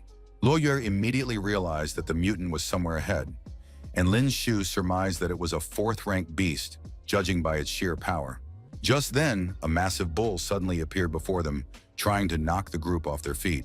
It was a golden-backed buffalo, an evolved fifth-rank beast with enormous size and extremely high defensive capabilities. The protagonist hadn't expected them to encounter such a powerful opponent, so he asked Luo Yue to be careful. Meanwhile, the girl deftly jumped onto the mutant's back, so it couldn't touch her. She tried to attack the opponent, but suddenly realized she couldn't pierce its hide. Eventually, the buffalo threw Luo Yue off its back and struck her with its hoof. Frightened, Lin Shu immediately rushed forward to save his partner. He deftly caught the girl in his arms and, with a few leaps, ran away from the mutant. After that, the protagonist stopped and asked if his friend was okay. Luo Yue replied indifferently that she was fine, because she had used the energy of the origins and reduced the force of the blow by 90%. The golden-backed buffalo was furious that his prey had escaped. Eventually, the monster spotted where our heroes were hiding and charged toward them at breakneck speed once more. The girl decisively pushed Lin Shu aside so he wouldn't get in her way during the battle with the raging beast, and prepared to strike this dangerous opponent herself. The young man tried to warn his partner to be more careful, but she stood her ground and waited for the buffalo to get as close to her as possible. Luo Yue instantly readied her sharp blade and resolutely aimed it at the enemy, demonstrating her complete readiness to defend herself. With one sharp movement, she slashed the monster right across its eyes, which turned out to be the buffalo's only vulnerable spot. In the end, the mutant was left completely blind, so now it was much weaker and could no longer effectively track down its prey. The protagonist watched his Yue with admiration. She was such a fierce warrior. The golden-backed buffalo began stamping its hooves on the spot and kicking up a cloud of dust around itself. The rest of the team was also shocked by how impressive their sister was, and wondered how they could get close to the enemy now that it had gone into a rage. Lin Shu explained that they didn't need to get close to the enemy, since they could unleash ranged attacks on him. The protagonists unleashed the Phoenix's majesty and announced that they would be having roast beef for dinner tonight. All the while, the guys were shouting words of encouragement to their leader, trying to give him more confidence and strength. Zhang Yin had already rushed forward, as she also wanted to help in this battle. The team simultaneously used crescent slash combo, and light stab. All the strikes hit the golden-backed buffalo, as he could no longer see any of these attacks. The enemy's entire body was severely lacerated by deep wounds from the precise strikes, causing him to bleed profusely. Despite his severe wounds, the enraged mutant still stood firmly on his feet and was already preparing to take brutal revenge on his attackers. The enraged mutant lowered his head and prepared to impale the pitiful humans on his sharp horns, intending to finish them off with a single powerful strike. Lin Shu decided to simply drive his opponent into the ground if he couldn't pierce its back. The young man instantly infused his long spear with the energy of the origins and delivered a precise, crushing blow right between the buffalo's horns. Then Luo Yue rushed to his aid, unable to stand by and watch the battle unfold. It took her just one precise strike to sever the head of the enormous beast, which instantly collapsed to the ground. The protagonist was shocked when he saw this feat and asked how his partner had managed it. The girl was surprised that Lin Shu hadn't noticed himself that he had managed to scorch the skin on his back and neck. Now the young man realized that the monster was already finished, so Luo Yue had simply finished it off. At that moment, other students from the academy approached our heroes, examining the defeated mutant with obvious curiosity. It was the arrogant Jiang Ya, who confidently declared that the group had managed to kill their very own prey. It was a guy from the fourth group who claimed that they had been chasing this golden-backed buffalo and had driven it here. He thanked the team for their support and was about to take the anomalous crystal from the beast, while the 10th grade students could take all the other materials from it. Zhang Yin was quite unhappy with these terms, as it all looked like a simple robbery. Zhang Yin believed they had misunderstood the situation, since their team simply wanted to reclaim their battle trophy. The guy explained that they had just recently fought a rather lengthy battle with it, and asked them to look at the hoof, which bore a mark left by their colleague Sun Wuhai. This warrior was unhappy that a bunch of misfits from the Southern Institute had dared to go against them. The protagonist laughed at the fact that they seemed to have decided to give the buffalo a pedicure, since 5 or 6 fourth-rank warriors had left only a couple of scratches. Lin Shu thought it was a truly pitiful sight and hinted that the university wouldn't ask any questions if a couple of weaklings died in such a dangerous place. Luo Yue immediately reacted to her partner's hint and drew her sharp blade. In an instant, the girl lunged at one of the students to teach them a lesson for such insolence. The guy asked indignantly what she thought she was doing and asked point blank if she really intended to kill them all. Lin Shu explained that they weren't in Shengyu right now, so anyone could dare to take out a couple of robbers. The young man attacked Zhang Ya, who raised his sword in front of him at the last moment to block the blow. Zhang Yin also followed their leader's example and, along with the rest of the group, went on the offensive against their opponents. The leader of the fourth group considered them a bunch of lunatics for daring to lay a hand on their anomalous crystal. Our hero sincerely believed that he was simply a master at twisting the facts, trying to portray himself as a victim and take someone else's loot. Zhang Ya hadn't expected such complications, since he'd considered the students from the 10th group to be ordinary losers. But it turned out that not only could they fight, but they also knew no mercy. Lin Shu truly didn't stop for a second, delivering powerful blows with his heavy spear. The young man, using the golden skill Gloomy Shadow, decided to act exactly as our hero intended, making it clear that killing him wouldn't be so easy. Suddenly, the opponent simply vanished from sight, so the protagonist was very surprised by this unexpected turn of events and began looking around carefully. Now, Zhangya agreed with Lin Shu's words that the university wouldn't investigate the deaths of a couple of weaklings who had died during training. The protagonist wasn't impressed by his skill at all, because compared to the lasers in the gravity chamber, his speed didn't surprise him in the least. The opponent was startled when he spun around abruptly, because he hadn't expected him to sense a presence behind his back. Lin Shu warned the guy that there was still a lot he didn't know, and was already preparing to use the shattering Thunder Fist. Zhangya didn't expect our hero to use such a powerful skill and took the blow with his stomach. The opponent couldn't withstand the crushing power the young man poured into this incredible ability for long, so he was helplessly sent flying to the side. The protagonist just laughed smugly because he saw that the paralyzing effect of the blow was quite good, and now considered himself the Lord of Thunder. Meanwhile, Luo Yue was keeping up as well, deftly dispatching all the opponents in her path. Now the students from the other group flying back from her powerful strikes acknowledged that this girl was indeed strong. In the end, the girl immobilized one of her opponents by pressing the blade of her sword against his throat. She warned the guy that if he moved even slightly, he would simply die. The rest of the group was also actively fighting against their classmates, who were so desperate to get their hands on the anomalous Buffalo Crystal. Sun Wuhai just laughed at the fact that the naive third rankers had decided to take on them, the fourth rank warriors. On top of that, he was greatly angered by the fact that our heroes dared to mock his warhammer, calling it a pedicure tool. At that moment, Lin Shu came to his friend's aid, skillfully knocking the weapon out of his opponent's hands with his spear. In the end, the heavy hammer crashed down right on its owner, causing him to suddenly cry out in excruciating pain. The protagonist explained that he had simply decided to help confirm the effectiveness of his little hammer. With a smirk on his face, the guy asked how Sun Wuhai felt. Such insolence on his part only angered his opponent even more, so he was going to teach Lin Shu a thorough lesson. Having lost his weapon, the guy decided to switch to hand-to-hand combat. I used the crushing fist, directing this skill straight at him. For his part, our hero wasn't scared at all, because he believed that it was his opponent who had walked into a trap by deciding to trade blows with him. The young man then unleashed his signature thunderclap fist, and the two techniques collided. Clearly, Lin Shu's powerful ability prevailed in this clash, so Sun Wuhai was simply sent tumbling to the ground, unable to withstand it. The rest of the students from the fourth group began to feel apprehensive when they saw that even the strongest among them had been knocked down so easily. Zhang Yin, seeing the confusion in their opponent's eyes, immediately ordered the entire team to attack right then. It really was the perfect moment, so the students simply didn't have time to react to their combined strike.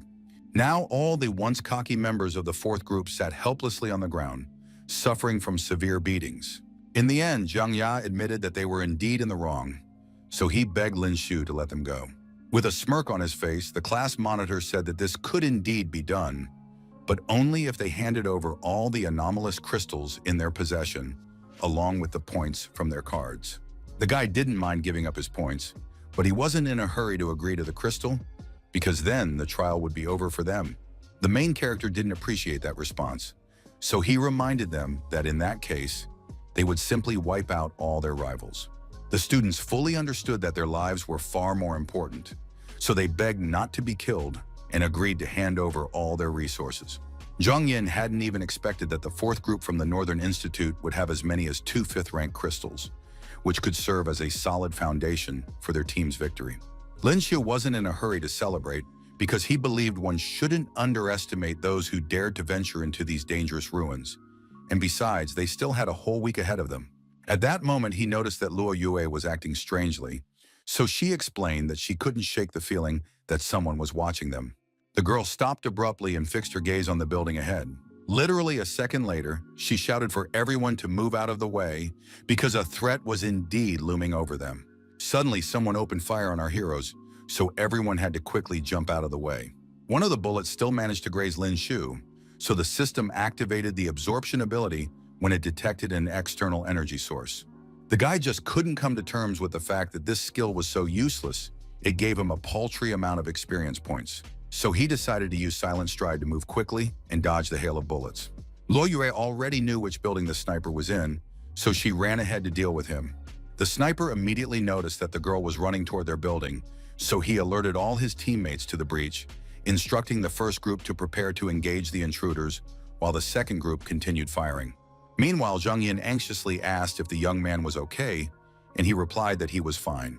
The squad leader asked all his teammates to take cover behind the fence while he went to help Luo Yue. The moment he stepped out of cover, he came under fire again, this time from the neighboring building.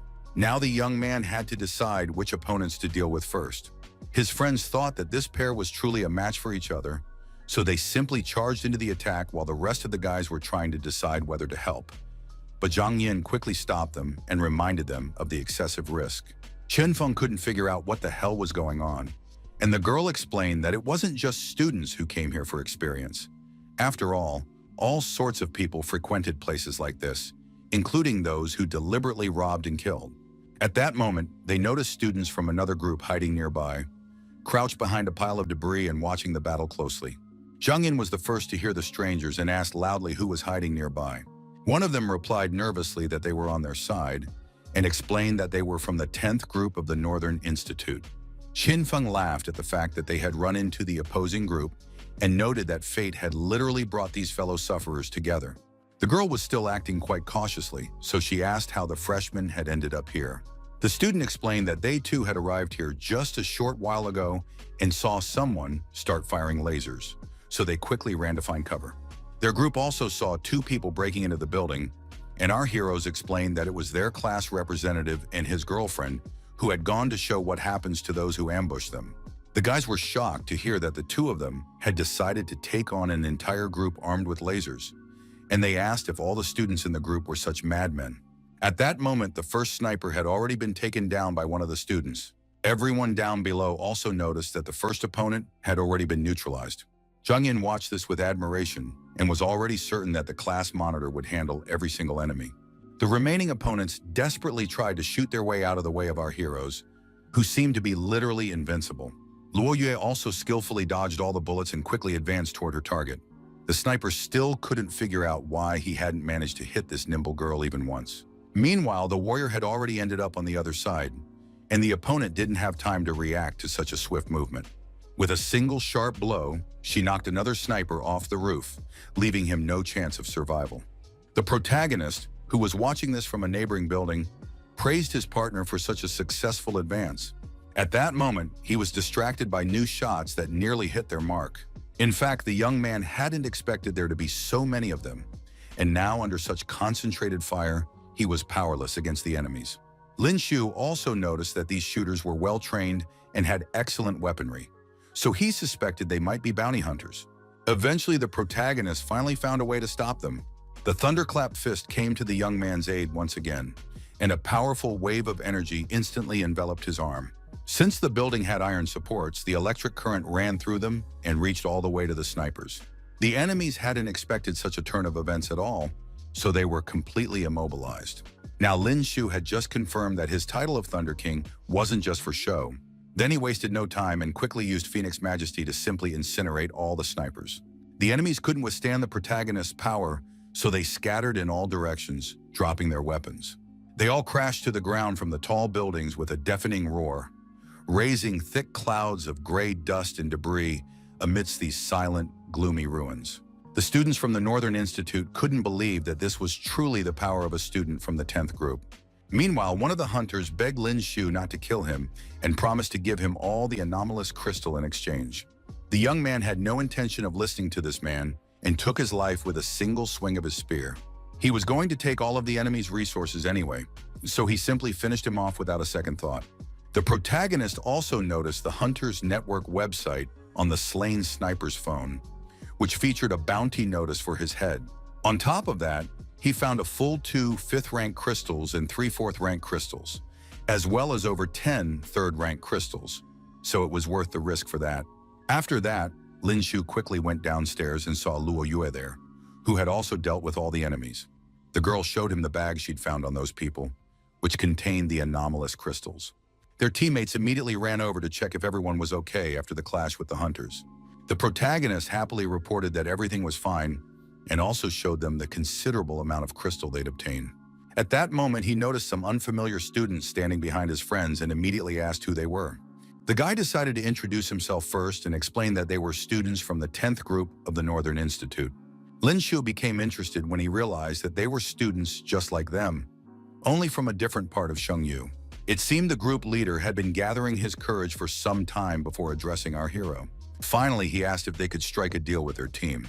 The young man was surprised to hear such a proposal and asked what it would entail. The student stated that he wanted to provide them with important information in exchange for anomalous crystals. The protagonist asked what kind of information could be so valuable as to be worth the crystals, and the young man explained that he knew about a spatial rift, specifically its location. Lin Shu acknowledged that this information was indeed valuable, since it was possible that they might encounter beings from another world there or find valuable items. And yet he didn't fully understand how he could trust the words of some stranger. The student was prepared for this and was about to hand over his map as collateral to prove the truth of his words. It seemed to him that with such strength, their team could test themselves in the spatial rift, and if they had a chance to grow stronger there, the other students in the 10th group would only be happy for them. The protagonist praised the young man for his wise words and suspected that he was also a class representative. Lin Shu nodded that he didn't have to give him his card and agreed to give him 3 crystals instead. The student hadn't expected to meet such a generous person who would trust him so easily.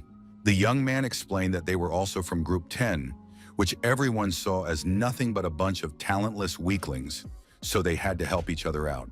The new friends thanked our hero for his trust, and the class representative promised to follow his example and make Group 10 of the Northern Institute stronger. In the end, all the classmates set off on their journey, saying goodbye to the Southern Institute team. Zhang still wasn't entirely sure they could really trust these people, but Lin Shu had no doubts about his decision. The young man explained that it was all in their eyes, which showed a determination not to give up and to do everything in their power to become stronger. Finally, he suggested that everyone hurry on ahead to see what treasures lay hidden in the spatial rift. Very soon, they reached a massive skyscraper that had long since been completely overgrown with vines. According to the map they had been given, the spatial rift was supposed to be right here. Zhang Yin noted that there wasn't a single evolved beast in sight, which made her fear that the shopping center was inhabited by dangerous spatial monsters. Besides, everyone could sense an extremely dense energy of the origins here, which could only be emanating from the rift. The protagonist realized that the portal itself must be located in the central area, so he asked everyone to keep their eyes peeled. At that moment, he noticed that there were cobwebs and some kind of thick slime everywhere, hanging from the walls and ceiling. Despite this eerie and terrifying sight, our heroes continued moving forward to explore the area. Lele didn't appreciate the situation at all, as it felt like they had ended up in an insect nest. At that moment, some kind of mutant suddenly grabbed the girl by the leg, causing her to scream loudly. Zhang Lin immediately rushed to her aid to finish off the mutant, which had literally appeared out of nowhere. Looking closer after his strike, the guy quickly realized it was just a corpse, and Zhang Yin couldn't understand why she had to scream so loudly over a single poor corpse. Lele asked her friends to look more closely because this unknown body kept moving. Judging by the strange movements on the skin, there was some other creature inside this corpse. Eventually, a blue-winged scarab larva emerged. It was a creature from another dimension with a high reproductive capacity, parasitizing inside living beings and consuming the host's blood and flesh.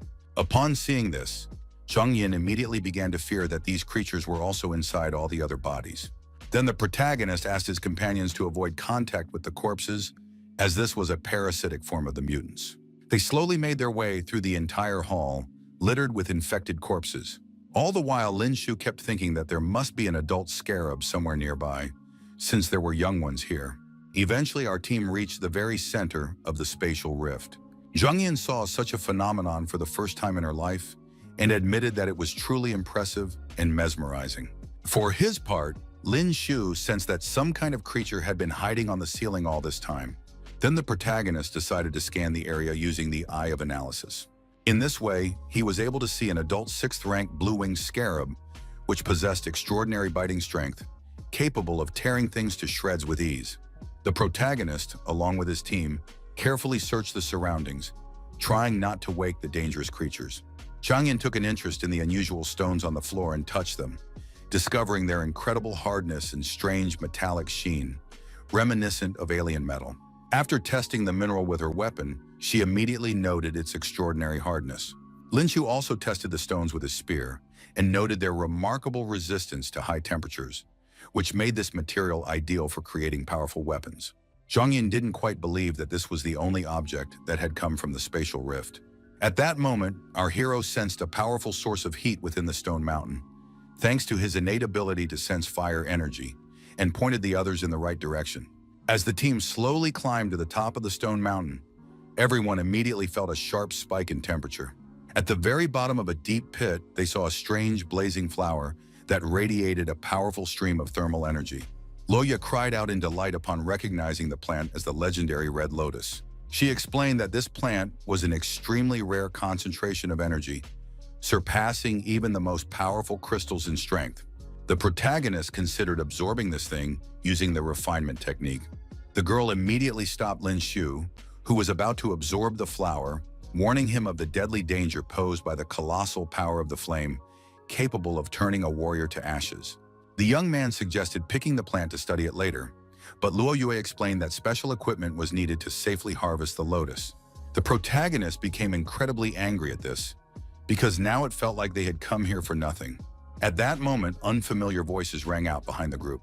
They belonged to students from the second group of the Northern Institute, who had also discovered this place and decided to take the treasure. Their leader was surprised to see that someone had managed to find this place after all and beat them to it. The guy barely paid any attention to our heroes, because all his attention was fixed on the flower. The leader of the arriving group arrogantly ordered his classmates to prepare containers for extracting the fire lotus. The main character noticed that these guys had indeed brought all the necessary equipment here. Lin Shu tried to assert his right to the find, but the rival group's leader merely laughed in response. He offered them a couple of cheap fourth-rank crystals as compensation. The student believed they were just losers from the southern group who certainly wouldn't turn down such a handout. The protagonist remarked sarcastically that such an offer was more like outright robbery. The guy didn't even try to hide his intentions, so he asked what Lin Shu was going to do about it. Luo Yu, who was far less patient than her partner, immediately attacked the insolent men with her sword, shouting that she would destroy them all. The students from the Northern Institute were stunned by the girl's strength and brutality. The rival faction's leader decided to play along with our hero's plan and ordered his men to beat them up. In turn, Zhang Yin sent those insolent men packing and promised to cut them to pieces. Meanwhile, their leader was fighting a warrior who was so beautiful and ruthless that she reminded him of someone. In the end, he suddenly recognized her as none other than Luo Wei, who was supposed to be in the elite first group. Noticing that the leader of the 10th group was just as strong, the man realized that if he continued to press them, he would still suffer serious losses even if he won. He immediately shouted to Hu Min to help his partner deal with the enemy. Hearing their commander's order, the warriors from the second group immediately obeyed and set about carrying out the task. For his part, Li Mo himself retreated from the battlefield and began extracting the red lotus. As soon as Li Mo approached the plant, he immediately heard Lin Xiao's warning that if he were in Li Mo's shoes, he wouldn't dare touch the red lotus fire. One of the rivals laughed at this warning, since it was obvious that our heroes had come here for the same flower. Li Mo took advantage of the ensuing brawl and began the process of extracting the lotus, ignoring Lin Xiao's warning that the plant was guarded by a dangerous creature. As soon as the greedy student touched the flower, the blue-winged scarab instantly awoke, confirming Lin Shu's worst fears regarding the guardian of this rare treasure. The young man sensed that things were going very badly, since they had angered such a highly evolved beast. The student himself had no idea what a mistake he had made and waved cheerfully at the class monitor. No sooner had he finished his sentence than the 6th-level monster immediately pounced on him from above. The scarab managed to decapitate him because someone else struck the beetle too late. The students from the Northern Institute quickly realized that this monster was a 4th-rank creature since it had been able to dispatch their comrades so quickly. Then more and more enemies began to appear in the middle of the shopping center. Enemies they simply couldn't stand up to. The leader of the students from the second group understood perfectly well that even with their combined strength, they couldn't handle such a large number of beasts from another dimension. The frightened group from the Northern Institute rushed to flee because such opponents were simply too much for them to handle. The main character wasn't the timid type, so he calmly watched as they all ran away. The young man didn't want to put his friends in danger either, so he immediately turned to Luo Yue and said it was time for them to run as well. Suddenly, the entrance to the shopping center was blocked by huge boulders and debris, cutting off the students' path. From the other side, they immediately heard the furious laughter of the leader of the second group, who announced that now the scum from the 10th group should be sent to the bugs as food. Realizing that these scoundrels had completely blocked their retreat, the friends immediately scrambled to figure out what to do. For a while, Lin Shu and Luo Yue stood in silence, pondering their next move. Finally, Lin Shu shouted loudly that he would distract the creatures, while the others looked for another way out. While our hero was thinking up a plan of action, he didn't notice several large scarabs charging straight at him. Eventually, an idea did occur to him, so with a few precise leaps, he broke away from the swarm of scarabs. He grabbed the container with the red lotus and ran off, because since these creatures were guarding it, there was no better bait to be found right now. In this way, Lin Shu was able to draw all his enemies away from him and quickly escape using Silent Stride. But suddenly, another enormous creature blocked his path, forcing the young man to stop and look on in surprise as he tried to quickly change course. The creature wasn't about to wait long, so it lunged at our hero and slashed his uniform with one of its sharp fangs. Grabbing the flower in his hands, Lin Shu immediately hissed that things were looking very bad. Unexpectedly, he felt a very warm sensation that enveloped his entire body. Seeing their friend engulfed in this massive cloud of flame, all the other team members rushed toward him in alarm. The protagonist system immediately began absorbing the energy of the lotus flame. But since this was happening too slowly, the boy was in danger of being torn to pieces at any moment. Unable to endure the excruciating pain any longer, the young man's clothes ripped apart instantly, and he screamed loudly from the unbearable sensations.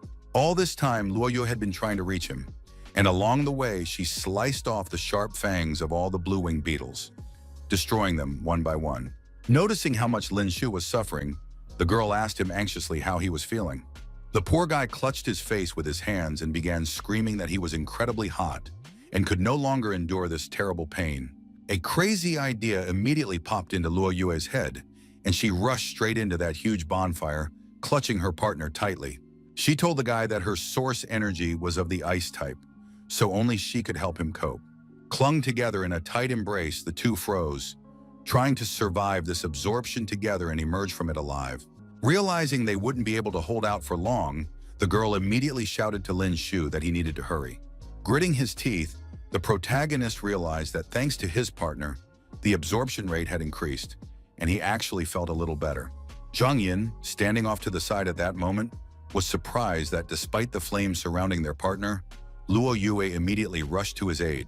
Not wanting to wait any longer, the girl decided to help as well, so she ran toward the huge blue-winged scarabs, thinking that Luo Yue wasn't the only one who could sacrifice herself for him. Remembering how the class representative had saved her many times, Zhang Yin realized that her fate had long been in his hands. Even if she had to risk her life, she still wanted to buy him enough time, so she continued to hack at these creatures with her blades. Distracting these terrifying creatures, Zhang Yin rushed forward so that they would all follow her. The rest of the guys on the team watched in amazement as this mad woman took on all the scarabs and tried to buy time for the team leader and his girlfriend. Qin Feng was the first to gather his strength to charge at these 6th-ranked beasts, which enraged Li Ping, who watched the events unfold from the sidelines with trepidation. Lin Shu felt the red lotus tearing through his flesh, organs, and bones, while the system regenerated him at an insane speed. And thanks to Luo Yue, he remained alive. Finally, the system issued a notification that the absorption was complete, and the young man received 310 million experience points, as well as advancing to the 21st level. These numbers delighted the young man immensely, but he had no time to celebrate such progress, so he immediately invested all his points into his stats. Suddenly, Luo Yue, who had been holding him tightly the whole time, nearly fell over because she had almost completely exhausted her source energy. The protagonist gave her a restorative potion so she could recover her physical strength, and then she absorbed source energy from the anomalous crystal while he helped the rest of the team. Glancing at the rest of their teammates, the group saw how fiercely they were fighting the 6th-ranked creatures. Not the least bit afraid of them, Lin Xiao felt an enormous surplus of red lotus energy, so he had to join the battle to expend it and avoid dying. As he watched the scene unfold, one of the scarabs knocked Zhang Yin off her feet and was about to attack her. Seeing that their friend was surrounded by a swarm of blue-winged scarabs, the group immediately shouted loudly, urging her to run as fast as she could. Just as one of these creatures nearly pounced on the poor girl, Lin Shu knocked it off its feet at full speed and threw it aside. He shot a menacing and determined look at his friends and asked if everyone was all right. Hearing an affirmative answer, the young man said he would deal with all the creatures himself, ordering the others to retreat and look for a way out. Now he could fully feel that powerful, searing energy, which was truly monstrous, uncompromising, and barely contained. All around him, he heard only the anxious cries of his group, who watched in horror as tens of thousands of scarabs rushed straight at the leader. The boy wasn't afraid of his opponents at all, and his eyes burned with an extraordinary flame that he urgently needed to unleash on someone. Feeling that his new fiery abilities were capable of burning even the stars, the young man decided to invent a new technique. Swinging his spear, he utilized the scorching of the starry sky and unleashed all his fury directly upon the blue-winged creatures. Before his eyes, a pile of marks for the destruction of 6th-ranked scarabs immediately appeared, for which Lin Shu received 10 million for each one. The beetles continued to explode one after another, unable to withstand our hero's devastating skill. The brave man couldn't stop rejoicing at his luck, because compared to a 6th-ranked beast like Kui, these opponents yielded over 1 million more experience points. Zhang Ying and the rest of the guys immediately gasped in surprise, unable to comprehend how this guy had taken down such powerful monsters with a single blow. But Lin Shu had no intention of stopping there and continued to fight the monsters. Although he had just managed to create a new combat skill, this technique required too much energy, and he couldn't use it twice in a short period of time until he mastered it perfectly. Now he could rely only on the Phoenix's majesty. The young man gripped his spear tighter and charged at the remaining monsters. Even so, this technique worked perfectly, so the protagonist had no trouble incinerating all the enemies in his path. Under such powerful attacks, the mutants fell helplessly to the ground, burning in the flames. Even after the energy in his body increased, the greatness of the Phoenix still couldn't burn them, unlike their wings, without which the creatures could no longer fly. All the while, the young man was scattering the scarabs in all directions with his strikes. Lin Shu felt that after using Starry Sky Scorching and Phoenix Majesty, his energy began to wane significantly, for only then could it be consumed more quickly. He realized that piercing the armor of these monsters would be extremely difficult, because while the fire of the Phoenix's majesty dealt them inevitable damage, the tip of the black ray was only capable of leaving small holes on their surface. In the end, Lin Shu decided to ensure his enemies died from 1,000 wounds, since things had already come to this. In an instant, Ron unleashed the Phoenix's majesty and the pear-colored gale, for his body contained an infinite supply of source energy. His teammates watched in amazement as a 4th-ranked warrior single-handedly faced so many 6th-ranked spatial monsters. Only Zhang Yin noticed that something was wrong with Lin Shu's condition. The young man paid absolutely no attention to defense, focusing solely on attack, so it seemed as if he had fallen into a state of ecstasy. Hearing Zhang Yin's thoughts, Luo Yue explained to her that this was the energy of the Red Lotus fire, and that Lin Shu needed to release it, otherwise his body would explode. She also added that there was no point in stopping him, because the group needed to deal with the spatial monsters first. She swung her sword, harnessing the icy energy of the origins, and charged at those pesky mutants. Thanks to this power, the beauty managed to freeze one of the scarabs. The protagonist immediately noticed this assistance and quickly ran up to such a tempting target. With a single precise movement, he was able to pierce the ice and reach the beetle itself. When a notification about the destruction of the blue-winged scarab appeared before the young man, he was immediately delighted that he had managed to pierce their hard armor after all. In the end, Lin Shu looked at his prey with a proud expression, rejoicing in his strength. Luo Yue immediately approached him and explained that after his fire attack and her ice attack, the creature's shell had lost its strength, which is why he was able to break through it. But that didn't dampen his joy for a second. He was thrilled that, through the couple's joint efforts, they had managed to defeat every monster. Immediately feeling the beauty's heavy fist on his head, the protagonist heard her threatening words that she would tear his mouth off if he ever dared to speak that way again. Meanwhile, Xin Feng exclaimed in admiration that the village head had managed to engage in a lover's quarrel even in such a tense moment. Lin Shu, for his part, had no intention of stopping, so he immediately charged at the beasts, unleashing the power of the Phoenix's majesty. The high-ranking evolved beasts were still unable to withstand such powerful blows. On the other side, Luo Yue also rushed toward them, covering the creatures in ice and weakening their armor. The beetles froze in place and waited helplessly for our hero to deliver his next strike. When the creatures were completely covered in ice, Lin Shu attacked them and shattered their shells with a pear-colored squall, destroying one scarab after another. At that moment, a swarm of second-rank blue-winged scarabs suddenly appeared in the room. The monster's offspring flew toward the elder at lightning speed, and he immediately realized they had just accidentally killed their queen. His team rushed to his aid at once, declaring they would handle this minor nuisance, even though their numbers were overwhelming. While the guys ran around and swung their weapons at these offspring, Lin Shu prepared to fight the huge monsters.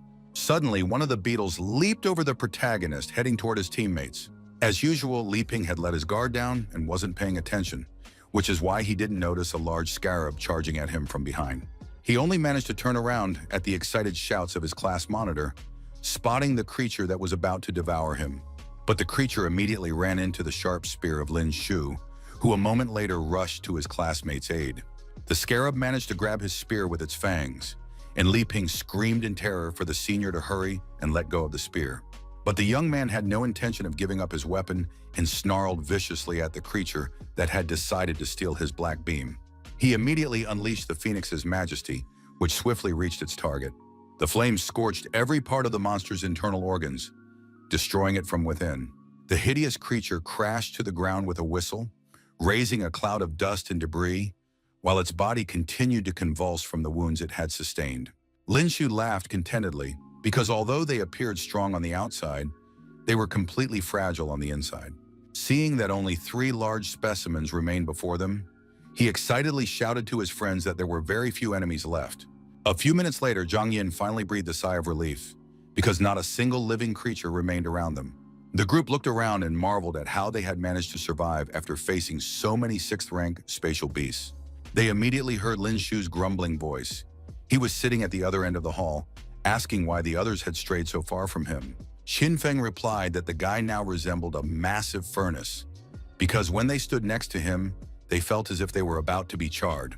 The class monitor looked at him with an annoyed expression and sarcastically remarked that for some reason, his friends hadn't complained when he'd saved their asses. As soon as the protagonist took a few sips of the healing potion, he immediately spat it out, coughing up flames. Seeing this, Luo Yue ordered him not to waste the solution, as she herself would continue to use ice energy to suppress the red lotus fire within his body. Since they had rested enough, Lin Shu suggested that the group head to the city center, as he now needed to fight strong opponents. Everyone else stared at him in silence, trying to grasp the full gravity of the words their leader had just spoken. When a few minutes later, the group finally entered the city, they stared in surprise at the pillars of fog that had suddenly appeared there. Lin Shu ordered everyone to stay alert, as evolved beasts could be hiding in the darkness. Suddenly, one of these creatures wrapped its tentacles around Zhang Ying, causing the girl to scream. A moment later, the mutant lifted her into the air and dragged her off in an unknown direction. The protagonist immediately grabbed his partner's hand to prevent the enemy from taking her away. He immediately attacked the creature, severing its strange tentacle with his sharp blade and freeing his friend. After surveying the monster lying on the ground, dripping with green blood, the group came to their senses and tried to make sure everyone was okay. Hearing some strange sounds ahead, Lin Shu immediately turned his gaze and saw something that seriously surprised him. He immediately let out a loud scream when he saw a huge herd of zombies moving straight toward his team. At the front were 4th-rank zombies with tentacles of varying lengths, perfectly suited for binding their prey. The creatures growled furiously and hungrily at the warriors, actively threatening them with their tentacles. At the same time, the squad leader clearly ordered everyone not to scatter and to cover each other. Lin Shu immediately rushed to fight these creatures, using the Phoenix's majesty. After tearing several zombies to pieces with his blade, Lin Shu landed on the ground and looked around at the remaining ones.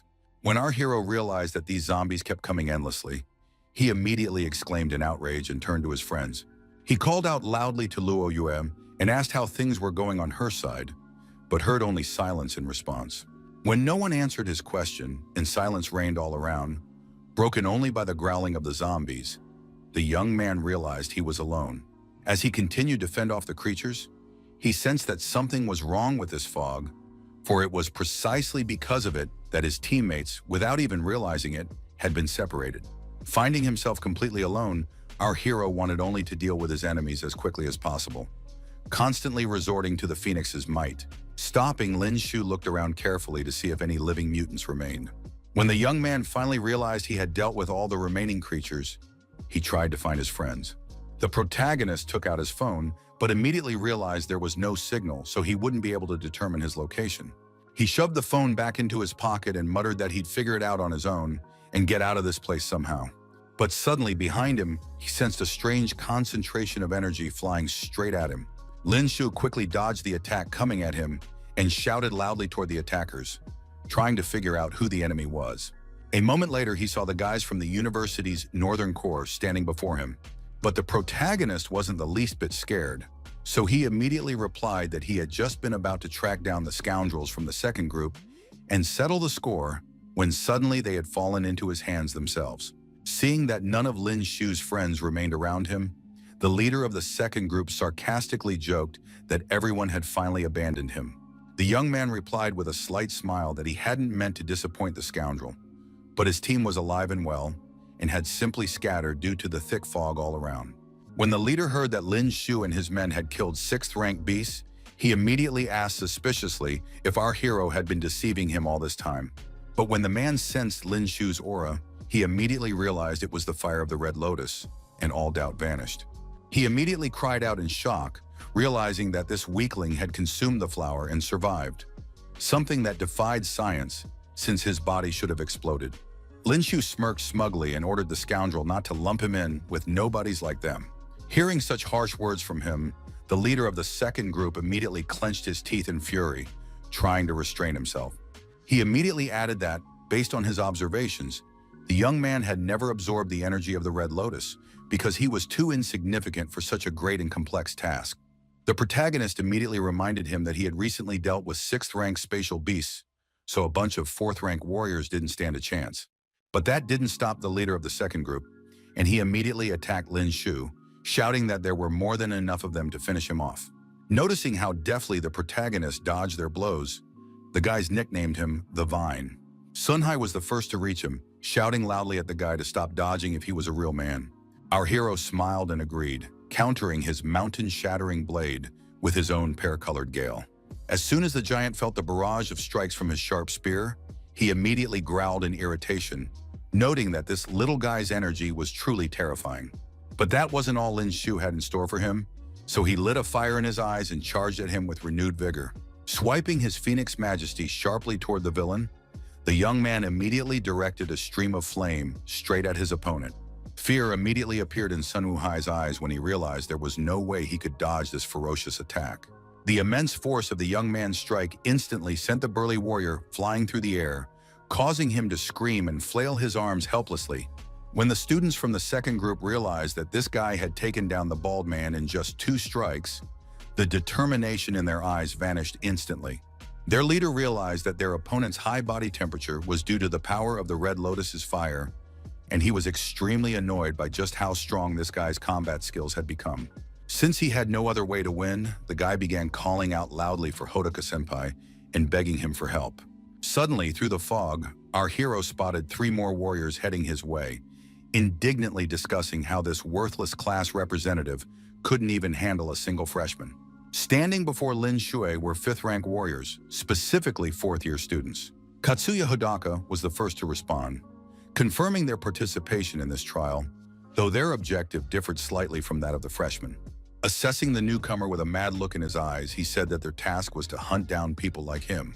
Lin Shu immediately recalled the words about how, during the trials, freshmen often died not at the hands of monsters, so now everything fell into place, because the real killers of those guys were standing right in front of him.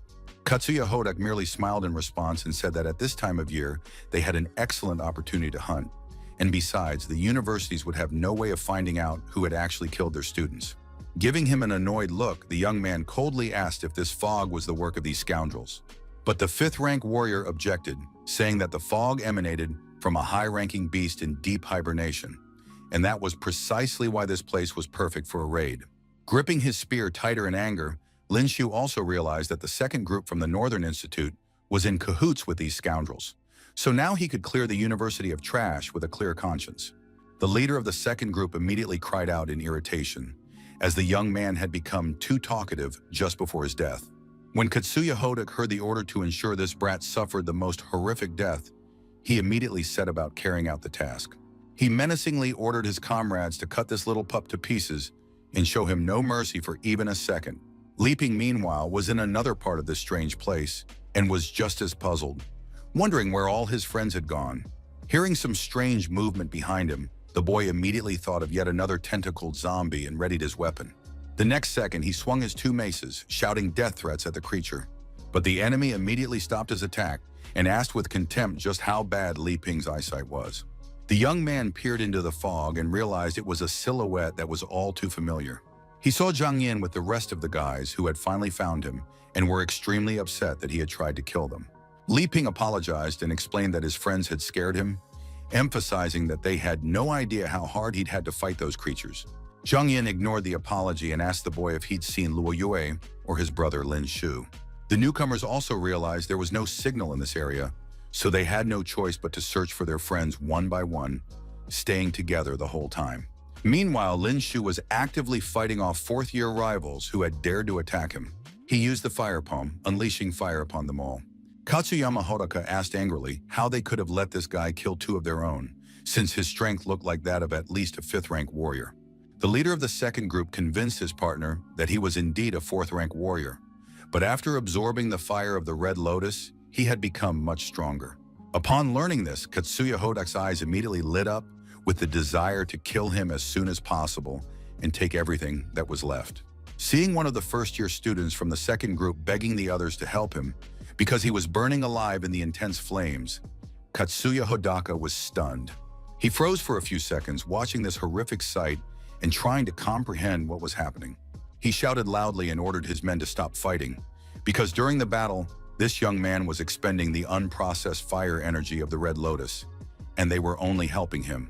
He noticed that Lin Shu was actually barely holding on, because without items to release the excess energy, he would soon be torn to pieces. The warrior ordered his men to surround the young man, but avoid direct combat so as to wear him down. He waited for the moment when the young man's body would be torn to pieces, and the energy of the Red Lotus would pass to them. Noticing that these scoundrels had stopped attacking him, Lin Shu realized they had sensed his true condition. The boy knew his body couldn't hold out much longer, so he needed to end the battle quickly, and then find Luo Yue to help suppress the energy. Noticing that the leader of the 10th group had been distracted, Katsuya Hodak immediately rushed at him, having finally managed to make our hero let his guard down. Suddenly, the young man felt a strong hand grab him and pull him away, shielding him from the enemy warrior's ferocious blow. Lin Shu looked at his savior and saw Luo Yue there, who immediately began to activate her icy energy to at least slightly suppress his heat. In fact, he hadn't expected his partner to come to his aid so promptly. The young man smiled awkwardly and realized he had the feeling that the beauty was saving him, when it should have been the other way around. Completely enveloping him in her icy energy, the girl declared that he wasn't a hero at all, but just a greenhorn. Lin Shu looked at her indignantly and asked why she was so eager to humiliate him at every opportunity, since he wasn't a greenhorn at all. Katsuya Hodaka immediately noted that his classmate was a real beauty, and a very voluptuous one at that. His partner pointed out that things were looking bad, since this girl was using her origin power to suppress the Red Lotus's fire energy. But the senpai ordered him to shut up because he could see perfectly well what was going on. Since his origins were based on fire energy, Katsuya Hodak immediately rushed at the pair, shouting that the girl would be perfect for him. Our heroes once again engaged in a fierce battle, trying to tear each other to pieces as quickly as possible. Time and again they crossed their blades, and the loud clang of metal echoed throughout the area as sparks flew in all directions. Fighting Luo Yue, Katsuya Hodak was surprised, because dealing with this girl turned out to be even harder than dealing with that guy. Meanwhile, she was furiously tearing the guys from the second group to pieces, leaving them not a single chance of victory. When she finished off the leader of the Northern Corps' second group, she cast a menacing glance at Katsuya Hodaka and began moving toward him. He angrily shouted at his teammates that they were idiots and had underestimated this beauty, because she was at least at the peak of the 4th rank. Katsuya Hodaka ordered them to focus all their attention on this girl, otherwise they would all die here, because she wouldn't spare any of them. The worthless warriors immediately rushed at Luo Yue, wildly swinging their weapons and shouting threats. The protagonist immediately stepped in to defend his partner and used the pear-colored barrage. When one of them got too close to the beauty, all she saw was the scoundrel being tossed into the air by a whirlwind of Lin Shu's strikes. Behind her, she immediately sensed Lin Shu, who, as always, had come to her aid just in time, not leaving her alone. Now our heroes fought back to back, masterfully combining their strength and fending off every new attack from the enemies. Katsuya Hodak immediately realized that this beauty had deliberately left her guard down to set him up and expose him to Lin Shu's attack. Distracted for just a couple of minutes, he didn't have time to react when the young man appeared in the air above him, ready to unleash his best skill. The young man was just about to demonstrate the power of his new technique and swung his spear, directing the Milky Way fall at his opponent. The immense power of this combat skill instantly struck the warriors who hadn't managed to dodge, for which they immediately paid with their lives. Katsuya Hodak and the second group's leader stared in shock at the remains of their comrades, amazed at just how immense the power of this golden skill had been. Meanwhile, Lin Shu smiled with satisfaction as the power of the Milky Way fall strike, amplified by the Red Lotus fire, had exceeded all expectations. Next, the protagonists combined the accumulated power strike and the majesty of the Phoenix, directing them at the villain. The opponent stood there, unable to comprehend why the power of this move had increased so dramatically. After all, he now had almost no chance of parrying the attack. Since he had no intention of dying in this dreadful place, he informed the leader of the second group of this and simply fled. Literally a second before the strike, Katsuya Hodaka deftly leaped backward, leaving the students of the Northern Corps defenseless. As he fled, the opponent saw Luo Yue slice his partner in half with a single precise stroke of her sword. Fear immediately flashed across Katsuya Hodaka's face, for his entire squad had been wiped out by just 2 people who were now coming for him.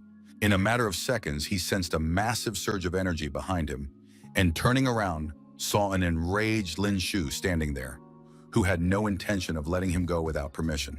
The leader attacked the man with the flame palm technique, offering him the chance to absorb the energy of the Red Lotus. Katsuya Hodaka's fear intensified even more, and he began repeating that he was a member of the Moonwing Legion, so if the young man killed him, they were all doomed. Upon hearing that name, Lin Shu froze for a moment and laughed, adding that he had never heard of such a strange organization. Seizing the moment, the 5th-rank warrior immediately leaped to his feet and swung his sword at him, ordering the insolent upstart to die. Finally, with a sharp movement, the protagonist severed his opponent's arm. The man executed a powerful diversionary maneuver and bolted so quickly that in an instant, Lin Shu saw nothing but empty space before him. Our hero could only watch him go in surprise, not expecting his opponent to act like a complete coward. Quickly forgetting about Katsuya Hodaka, he returned to his partner and asked if she had heard of the Moonwing Legion. When the girl told him that it was one of the strongest mercenary groups in the world, Lin Shu's face betrayed utter defeat, because he hadn't expected their power to be so great. Luo Yu also added that the Moonwing Legion was led by a 9th-rank warrior who would not tolerate even a single sidelong glance in his direction and would deal with anyone who dared to kill their comrades.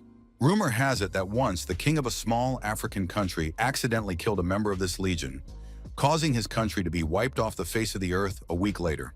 Lin Shu immediately exclaimed in shock that he had unwittingly incurred the wrath of a 9th-rank warrior, while the girl remained completely calm, as if nothing had happened.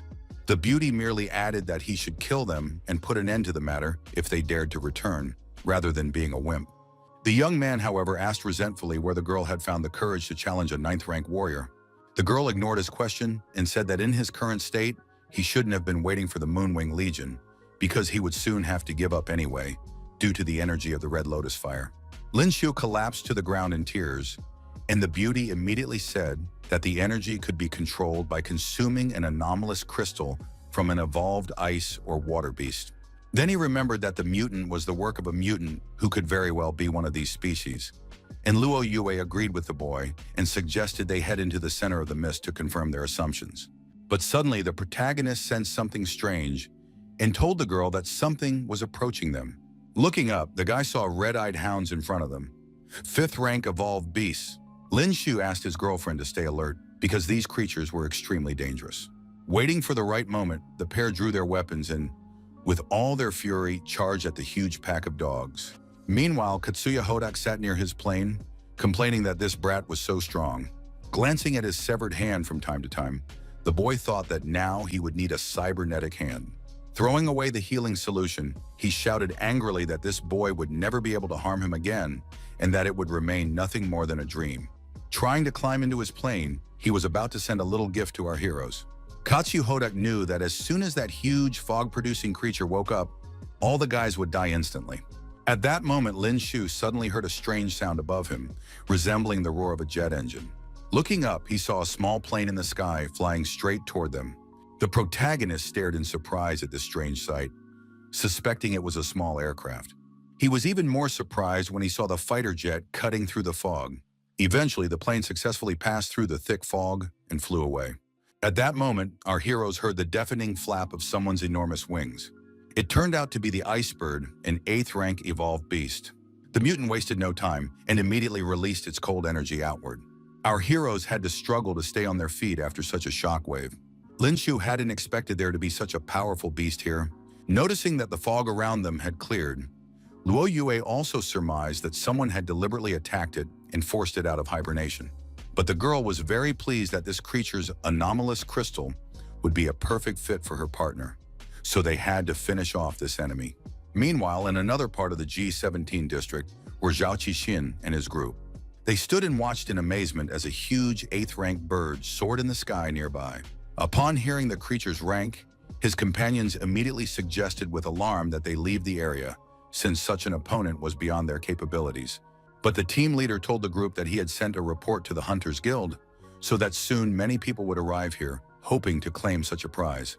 Then he turned his gaze back to the bird, whose mere presence was driving away all the other animals. The protagonist noticed how this bird was driving all the beasts and zombies out of the center, and Luo Yue immediately declared that they couldn't handle such numbers and should avoid a confrontation. The group immediately ran toward one of the buildings on the side of the street, planning to climb onto the roof and wait out the wave from high ground. After a few minutes of a strenuous climb up the stairs, Lin Shu tried to catch his breath. Once he'd caught his breath a bit, he walked to the edge of the roof and began watching the huge wave of mutants leaving the city. The young man assumed that the people in the center of the fog probably hadn't survived, and they also didn't know if Zhang Yin and the others had managed to get out of there in time. But suddenly, above his head, he heard the sound of engines again and saw several planes arriving in the G17 area. Luo Yue immediately told him that these were likely hunters who had come for the Icebird, which someone had mentioned in a post. One of the planes landed right on the roof of the building where his friends were, and strangers began to get out of it. Seeing the students nearby, one of the warriors asked his colleague where these students were from, one of whom looked extremely strange. The old man informed his subordinate that these days, Sheng Yu's freshmen were undergoing combat training, and one of the students had leaked information about the Icebird's awakening online. But his attention was equally focused on Lin Shu, who it seemed to him was possessed by something. The young man, for his part, tried to analyze the stranger, but since he couldn't, the old man must have been a 7th rank warrior. Noticing a flicker of emotion in the disciples' eyes, the old man approached them and said that his target was the bird, not them, so they need not fear him. Lin Shu told the old man that a few minutes ago the bird had been hibernating, but then someone had awakened it by attacking from a small flying craft. Lifting his venerable gaze to the enormous, enraged beast, the man repeated the young man's words that some scoundrel had awakened this creature. In an instant, he shouted to all his men to don their mechanical wings and fly straight after it. About 5 warriors immediately obeyed their leader and took to the air, heading toward their target. The Icebird immediately noticed that a group of people was heading their way. The evolved beast immediately let out a loud scream, trying to scare the enemies away, and this furious roar echoed throughout the entire area. After that, the mutant fired sharp ice crystals at the team of hunters. Noticing that the enraged bird had begun flying toward them, the old man ordered his soldiers to open fire on it with their laser cannons. Weapons immediately shot out from the warrior's wings and began attacking the Icebird. The attack was truly astonishing, but even so, the mutant was able to dodge it with ease. Lin Shu's face showed only defeat and admiration, because he had not expected to see these strangers with K-17 military laser cannons. As he stood there watching them in awe, the warriors flew around the Icebird, attacking it again and again, and causing a series of explosions. Then their leader got carried away and ordered the guys to step it up, because they had inflicted serious damage on it. Seeing how these guys had taken down an 8th rank beast in just a couple of minutes, the protagonist simply couldn't believe his own eyes. Luo Yue immediately explained that judging by the K-17 laser weapons, these were soldiers from the Alliance Army, which relied heavily on high technology. At that moment, the bird, which they had assumed was half dead, resumed the fight. It let out a furious cry and spread its enormous wings wide, creating a powerful gust of wind. With a massive sweep of its wings, it knocked back half the soldiers, who screamed in fear, unable to comprehend how this was possible. Their leader immediately shouted that this accursed creature knew how to deliberately feign weakness to let the enemy get close and then kill them. The man shouted loudly and ordered his men to keep firing their laser cannons. All the soldiers knew this battle wouldn't be easy, so they carried out the order without hesitation. Suddenly, 4 small whirlwinds burst from the ground beneath the bird, resembling her powerful attack. Instead of attacking the soldiers, these whirlwinds crashed into the rooftops of buildings, striking their targets. Lo Yuk noted that the real show was about to begin, since the army's weapons had been destroyed. A second later, several other hunters appeared on the city streets, shouting that this was their chance. One of them, apparently their leader, ordered his comrades to charge, lunging at the ice bird. He was followed by several dozen more warriors who no longer resembled army soldiers. The mutant quickly shifted his focus to new targets after swiftly dispatching the Alliance soldiers. The warrior swung his weapon and shouted that the men shouldn't let up, because only with his death would they have a chance to make a fortune. He immediately attacked the bird with 2 axes, plunging them straight into the beast's back. This turn of events greatly enraged the bird, so it was about to take revenge for such a serious wound. It used its skills and with a deft whirlwind-like movement, flung the insolent attacker aside. The blow was so powerful that it sent the hunter flying into a nearby skyscraper. Seeing such a furious attack, Lin Shu's eyes immediately widened in surprise, for this was exactly what one would expect from an 8th-ranked beast. Luo Yue, for her part, sat calmly on the roof of the building and said that the battle would be a long one, so they might as well rest for now. The girl added that, in her estimation, this battle would last about 3 days. She recounted how, as a child, her family had defeated a 9th-ranked golden firebird in about a week. Upon hearing the story of how his partner had hunted a high-ranked beast at the age of 10, Lin Shu immediately gasped in shock, but she quickly calmed him down, saying she had merely watched from the sidelines. Our hero retold his friend's story aloud and remarked that if her family managed to defeat a 9th-ranked monster while having a small child with them, then they were truly incredibly strong. So much time had passed since that conversation that Lin Shu had managed to get a good rest. Watching these warriors still struggling to deal with the ice bird, he was convinced the battle would drag on for a long time, since a whole day had already passed. Shouts rang out among the soldiers, who could barely stand on their feet, claiming that their opponent was practically spent. Lin Shu looked at this brave soldier with contempt, for even a blind man could see that the mutant was still full of strength. Just like yesterday, the creature let out a furious scream and flapped its enormous wings, scattering its enemies in all directions. Several Alliance transport ships reappeared in the sky, delivering more powerful equipment. The ships immediately closed in on the creature and opened laser fire from their hulls.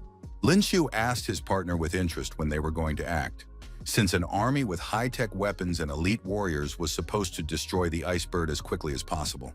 But Luo Yue simply told him not to rush, because whoever charges head first is bound to take the brunt of the blow. Besides, she suggested waiting until those hiding in the shadows began to act. After a while, the bird finally exhausted itself completely and began to writhe in the air. Eventually, it fell to the ground, exhausted, raising a tall column of dust behind it. All the warriors literally jumped for joy when they saw that they had finally defeated this beast. The warriors immediately rushed over to it to gather all the necessary resources from its body. According to their agreement, the hunters were to take the anomalous crystal, while everything else was to be given to the soldiers. They immediately set about cutting the dead creature into pieces, trying to find their main objective as quickly as possible. Finally, having reached the 8th-rank anomalous crystal, shaped like a large red star, the warriors gazed at it in awe, for they had never before seen such a powerful stone. The hunters rejoiced that, by selling this stone, they would be able to live in luxury for at least 10 years. Suddenly, a stranger ran up to them, shouting that the stone belonged to him because all his brothers had died in this battle. A burly man from the group of hunters shot him a furious glance and asked who this scoundrel thought he was. But as soon as he swung at the brave man, he was immediately struck by a laser from the Alliance army. The man stared in surprise at the air transporters hovering right above his head, which weren't supposed to be firing. As the other aircraft closed in on him, a warning blared over the loudspeakers that any warriors who trespassed on Alliance territory would be shot on sight. The aircraft's lasers immediately activated, ready to attack anyone who still intended to steal the anomalous crystal. As soon as one of them spotted the slightest movement near the bird, they all fired their lasers at the target, causing a powerful explosion. But the leader of the hunters dodged in time and attacked the soldiers, using his combat skills, shouting that they wouldn't dare take the crystal from him. Suddenly, the place turned into a veritable battlefield, with both sides trying to get their hands on such a powerful, anomalous crystal. Lin Shu and Luo Yue watched this pathetic spectacle with smiles and prepared for their own attack. As they watched this tense scene, the friends didn't even notice that someone else was on the roof with them. Hearing familiar voices and turning around, they saw Zhang Yin and her team behind them, safe and sound. The group explained that they had found them thanks to Lei Lei's keen eyesight. She had spotted the pair on the roof of the high-rise and led them straight there. Lin Shu was genuinely relieved to learn that his friends were alive, since the other university students must have already left the area, something they too should have done. Hearing the implication that he and Luo Yue planned to stay in this dangerous place, Zhang Yin asked him anxiously what he was thinking. The young man agreed and confirmed their suspicions, adding that they would indeed stay a little longer. Zhang Yin begged them not to tell her that they were actually planning to get their hands on an 8th rank crystal, because they would have to fight 6th or 7th level masters. Luo Yue explained that they needed this crystal. Otherwise, their class representatives simply wouldn't survive the return to the university without help in synthesizing Red Lotus Fire energy. The group immediately stared at Lin Shu with concern, demanding that he tell them if this was true and if he really might die. Noticing the fear in his friend's eyes, our hero tried to stay upbeat and advised them to leave this dangerous place as soon as possible. Zhang Yin decided not to get in the way, but still asked the team to keep their eyes peeled as they made their way back to Shengyu. The battle at the foot of the skyscraper had died down somewhat. Only the strongest remained alive. Through the columns of smoke and dust, the figure of the enraged leader of the hunters could be seen. He had single-handedly killed all the enemies who had tried to seize his crystal. Meanwhile, on the roof of one of the neighboring buildings, Zhao Qiqin and his team were waiting for the right moment to attack and seize the crystal. Suddenly, their leader pulled out a small grenade and emphasized that this would be their trump card. When one of his classmates saw the grenade in the boss's hands, his face betrayed both excitement and surprise, as he knew exactly what it was. It was a paralyzing smoke grenade that released paralyzing smoke for 3 seconds, capable of easily immobilizing high-ranking warriors for several seconds. Shouting to his entire group that they could return to the university, Zhao Qiqin boldly leaped off the roof and jumped down after the anomalous crystal. The leader of the hunters, barely having had time to catch his breath, immediately spotted the student flying toward him from above. Calculating everything, Zhao Qiqin hurled his paralyzing grenade at the burly man, hitting him squarely. The man screamed in rage, not understanding why he couldn't move at all. Noticing such a perfect moment to act, Luo Yue immediately informed Lin Shu that they were moving forward. Our heroes jumped off the roof, but Lin Shu still didn't understand how they would manage to find the crystal so quickly in that fog. The girl reminded him of the young man's pet, which could help them in this situation, so he admitted that it was indeed a brilliant idea. He quickly told his little partner about it and emphasized that he was counting on Gun Gun. After a few seconds of free fall, the pair finally landed and immediately rushed toward the body of the icebird. After carefully examining the mutant, Lin Shu finally sensed the crystal's energy and realized he had found it.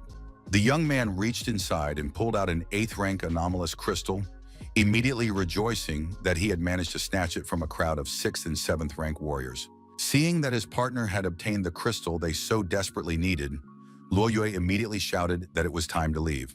Zhao Qiqin, having just dealt with the leader of the hunters, ran over to the dead bird's carcass. In the end, he saw only an empty space where the anomalous crystal had once been. The young man looked more closely, not understanding where the stone had gone, suspecting that someone had beaten him to it. The hunter, finally coming to his senses after a moment, used his hurricane speed to take revenge. He shouted loudly in rage, finally able to move. The man glared at Zhao Qiqin and shouted angrily, demanding to know how he dared to take his anomalous crystal. The man's furious expression revealed nothing but a desire for bloody revenge for what had been stolen from him. Throwing another stun grenade at the thug, Zhao Qiqin realized that someone had not only beaten him to it, but had also set him up. Hearing the hunter's angry shouts behind him, the young man ran for his life with all his might. Meanwhile, Luo Yu and Lin Shu were walking through the sewers, delighted that the loser with the smoke grenade had not only created the perfect conditions for them, but had also become a victim of that burly man himself. The protagonist could never have imagined that getting his hands on an 8th rank anomalous crystal would be so easy. But unexpectedly, instead of the crystal, the young man pulled a huge egg out of his bag, crying out in surprise and shock. Luo Yue asked irritably how he had managed to pocket the icebird's egg in the first place. But the boy insisted that he had definitely taken the crystal, staring at the egg and wondering if it was of any use at all. Then his partner explained that this icebird egg could be incubated and turned into a mount. Imagining how he could fly through the sky riding a mutant, Lin Shu admitted that it was a very tempting prospect. Unexpectedly, out of nowhere, an anomalous crystal appeared in Luo Yue's hands, so she tossed it to the guy and ordered him to begin the absorption. Upon seeing the crystal, the boy was relieved that they hadn't lost it and that it had been with the girl all along. Meanwhile, Mr. Zhao arrived at the meeting place with his companions. In a rage, he told his classmates that some scoundrel had stolen the stone right under his nose. Then he pulled a strange device out of his backpack and said that with this tool, finding the thief would be easy. The guy explained that it was the latest anomalous crystal detector, capable of locating the stone no matter where it was. Shihong immediately began checking the red dots on the screen, which indicated a concentration of energy in that area. Upon seeing a large red dot, he exclaimed in surprise that the thieves hadn't gone far. After ordering his friends to get ready, Zhao Qiqin and the others flew out of their storage space a few minutes later, intending to retrieve their crystal. Meanwhile, Lin Shu was absorbing the ice crystal and felt as though he might die on the spot because the energy inside it was incredibly powerful. Upon completing the absorption, he saw a notification that his level had risen to 22 in a very short time. Suddenly, his partner heard strange sounds behind her and turned around. She saw a horde of zombies in front of her, returning to the area after the icebird's death. The warrior immediately rushed toward them, declaring that she would handle them herself while the young man calmly finished the absorption. A few minutes later, Luo Yue exhaled wearily and admitted that she hadn't expected to see so many enemies here. She looked at her friend and wasn't sure exactly how much time he would need, but nevertheless, she sensed that the energy of the red lotus within his body had already stabilized. Her attention was suddenly drawn to a familiar voice, exclaiming at the sight of an 8th rank anomalous crystal. Standing before her was Zhao Qiqin, holding a strange device in his hands, and beside him was his partner. Out of respect for the long-standing friendship between their families, the young man said he was willing to let Luo Yue go if they handed over the anomalous crystal. But suddenly his calm was shattered by his friend, who shouted that the young man behind her was already absorbing the 8th rank crystal. Zhao Qiqing turned his gaze to Lin Shu and hissed angrily that no one had the right to absorb the energy of his stone. The young man ordered Luo Xiaoqi to immediately retrieve the precious crystal, while he himself would hold off Luo Yue's onslaught and distract her. The boys immediately rushed toward Lin Shu, while Zhao Qiqin lunged menacingly at his acquaintance. She immediately pounced on Luo Xiaoqi, declaring that anyone who touched her partner would die. Noticing that Zhao Qiqin was trying to break through himself, she blocked his attack and said that as long as she was there, no one would dare touch him. A fierce battle broke out between them, and he continued to insist that the crystal belonged to him. Meanwhile, the opponents finally broke through and shouted that this Lin Shu would never be able to fully absorb the crystal. Suddenly, Lin Shu opened his eyes, grabbed both attackers, and coldly asked where they thought they were going. The poor fellows screamed as they felt alternating waves of heat and cold coursing through their bodies. After a brief ordeal, Lin Shu effortlessly tossed them aside. He stood up, gripped his spear tightly, and activated the Phoenix Majesty skill. A hot, bright flame instantly filled the entire sewer, and a powerful wave of fire swept rapidly through the dark tunnels. He unleashed a torrent of flame upon the two freshmen, who were shocked to witness such incredible fiery power. Lin Shu had no intention of stopping there, so he immediately unleashed a new ice attack on his enemies called Pear-Colored Frost Squall. In addition, the young man tried to break through the sewer walls so they could get out. He immediately rushed to his partner, grabbed her by the hand, and dragged her along, trying to escape quickly. Luo Xiaoxi and the others immediately screamed in anger, realizing that their target had managed to escape. The same emotions overwhelmed Zhao Qiqin, who could no longer determine the crystal's location because the red dot had vanished. The friends surmised that our hero had absorbed the crystal's energy too quickly, making it impossible to track him now. Realizing this, their leader threw the device to the ground in a rage, completely breaking it. Despite his failure, Zhao Qiqin continued to shout that this was far from the end of their rivalry. Meanwhile, our heroes had hidden safely in an old wooden hut deep in the forest. Now Lin Shu calmly continued to absorb the crystal and steadily raise his level. The young man could hardly believe that mastering the Red Lotus fire and the crystal could grant him so much experience, allowing him to rise 3 levels in just one night. His total combat power exceeded 5,000, and he had now become a 5th-rank warrior, granting him access to the 2nd stage of genetic locks and unlocking a new combat ability. The new skill was called Mirror Reflection, which when activated created a shadow clone. The protagonist was incredibly delighted that he had unlocked so many new unique abilities that significantly increased his combat power. The young man happily adjusted the settings in the system interface, renaming himself a 5th-rank warrior and distributing his points to the desired stats. Suddenly, Luo Yue interrupted him, asking if the protagonist had finished his absorption. When the girl realized that he had absorbed an 8th-rank crystal in just 24 hours, whereas it would take ordinary people 3 days, she gasped in shock. Lin Shu proudly straightened his shoulders and declared that it was all thanks to his extraordinary talent. Ignoring his arrogance, Luo Yue reminded him that today was the last day of the competition and it was time for them to leave. On the way to the gathering point, the protagonist kept trying to coax praise out of her, but she brushed him off the whole time. After a while, they approached a huge building resembling a temple. At the entrance, they saw their team fighting a group of unfamiliar opponents. Lin Shu immediately shouted, trying to ask Zhang Yin what was going on. Hearing a familiar voice, the girl turned to him and felt a wave of relief. Finally, she complained that members of the first group from the Northern Institute had taken the anomalous crystal they had obtained during the trial. Our heroes immediately approached the strangers, already glaring at them with cold, hostile stares. The leader of the first group glared at Lin Shu and asked if he was the one from the 10th group of the Southern Institute who had taken first place in the competition tower. Without waiting for an answer, he introduced himself as Ouyang Han and pointed to the girl beside him, who was Tianzixia. Everything immediately clicked into place in Lin Shu's mind when he remembered that these were the very people who had once ranked higher than him before he overtook them. The confident young man smirked and reminded the first group that they were all now ranked below him. This instantly enraged Ouyang Han, and he shouted that Lin Shu's rise to first place was nothing but luck, suggesting they test their strength right here and now. As a condition, he said that if our hero lost in a duel with them, all their anomalous crystals would go to the first group. Lin Shu smiled calmly and said he wouldn't agree to such terms, refusing to let them treat him like some kind of idiot. So instead, he demanded that if he lost, they return the stolen crystal.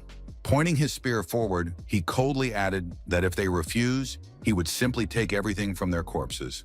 Ouyang Han immediately dodged and launched an attack, shouting that Lin Shu had no chance of defeating them on his own. A moment later, they clashed in a fierce battle of spears, where Lin Shu clearly had the upper hand. Meanwhile, Tianzixia approached Luo Yue and mockingly asked why she had decided to join such trash in the 10th group. The girl immediately attacked her rival, declaring that trying to provoke her was the girl's biggest mistake. Ouyang Han, on the other hand, tried to keep his composure, hiding the fact that he was lagging behind Lin Shu, who had already reached the 5th rank. Seeing this, our hero mockingly asked what his opponent thought of his rapid growth and newfound strength. Hearing himself being laughed at so openly, the guy flew into a rage and threatened Lin Shu with retribution. The warrior from the first group suddenly activated a golden skill called Global Shaking. The protagonist wasn't surprised by the attack and calmly stopped his opponent. He effortlessly pushed Ouyang Han away with such force that he crashed through the wall in his path. Lin Shu was annoyed that the guy couldn't even pull off anything interesting and was disappointed by his weakness. Swinging his spear, Lin Shu declared that it was now his turn and unleashed a pear-colored barrage upon his opponent. Although Ouyang Han managed to defend himself, he was stunned by the sheer number of strikes delivered in a single instant. Ultimately, one of Lin Shu's strikes broke through his defense, and pain shot through his entire body, causing him to scream. The freshman's eyes were bloodshot, and rage consumed him because some scum from Group 10 had dared to touch him. Towering over Lin Shu, he threatened to send him straight to hell for such audacity. But he immediately had to defend himself again, as our hero unleashed another pear-colored barrage upon him. Ouyang Han immediately made it clear that the young man shouldn't even hope to hit him with that same combat skill. Smiling, Lin Shu warned his opponent that he knew how to use other abilities as well. This time, he infused his attack with ice, unleashing a pear-colored frost barrage upon his opponent. When Ouyang Han tried to block the strike, he was stunned because Lin Shu had always used the fire attribute before, and now he was using ice as well. Stepping back, he realized that the icy power had already reached his right leg, which now felt as if it were frozen solid. Now his opponent acknowledged that the power of our hero's icy energy was truly impressive. Before he could react, Lin Shu casually asked what he thought of the combination of ice and fire. Young Han still couldn't move his right leg, so there was no way he could dodge the protagonist's attack. The guy realized that his only option was to use his last move, called the Wall of Gravel. In the end, this amazing ability completely stopped the raging flames. Lin Shu laughed at his attempt, mocking him and saying that even this wouldn't save him from being burned alive. Despite this, he truly failed to achieve his intended goal. Consumed by the heat, Young Han roared with rage, vowing to tear Lin Shu to pieces. Gathering his strength, he charged forward and prepared his most powerful technique, the one he had been saving for Zhao Xixin of the first Southern Group. It was the advanced insight of the Strike of Absolute Annihilation, which he directed toward the protagonist. Observing his opponent's overwhelming power, our hero realized that even his most powerful defensive technique might not be enough to withstand it. Thus, he had only one option left, which he intended to use. The young man believed this was an excellent opportunity to test the power this technique had attained after absorbing the Red Lotus fire and the icy anomalous crystal. Now, this skill truly combined two opposing elements at once. Since Young Han hadn't expected such power from a novice, he was thrown dozens of meters into the air. The only problem was that the protagonist had also expended a great deal of energy in the process, causing him to cough up blood. The rest of the students from the first group rushed excitedly over to the class monitor to see if he was okay. Despite his serious injuries, the young man replied that he was fine. Reflecting on the immense power of that attack, he suddenly shifted his attention to the battle between the two girls. Tian Zixia was clearly no match for Luo Yue, so Young Han, realizing the danger, immediately ordered his classmates to ignore him and rush to their partner's aid. In an instant, three guys from the first group rushed toward Luo Yue to save their friend. Zhang Yin and the rest of the team intervened without hesitation, shouting angrily that the enemies wouldn't win just by outnumbering them. Both sides clashed fiercely, trying to gain the upper hand over each other. Meanwhile, Young Han continued his fight with Lin Shu, determined to prove that he could win even without a weapon. He leaped forward and unleashed a powerful sand gravel fist on Lin Shu. Lin Shu instantly countered with a shattering thunder fist, calmly declaring that his opponent was not the only one skilled in fist combat. Although Young Han's fist was much larger and more imposing, the moment their blows collided, he was knocked backward. A second later, his opponent screamed in pain, clutching his dislocated and injured arm. Lin Shu didn't hesitate and lunged forward to deliver the decisive final blow, sending the man flying high into the air. In the end, the opponent collapsed onto the cold ground, completely drained of strength. At the same time, Tian Zixia froze in place as Luo Yue's blade came dangerously close to her neck. The outcome of the battle was clear to everyone, so the opponent begged the warrior not to kill her and surrendered. Lin Shu smiled and announced that the first group had lost after all, despite their immense ambitions. Young Han was utterly devastated, for he himself could clearly see that they had suffered defeat. Lin Shu calmly reminded him that it was time to settle the score and hand over all their anomalous crystals. But the fire of resentment still burned in Young Han's eyes, and gritting his teeth, he declared that he would hand over only a third of the spoils. Narrowing his eyes, Lin Shu hissed angrily that in that case, he would have to finish off all their rivals. The leader of the first group immediately replied that they would hand over a maximum of 1/3, and if necessary, they were ready to fight to the death. Not wanting to waste time on a protracted battle, Lin Shu exhaled and agreed to their terms. Deep down, he understood that these opponents weren't exactly weak, and a deadly clash could seriously harm the rest of the group. Tian Zixia tossed him her backpack and declared that it contained a third of their team's loot. Giving her a satisfied look, Lin Shu took it and said that they were now even. Without another word, the members of the first group turned and slowly walked away, helping the battered Young Han. As soon as they were gone, Lin Shu finally relaxed and suddenly collapsed to the ground, coughing up blood. His teammates immediately rushed to the team leader, anxiously asking if he was all right. He took a medical solution out of his backpack and told them to follow him, as they needed to return as soon as possible. Meanwhile, when the first group reached their transport, they quickly carried their leader to the medical bay, leaving Tian Zixia alone with the teacher. At that moment, upon seeing their condition, Zhao Xixin mockingly taunted the Northern Institute group and remarked that Young Han must have encountered a formidable opponent. Throwing his bags of loot onto the table, he watched with satisfaction as the teacher began counting the anomalous crystals. After a careful count, the instructor announced that he had earned 280 points.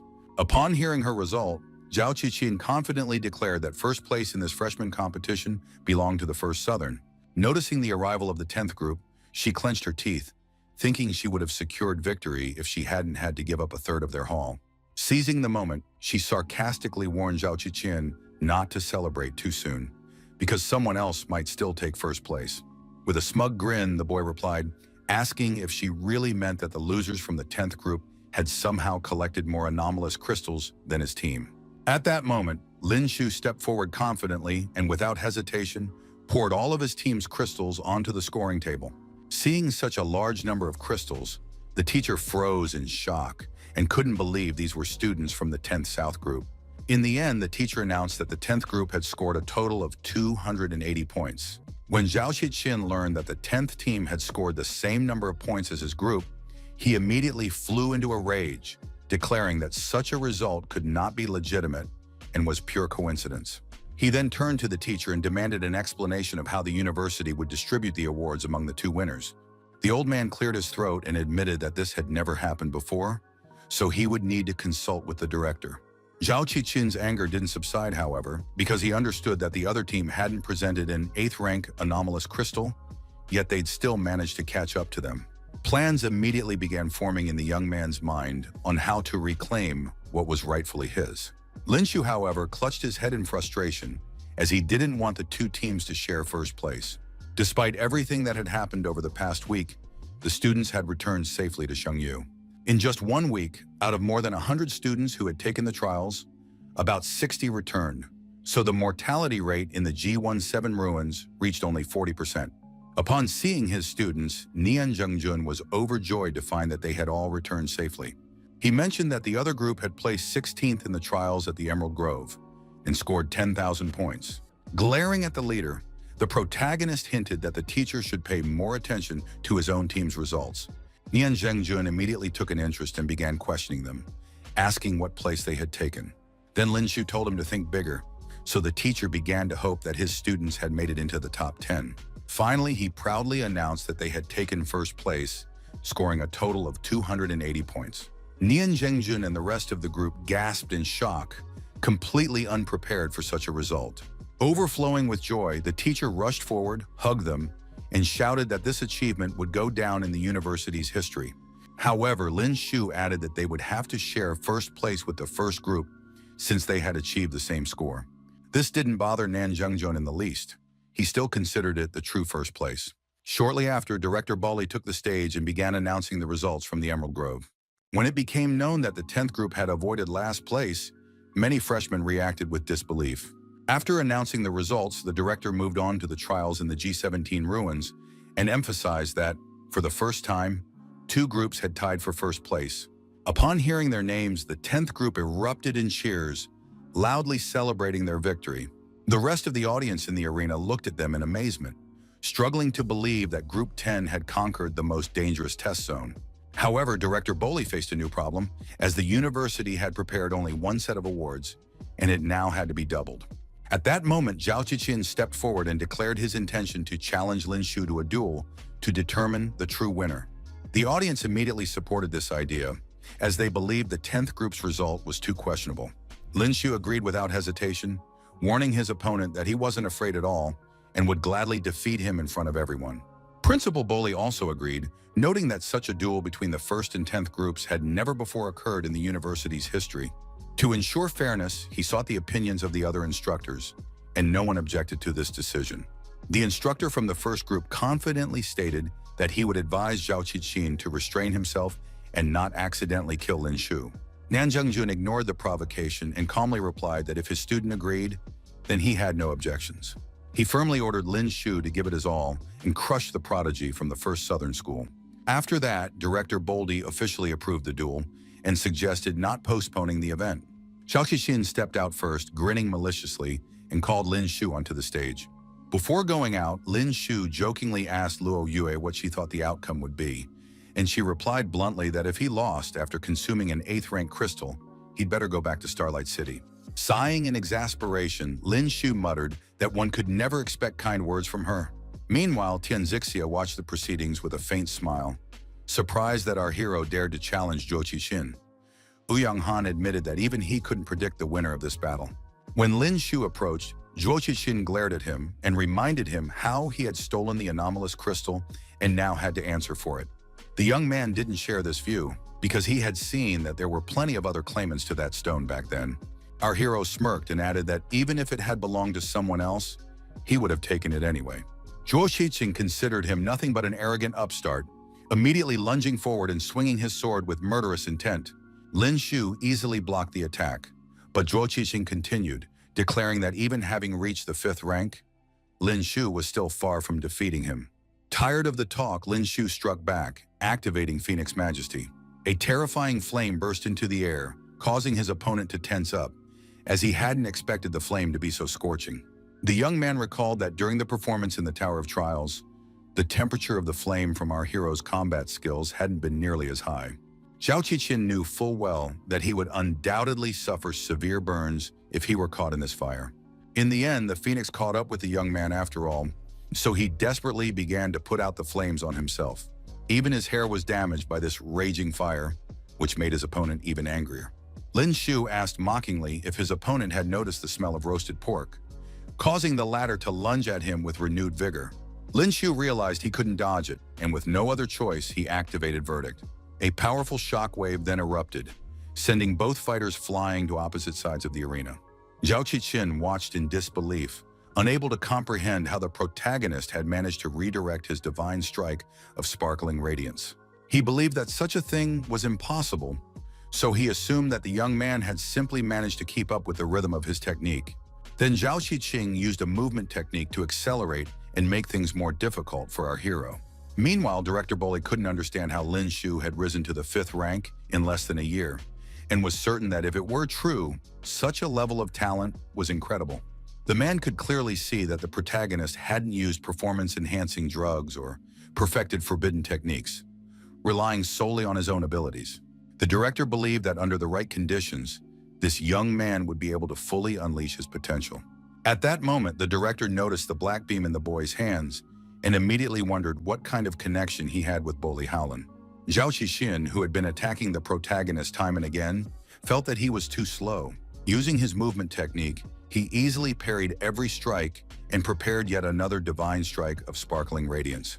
Realizing that speed alone wasn't enough, Lin Shu changed his tactics and set out to slow his opponent down. Without wasting any time, he unleashed a pear-colored frost storm upon Zhou Qixin. For his part, Director Boley was impressed that this young man was also capable of utilizing ice-type origin energy. The moment the cold energy struck, Zhou Qixin froze in shock, as the icy power had indeed slowed his movements. His opponent couldn't understand how this was even possible, since he clearly remembered that the protagonist had used combat skills belonging to the fire type. Lin Shu didn't respond and immediately prepared to use his next move.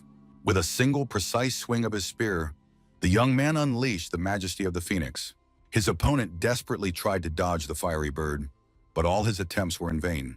His body was still slowed by the frost, so he flew helplessly aside from the blow. Toward the end of his flight, Zhou Qixin managed to regain his composure and come to a stop. His opponent was shaking all over after such a powerful blow and began to suspect what was wrong with Lin Shu's attacks. The protagonist didn't hesitate and immediately admitted that he had absorbed that 8th rank anomalous crystal. Zhou Qixin couldn't believe that such a rare and incredibly valuable crystal had been absorbed by such a worthless scum. His aura flared up furiously due to the use of the hidden source technique, as he was about to finish off such a wasteful nobody. Lin Shu's expression shifted slightly, as he didn't understand why this guy had suddenly grown so powerful. After a couple of seconds, the young man realized that it was the hidden source technique, a method of compressing a massive amount of source energy within the body and releasing it all at once. As Zhou Qixin's power continued to grow, our hero realized that the more energy was compressed, the more devastating the explosion would be upon its release. The opponent was certain that this time, our hero's demise was simply inevitable, and he unleashed an enhanced Soul Slash. Gathering all his strength and activating Soul Severance, Zhou Qixin charged at Lin Shu with overwhelming force, certain that this attack would end the battle. With a swift movement, he struck, sending Lin Shu flying to the side and pinning him to the ground for a moment. Changyin thought the headmaster was dead and screamed in fear, but Luo Yue immediately calmed her down and said he was still alive. Tian Zixia was also worried, while Ouyang Han watched closely and noticed that Lin Shu's aura hadn't vanished and he was still breathing. Zhao Qixin approached the motionless body, clearly intending to end the fight quickly. He pressed his sword to the young man's throat and prepared to strike, but the moment the blade touched his body, Lin Shu vanished. Zhao Qixin was surprised when our hero simply vanished and realized it had been a clone. Now the protagonist felt that mirror image was indeed a useful skill and found himself behind his opponent. Zhao Qixin reacted at the last second and partially blocked the attack, but several blows still landed on him. Feeling pain in his shoulder, he lost his concentration for a moment, and Lin Shu immediately took advantage of this opportunity and thrust his spear into the other shoulder. The spectators began to react loudly, realizing that the leader of the 10th group was gaining the upper hand. Zhao Qixin grabbed the spear stuck in his shoulder and began to apply a strange force to it. Lin Shu quickly sensed that something was wrong with this new technique. The protagonist hadn't expected his opponent to resort to something like this at all. Eventually, he realized it was some kind of toxin and asked directly if the guy had used poison. Zhao Qixin was determined to win at any cost and continued to channel poisonous energy through the spear. To prevent the poison from spreading further, Lin Shu was forced to jump back and drop his weapon. Zhao Qixin quickly pulled the spear out of his shoulder to continue the fight. It seemed that his opponent felt no pain at all from this severe wound. He considered using it against Lin Shu, but then tossed it aside, unwilling to rely on such an advantage, and put the young man at a disadvantage. Activating the Black Dragon's Fist of Doom, he prepared to crush Lin Shu with brute force and shatter all his bones. Though this poison wasn't life-threatening, it had left the young man weakened, preventing him from dodging the attacks. The young man raised a block in front of him, but with every blow, his defense grew weaker. Meanwhile, Zhao Qixin tossed him high into the air, knowing the young man would be unable to resist.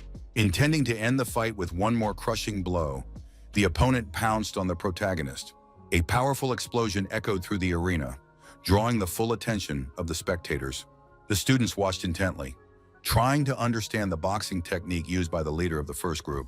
Zhao Qixin noticed that Lin Shu was still breathing and concluded that, after such injuries, the young man would be bedridden for several months. Lying amid the debris, Lin Shu struggled with all his might to stay conscious and reminded himself that he couldn't lose.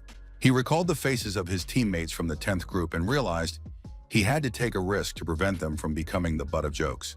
Without hesitation, our hero ordered the system to unlock the second stage genetic lock. The young man understood that there was a risk of death during the unlocking process, but now he had no choice but to go all in. His body trembled under the pressure, so he screamed loudly from the excruciating pain. Now Lin Shu understood why the system had warned that there was a certain probability of a fatal outcome when unlocking genetic locks. Zhao Qixin watched the scene in bewilderment, not understanding what was happening to his opponent. Nian Zhengjun grew concerned and asked the director to intervene immediately, as his student was truly suffering. Director Bodhi remained calm and stopped his colleague, as he understood that everything was fine. The old man understood that this kind of pain was similar to what happens when certain limits are broken through, so he wanted to know what kind of technique this young man was perfecting. Having endured the pain and successfully unlocked the genetic lock, Lin Shu came to his senses and slowly rose from the debris. The protagonist asked his opponent point blank if he had enjoyed beating him up all this time, and declared that now it was his turn to dominate the fight. He quickly regained all his strength and attacked using the shattering Thunder Fist. Zhao Qixin gritted his teeth at this turn of events and was already preparing to continue this never-ending duel. He advised our hero not to act like some big shot and once again unleashed the Black Dragon's Fatal Fist. Zhao Qixin charged forward in response, confident in his abilities, and they clashed with their powerful techniques. But this time, the outcome was different, and Zhao Qixin was sent flying across the entire arena in an instant. His opponent didn't even have time to get back on his feet, so he simply slid across the cold floor. The young man genuinely believed that everything happening around him was simply impossible, and he froze in complete shock. Despite the shock, he got back up and refused to admit defeat, because the fight wasn't over yet. The protagonist also had no intention of stopping until he turned his opponent into a pulp. The men engaged in a fierce battle and began landing devastating blows on each other. Lin Shu managed to swiftly close the distance to his opponent and instantly unleashed the destructive Flame Palm technique. Then he struck with the Swift Fist, amplifying the attack to its limit. Next, the protagonist activated the Shattering Thunder Fist and the combined force struck Zhao Qichin, sending him flying to the side once again. Lin Shu watched his opponent fall and realized that the battle was finally over. Ultimately, the protagonist could confidently declare that victory was his. A brief silence fell over the arena as the spectators processed what had happened. A few moments later, the stands erupted with cheers from Lin Shu's comrades, who were celebrating their friend's victory and their rightful first place. Director Boley stepped into the arena and remarked that it had been a simply brilliant battle. Now the old man acknowledged that the protagonist was indeed an outstanding talent. The leader of the first group clenched his teeth in anger that his student had lost so decisively. He was dissatisfied and accused Lin Shu of using banned substances, claiming that this fight should not be counted. The other members of the first group supported this claim and expressed distrust of their opponent's strength. Lin Shu remained calm as he considered them nothing more than a bunch of nobodies incapable of losing and agreed to any tests. Director Boley dismissed the accusations and defended Lin Shu's achievement, pointing out that their student could also have used a drug rather than the hidden source technique. He noted that complex techniques are often misunderstood by those who lack the necessary knowledge, but the instructor from the first group still wouldn't back down. The teacher's behavior only further angered the director, who began to doubt his subordinates' expertise. Lin Shu's comrades mocked the accusations and demanded that he simply admit defeat rather than continue to make a fool of himself. In the end, the instructor relented and ordered his students to retreat and take Zhao Qichin for treatment. The principal officially declared Lin Shu and his group the winners, awarding each of them 50,000 points and gold skill cards for their success in Zone G17. All the students were incredibly happy to have received such excellent rewards for their efforts. Their rivals, on the other hand, watched the proceedings with resentment, unable to accept their own defeat. After the ceremony, the friends finally found some free time to head to the martial arts hall and rushed to search for their gold cards. The group was amazed by the place, as it even contained diamond category cards. Li Ping, noticing how casually all these cards were laid out, thought they could be stolen quite easily. Luo Yu calmed his fears because the level of the instructor overseeing the martial arts hall was too high for anyone to dare attack him. The protagonist immediately began inspecting the hall and noticed a strange map on the table. One of the gold maps was already covered in cobwebs, so the young man exclaimed in indignation, thinking about how many people had refused to take it. The young man carefully blew the dust off the card and removed the cobwebs, rushing to examine it. It was the rare Heavenly Dragon Charge card, granting access to a powerful spear technique and bestowing immense strength upon the warrior. Seeing this skill in his hands, Luo Yue immediately approached the young man and said that in the entire history of Shengyu University, no one had ever been able to master this skill before. Lin Shu immediately began to wonder just how difficult it would be to master this mysterious ability. His friend added that to perfect the Heavenly Dragon Charge, he must practice it in combination with other martial arts, because only then could he unlock its full power. Seeing that the girl had handed him another golden copy of the Tyrant's Spear Technique card, our hero was immediately surprised. Suddenly, the voice of the teacher guarding the martial arts hall rang out behind them. He had just been struck by the young lady's knowledge. He said that the beauty was correct in noting that several years ago, students had also tried to master the Heavenly Dragon Pressure card, but they hadn't even been able to decipher the information on it. Upon hearing that these students couldn't even read the information on this map, Lin Shu initially didn't believe such bold claims. Then the teacher added that if the young man could indeed master the information on the Heavenly Dragon Press in combination with the Tyrant Spear Technique, he would become very powerful. Recalling how easily he had mastered the Shattering Fist, which according to rumors was impossible to learn, Lin Shu's desire to study this card only grew stronger. He immediately told the teacher that he had thought it over and decided to take on the Heavenly Dragon's charge. After such a long time, the young man finally made his way back to their shared home to quietly master this intriguing card. Just as he was about to place the card against his forehead, another golden card flew into his hands. He examined it closely and realized it was the Tyrant's Spear Technique card they had seen in the martial arts hall, one he hadn't been able to obtain due to the one golden card limit. The young man turned in astonishment toward where the card had come from, trying to figure out what it was, and saw Luo Yue, who, with her arms crossed seriously over her chest, declared that it was a gift for him. The boy looked at his friend in surprise and asked what about her, since she was left without a card. Waving him off, the girl said that none of the cards in this establishment suited her, since nothing had caught her eye.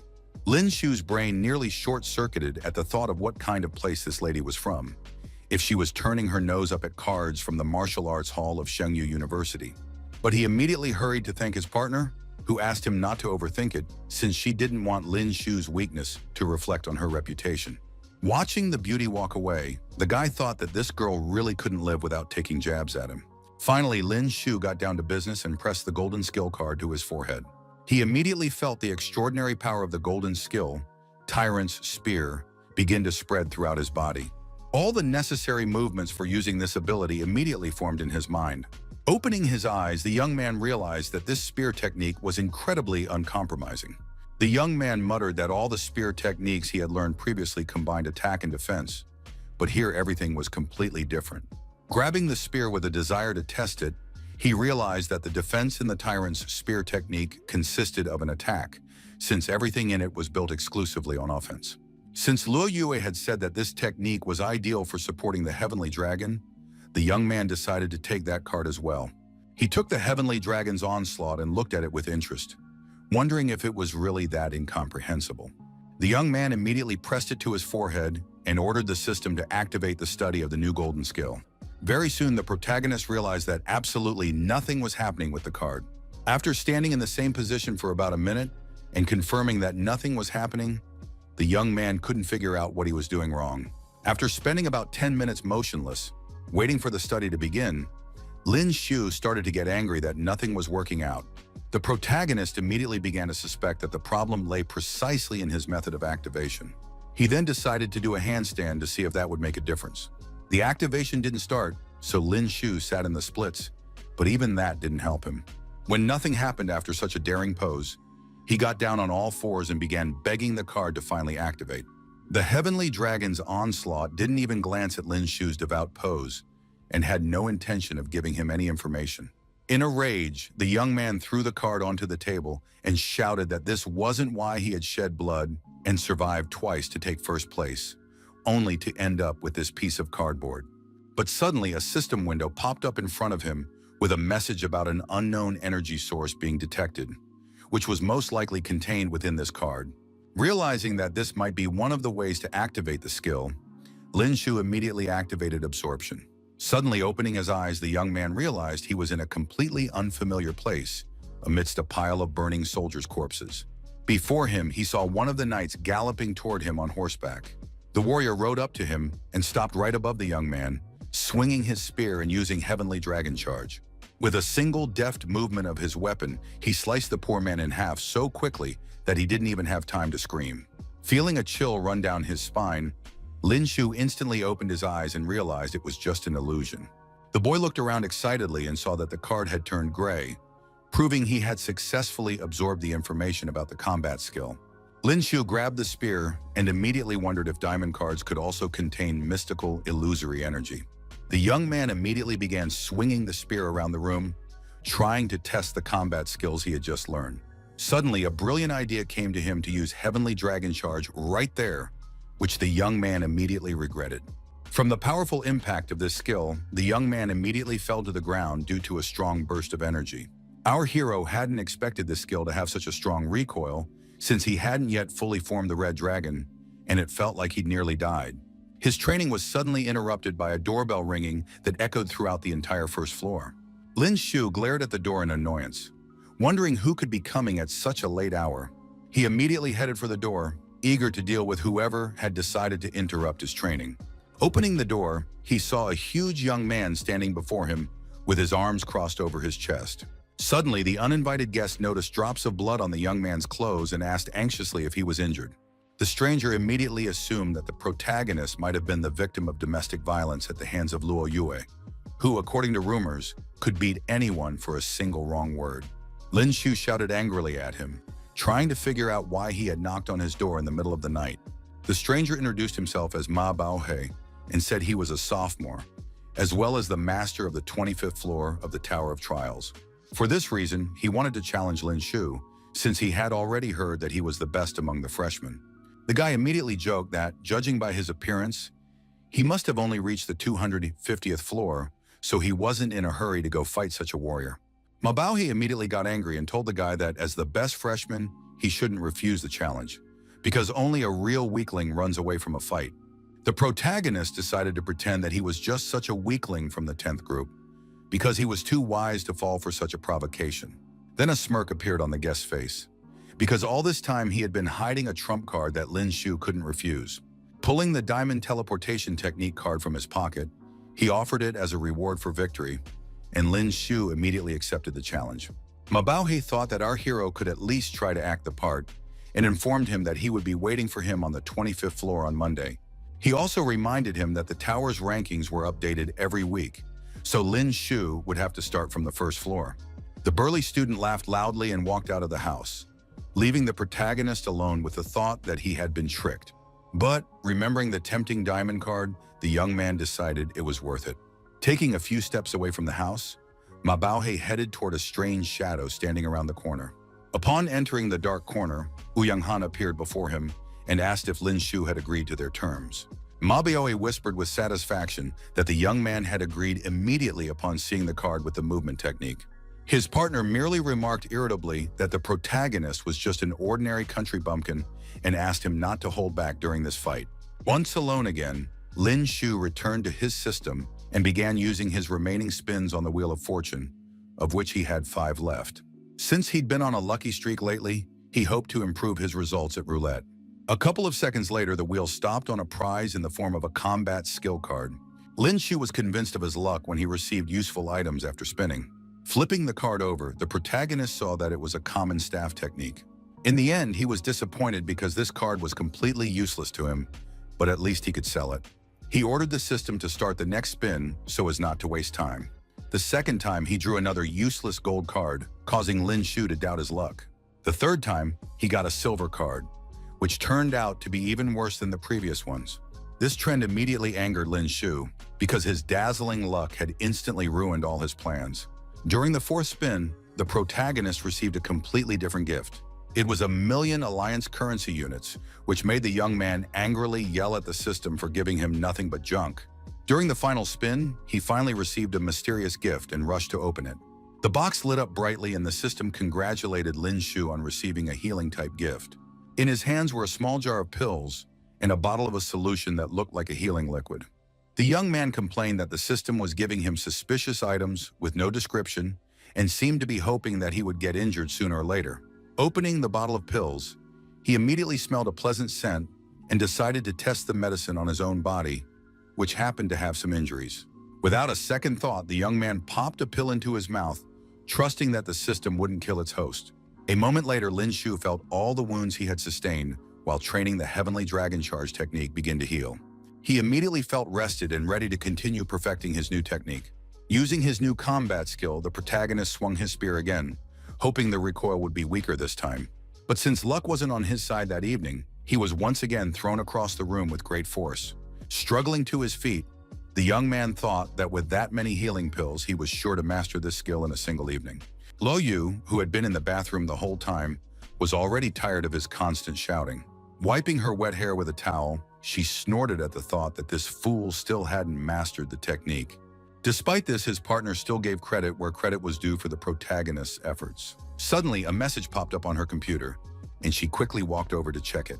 Judging by Luo Yue's reaction, it seems she had been waiting for this notification for quite some time. Opening it, the girl saw that the person she was looking for had been found, so she needed to hurry to the dark forest. Luo Yue smiled with satisfaction, for she had been waiting a long time for this moment. Her eyes shone with a wild gleam at the thought that she had finally found her target. Morning came very soon, and the protagonist had spent the entire night training diligently. When Lin Shu opened his eyes, he struggled to figure out where he was, since he had fallen asleep right in the middle of the living room. Once he had fully regained his senses, he finally realized what had happened that night. He had trained all night, and after taking the pills and coughing up blood, he had finally mastered the Heavenly Dragon Charge. After waking up, our hero immediately went to the bathroom to freshen up a bit. Lin Shu freshened up and thought happily about his upcoming duel with Ma Baohei in the competition tower. Seeing waffles, eggs, and toast on the table, he was surprised that his wife had even made him breakfast. Realizing what he had just said, Lin Shu fearfully covered his mouth with his hand because the girl would give him another scolding. He looked around expecting punishment for those words, but Luo Yue seemed to be nowhere to be found. After breakfast, the protagonist immediately headed to his dormitory, where all the students in Group 10 greeted him cheerfully. He immediately spotted his friends walking toward him, smiling and waving. He asked Zhang Yin and Zhang Li if they had seen Luo Yue, and immediately noticed that she wasn't in the lecture hall either. His friend laughed and teased him, saying that newlyweds had it good, since they missed each other after such a short separation. After a friendly shove, Lin Shu told him to shut up, or else they'd both be in trouble. Zhang Yin and Lei Lei looked at him disapprovingly, saying they didn't want to get into trouble because of him. When noon came and she still hadn't shown up, Lin Shu started to worry, since he'd gotten too used to always training with Luo Yue. Then he heard Zhang Li mocking him again for getting dumped. The protagonist punched his friend again. The guy wasn't helping at all, he was just making things worse. Finally, he told his friends he was going to the tower to fight and invited them to come with him. Zhang Yin and the others happily agreed to watch their class representative teach the upperclassmen a lesson. As they approached the tower, they heard a crowd excitedly discussing Lin Shu's return. People were talking about how he had defeated Zhao Qiqin in the freshman competition and become the strongest among them. Some also said he was too arrogant to challenge the upperclassmen, believing our hero had gotten too big for his britches. Leaping told him that news of his challenge to Mabaoe had already spread across the university forum, which explained the large crowd. Hearing this, Lin Shu merely smiled wryly, realizing that someone wanted as many people as possible to see him become a laughingstock. Very soon, he finally reached the first floor of the competition tower, where he was accompanied by the loud cheers of the spectators. People were loudly speculating about which floor the protagonist would reach this time, and assumed he would be eliminated before he even had a chance to face Ma Baohao. Lin Shu himself was clearly determined, since last time he had managed to reach the 20th floor in just over 2 hours. He was curious how long it would take him this time to reach the 25th floor and face Ma Baohao. As soon as the first fight ended, the loudspeakers immediately announced Lin Shu's victory. Nothing changed when he moved to the 3rd floor, because his opponent was lying on the floor just as motionless as the previous ones. With such mesmerizing speed, the guy calmly reached the 15th floor, stunning Yang Yin with a speed that not even airplanes could match. Noting that all the inhabitants of the floors below the 15th were 4th-rank warriors, the young man explained that it had all been too easy for him.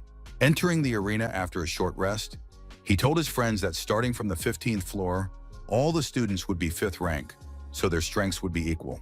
His next opponent, already waiting for him in the arena, said that Lin Shu was too arrogant to dare challenge the Tower of Trials. Shouting insults at his opponent, the second-year student lunged at the boy, adding that he was very angry at people like him. The protagonist, for his part, had no intention of putting up with such words directed at him, and had already prepared his thunderous, shattering fist. His attack instantly caused a powerful explosion that sent his opponent flying to the other end of the arena. The young man lay motionless on the floor, while Lin Shu raised his foot right above his head. In the end, our hero left a few marks on his face and apologized for his haste. The stands, including the class monitor's friends, gasped in surprise, unable to comprehend that this was all a 5th-rank senior was capable of. Those who weren't on Lin Shu's side immediately shouted angrily that this freshman's sudden rise had to be stopped, because it was already too much. Thus, the protagonist reached the 20th floor rather quickly, breaking his own record. His acquaintance Becker appeared before Lin Shu again, greeting his old friend. Calling his rival a defeated general, the guy was also delighted by this unexpected encounter. He immediately shouted so that our hero wouldn't think that after defeating Zhao Qiqin, the world would be his oyster, because this guy was on the list of those defeated by Becker himself. Lin Shu, meanwhile, mockingly remarked that there was a certain difference between them, because he, unlike Becker himself, had defeated both him and Zhao Qiqin. Hearing such insolence from him, the hulking man immediately attacked Lin Shu and shouted furiously that this time he had gone too far with his words. Recalling how the ice abilities had caused the young man no small amount of trouble last time, he decided to treat him once again to that delightful taste of icy fire. Swinging his sword, Becker unleashed the powerful golden skill 3 feet of ice, causing a chill to sweep instantly across the entire arena. Grinning maliciously at the appearance of the icy attribute, Lin Shu merely noted cheerfully that he could do the same. Swinging his heavy spear, the young man unleashed all his pent-up fury upon his opponent in the form of a pear-colored icy squall, filling the space with sparks of frost. Then the warrior's projectiles began to collide with one another and failed to reach their target. Seeing that this guy also possessed the ice attribute, Becker was seriously shocked, because he hadn't expected such hidden talents from him at all. He shouted in disbelief that this was simply impossible, since previously this young man's combat skills had been exclusively of the fire type. Glancing at his enemy with a gaze full of resolve and obvious menace, Lin Shu asked with a satisfied expression whether he was referring to those very fire attributes. In the next second, the young man directed his devastating Phoenix Majesty at the stunned bruiser. A massive wall of fire instantly knocked Becker off his feet and hurled him far to the side. This caused his opponent to clutch his stomach in agony from the sudden pain. But he immediately got back up and was incredibly angry that he had lost the match so quickly due to the simultaneous use of the elements of ice and fire. Soon, an official announcement echoed throughout the arena that Lin Shu had once again emerged victorious from this fierce battle.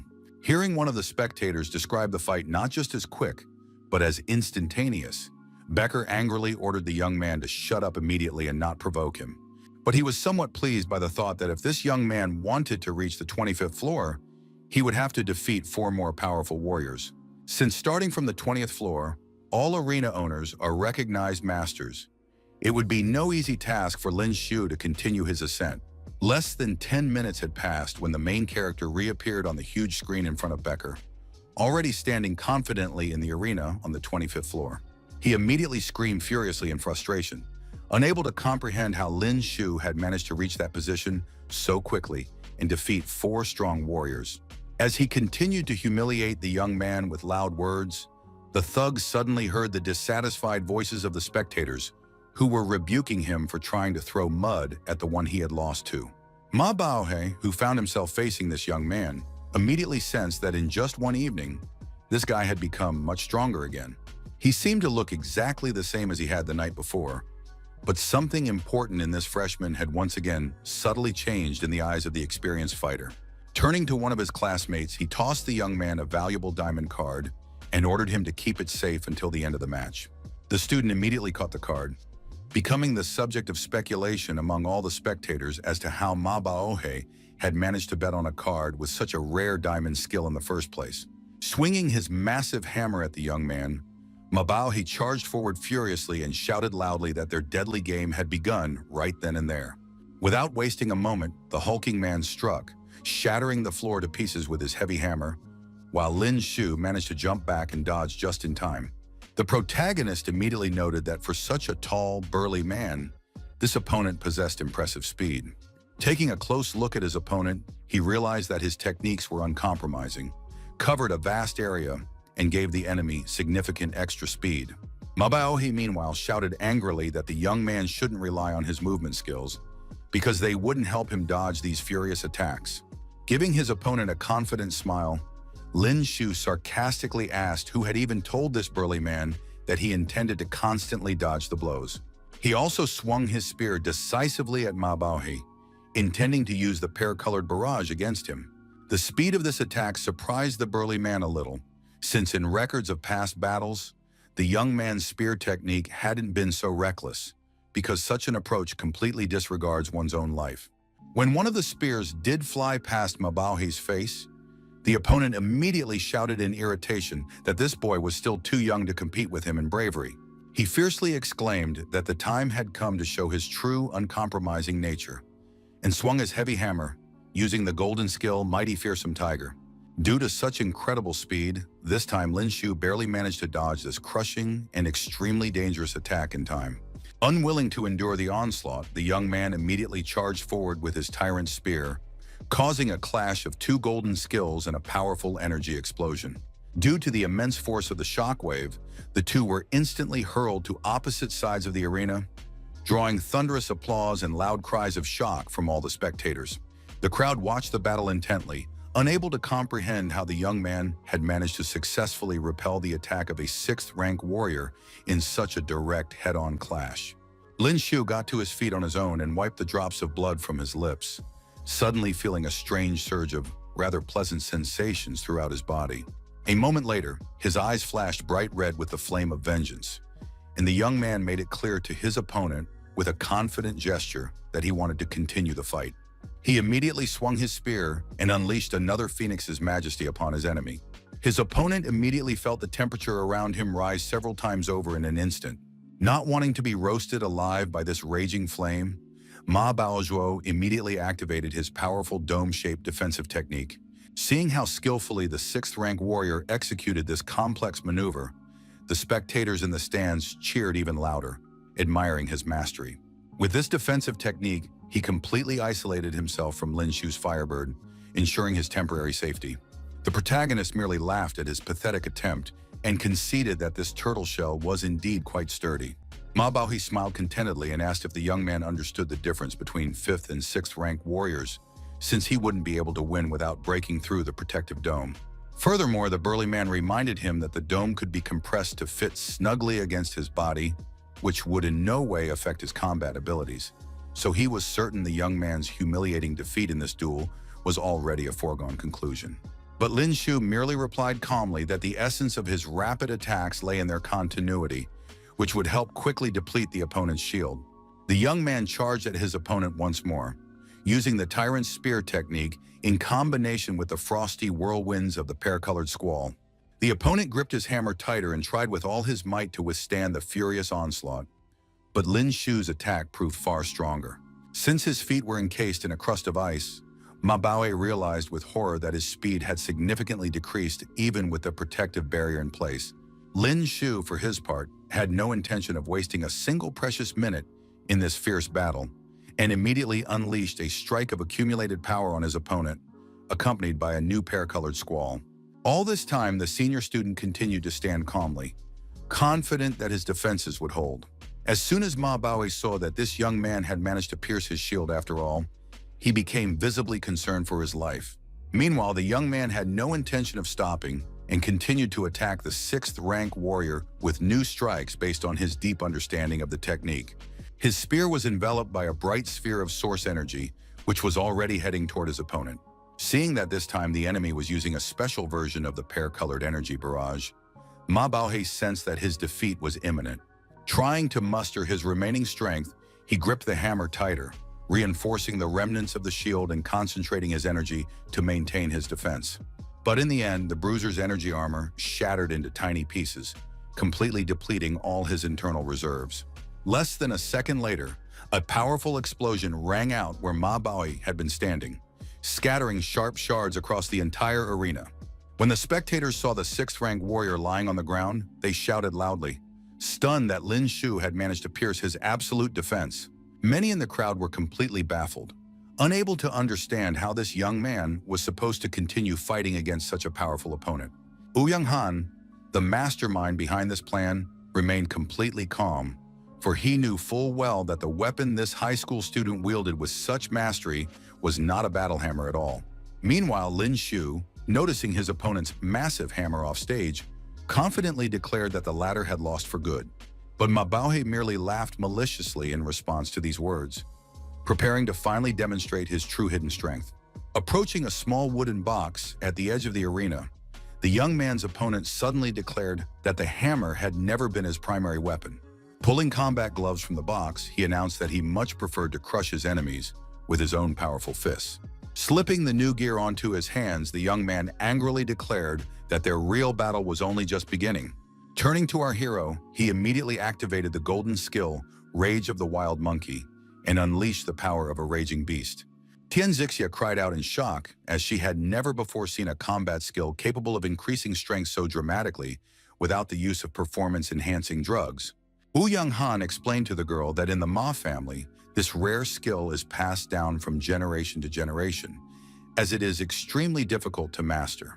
Lin Shu, for his part, immediately noted that this guy's technique closely resembled his own rage burst. While the young man was pondering the possible side effects of this skill, his opponent was already hurtling across the arena to strike. Finally gathering his thoughts, the young man refocused on the duel and gripped his trusty spear more tightly in his hands. A couple of seconds later, the opponents clashed their weapons once more. When Lin Shu saw how this madman had managed to parry his powerful black beam with just a fist, he was seriously stunned. Losing his concentration for a moment, the young man barely managed to leap backward, dodging his opponent's crushing punch, but it was all in vain. Throwing the protagonist to the opposite end of the arena, Ma Baohe charged at him again with redoubled force. This attack proved to be far more powerful, so it was unclear whether Lin Shu would even survive this battle. His opponent didn't stop there and was about to finish him off with a skill called Bloody Massacre. He delivered powerful and crushing blows one after another, forcing the young man to lie motionless on the ground. Seeing this warrior pounce on their motionless friend, the young man's companions immediately cried out in great alarm. In the next second, they saw the leader of the 10th group get thrown into the air by another furious blow from the senior student. Even though the young man's entire body was already covered in deep abrasions, Ma Baohe only grew even more enraged at the sight of blood. He swung his iron fist of rage once more, intending to deliver the final, decisive blow to Lin Shu in this battle. In the end, the opponent did indeed pierce the protagonist right through. Li Ping cried out in fear, thinking that this thug had broken Lin Shu's ribs, and the boys couldn't believe that their comrade would die so easily. The girl looked at her friend with determination and reminded him of Lin Shu's other hidden ability. Zhang Yin was right, because a few seconds later, everyone noticed how the protagonist had vanished after Ma Bao's attack. The burly man stared in amazement at the spot where his opponent's body had been just a moment ago. Suddenly, he felt dozens of spears flying at him from behind at incredible speed, and realized that all this time, he had been fighting only a clone. Trying to fend off the attack, he admitted that he had never encountered such a strange technique before. Lin Shu realized that with his current strength, he wouldn't be able to win in a head-on battle, so he decided he had no choice but to use his rage burst and continue the lightning-fast fight. Without hesitation, the young man instantly activated his rage burst and became several times stronger and more powerful.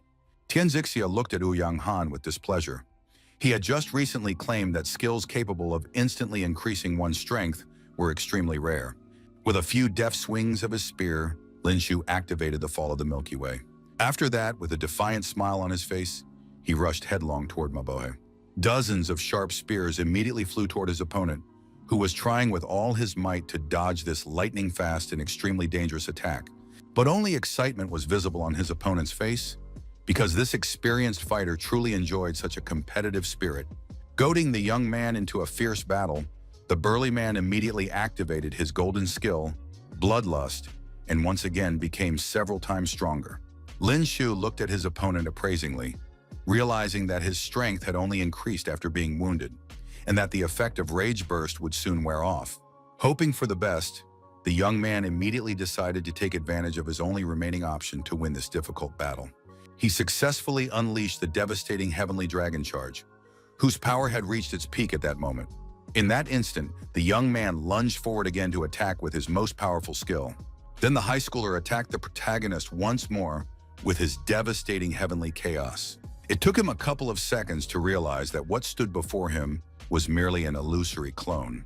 He hadn't expected Lin Shu to use his cunning ability again. Less than a second later, Mabaso saw nothing but raging flames and a multitude of lifeless corpses of dead warriors all around him. Then the burly man turned around and only now noticed a horseman charging straight at him, looking extremely hostile. Stunned by this sudden scene, the opponent seriously began to wonder if he had accidentally stumbled into some kind of illusory realm. He noticed that this powerful attack by the bloody general looked exactly like Lin Shu's own recent swift assault. But he immediately realized that since the previous attack had been a feint, this strike was a genuine technique possessing immense and destructive power. Ma Baohe had no intention of sitting idly by, no matter how powerful this technique might be, so he unleashed Heavenly Chaos. In the next second, a deafening explosion rang out across the arena, its brightness instantly blinding all the spectators who had been closely watching the course of the battle. The students immediately tried to shield their eyes from the unbearably bright light. The force was so immense that the arena literally shattered into tiny pieces. The spectators could clearly see just how devastating the warriors' attacks had been. After a while, they saw the two opponents again, and no one could believe that Lin Shu had possessed such formidable skill all along. Ma Baohe slowly approached his opponent, officially conceded defeat, and then, overcome by rage, collapsed to the ground, completely drained of strength. As soon as the second-year student found himself at the young man's feet, an official announcement immediately blared from the loudspeakers declaring Lin Shu the winner of the battle. The stands began to shout the head's name loudly and wish him a long life, for he had just managed to defeat a powerful 6th-rank warrior in fair combat. Ouyang Han, meanwhile, was in a rage that Ma Baohe had failed to deal with this insolent youngster and suffered such a humiliating defeat. Noticing that Lin Shu was trembling slightly from exhaustion, Zhang Ying immediately ran over to him anxiously trying to make sure her comrade was all right. Then the student who had been guarding the precious prize approached the winner and solemnly presented him with the diamond skill card in front of all the astonished spectators. Seeing one of the world's top 30 movement techniques in his hands, Lin Shu was glad that he hadn't risked his life in vain during this grueling battle. But suddenly, behind him, he heard the familiar voice of Wu Yanghan, who, in a rage, ordered the young man not to celebrate his temporary victory prematurely. Turning around, Lin Shu met the gaze of his enemy, who vowed that sooner or later he would settle the score with him for this public humiliation. Only now did it dawn on the protagonist how Ma Baohe and his longtime rival were connected. Lin Shu looked at his old nemesis with an even more smug expression and asked him not to say that he was the true owner of this rare diamond card. He immediately taunted his enemy, noting that this self-obsessed master had so easily squandered a valuable resource, blindly believing in the victory of his pathetic pawn. Lin Shu laughed loudly and suggested that next time, the guy should just hand over his high-rank cards to him without dragging him into yet another pointless battle. Struggling to contain his anger, Wu Yanghan silently turned and walked away, tossing out a parting remark that he would see who would have the last laugh in the end. As evening fell after such an exhausting day, Lin Shu walked along a side path of the university amidst the gloomy ruins, surrounded by complete silence and tranquility. Suddenly, Tianzixia appeared before the young man. Judging by her determined expression, she clearly wanted to tell her acquaintance something extremely important. The young man immediately smiled and asked the beauty not to say that her boyfriend was planning to send her with yet another challenge to a duel. Tianzixia ignored his jokes and asked with interest if he wanted to know exactly where Luo Yue had gone for the entire day. The young man asked the girl menacingly if she knew the details of his partner's sudden disappearance.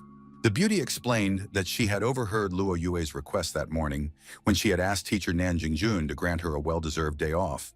She recounted that the girl had asked for a half-month's leave for a rescue mission in the dangerous dark forest, causing Lin Shu to gasp in shock. Tianzixia, with a sly smile, reminded him that this place was off-limits to 5th-rank warriors, a category to which Luo Yue belonged.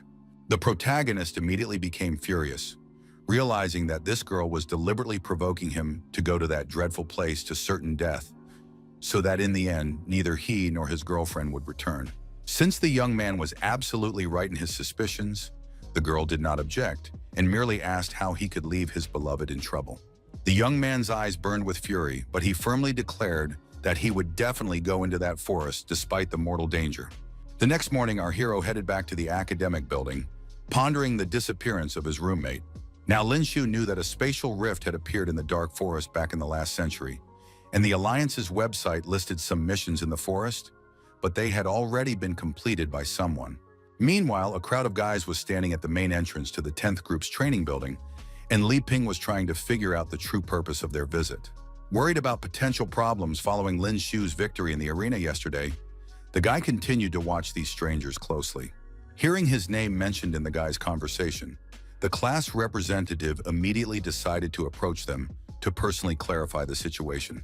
His group was overjoyed to see their beloved leader standing before them, safe and sound. At that moment, a girl stepped out of the crowd and walked quite confidently toward Lin Shu. It turned out to be Xiao Zhou, who suddenly stepped forward and waved at the young man in a friendly manner. Seeing the familiar nurse in front of him, who really shouldn't have been there at all, Lin Shu exclaimed in utter shock at the surprise.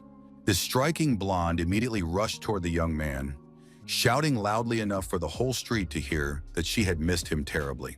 She immediately pulled the protagonist close to her, expressing all her longing in an embrace. The class president's classmates stared at the scene in utter amazement, completely baffled as to who this shameless woman was.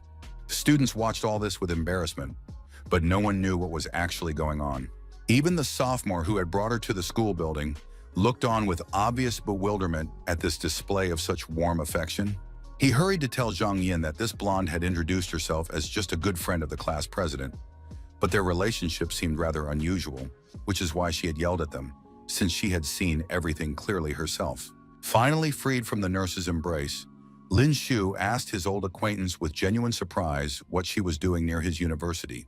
The girl in the sophomore uniform smiled happily and explained that she had originally been a sophomore at Shengyu, so her presence here was nothing out of the ordinary. Since the young man still didn't understand, he asked if this beauty really worked as a staff doctor at Starlight Academy. Zhao Zhishui then replied that her brother, who worked there as a doctor, had temporarily switched jobs, and she was simply filling in for him in that position. She also added that modern medicine seemed quite simple to her, so she gladly accepted the offer. Calling her an extremely irresponsible doctor, the young man grumbled that the absence of any fatalities at the academy during that time could be considered a true miracle. Ignoring his grumbling, the blonde reported that she had returned to her studies as soon as her brother resumed work. Wrapping her arms around the young man's neck, the beauty mentioned that she had heard a lot about his successes in the recent competitions at the Tower of Trials. She also added that she knew about a certain girl from the first Southern group who had transferred to the 10th group for his sake and was even living with him in the same house. Immediately switching into a furious mode, Xiao Zhishui scolded the imposter angrily for taking advantage of her absence and meddling in her boyfriend's personal affairs.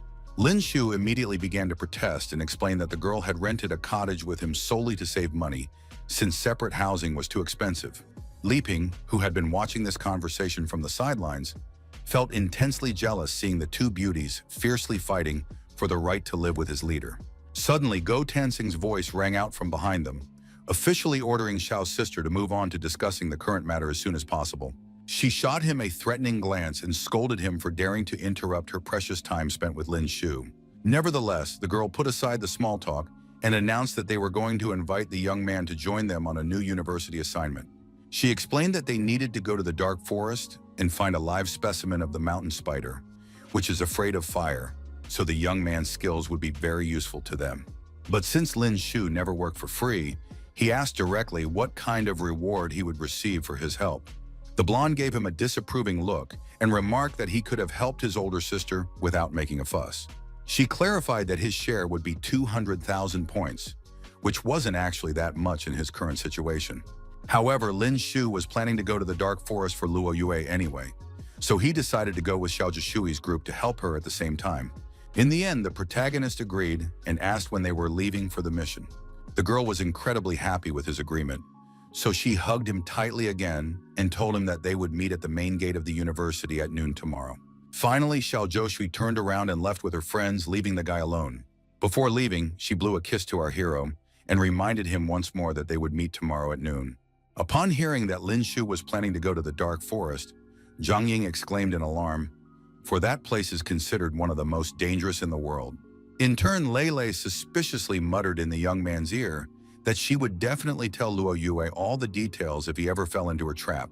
Lin Shu ignored this obvious provocation and calmly announced that he would leave the keys to the training hall with Zhang Ying for regular classes. When teacher Nan Zhengjun heard his student's request for permission to enter the dark forest, he immediately objected categorically due to the high danger of the mission. Lin Shu quickly reassured the teacher, explaining that he would be going as part of a group of experienced second-year students who had already successfully reached the 6th rank. The teacher snapped back in irritation that this was no solution at all, since even he himself could not guarantee survival in the depths of the dark forest.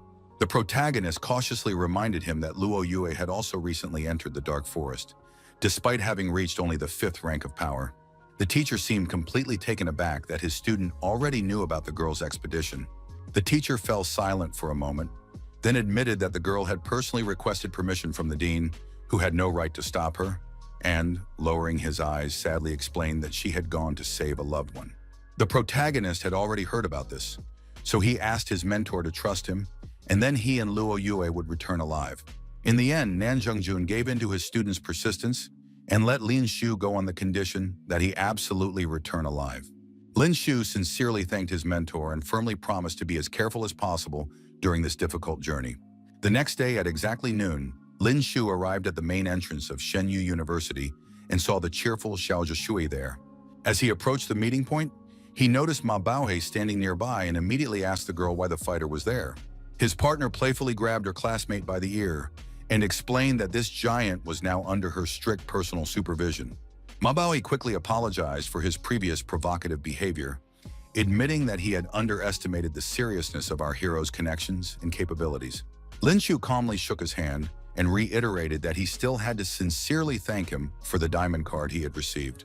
The sophomore merely noted sheepishly that, actually, that card belonged to Ouyang Han. Xiao Zhishui, tired of the boys' long conversation, turned and ordered them all to head immediately for the transporter. She informed them that they first needed to fly to Shenglin, and from there, they would be able to reach the borders of the dark forest. After several hours of flight, the guys arrived in the city, which was considered one of the most innovative and modern cities in the country. Stepping out of the transport, the beauty told her friend that the university had provided a private plane due to the frequent dangerous missions in the dark forest. Shenglin lay at the edge of the forest, and the terrain here was quite unusual, gradually shifting from dark blue to a deep black. Finally, the girl announced that they were setting out right away and ordered everyone to be on high alert. Meanwhile, 3 ninjas reported to their boss that a ship from Shengyu University had landed at the local airfield. Hiding behind the structures on the roof of a neighboring building, one of the spies continued to closely observe all of Xiao Zhoushui's team's movements. After completing their surveillance, the ninjas returned to their boss and confirmed that she was indeed among the students who had just arrived. Remembering that this cold-hearted girl from the university was also here, the man hissed menacingly and swore to avenge the deaths of his guild members. He ordered his loyal soldiers to set up an ambush near a small village and to continue covert surveillance of the students inside the city. Laughing coldly, he also ordered his ninjas to capture all the girls on the team alive, believing that such a punishment would be far more enjoyable. Meanwhile, Xiao Zhoushui led her team to the edge of the dark forest, planning to spend the night in the village closest to the forest. Suddenly, Lin Shu heard strange sounds and several gunshots, after which he immediately ordered all his companions to be on guard. His partner reacted instantly to the threat, activating a protective dome barrier and carefully scanning the surroundings for attackers. Despite the powerful defensive barrier, a barrage of laser fire rained down on them, clearly indicating they had walked into a coordinated ambush. The high-ranking warriors struggled with all their might to hold the dome, while simultaneously trying to figure out who exactly could have carried out this attack on them. Xiao Zhoushui quickly informed her comrades that their dome wouldn't hold out for long under such continuous and powerful laser fire. She ordered everyone to choose a direction for the attack and deliver a devastating counterattack against the enemy from a long distance. As soon as her order was received, she deftly leaped out from under the dome's protection and used her technique called the butterfly dance. Meanwhile, Lin Shu aimed his spear at the enemy archers and unleashed the Phoenix's majesty, raining a torrent of furious fire down on their positions. The rest of the group didn't stand idly by either and tried to attack the enemies with their fire blades and cleaving sabers. After a dozen continuous attacks on the treetops, 3 ninjas finally appeared before the students, likely the very archers they were seeking. In this way, our heroes managed to coax all the rats out of their burrows. Seeing the 3 warriors before her, Xiao Zhoushui waved her steel fan and ordered her friends to destroy the enemies immediately. Without wasting a moment after the order, her team furiously charged at the snipers, swinging their weapons and eager to end this battle as quickly as possible. These ninjas were not easily intimidated, so they immediately opened fire on Shengyu's students. The young man wasn't the least bit frightened by this attack and immediately moved silently to the side, since compared to his training in the 6G gravity chamber, these guys' lasers didn't seem scary at all to him. The enemy was shocked by this turn of events, so he dropped his firearm from his hands. Noticing the young man's unusual movement technique, the second ninja decided to act more brutally and quickly drew his katanas from behind his back. With a deft swing of his weapon, he delivered a powerful cross-shaped strike, immediately directing it straight at Lin Shu. The young man had no intention of giving in so easily to this attack, and he gripped his trusty weapon, the Spear of the Tyrant, even tighter. Although the ninja managed to defend himself by crossing his blades across his chest, the blow was still too powerful for him. The sheer force of the blow sent the man flying high into the air, desperately flailing his arms and trying to grab onto anything. The ninja was shocked, as he hadn't expected such high-level skills from ordinary students. After that, the protagonist unleashed a pear-colored barrage, leaving his opponent no chance of survival. In the end, the hired assassin, drained of all vitality, collapsed to the ground. Seeing her friend's powerful attack, Xiao Zhoushui immediately praised him, noting that his physical strength had indeed increased significantly. Lin Shu merely shot her an annoyed glance, thinking that the girl could at least have refrained from commenting right in the middle of the fight. Ma Baohe, like everyone else, was fighting fiercely against the enemies, delivering heavy and crushing blows in close combat. The warriors were extremely surprised by the strength and ferocity of these students, but they still had to hold them off until reinforcements arrived. Hearing their conversation, Xiao Zhoushui looked suspiciously at the opponents, as she hadn't expected the appearance of new enemy forces at all. But smiling calmly, she said that, much to their regret, they would no longer be able to wait for their friends in this forest. Seeing the blonde woman approaching, the warriors immediately raised their katanas and shouted furiously for her to stop immediately. At the same time, the remaining ninjas reported to their boss that 10 of their men had already engaged in battle and that intervention was not yet required. But upon hearing his master's suggestion, the slightly agitated ninja immediately reported that Chen Tian demanded reinforcements be sent to this sector as soon as possible. The boss immediately flew into a rage and began to berate his subordinates fiercely, calling them useless scum who were incapable of handling even a group of students. When the men stuck in a fierce battle reported that they wouldn't be able to hold out for even 3 minutes, the boss finally lost his composure and cursed under his breath. He sternly ordered all his men to immediately stop hiding and start moving forward, or else certain death awaited them all. One of the warriors cautiously asked whether they should report the current situation to the deputy commander, who was nearby. The man hesitated, seriously fearing that the deputy would simply insult him and once again call him a completely incompetent commander. After a moment of silence, he finally ordered the ninja to summon his aunt just in case, to ensure he had reliable backup. He shouted loudly at his men to hurry up, declaring that they would definitely capture these insolent students and quickly finish them off.